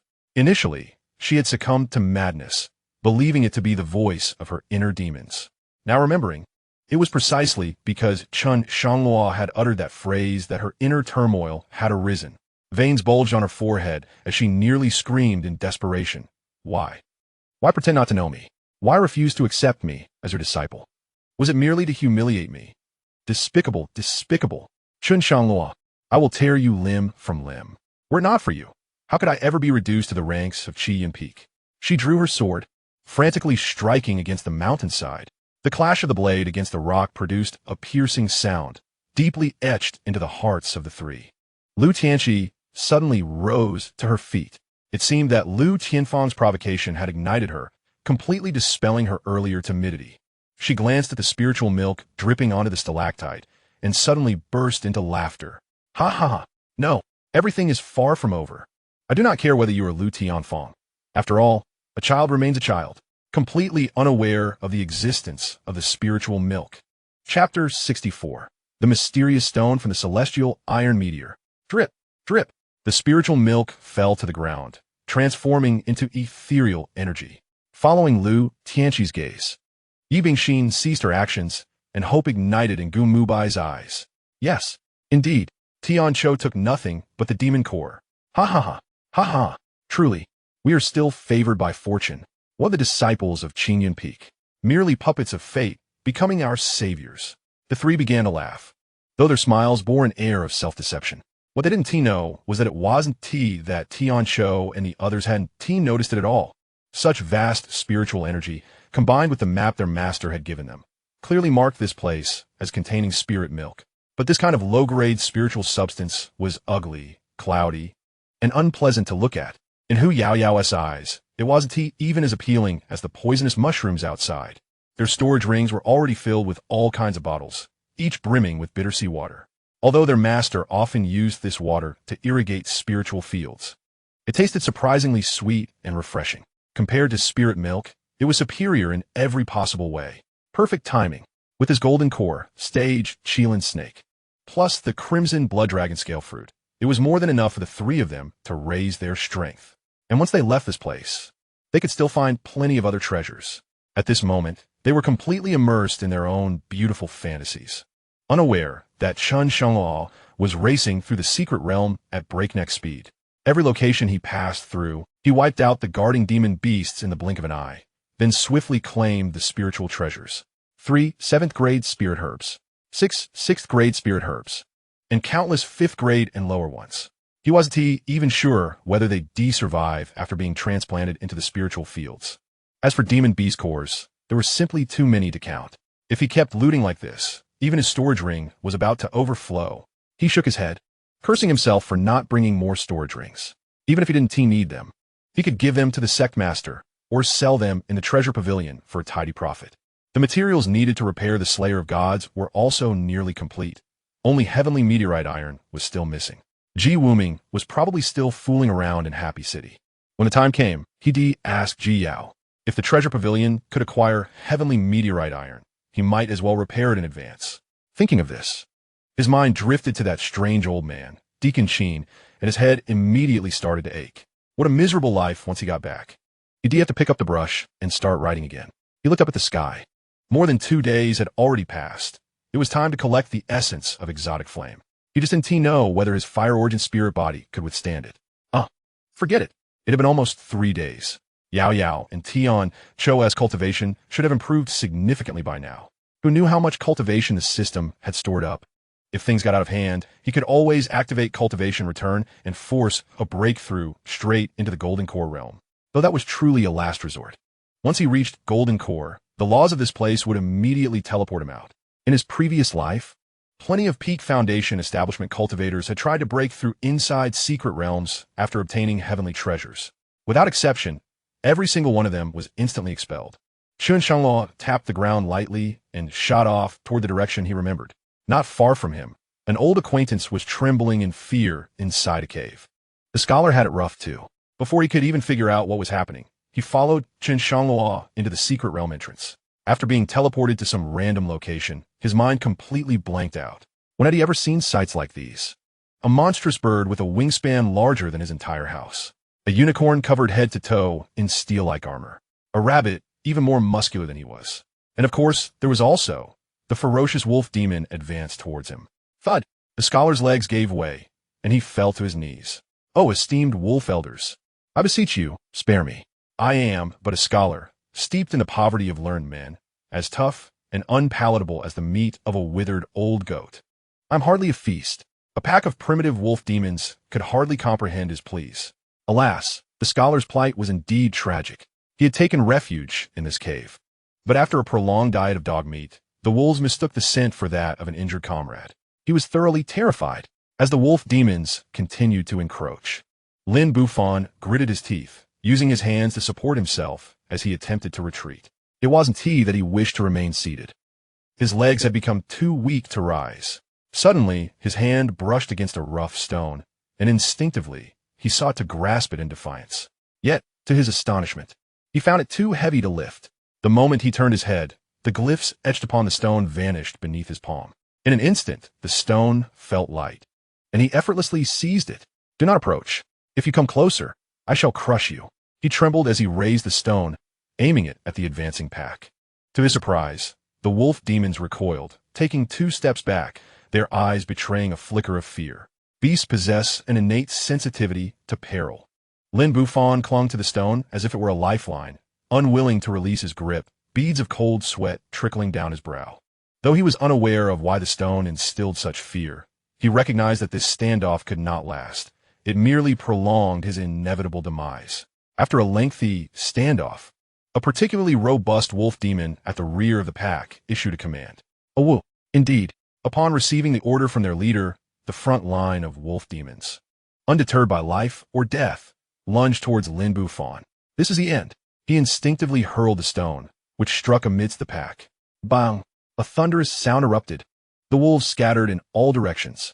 The wolf demon that had taken the brunt of the blow now lay in disarray. Both Lin Bufan and the wolves were momentarily stunned, completely unprepared for such a turn of events. A woo! The wolf king, regaining its composure, let out a howl, and the pack encircled the stone.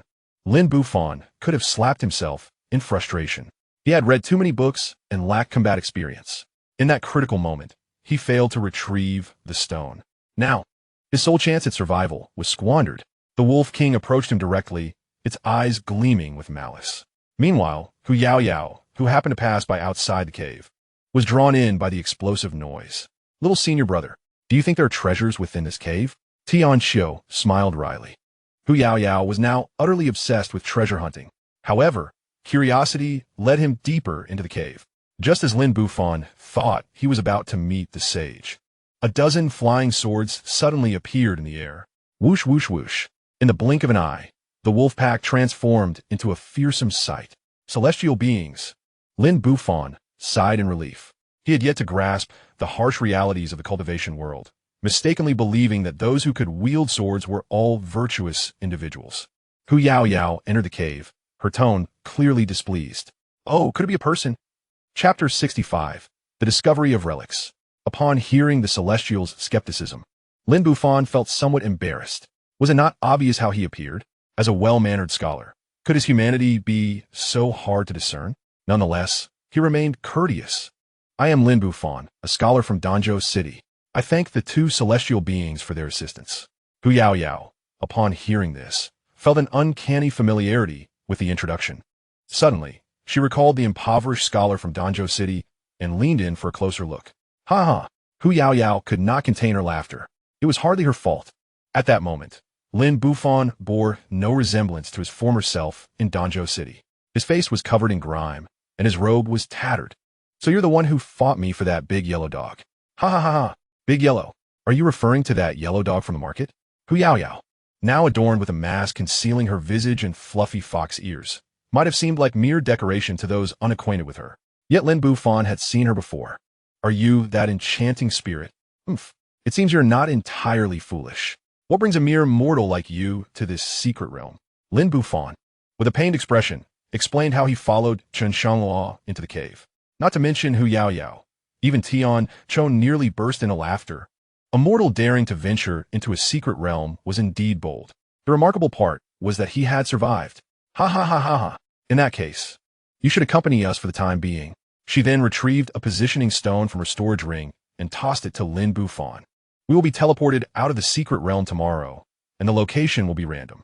This stone will guide us to you. Do not wander off. The residual force from those cultivators could kill you 100 times over. This was no idle threat from Hu Yaoyao. At present, everyone was preoccupied with treasure hunting, and their skirmishes were relatively restrained, avoiding lethal blows to prevent mutual destruction. Once they exited the secret realm, it would erupt into chaos. I appreciate your assistance. Esteemed celestial beings. Lin Bufan bowed respectfully. Thereafter, Hu Yaoyao and Tian Chou made their way out, with Lin Bufan closely following, discreetly pocketing the dark stone. After all, once teleported, it could serve as his ultimate weapon. Thus, the team that had stirred chaos in the lair of low-level demon beasts welcomed a new member. At long last, Chen Shangluo arrived at the cave etched in his memory on the final day. In his previous life, this place remained undiscovered due to the unique characteristic of its ethereal fire, which scorched everything in its vicinity, rendering the surroundings a barren wasteland devoid of spiritual flora and exotic beasts. Anyone passing overhead would instinctively perceive that this locale was utterly inhospitable for the growth of rare treasures from heaven and earth. Even the keenest mental probes would be distorted by the air, conjuring an innate illusion. Upon reaching a clearing and estimating his approximate location, Chen Shangluo unleashed a surge of sword energy upon the ground. Boom! Instantly, a gaping chasm appeared. The void roiled incessantly, seemingly on the verge of closing at any moment. Without hesitation, Chen Shangluo leaped into the abyss, vanishing from sight, and the chasm restored itself to its original state. Inside, he found a passage that plunged almost vertically downward. After soaring through the air for the duration of a fragrant incense stick, Chen Shangluo finally felt the solid ground beneath his feet. Before him flickered a flame the size of a pea, trembling restlessly, yet possessing a consistency akin to that of solid. The essence of the fire spirit was indeed formidable. In his previous life, he could hardly endure the searing heat from such a distance. Yet now, he felt no discomfort whatsoever as he cautiously approached the flame, extending his hand to collect it. Suddenly, a sharp pain shot through his hand. A gash appeared on his finger, and blood dripped from the wound. He stared at the injury, deep in thought. How could he have been harmed without direct contact? Moreover, the wound was evidently inflicted by a sharp instrument. The unparalleled sword body possessed an acute sensitivity to such edges. Yet Chen Shangluo detected nothing amiss. How strange. He retrieved a piece of beast meat from his storage ring and tossed it forward. Before it could near the ethereal fire, it was severed cleanly in two. The blood suspended in the air finally revealed the truth to him. It was an exceedingly fine thread, incredibly sharp, capable of slicing through iron as though it were mud. A chill crept down Chen Shangluo's spine. Had he recklessly charged ahead moments earlier, he would have likely found himself paralyzed from the waist down. With utmost caution, he inched closer, meticulously examining the thread, and astonishingly felt the presence of causality woven within. Goodness! Who could possibly be so malicious as to forge this thread with the power of causality? Was it all merely to ensnare others? Artifacts crafted with the power of causality are undoubtedly the most sinister of creations. A wound tainted by this force would be fatal, even for a powerful being at the nascent soul stage, as it could never heal. The causal thread? He suddenly recalled the system's description of the sea of suffering. With the power of causality as the thread, one could ensnare all things in the world. Previously, he had been troubled, believing he needed to reach the great ascension stage to wield the power of causality adeptly. Yet now, fortune smiled upon him, presenting him with a pillow while he dozed. However, what could withstand the sharpness of the causal thread? Much like fishing, possessing the line necessitates a rod. Chen Shangluo did not believe his hands were sufficiently formidable to grasp the causal thread barehanded. Ordinary iron wouldn't do. They had to find forging materials capable of withstanding the power of causality. Whatever, at least this gave him some clue. Better than having to wait until the great successor stage to explore the bitter sea. The system had said it could fish all things in the world. It was definitely not just empty talk. Suppressing his excitement, Chen Shangluo carefully removed the causality thread, then stored the essence of exotic flame in the Xianxia cauldron. There was no other way. There was no way it would fit in a storage ring. If he tried, it would probably just melt away. After finishing this, Chen Shangluo exhaled deeply. This essence of exotic flame was truly troublesome, even with extreme caution. He was now roasted like a piece of cured meat, covered in soot, scorched, and utterly bedraggled. But there was no time to fuss over it now. The ground trembled violently, signaling that it was time for everyone to exit the secret realm at the same time. Chen Shangluo didn't even bother flying out. He simply sat cross-legged, waiting for the teleportation. Rumble.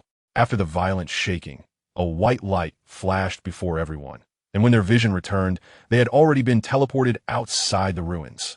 Some were ecstatic, clearly having collected great rewards. Others pounded their chests in frustration, having been teleported out just as they touched the spiritual treasures. Chen Shangluo paid no attention to them. He headed straight for the 7-star sect South gathering place. What he wanted most now was to return to Qingyan Peak, absorb the essence of exotic flame, and collect materials to forge high-level pills. The repair of the Slayer of Gods was also nearly complete. Only the heavenly meteorite iron remained.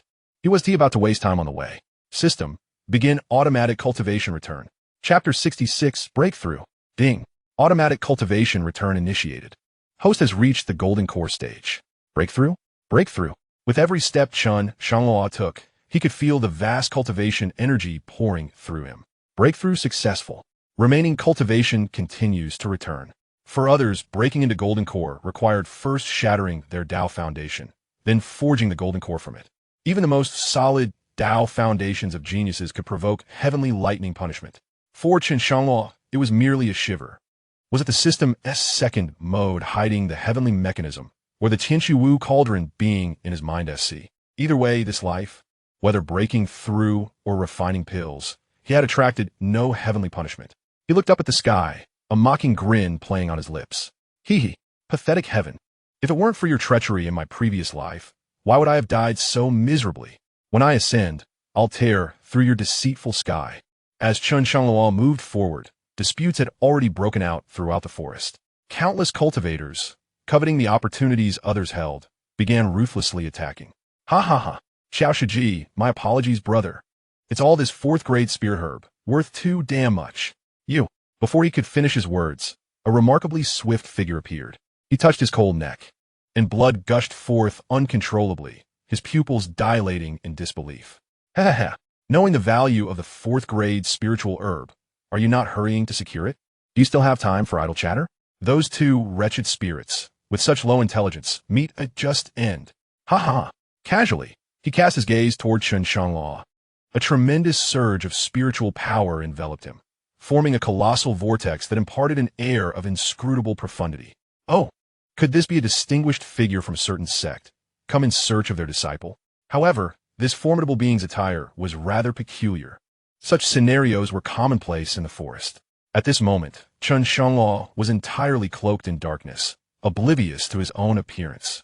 It was precisely this garb, coupled with the extraordinary vortex, that deterred the bloodthirsty individuals from approaching. Ding! The host has advanced to the second level of the Golden Core stage. Ding! The host has advanced to the third level of the Golden Core stage. It was not until he reached the pinnacle of the third level that the vortex began to recede. Ding! Congratulations to the host for comprehending the third-level sword intent. Chen Shangluo's heart swelled with joy. This brat Xianxia is indeed a prodigy. It seems he has already grasped the second-level sword intent.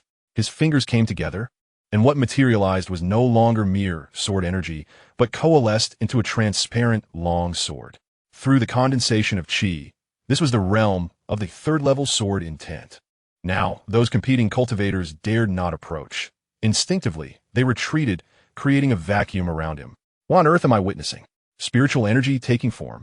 Is that black orb a manifestation of a god transformation cultivator? Chen Shangluo withdrew his sword intent and happened to spot the members of the seven-star sect ahead.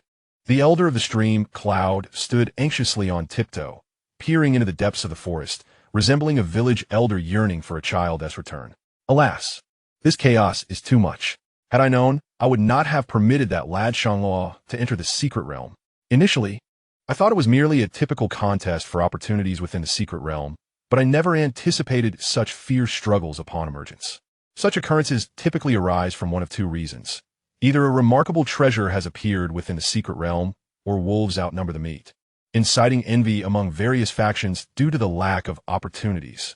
Yet, he could not fathom that, due to Chen Shangluo's entry, both scenarios had simultaneously unfolded. The majority of high-grade spiritual herbs within the secret realm had found their way into his storage ring, though he deemed the heavenly grade techniques and weapons unworthy. They were treasures capable of propelling others to great heights in the eyes of everyone else. Unaware of what the sect leader was observing, Chen Shangluo waved his hand. To his surprise, the elder of the stream, Cloud, brusquely shoved him aside. Whose disciple is this, black as a lump of coal? Truly an eyesore to this old man. Take it back at once. He was already consumed by anxiety. Chen Shangluo was a figure capable of refining the fifth-grade cleansing elixir and possessed a secondary sword intent. If anything were to go awry, he might have to go to the altar and offer his life in apology to the two elders. Young man, you must not falter. Otherwise, the deceased sect masters would surely rise from their tombs to drag me down with them. The little black coal imitated the demeanor of Master Jingu, tiptoeing and squinting into the distance. Sect Master, what are you watching? It's merely children fighting. They will stop soon. Master Jingu was taken aback. The only one daring enough to call him old man, aside from the ascended Luo, was that rascal Chen Shangluo. Upon closer inspection, the boy bore a striking resemblance to Chen Shangluo. Realizing this, he placed his hands on the boy's shoulders, his voice trembling slightly. Oh my. Ha ha ha. You haven't perished after all. How wonderful. What on earth happened to you? Enough, enough. Hey, old man, if you keep shaking like that, you might just get your wish granted. Master Jingu released his grip, while the other peak masters curiously scrutinized Chen Shangluo. The master of Kaiyun Peak, swaying her serpentine waist and partially obscured by her red feather fan, could not help but smile and inquire, Shangluo, why are you in such a dire state? It seemed that within the entire Qixing sect, aside from Master Jingu, only the peaks of Kaiyun and Qingyun maintained a good rapport. Peak Master Xin Yurong, a disciple of Luo's sect, certainly warranted Chen Shangluo's respect. He had already prepared an excuse and bowed slightly. Yurong, before he could finish, Long Mo interjected, eager to embarrass him. I see that Chen Shidi is simply cowardly, hiding away in a pit since the secret realm closed. Perhaps he has stumbled upon some fortune. Shen Yurong's brow furrowed at Long Mo's blatant disrespect, and she retorted, Long Mo, is it not exceedingly rude to interrupt an elder's inquiry? Master Qi merely stepped out. He has not passed away. Surely, it is not your place to act as the authority over Qi and Peak. She was far less courteous with Long Mo, leaving him momentarily speechless. Master Jingu's expression was also quite displeased as he patted Chen Shangluo's shoulder. It's all right. It matters not if you did not find any treasures. Your main peak will speak on your behalf. As long as you return, that is what truly matters. Veins bulged on Long Mo's forehead. Fully aware that Chen Shangluo was merely a waste on Qingyun Peak, while he himself was the true genius. Why was he the one being undermined? Chen Shangluo shot him a glare, his eyes sharp as blades, making Long Mo feel as if he were being pricked by needles. HM, why do I feel threatened by him? Could it be that he has made a breakthrough? Impossible. For him to instill such a sense of threat, his strength must be at least at the 5th level of the Golden Core stage. How could Chen Shangluo possibly achieve multiple significant breakthroughs in less than a month? It must be a malfunction in my perception. Chapter 67. Disciple Shangluo, you must not show favoritism. Long Mo, I shall allow you a few days of existence. Come the day of the grand competition, you will undoubtedly cause me embarrassment. At that moment, it shall be your demise. Chen Shangluo had already devised a strategy in his heart, and instantaneously shifted his expression, bestowing a feigned smile upon the revered Master Jianyan. This smile was reminiscent of the one he wore during the last presentation of the sword box, a sight that had previously unsettled Jianyan. Surely not. I merely extended pleasantries. He cannot genuinely desire to drain my peak of resources, can he? Could it be that he has discovered my misappropriation of the Elder's storage rings? That should not be possible, for the Elders cannot leave the altar. Shangluo, if you have something to say, do so plainly. Do not regard me with such eyes. I am feeling a bit disconcerted. Chen Shangluo mimicked Master Jianyan's demeanor, patting his shoulder. Fear not, fear not. I'm not here to demand anything from you. Rather, equal me bidding gifts. Master Jianyan sighed in relief. As long as his treasured artifacts were not in jeopardy, all would be well. With a casual gesture, Chen Shangluo extracted items from his storage ring that he deemed unnecessary. Countless precious materials cascaded forth. Clang, clang. They cluttered the ground. The onlookers swallowed hard at the sight. 4-grade dragon whiskergrass. 5-grade spirit explosion fruit. The horn of the dragon-horned rhinoceros. And more. Could that truly be the fabled 7-grade refining material, starfire dust? It is said that adding starfire dust to any weapon during its crafting can elevate its rank. Presently, in the Tianyuan continent, no one can forge imperial weapons due to the scarcity of this material. Good heavens! Each item overwhelmed the onlookers. Master Jianyan, in disbelief, pointed to his own nose. You mean to say, all these are for me? Chen Shangluo shrugged indifferently. These are of no use to him, merely occupying space in his storage ring. Including the starfire dust, it was nearing a small mountain in his ring. He would likely never exhaust these resources in his lifetime. The crowd could not help but feel envious. Yet with the sect leader present, they could not openly seize anything. Even Long Mo, were it not for their past grievances, might have approached to curry favor. Shen Yurong, her eyes twinkling, approached Chen Shangluo with a smile. Disciple Shangluo, you must not show favoritism. The sect leader, Luo, and I, we are all of the same lineage. Might you spare some of these treasures for the cumulus peak? She understood Master Jianyan all too well. Once these items entered his possession, extracting them would be as formidable as climbing to the heavens. Ahem, ahem. Master Jianyan cleared his throat twice, strategically drawing Shen Yurong's attention. With his hands clasped behind his back, his fingers subtly moved. All items instantaneously entered his spatial ring. Junior sister Yurong, what was it you just said? As a senior brother, my hearing isn't what it used to be. Upon hearing this, Shen Yurong's cheeks twitched, nearing the ascension to the imperial throne. Who would believe he was hard of hearing? Noticing that Shen Yurong, the senior uncle, was poised for a confrontation with the sect leader, Chen Shangluo hastily intervened, saying, Junior Uncle Yurong, how about this? Your Cayenne Peak is composed entirely of female disciples, primarily focused on cultivating spiritual herbs. Engaging in battles is not your forte. Another day, I invite you to my Cayenne Peak for a discussion. I possess an item that may prove beneficial to you. What Chen Shangluo referred to was the water from the sea of suffering. This substance could irrigate spiritual fields with remarkable efficacy. Not only could it enhance survival rates, but could also shorten maturation periods.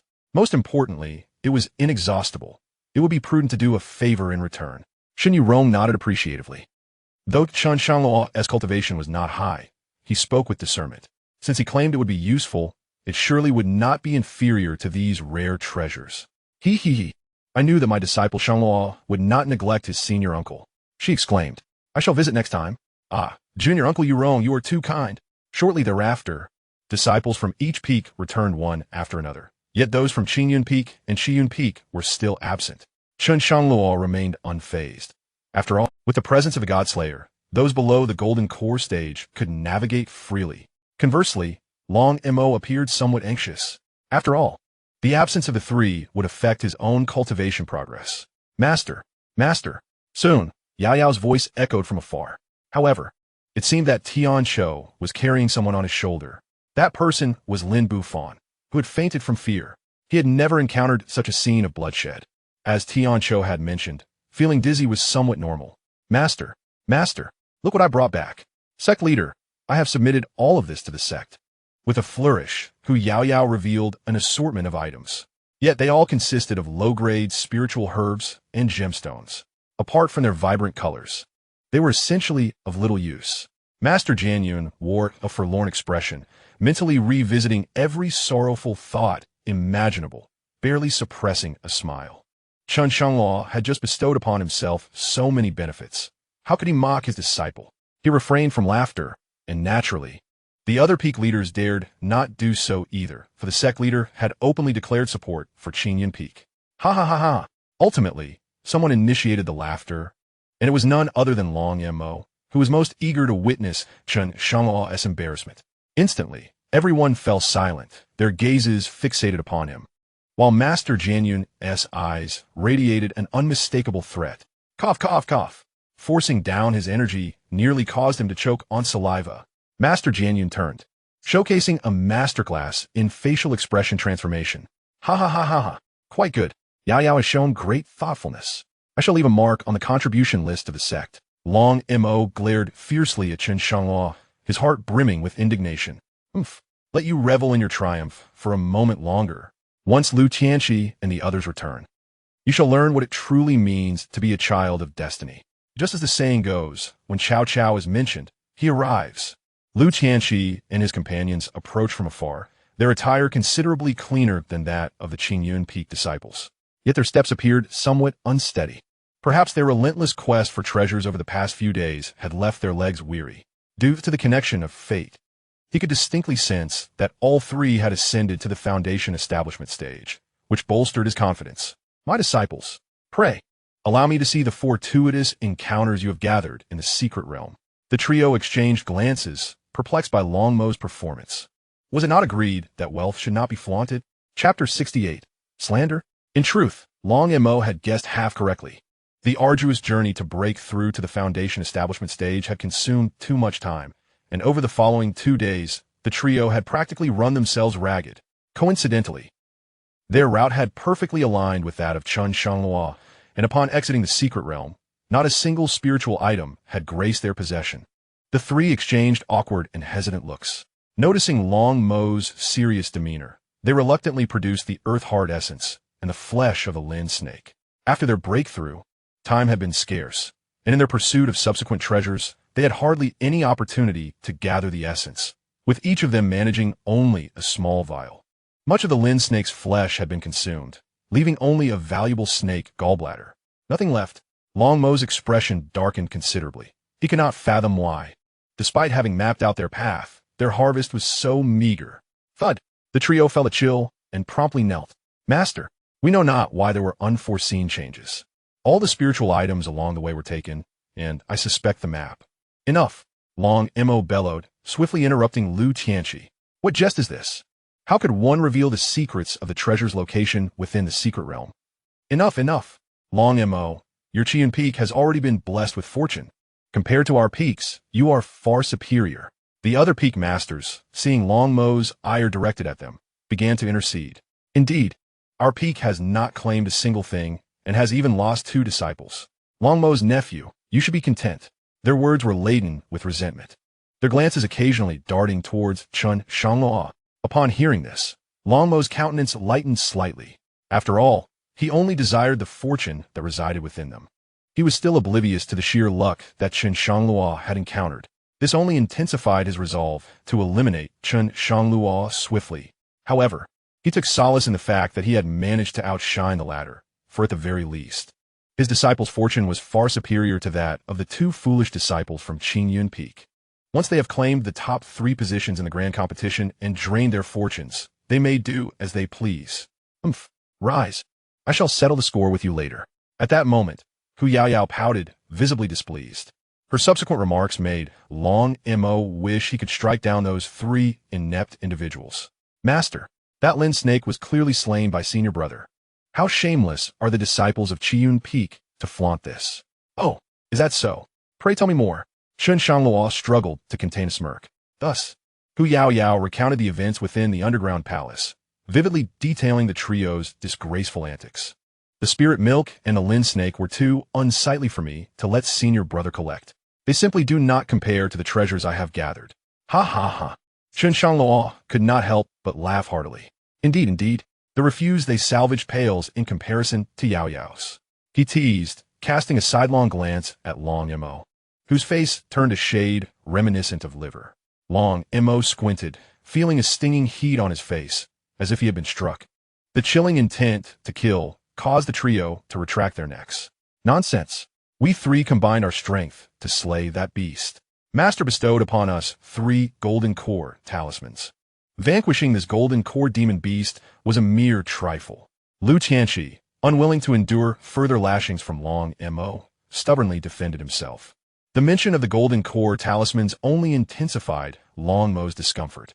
However, seizing this opportunity to restore his honor could not be deemed a waste. Brother Shangluo, you have failed in your teachings and attempted to tarnish my disciples' reputation. I demand an explanation. The disciples of Qiyun Peak are not to be trifled with. Long Mo's intent was unmistakable. He sought reparation for the damage to his reputation, hoping that Chen Shangluo might recklessly provoke him, thus allowing him to eradicate any future troubles. Before Chen Shangluo could respond, Hu Yaoyao, seeing the affront to her master, boldly stepped in front of him without hesitation. Tian Zhou hurled Lin Bufan to the ground, positioning the sword box at his feet, ready for battle. Slander. We possess evidence. Hu Yaoyao flipped her hand, revealing a demon core. This is the demon core of the Lin snake.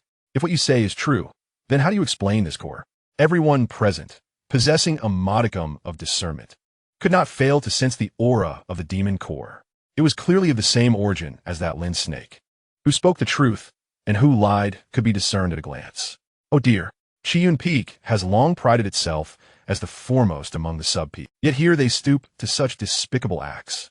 How does Brother Long Mo instruct his disciples? Truly, this is a disgrace to our righteous path. Indeed, they have merely scavenged what others rejected, yet they brazenly assert their innocence. Although we didn't obtain the opportunity, we're not so shameless as to resort to such actions. The disciples spoke in hushed tones, but how could their words escape Long Mo's ears? Immediately, his face flushed all the way to his ears. Long Mo snorted coldly, swishing his sleeve as he turned around. You 3 useless things, still not getting up? Not embarrassed enough yet. The 3 of them timidly stood up. Their resentful glances swept over Chen Shangluo and the others, but they didn't dare linger. With nothing left to do, they slunk away behind Long Mo. Chen Shangluo shrugged helplessly, adopting a high-up and lonely expression. Si, how I wish you had the backbone to fight back. He knew that with the sect master present, they probably couldn't be killed. Still, if he could get a little interest out of them, that would been nice. But alas, they simply wouldn't cooperate. Old sect master, can we head back now? Master Jianyun's mind was completely absorbed in his storage ring, paying no attention to what had just happened. It was only Chen Shangluo's reminder that brought him back to reality. Since everyone is here, let us head back to the 7-star sect first. He was eager to return to the sect and bring these treasures to the altar, showing off in front of the 2 elders, to let them see just how wealthy the sect had become under his management. Thinking of the 2 elders' shocked faces, he felt a secret thrill. Even more anxious than him, though, was Chen Shangluo. When he saw Hu Yaoyao and Tian Zhou, a sudden thought flashed through his mind. Since Tian Zhou's sword intent could return 1,000-fold, then if Yaoyao absorbed the essence of exotic flame, could it also return 1,000-fold? The 2 situations had many similarities. Tian Zhou's sword intent evolved from an ultimate sword body, and Yaoyao's absorption of the essence of exotic flame was also an evolution from her fire origin spirit body. Thus, Chapter 69, Yinling Fire Domain. Aya, finally back. For some reason, every time Chen Shangluo returned to Qiyun Peak, he immediately felt lazy. Like a student coming home from school. Once home, the only thing they wanted to do was collapse onto the bed. But today, Chen Shangluo had far too many things to handle. Yaoyao, come over here. HM, Master. You need me? Chen Shangluo separated a wisp of the essence of exotic flame and held it in his hand. Immediately, the temperature around them surged. Try it. See if you can absorb it. He was being stingy. Even with his golden core power, absorbing it would be difficult, let alone Hu Yaoyao, who had only just reached the qi refinement stage. The moment Hu Yaoyao laid eyes on the essence of exotic flame, she couldn't look away. Her body involuntarily radiated a signal of desire. Thank you, master. She carefully took the essence, trying to draw it into her body. But after several attempts, she realized she couldn't absorb even one of the wisp. Feeling that she had disappointed her master, she gritted her teeth. Her spiritual energy surged. Absorb it, damn you. Sweat dripped from her forehead in large beads. Yet Hu Yaoyao abandoned her usual playful demeanor. Her brows knitted tightly as she focused, and finally, she was able to slowly absorb the essence of exotic flame. But the speed was agonizingly slow. Half a day had passed, yet the wisp of exotic flame barely diminished. Gradually, the tension in Hu Yaoyao's brows eased. It seemed she had broken through some internal barrier, and her breathing became smooth. A distinct space formed around her body, within which violent currents of energy churned. Xianxia felt a scorching wave of heat hit him head-on, suffocating in its intensity. He stepped back 2 paces, moving out of Hu Yaoyao's immediate range, and the heat vanished instantly. Strange, Hu Yaoyao had a fire origin spirit body, but without activating it, she shouldn't be able to radiate any noticeable temperature. Now, without using her fire origin power, the heat surged. How is that possible? If this kind of unpredictable interference appeared in a major competition during a duel, both sides rely heavily on perception to anticipate the other's attacks. But Hu Yaoyao's barrier was completely undetectable. By the time it was discovered, one would already be trapped within it. Xianxia could imagine the consequences. In a fight, even a moment's distraction caused by sudden intense heat could decide victory or defeat. Yet Xianxia still underestimated the barrier. It had an extraordinarily resonant name, Domain. Ding! Hu Yaoyao caught her first glimpse of the Yinling Fire Domain S method. Host gains 10,000-fold return. Host comprehends the first layer of the Yinling Fire Domain. With a single thought, Chen Shangluo's mind naturally filled with information about the Yinling Fire Domain, as if etched into his brain. The Yinling Fire Domain had 9 layers in total. Starting from the first layer's bizarre high temperatures, it gradually progressed to burning spiritual energy and incinerating all living things. By the 9th layer, it could even burn through any law within the domain. Once a cultivator reached the great successor stage, battles relied entirely on mastery of the laws. If one could incinerate the opponent's laws within a domain, wouldn't that allow total control over the battlefield? Hiss! Chen Shangluo drew in a sharp breath. He had guessed correctly. Since the system considered special physical constitution as a form of cultivation return, any skills evolved from that special constitution would naturally be returned as cultivation. Sword intent was one example, and the Yinling Fire Domain was another. He hadn't expected Hu Yaoyao's special constitution to comprehend the Yinling Fire Domain. That was a domain, a law-based domain. Ordinarily, only cultivators above the great successor stage could hope to comprehend such a thing. To put it simply, for an ordinary cultivator, innate talent might allow comprehension of intent, but grasping a domain was far stricter. Most cultivators who could comprehend sword intent might never, in their entire life, understand the sword domain. Perhaps this was related to Yaoyao's celestial fox bloodline. Among demons, lineage is everything.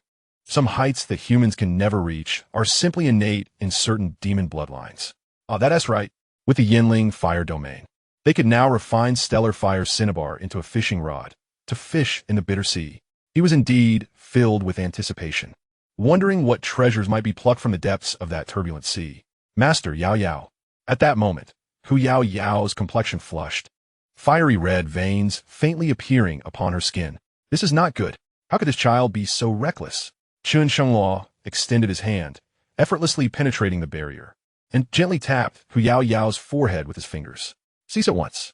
Instantly, the essence of the exotic flame ceased its flickering. Hu Yaoyao exhaled a breath of tumultuous energy. The raging fire elemental force was subdued, and she slowly opened her eyes. Master, I am sorry. Yaoyao is too inept. Her eyes shimmered, tears brimming in her gaze. Ever since she joined Qingyun Peak, her master had imparted knowledge without reserve. Compared to those unfortunate demon clan women, her fortune was indeed rare. She did not wish to disappoint her master. How could Chen Shangluo be oblivious to Hu Yao's sentiments? He gently stroked her head. Do not belittle yourself. You have already performed admirably. The path of cultivation demands steady progress. He presented her with the remaining essence of the exotic flame, encased in starlight and cosmic sand, and placed it into Hu Yao's hands. This was acquired within the secret realm. Take it and gradually absorb it in conjunction with the power of the demon core.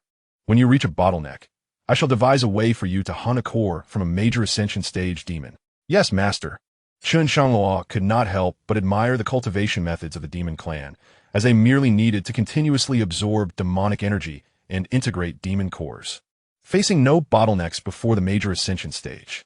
With Hu Yao's pace of cultivation, she might even break through to foundation establishment before the great competition. It was time to seek assistance from the sect leader to hunt a major ascension demon beast. Next, he turned his gaze to Xianxia. Xianxia, are you on the verge of breaking through to foundation establishment? Yes, master. I can already sense the bottleneck. You should return to your room to solidify your cultivation. Calm your mind, and then proceed with the breakthrough. Yes, master. After arranging all of this, Chen Shangluo waved his hand, scattering the spirit herb seeds he had brought back from the secret realm into the spiritual field, preparing to return to his room to begin crafting a fishing rod. Xianxia pointed to the scholar, still unconscious on the ground. Master, what shall we do with this person? Chen Shangluo had already recognized Lin Bufan long ago. He had not anticipated such a connection, that a mere mortal would travel all the way from Danzhou City to Qingyun Peak. However, with that pitiful 30 affinity, it was far too early to consider taking him as a disciple. Alas, there are no spare rooms for now. Let's place him in my study for the time being. Yes, master. Xianxia carried Lin Bufan to the study and then returned directly to his own room. The scholar, lying on the bed, turned over, lost in some beautiful dream, unaware that besides Chen Shangluo, there were also a pair of murderous eyes fixated upon him from within the courtyard of Qingyun Peak. Chapter 70, A Night Exploration of Qingyun Peak. Wretched scholar. Indeed, you tread the path to paradise, yet refuse to walk it, while boldly trespassing into the depths of hell. Should the day come when you find yourself alone, I, the venerable canine, shall undoubtedly teach you the meaning of humility. During this period, De Huang has been relishing the comforts of Qingyun Peak, enjoying both ample sustenance and restful slumber. With the restorative waters of the bitter sea nurturing him, his demon core is gradually mending. He feasts on the flesh of demon beasts and dwells by the shores of the bitter sea, leading such a leisurely existence that he has nearly forgotten the very purpose of his arrival at Qingyun Peak. It is only with Lin Bufan's arrival that those long-buried memories begin to resurface. Here I am, a dignified demon king, nearly devoured by you. Had you succeeded, would this demon king be enjoying such a comfortable life now? Indeed, this is a true meeting of adversaries, and the tension is palpable. Burp. I am so full. Once again, this demon king feels drowsy. I shall teach that dog scholar a lesson next time. Zzz. De Huang once more squints his eyes. He has gained more than 2 dimensions in weight since his arrival at Qingyun Peak. Little does he know, he has missed the solitary opportunity to teach Lin Bufan a lesson. After each returning to their quarters, they begin to cultivate their strength, while Qingyun Peak, as usual, descends into a tranquil silence. In stark contrast to the serenity of Qingyun Peak, a palpable tension permeates the air at Qingyun Peak. Lu Qianxi and his companions kneel in Long Mo's chamber, their backs marred with scars. Long Mo wield a long whip, seething with rage. Useless, worthless, merely a collection of failures. Each one of you fancies yourself a genius. I see you as nothing but fools. True, undeniable fools, having squandered such a wealth of resources on you. Feeding dogs would have been a far better investment. 3 golden core talismans. And this is all you bring me. Today's affair has utterly humiliated me. If it were merely falling short of others, that might be bearable. But the opponent is Chen Shangluo. I have lived under his shadow in my past life. And in this life, my sole desire is to slay him and attain enlightenment.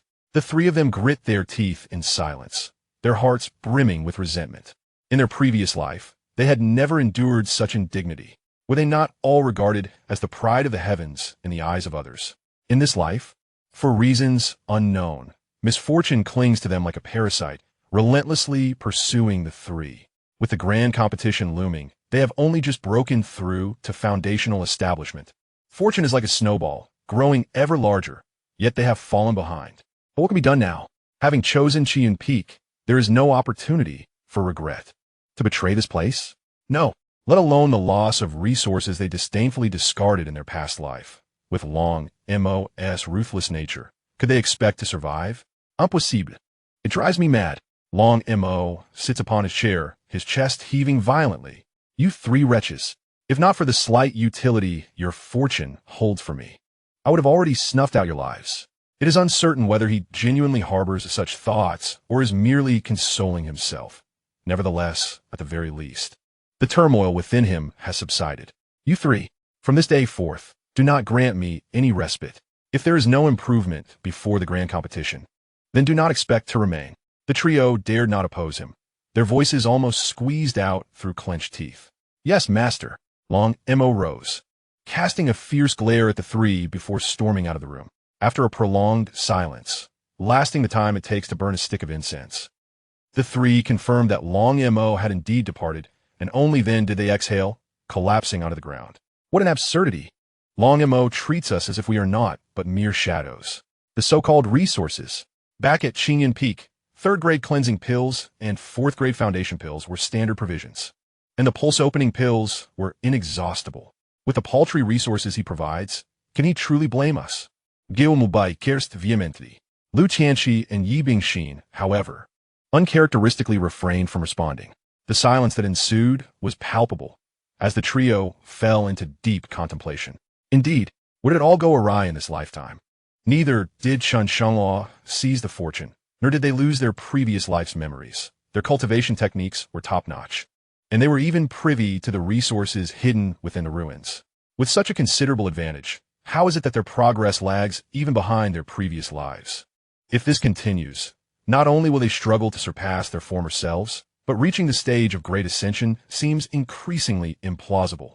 Fortune operates in such a manner. Miss a single step, and one finds themselves perpetually behind. Suddenly, Lu Tianqi rose to her feet, feeling a sharp pain in her back. Gritting her teeth, her expression darkened. This cannot continue. If we persist in this manner, we shall forever remain one step behind.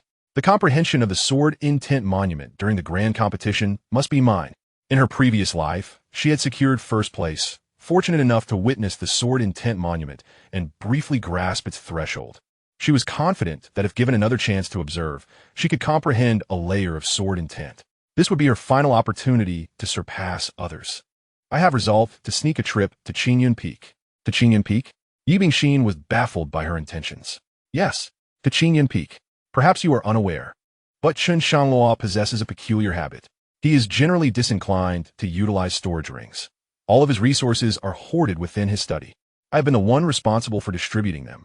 If we could procure some pulse-opening pills, we would still have a chance. What say you? Will you accompany me? The two paused to ponder, their hearts laden with hesitation, yet their eyes shimmered with avarice. But what if we are discovered, trespassing upon the mountain gates? Chen Shangluo, as the master of Qian Peak, has the authority to execute us. Lu Qianxi interrupted her. Impossible. Do you still not understand Chen Shangluo? In our previous lives, when did you ever witness him take a life? In their impression, Chen Shangluo had always appeared as a benign figure. Aside from resolving doubts and distributing resources to his disciples, he largely secluded himself in his study, engaged in research of unknown pursuits. It was only Lu Qianxi who had ventured into the study. Inside, amidst a collection of elixirs and weapons, were various mechanisms he had never encountered before, alongside walls adorned with paintings and shelves brimming with books. For instance, there was a 4-wheeled iron box that could freeze objects and generate wind through a rotating mechanism. To her, the ability of cultivators to fly with swords and the numerous practitioners of ice and wind elements rendered such research a frivolous pursuit, indicative of weakness and a lack of ambition. Furthermore, in their previous life, they had shared a bond as master and disciple. Could he truly bring himself to harm them? Humans tend to conjure excuses in desperate times, often disregarding their rationality, as long as they can satisfy their own conscience. Yet, Yi Bingxin felt a wave of unease. During the Alchemist Guild's gathering, she had distinctly sensed murderous intent in Chen Shangluo's voice and gaze. He did not appear to wish them harm, but seemed to be plotting something. However, was there truly an alternative at this juncture? Very well, I shall acquiesce. With the grand competition imminent, it was prudent to act swiftly. Tonight would be the night. The three understood that even upon reaching the quasi-emperor realm, Chen Shangluo maintained his nightly routine. Thus they planned to stealthily approach Qingyun Peak under the cover of night. Chapter 71. The Dark Chests of the Demon Saint. As dusk fell, the seven-star sect was destined for a sleepless night. Chen Shangluo retrieved the Tianshu Wooding, intending to use the starfire dust to forge a fishing rod, testing its resilience against the sharpness of the causal threads. Hu Yaoyao sat upon her bed, clutching a demon core in her left hand and a flame essence in her right, her cultivation surging at an astonishing pace. The demon king, De Huang, lay at the entrance of the courtyard, squinting his eyes in feigned slumber. He had completely relinquished his nature, forgetting all about the bloodline theft. What a jest! With the bitter waters of the sea available daily and beastly flesh provided for sustenance, not to mention the backing of a future emperor who would still yearn for struggle. Although the demon meat at the Golden Core stage possessed a weak bloodline, its abundance was sufficient to satiate. Moreover, one could never know when that impetuous Tian Cho might inadvertently unleash his heavenly slashing technique. As a naturally born canine king, it was only fitting to continue in this state of indulgence, aligning with the will of the heavens. As for the scholar Lin Bufan, he had awakened by evening. Upon witnessing the marvels within the study, he was utterly astounded. The tomes contained knowledge he had never before encountered. After confirming with Hu Yaoyao that there was no danger, he hurried back to his room to delve into the texts. Ha ha! How delightful! How ineffably wonderful! Truly, what manner of person was Hu Yaoyao's master, whose vast knowledge surpassed that of ordinary individuals? In his past life, Chen Shangluo reminisced about the days spent on Blue Star, showing little inclination towards the path of cultivation. Luo did not press him, and thus, out of boredom, he recorded a multitude of disparate subjects in the form of books. From the Pythagorean theorem to the Tao Te Ching, and from ancient poetry to the minutiae of daily life, his explorations were vast. He even delved into niche topics, such as the importance of postpartum care for sows. Such knowledge was unparalleled in the Tianyuan continent, and it effectively captivated Lin Bufan, whose admiration for Chen Shangluo reached its zenith. Unfortunately, the latter had silenced the system notification to focus on crafting fishing rods. Otherwise, the return of Hu Yaoyao's cultivation and the rapid increase in Lin Bufan's favorability would have left him utterly astonished. Lin Bufan's gaze fell upon a desk where 2 sheets of paper lay, adorned with flamboyant calligraphy, seemingly written not long ago. Overcome by curiosity, he could not resist reading the words. To establish a heart for heaven and earth, to provide life for the populace, to carry on the teachings of the ancient sages, and to open peace for all generations. Ah, what splendid prose! Even a mere scholar like myself, with no strength to bind a chicken, feels the blood rush within me. How invigorating! What is this? Beneath these 4 lines, there were hastily scribbled notes containing terms he could not comprehend. Restorative materials, starfire sand, earth spirit, dragon bone remains. Among these materials, the celestial iron was distinctly circled and marked by Chen Shangluo. This celestial iron, pitch black and weighing over 1,000,000 pounds, required the inscription of anti-gravity runes to be extracted.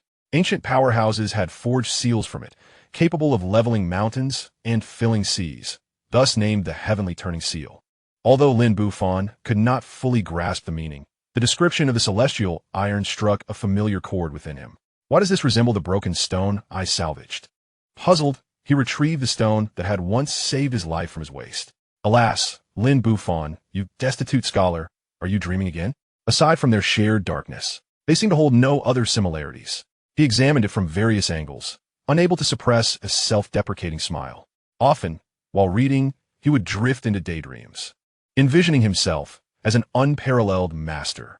Sigh, never mind. Keeping it for self-defense will suffice. There is little time to waste.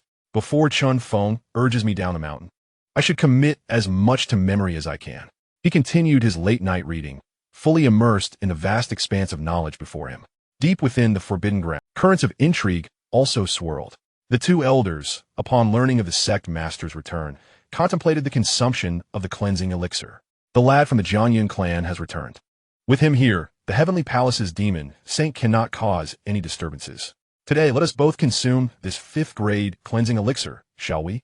Jiang Huai could hardly contain his excitement. Haha, I was just thinking the same.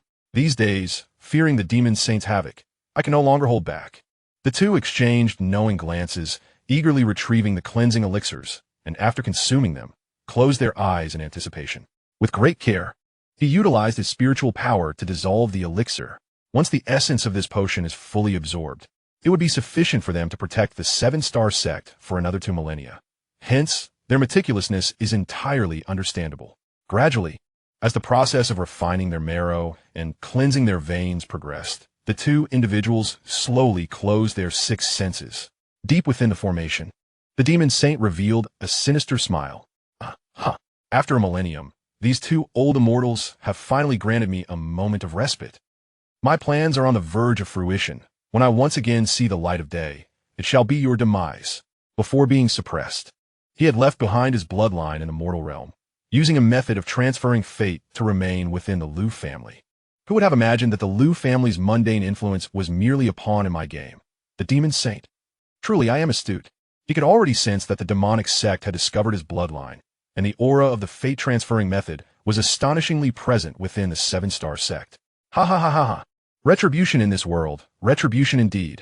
You, 7-star sect, have suppressed me, yet now my 2 hidden pieces converge upon your domain. When your so-called method of fate reaches its zenith, I wonder who will be able to thwart me. The more he pondered, the more elated he became, until he finally sensed something amiss, perhaps due to his extreme joy turning to sorrow. Scoundrel, what is that rascal up to? Utterly foolish, utterly foolish. To cultivate my method of fate to such a deplorable state, do I, as the lord of all demons, possess no sense of shame? Seizing the opportunity while the 2 elders were distracted, he used his formidable mental prowess to probe, discovering that although Long Mo had cultivated the method of fate, the individuals connected to him were devoid of fortune. Even the bloodline left behind had been tainted by this fate, rendering it feeble and weak. Should this continue, his 2 hidden pieces would inexplicably be neutralized. This is infuriating. Alas, my demonic lineage inherently contends with the heavens for fortune. Allow me to bestow upon you a modicum of creation. With a flick of his hand, a hidden storage ring emerged from within the demonic essence. With the aid of these demonic pills and artifacts, if I still cannot seize the fortune, then I would be worse than a mere beast.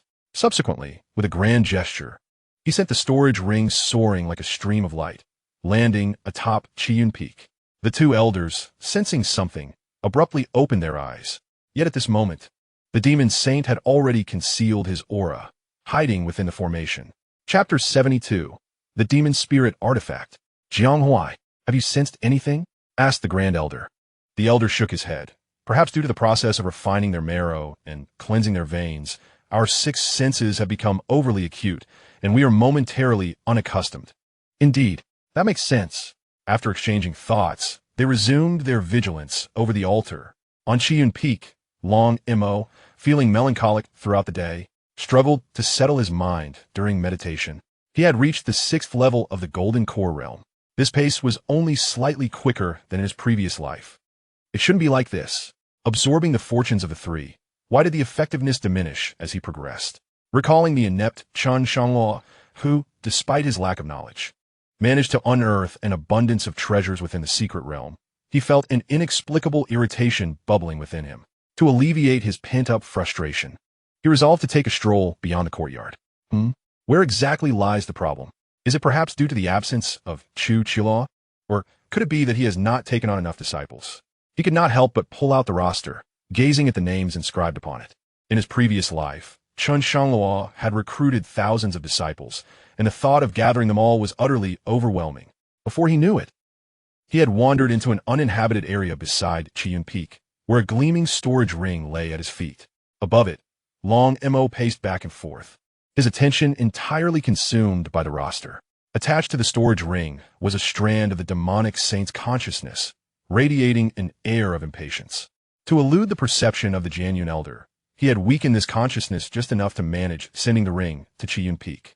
According to his calculations, once Long Mo picked up the ring, he would reveal his true form and identity, at which point his energy would be just sufficient. What a fool. Is he blind? This demonic saint has gone through great lengths to deliver this opportunity, yet he still dares to leisurely wander about. The audacity infuriates the demonic saint. As Long Mo began to walk further away, the demonic consciousness steeled itself, prepared to expend the last vestiges of energy reserved for revealing its presence. One moved forward, burdened with thoughts, while the other gritted his teeth in pursuit. Finally, just before the energy dissipated, Long Mo felt a peculiar sensation beneath his feet. Whose storage ring is this fallen here? He picked it up, examining it. Its texture was ancient and profound, weighty and undeniably superior to those ordinarily worn by disciples. Ha ha ha, I am. Before he could finish his thought, the demonic consciousness vanished into thin air. Who spoke? Long Mo cast a wary glance around, and only when he confirmed no one was present did he let out a sigh of relief. Perhaps he had been too troubled lately, leading to hallucinations. Deep within the forbidden grounds, the corporeal form of the demonic saint received feedback and could not help but twitch his cheek. Damn it! How has my fortune been seized by such a fool? If I were to possess this imbecile, would it affect my own intellect? I am the lord of all demons in the Tianyuan continent. Ashu. Long Mo couldn't help but sneeze twice. After confirming the storage ring was still functional, he projected his consciousness into its space. Instantly, a surge of exhilaration rushed to his head. Goodness! Did the owner of this storage ring breach the lair of the demon sect? Just as he suspected, the space within the ring was unprecedented in its vastness. Inside, mountains of demonic pills were piled high, and an innumerable quantity of beast cores lay scattered about. Demon artifacts from the sect littered the ground. Most notably, a particularly striking banner stood in the center, adorned with a depiction of skeletal figures, surrounded by swirling demonic energy, clearly an extraordinary item. Ha ha ha! Truly, heaven has favored me. I have always asserted that I, Long Mo, am indeed the person of great fortune. The methods of fortune are truly astonishing. He composed himself, carefully concealing the space ring, fearful of being discovered by others. Alas, such an abundance of treasures from the demonic sect, if presented to the sect leader, he would undoubtedly bestow upon me countless sect points. At that time, would not the resources of the sect be at my disposal? I refuse to believe that after making such a grand contribution, the sect leader would still favor the Qingyun Peak. With this thought in mind, he did not wish to linger for even a moment longer and flew directly towards the main peak. One cannot help but wonder, if the demon saint of the heavenly palace were to learn of his intentions, would he not be enraged to the point of demise? It seems one need not even exert effort to locate the supreme sword intent to eliminate him. Yet, why do I feel something is amiss? Long Mo pondered, sensing an underlying discomfort. His speed of flight began to wane. Who dares to intrude upon the main peak of the seven-star sect? Yin Miao's furious shout jolted Long Mo back to reality. Junior Erprantis, halt! Those who trespass upon the main peak may be apprehended by the disciples here. So is Brother Long Mo? What brings you to the main peak at such a late hour? Long Mo's mind whirled, suddenly filled with regret for coming to the main peak. After all, this matter pertains to the demonic sect. What if he failed to present his treasures and was instead suspected of collusion with them? It's nothing. I merely came for a stroll and accidentally wandered to the main peak. Accidentally? Yin Miao furrowed his brow. Is he not speaking nonsense? Who could accidentally ascend into the air? Nevertheless, while thinking this, he remained courteous. Well then, once you finish your stroll, please take your leave. Long Mo awkwardly descended to the ground, turning to leave with a heavy heart. Once he found a hidden spot, he finally retrieved the space ring. That was close. I truly got carried away. Now that I have this, I genuinely do not know how to explain it. Should I claim that I found it while wandering? Who would believe that? I almost landed myself in a predicament. Once again probing into the space ring, he calmed down and revealed his true nature, his eyes gleaming with avarice. Perhaps I could keep these items for my own use. I will need to recruit a multitude of disciples to sustain my fortune. And with the great competition approaching, those useless fellows, Lu Qianxi and the others, have only just broken through to the foundation establishment stage. The items within the ring are precisely what I need. However, removing the demonic aura proves to be somewhat troublesome. The demon pills are tainted with demonic energy. Their appearance is unmistakable, and should I openly use them, it would surely raise suspicion. Nevertheless, in the black market of Happy City, there are merchants skilled in removing these demonic energies, capable of disguising demon pills as ordinary ones. Ha ha, we're demon pills, but that. After removing the demonic aura, they can still be utilized. I truly am a genius. Buzz. The magical banner in the center quivered, emitting a resonant hum that captivated Long Mo's attention. As my consciousness entered the storage ring, the banner seemingly exhibited awareness, yearning to be seen once more. Born with a soul, infused with spirit. This is no ordinary magical banner. Could be the fabled demonic spirit artifact. Chapter 73. The Banner of 10,000 Souls. The so-called demonic spirit artifacts refer to magical implements that transcend the realms of heaven and earth, even surpassing the level of an emperor. Artifacts of such a caliber have long since developed sentience. Hence they are termed spirit artifacts, while those of the demonic sect are naturally referred to as demonic spirit artifacts. Long Mo opened the storage ring, and the banner sprang to life, soaring skyward before landing steadily before him. It unfurled with the wind, swelling to a height exceeding that of a person within mere breaths. At this moment, Long Mo discerned two prominent characters emblazoned upon it. Heavenly Palace. Could it be the artifact of the demonic saint of the Heavenly Palace? The demonic saint of the Heavenly Palace had achieved fame thousands of years ago, wielding the power to dominate all demonic sects across the Tianyuan continent single-handedly. A truly forbidden existence, akin to silencing a child's cries. It is known that over 2,000 years ago, he mysteriously vanished without a trace, with no one aware of his sealing within the seven-star sect. It seems to be called the Banner of 10,000 Souls. Boom! Upon hearing its name, the Banner of 10,000 Souls rippled. The countless vengeful spirits yearning to break free from their confines, yet firmly restrained by the demonic runes upon its pole. One exquisite method. Those of the demonic sect are most susceptible to the erosion of their inner demons, primarily due to excessive bloodshed, entangled by the power of karma. I cannot fathom what material the pole is crafted from, capable of forcibly reversing the karma of countless vengeful souls, ultimately serving the wielder. Amidst his astonishment, Long Mo realized that the demonic energy had begun to permeate the surroundings, sending a wave of unease through his heart. This is dire. Such dense demonic energy will undoubtedly attract the scrutiny of the sect leader. In a moment of desperation, he grasped the banner of 10,000 souls with his bare hands. Not only did the banner of 10,000 souls not resist his presence, but also appeared to embrace him with remarkable delight. It was as if Long Mo was indeed its rightful master. Rustle, the banner unfurled, absorbing all surrounding demonic energy, and the vengeful souls within began to settle. To an outsider, it appeared no different from an ordinary flag. Long Mo's anxious heart finally found relief. A sinister smile crept across his lips. Ha ha ha ha! Is this the suppressive power of the Fated One? Even the innate demonic spirit artifact of the demonic saint of the Heavenly Palace can be wielded by me. Chen Shangluo, just you wait. With the sect leader present, I may not be able to utilize this banner of 10,000 souls just yet, but one day, I will ensure that you become one of its vengeful souls.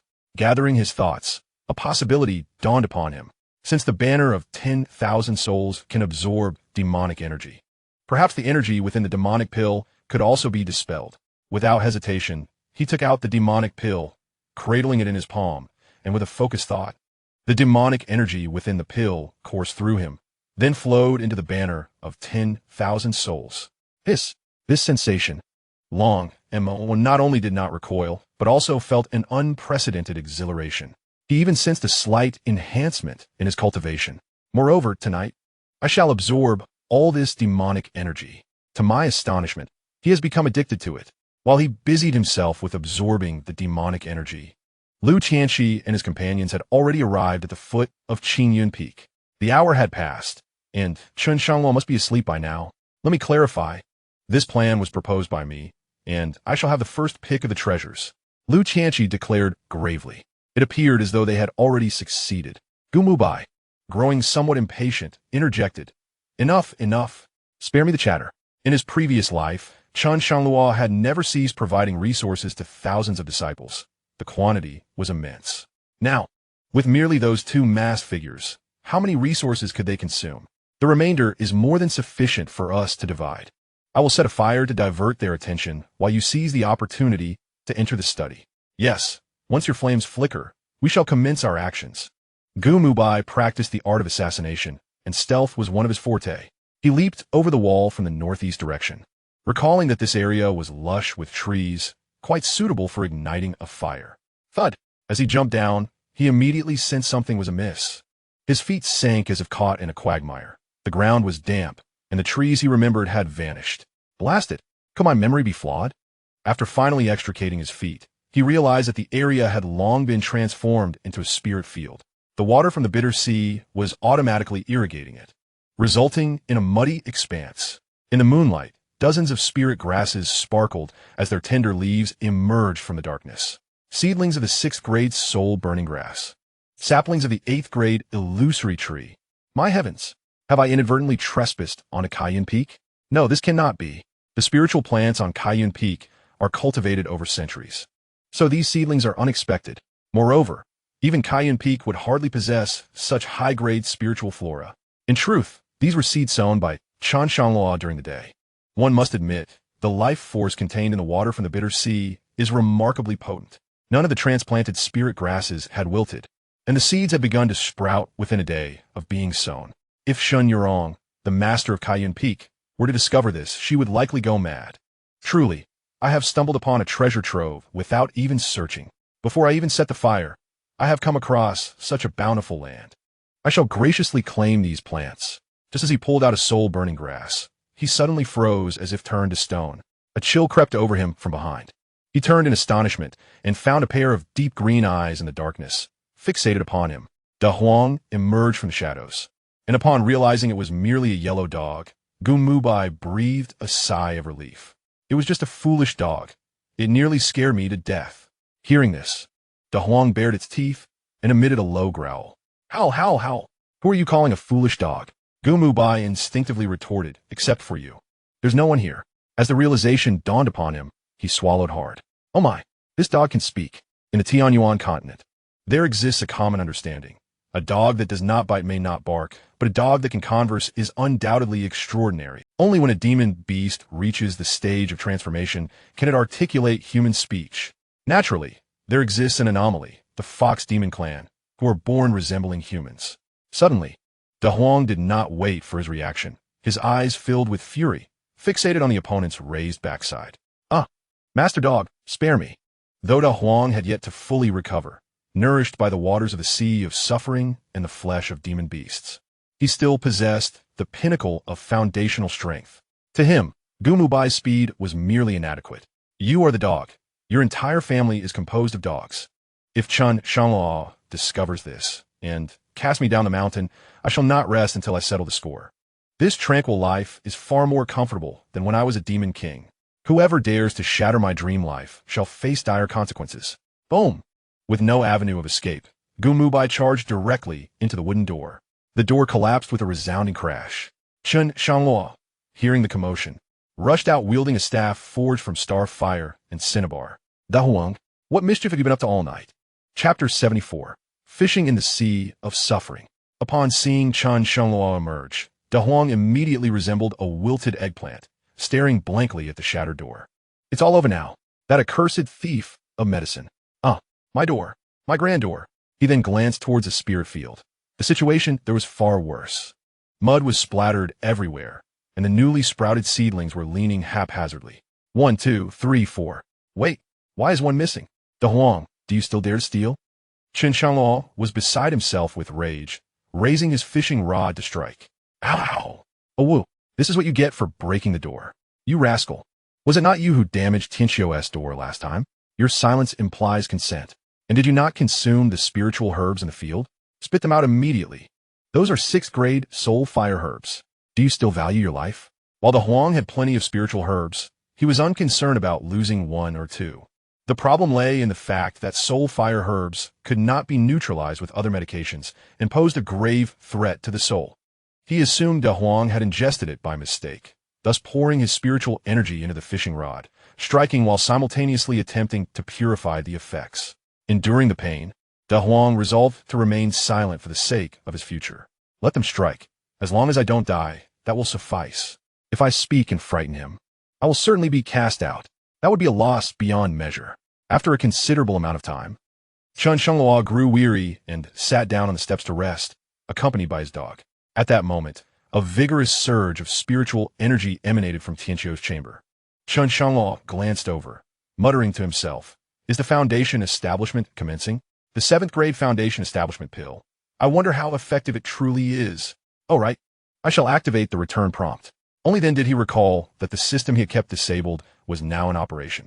Instantly, a continuous stream of cultivation energy began to flow into his body.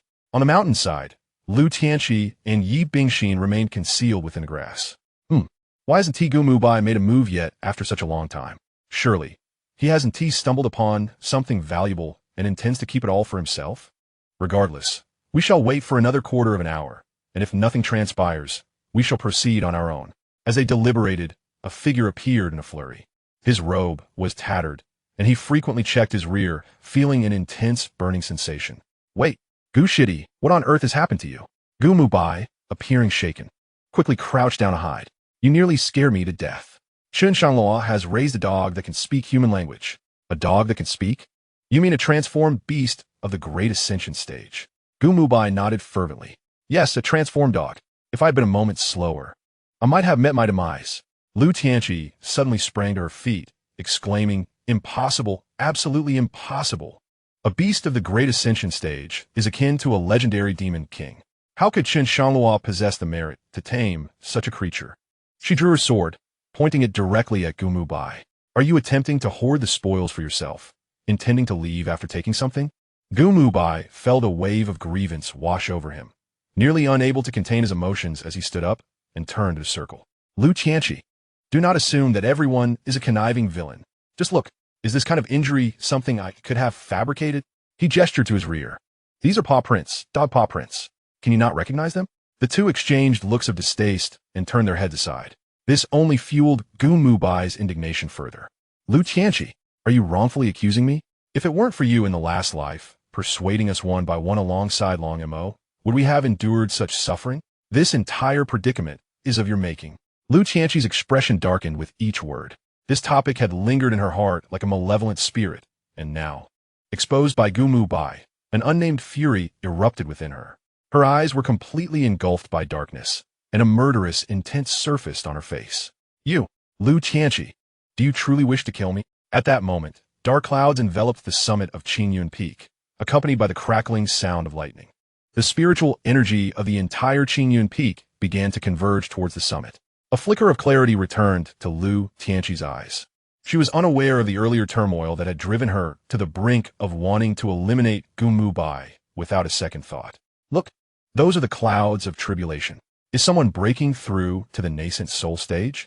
Impossible. At this time, Chen Shangluo should barely have reached the golden core stage. How could he possibly break through to nascent soul? Aside from Long Mo, who is still immersed in absorbing demonic energy. The other peak masters sensed the anomaly and stood at their respective gates, gazing towards Qingyun Peak. That direction is indeed Qingyun Peak, isn't it? That rascal Chen Shangluo is probably tinkering with the magical artifact left by his master. How enviable, with a master who has ascended and 2 prodigious disciples. Yet he remains so complacent. Alas, the comparison between people is truly disheartening. Shen Yurong, the master of Qingyun Peak, turned to her eldest disciple and suddenly inquired, Liu Li, you should be 20 this year. It's time you sought a companion on the path. Liu Li's face flushed with a hint of embarrassment, uncertain of her masteress' intentions. Master, I am still young. I wish to spend more time with you. Shen Yurong fell silent, murmuring to herself, I must visit Qingyun Peak tomorrow. That lad has yet to fulfill his promise to me. The sect leader, Jianyun, stood atop the main peak, pondering aloud. What is that rascal Shangluo up to? Qingyun Peak has been quite tumultuous lately. In truth, Chen Shangluo was not engaged in anything particularly noteworthy. After the ruckus of the previous night, sleep eluded him entirely. With a reclining chair in hand, he settled by the sea of suffering, keeping a vigilant eye on Tianqiu's chamber while cautiously entwining causality threads around his fishing rod. Since he had nothing else to do, he decided to cast a line first. Once he secured the hook, crafted from starfire and crimson sand, the tribulation clouds began to churn ominously. Alas, how vexing. The fish have all been frightened away. Chen Shangluo summoned the Tianqiu wooding, which expanded with the wind. With a casual wave, he inverted the great cauldron atop the roof. The clouds of tribulation seemed to lose their target, gradually dissipating. Originally, Jianyun had intended to intervene personally, but as he raised his hand, the clouds had vanished without a trace. Ah, Shangluo, you harbor more secrets than I had anticipated. Ha ha ha. Unbeknownst to Chen Shangluo, countless eyes were fixated on Qingyun Peak in the dead of night. In his world, there was only his fishing rod, line, and hook. Hey, caught one, caught one. He suddenly felt a weight in his hand, a clear indication that he had hooked a fish. Quite a bit of strength. Could it be a deep-sea monster? Chen Shangluo channeled his spiritual energy into the fishing rod and pulled sharply upwards. Come to me. A golden magical sphere soon broke the surface of the water. Is it true that even in this realm of cultivation, one must abide by the rules of the angler? The angler is capable of catching anything but fish. With a creaking sound, the tip of the fishing rod began to show signs of cracking as he exerted force. To my astonishment, even the star fire sand cannot withstand this causal line.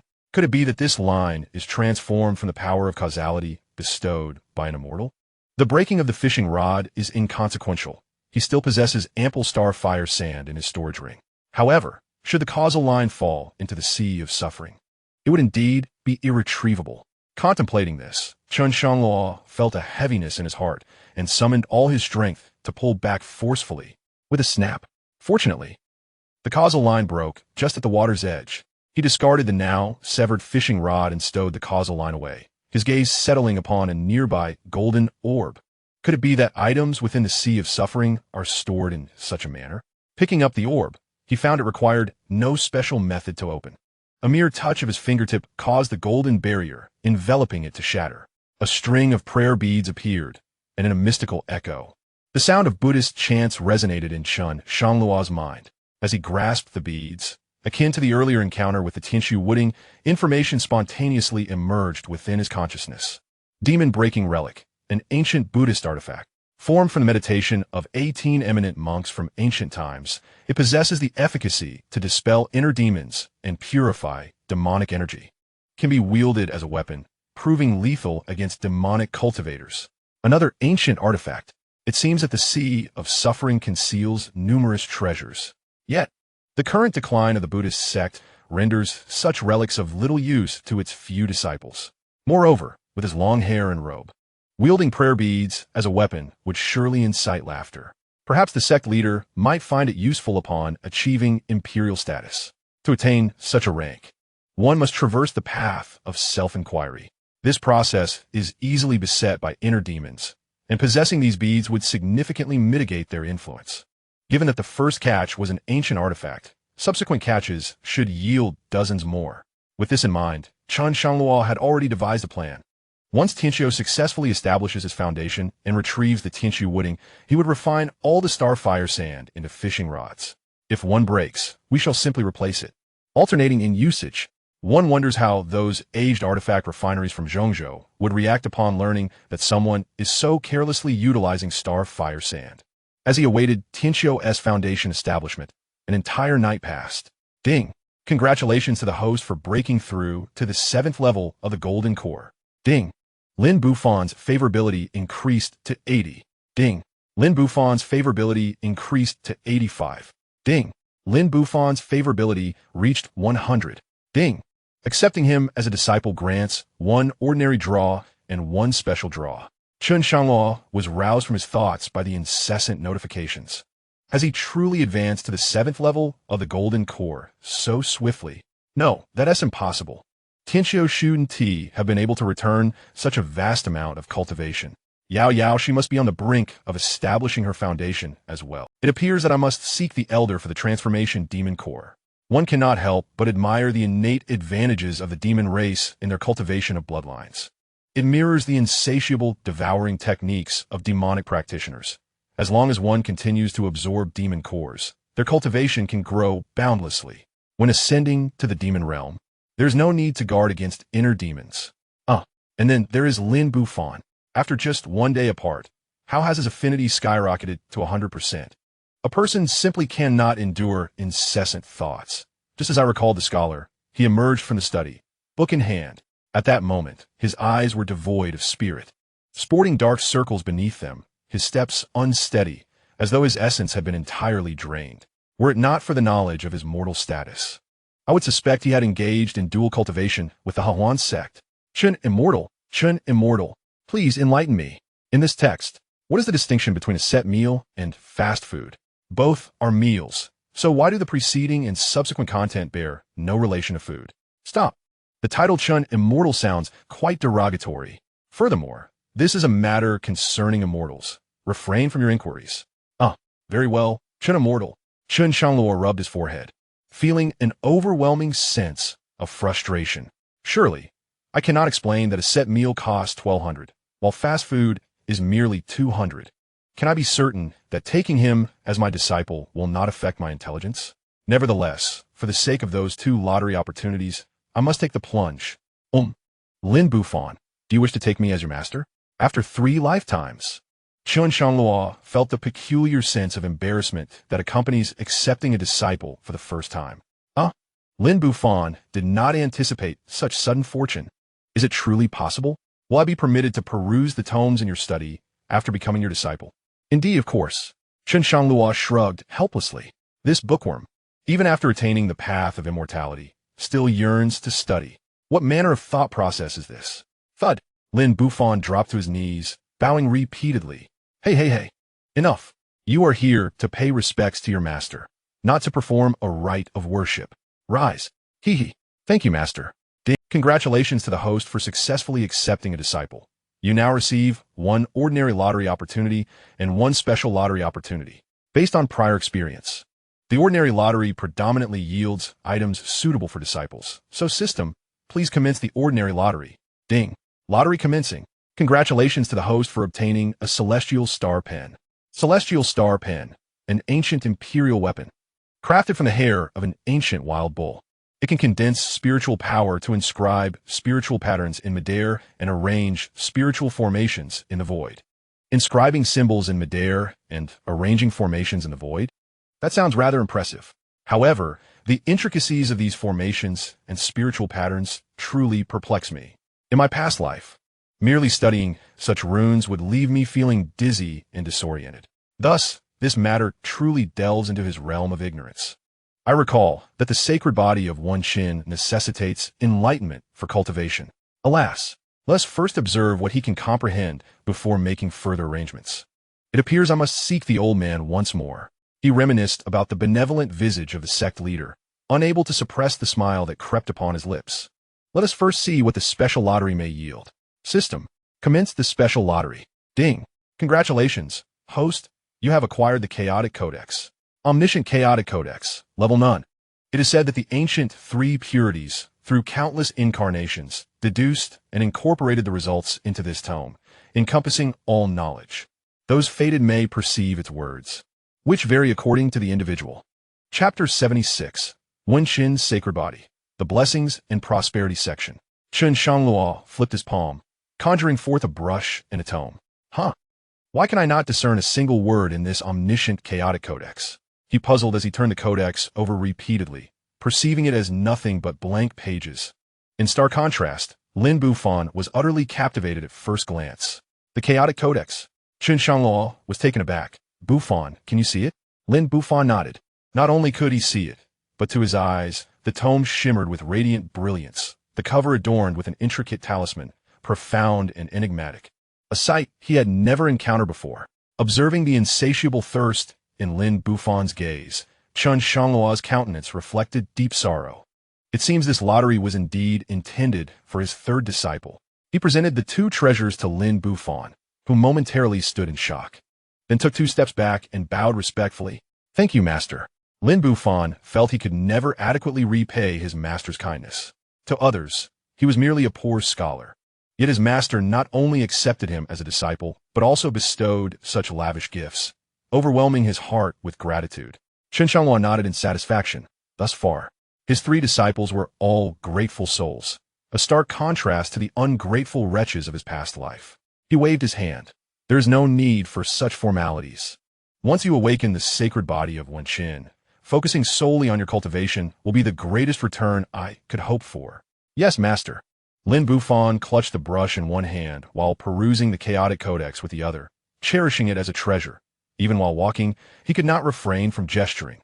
Suddenly, as if struck by divine thunder, Lin Bufan's body trembled, and all motion ceased, standing motionless at the edge of the sea of suffering. Even his elevated right foot forgotten in its descent. Boom! The The chaotic codex erupted in golden light, transforming into a stream of brilliance that entered Lin Bufon's brow. Chen Shangluo sensed a significant acceleration in the cultivation returned by the system, and upon a mental probe, he discovered that Hu Yaoyao exhibited no signs of a breakthrough, while Tian Xiu's aura remained steady, evidently consolidating his foundational cultivation. Could be Lin Bufon. His gaze fell upon him, tentatively calling out, "Bufon, Bufon." The other party seemed impervious to his presence, remaining unmoved. A sudden realization struck him. Ding! Lin Bufon activated the sacred body of Literary Heart. Congratulations to the host for acquiring the sacred body of Literary Heart, the Talisman chapter. Upon hearing the system's notification, Chen Shangluo confirmed that Lin Bufon was indeed activating the sacred body of Literary Heart, the Talisman chapter. He had initially believed that the sacred body could only awaken a singular ability, but it appeared his perspective was limited. Since the Talisman chapter had been divided, it was certain that other chapters could be activated in the future. Consequently, visions of talismans he had glimpsed in his previous life suddenly materialized in Chen Shangluo's mind. The once esoteric and difficult to understand talismans now felt readily accessible. How astonishing! Lin Bufon sensed that in this lifetime, the 3 disciples he had taken under his wing were all exceptionally gifted. Tian Qiu possessed the unparalleled sword body, with an unprecedented mastery of sword intent. Hu Yaoyao, endowed with the fire elemental spirit body and the bloodline of the celestial fox, faced no limitations in her realm, continuously enhancing her abilities by absorbing demonic cores and exotic flames. And now, this seemingly unremarkable scholar, Lin Bufon, awakened the sacred body of Literary Heart, which allowed him to elevate his cultivation merely by absorbing knowledge. Body refinement 1st level, body refinement 2nd level, body refinement 3rd level, Qi refinement 1st level, Qi refinement 5th level. No wonder the world asserts that a moment of enlightenment surpasses countless hours of arduous training. In just over an hour, Lin Bufon transformed from an ordinary mortal into a cultivator. He even transcended the body refinement stage, directly entering the Qi refinement phase. While this advancement was insufficient for Chen Shangluo to ascend to the 8th level of the Golden Core, he had nonetheless reached the pinnacle of the 7th level. Master, did you call for me? Nearly 2 hours had passed before Lin Bufon regained his mobility, finally placing his feet on the ground. His response dissipated Chen Shangluo's good mood in an instant. This disciple was commendable in every aspect. His cultivation required no worry. Just reading was enough. Yet, his mind was somewhat dull. After 2 hours, he finally realized he had been summoned. No matter, continue with what you were doing. Oh, Lin Bufon acknowledged and proceeded toward the study. However, after his right leg had hung in the air for so long, a tingling sensation coursed through it, causing him to hobble awkwardly, his figure appearing quite comical. What is wrong with my leg? Why won't it obey? Chen Shangluo shook his head, finding the situation amusing, and was about to return to his room to continue crafting fishing rods. Just then, a melodious female voice echoed from the mountain gate. Is Shangluo junior disciple present? Is it the voice of senior Anshin Yurong? He recalled promising her yesterday that she could visit Qingyun Peak at a later date. Why was she in such a rush? There was no need to come today. Though he grumbled internally, he dared not be disrespectful. As she was a junior sister of Luo, he stepped out of the courtyard to greet her respectfully. Master Shun, I surmise you are at Qingyun Peak. Chen Shangluo thought to himself. Indeed, having just emerged from the secret realm yesterday, who would descend the mountain with a grand competition approaching. I understand your reluctance to speak, yet there is no need for such awkward small talk. He chuckled lightly, gesturing invitingly. This time, he was accompanied by a young woman, whom Chen Shangluo recognized as Liuli, the most cherished disciple of Master Yurong. He had encountered her in a previous life, yet Master Yurong typically preferred her disciples to remain within the confines of the sect. It was perplexing why she had brought Liuli along this time. The aura of spiritual energy is so intense. The moment the gate opened, the abundant spiritual energy within the courtyard left Shun Yurong astounded. After Luo ascended, what on earth has this lad been doing at Qingyun Peak? The spiritual energy emanating from here rivals that of my own Ling Tian at Kaiyun Peak. It is worth noting that our Ling Tian is equipped with an ancient and incomplete gathering formation designed to absorb the spiritual essence of heaven and earth, ensuring the rapid growth of our spirit plants. Even the main peak pales in comparison to my Kaiyan peak. Yet, when juxtaposed with Qingyan peak, it seems to fall short significantly. As she gazed toward the center of the most concentrated spiritual energy, her curiosity deepened. Could it be that the pond harbors a spiritual spring? Surely not. When Luo was still on the ground, I visited numerous times and never encountered this pond. Sunlight cascaded down, illuminating the flora by the pond's edge, and Shen Yurong's gaze shifted. Wait, is that Soulfire grass? No, no. There's also the enchanted tree.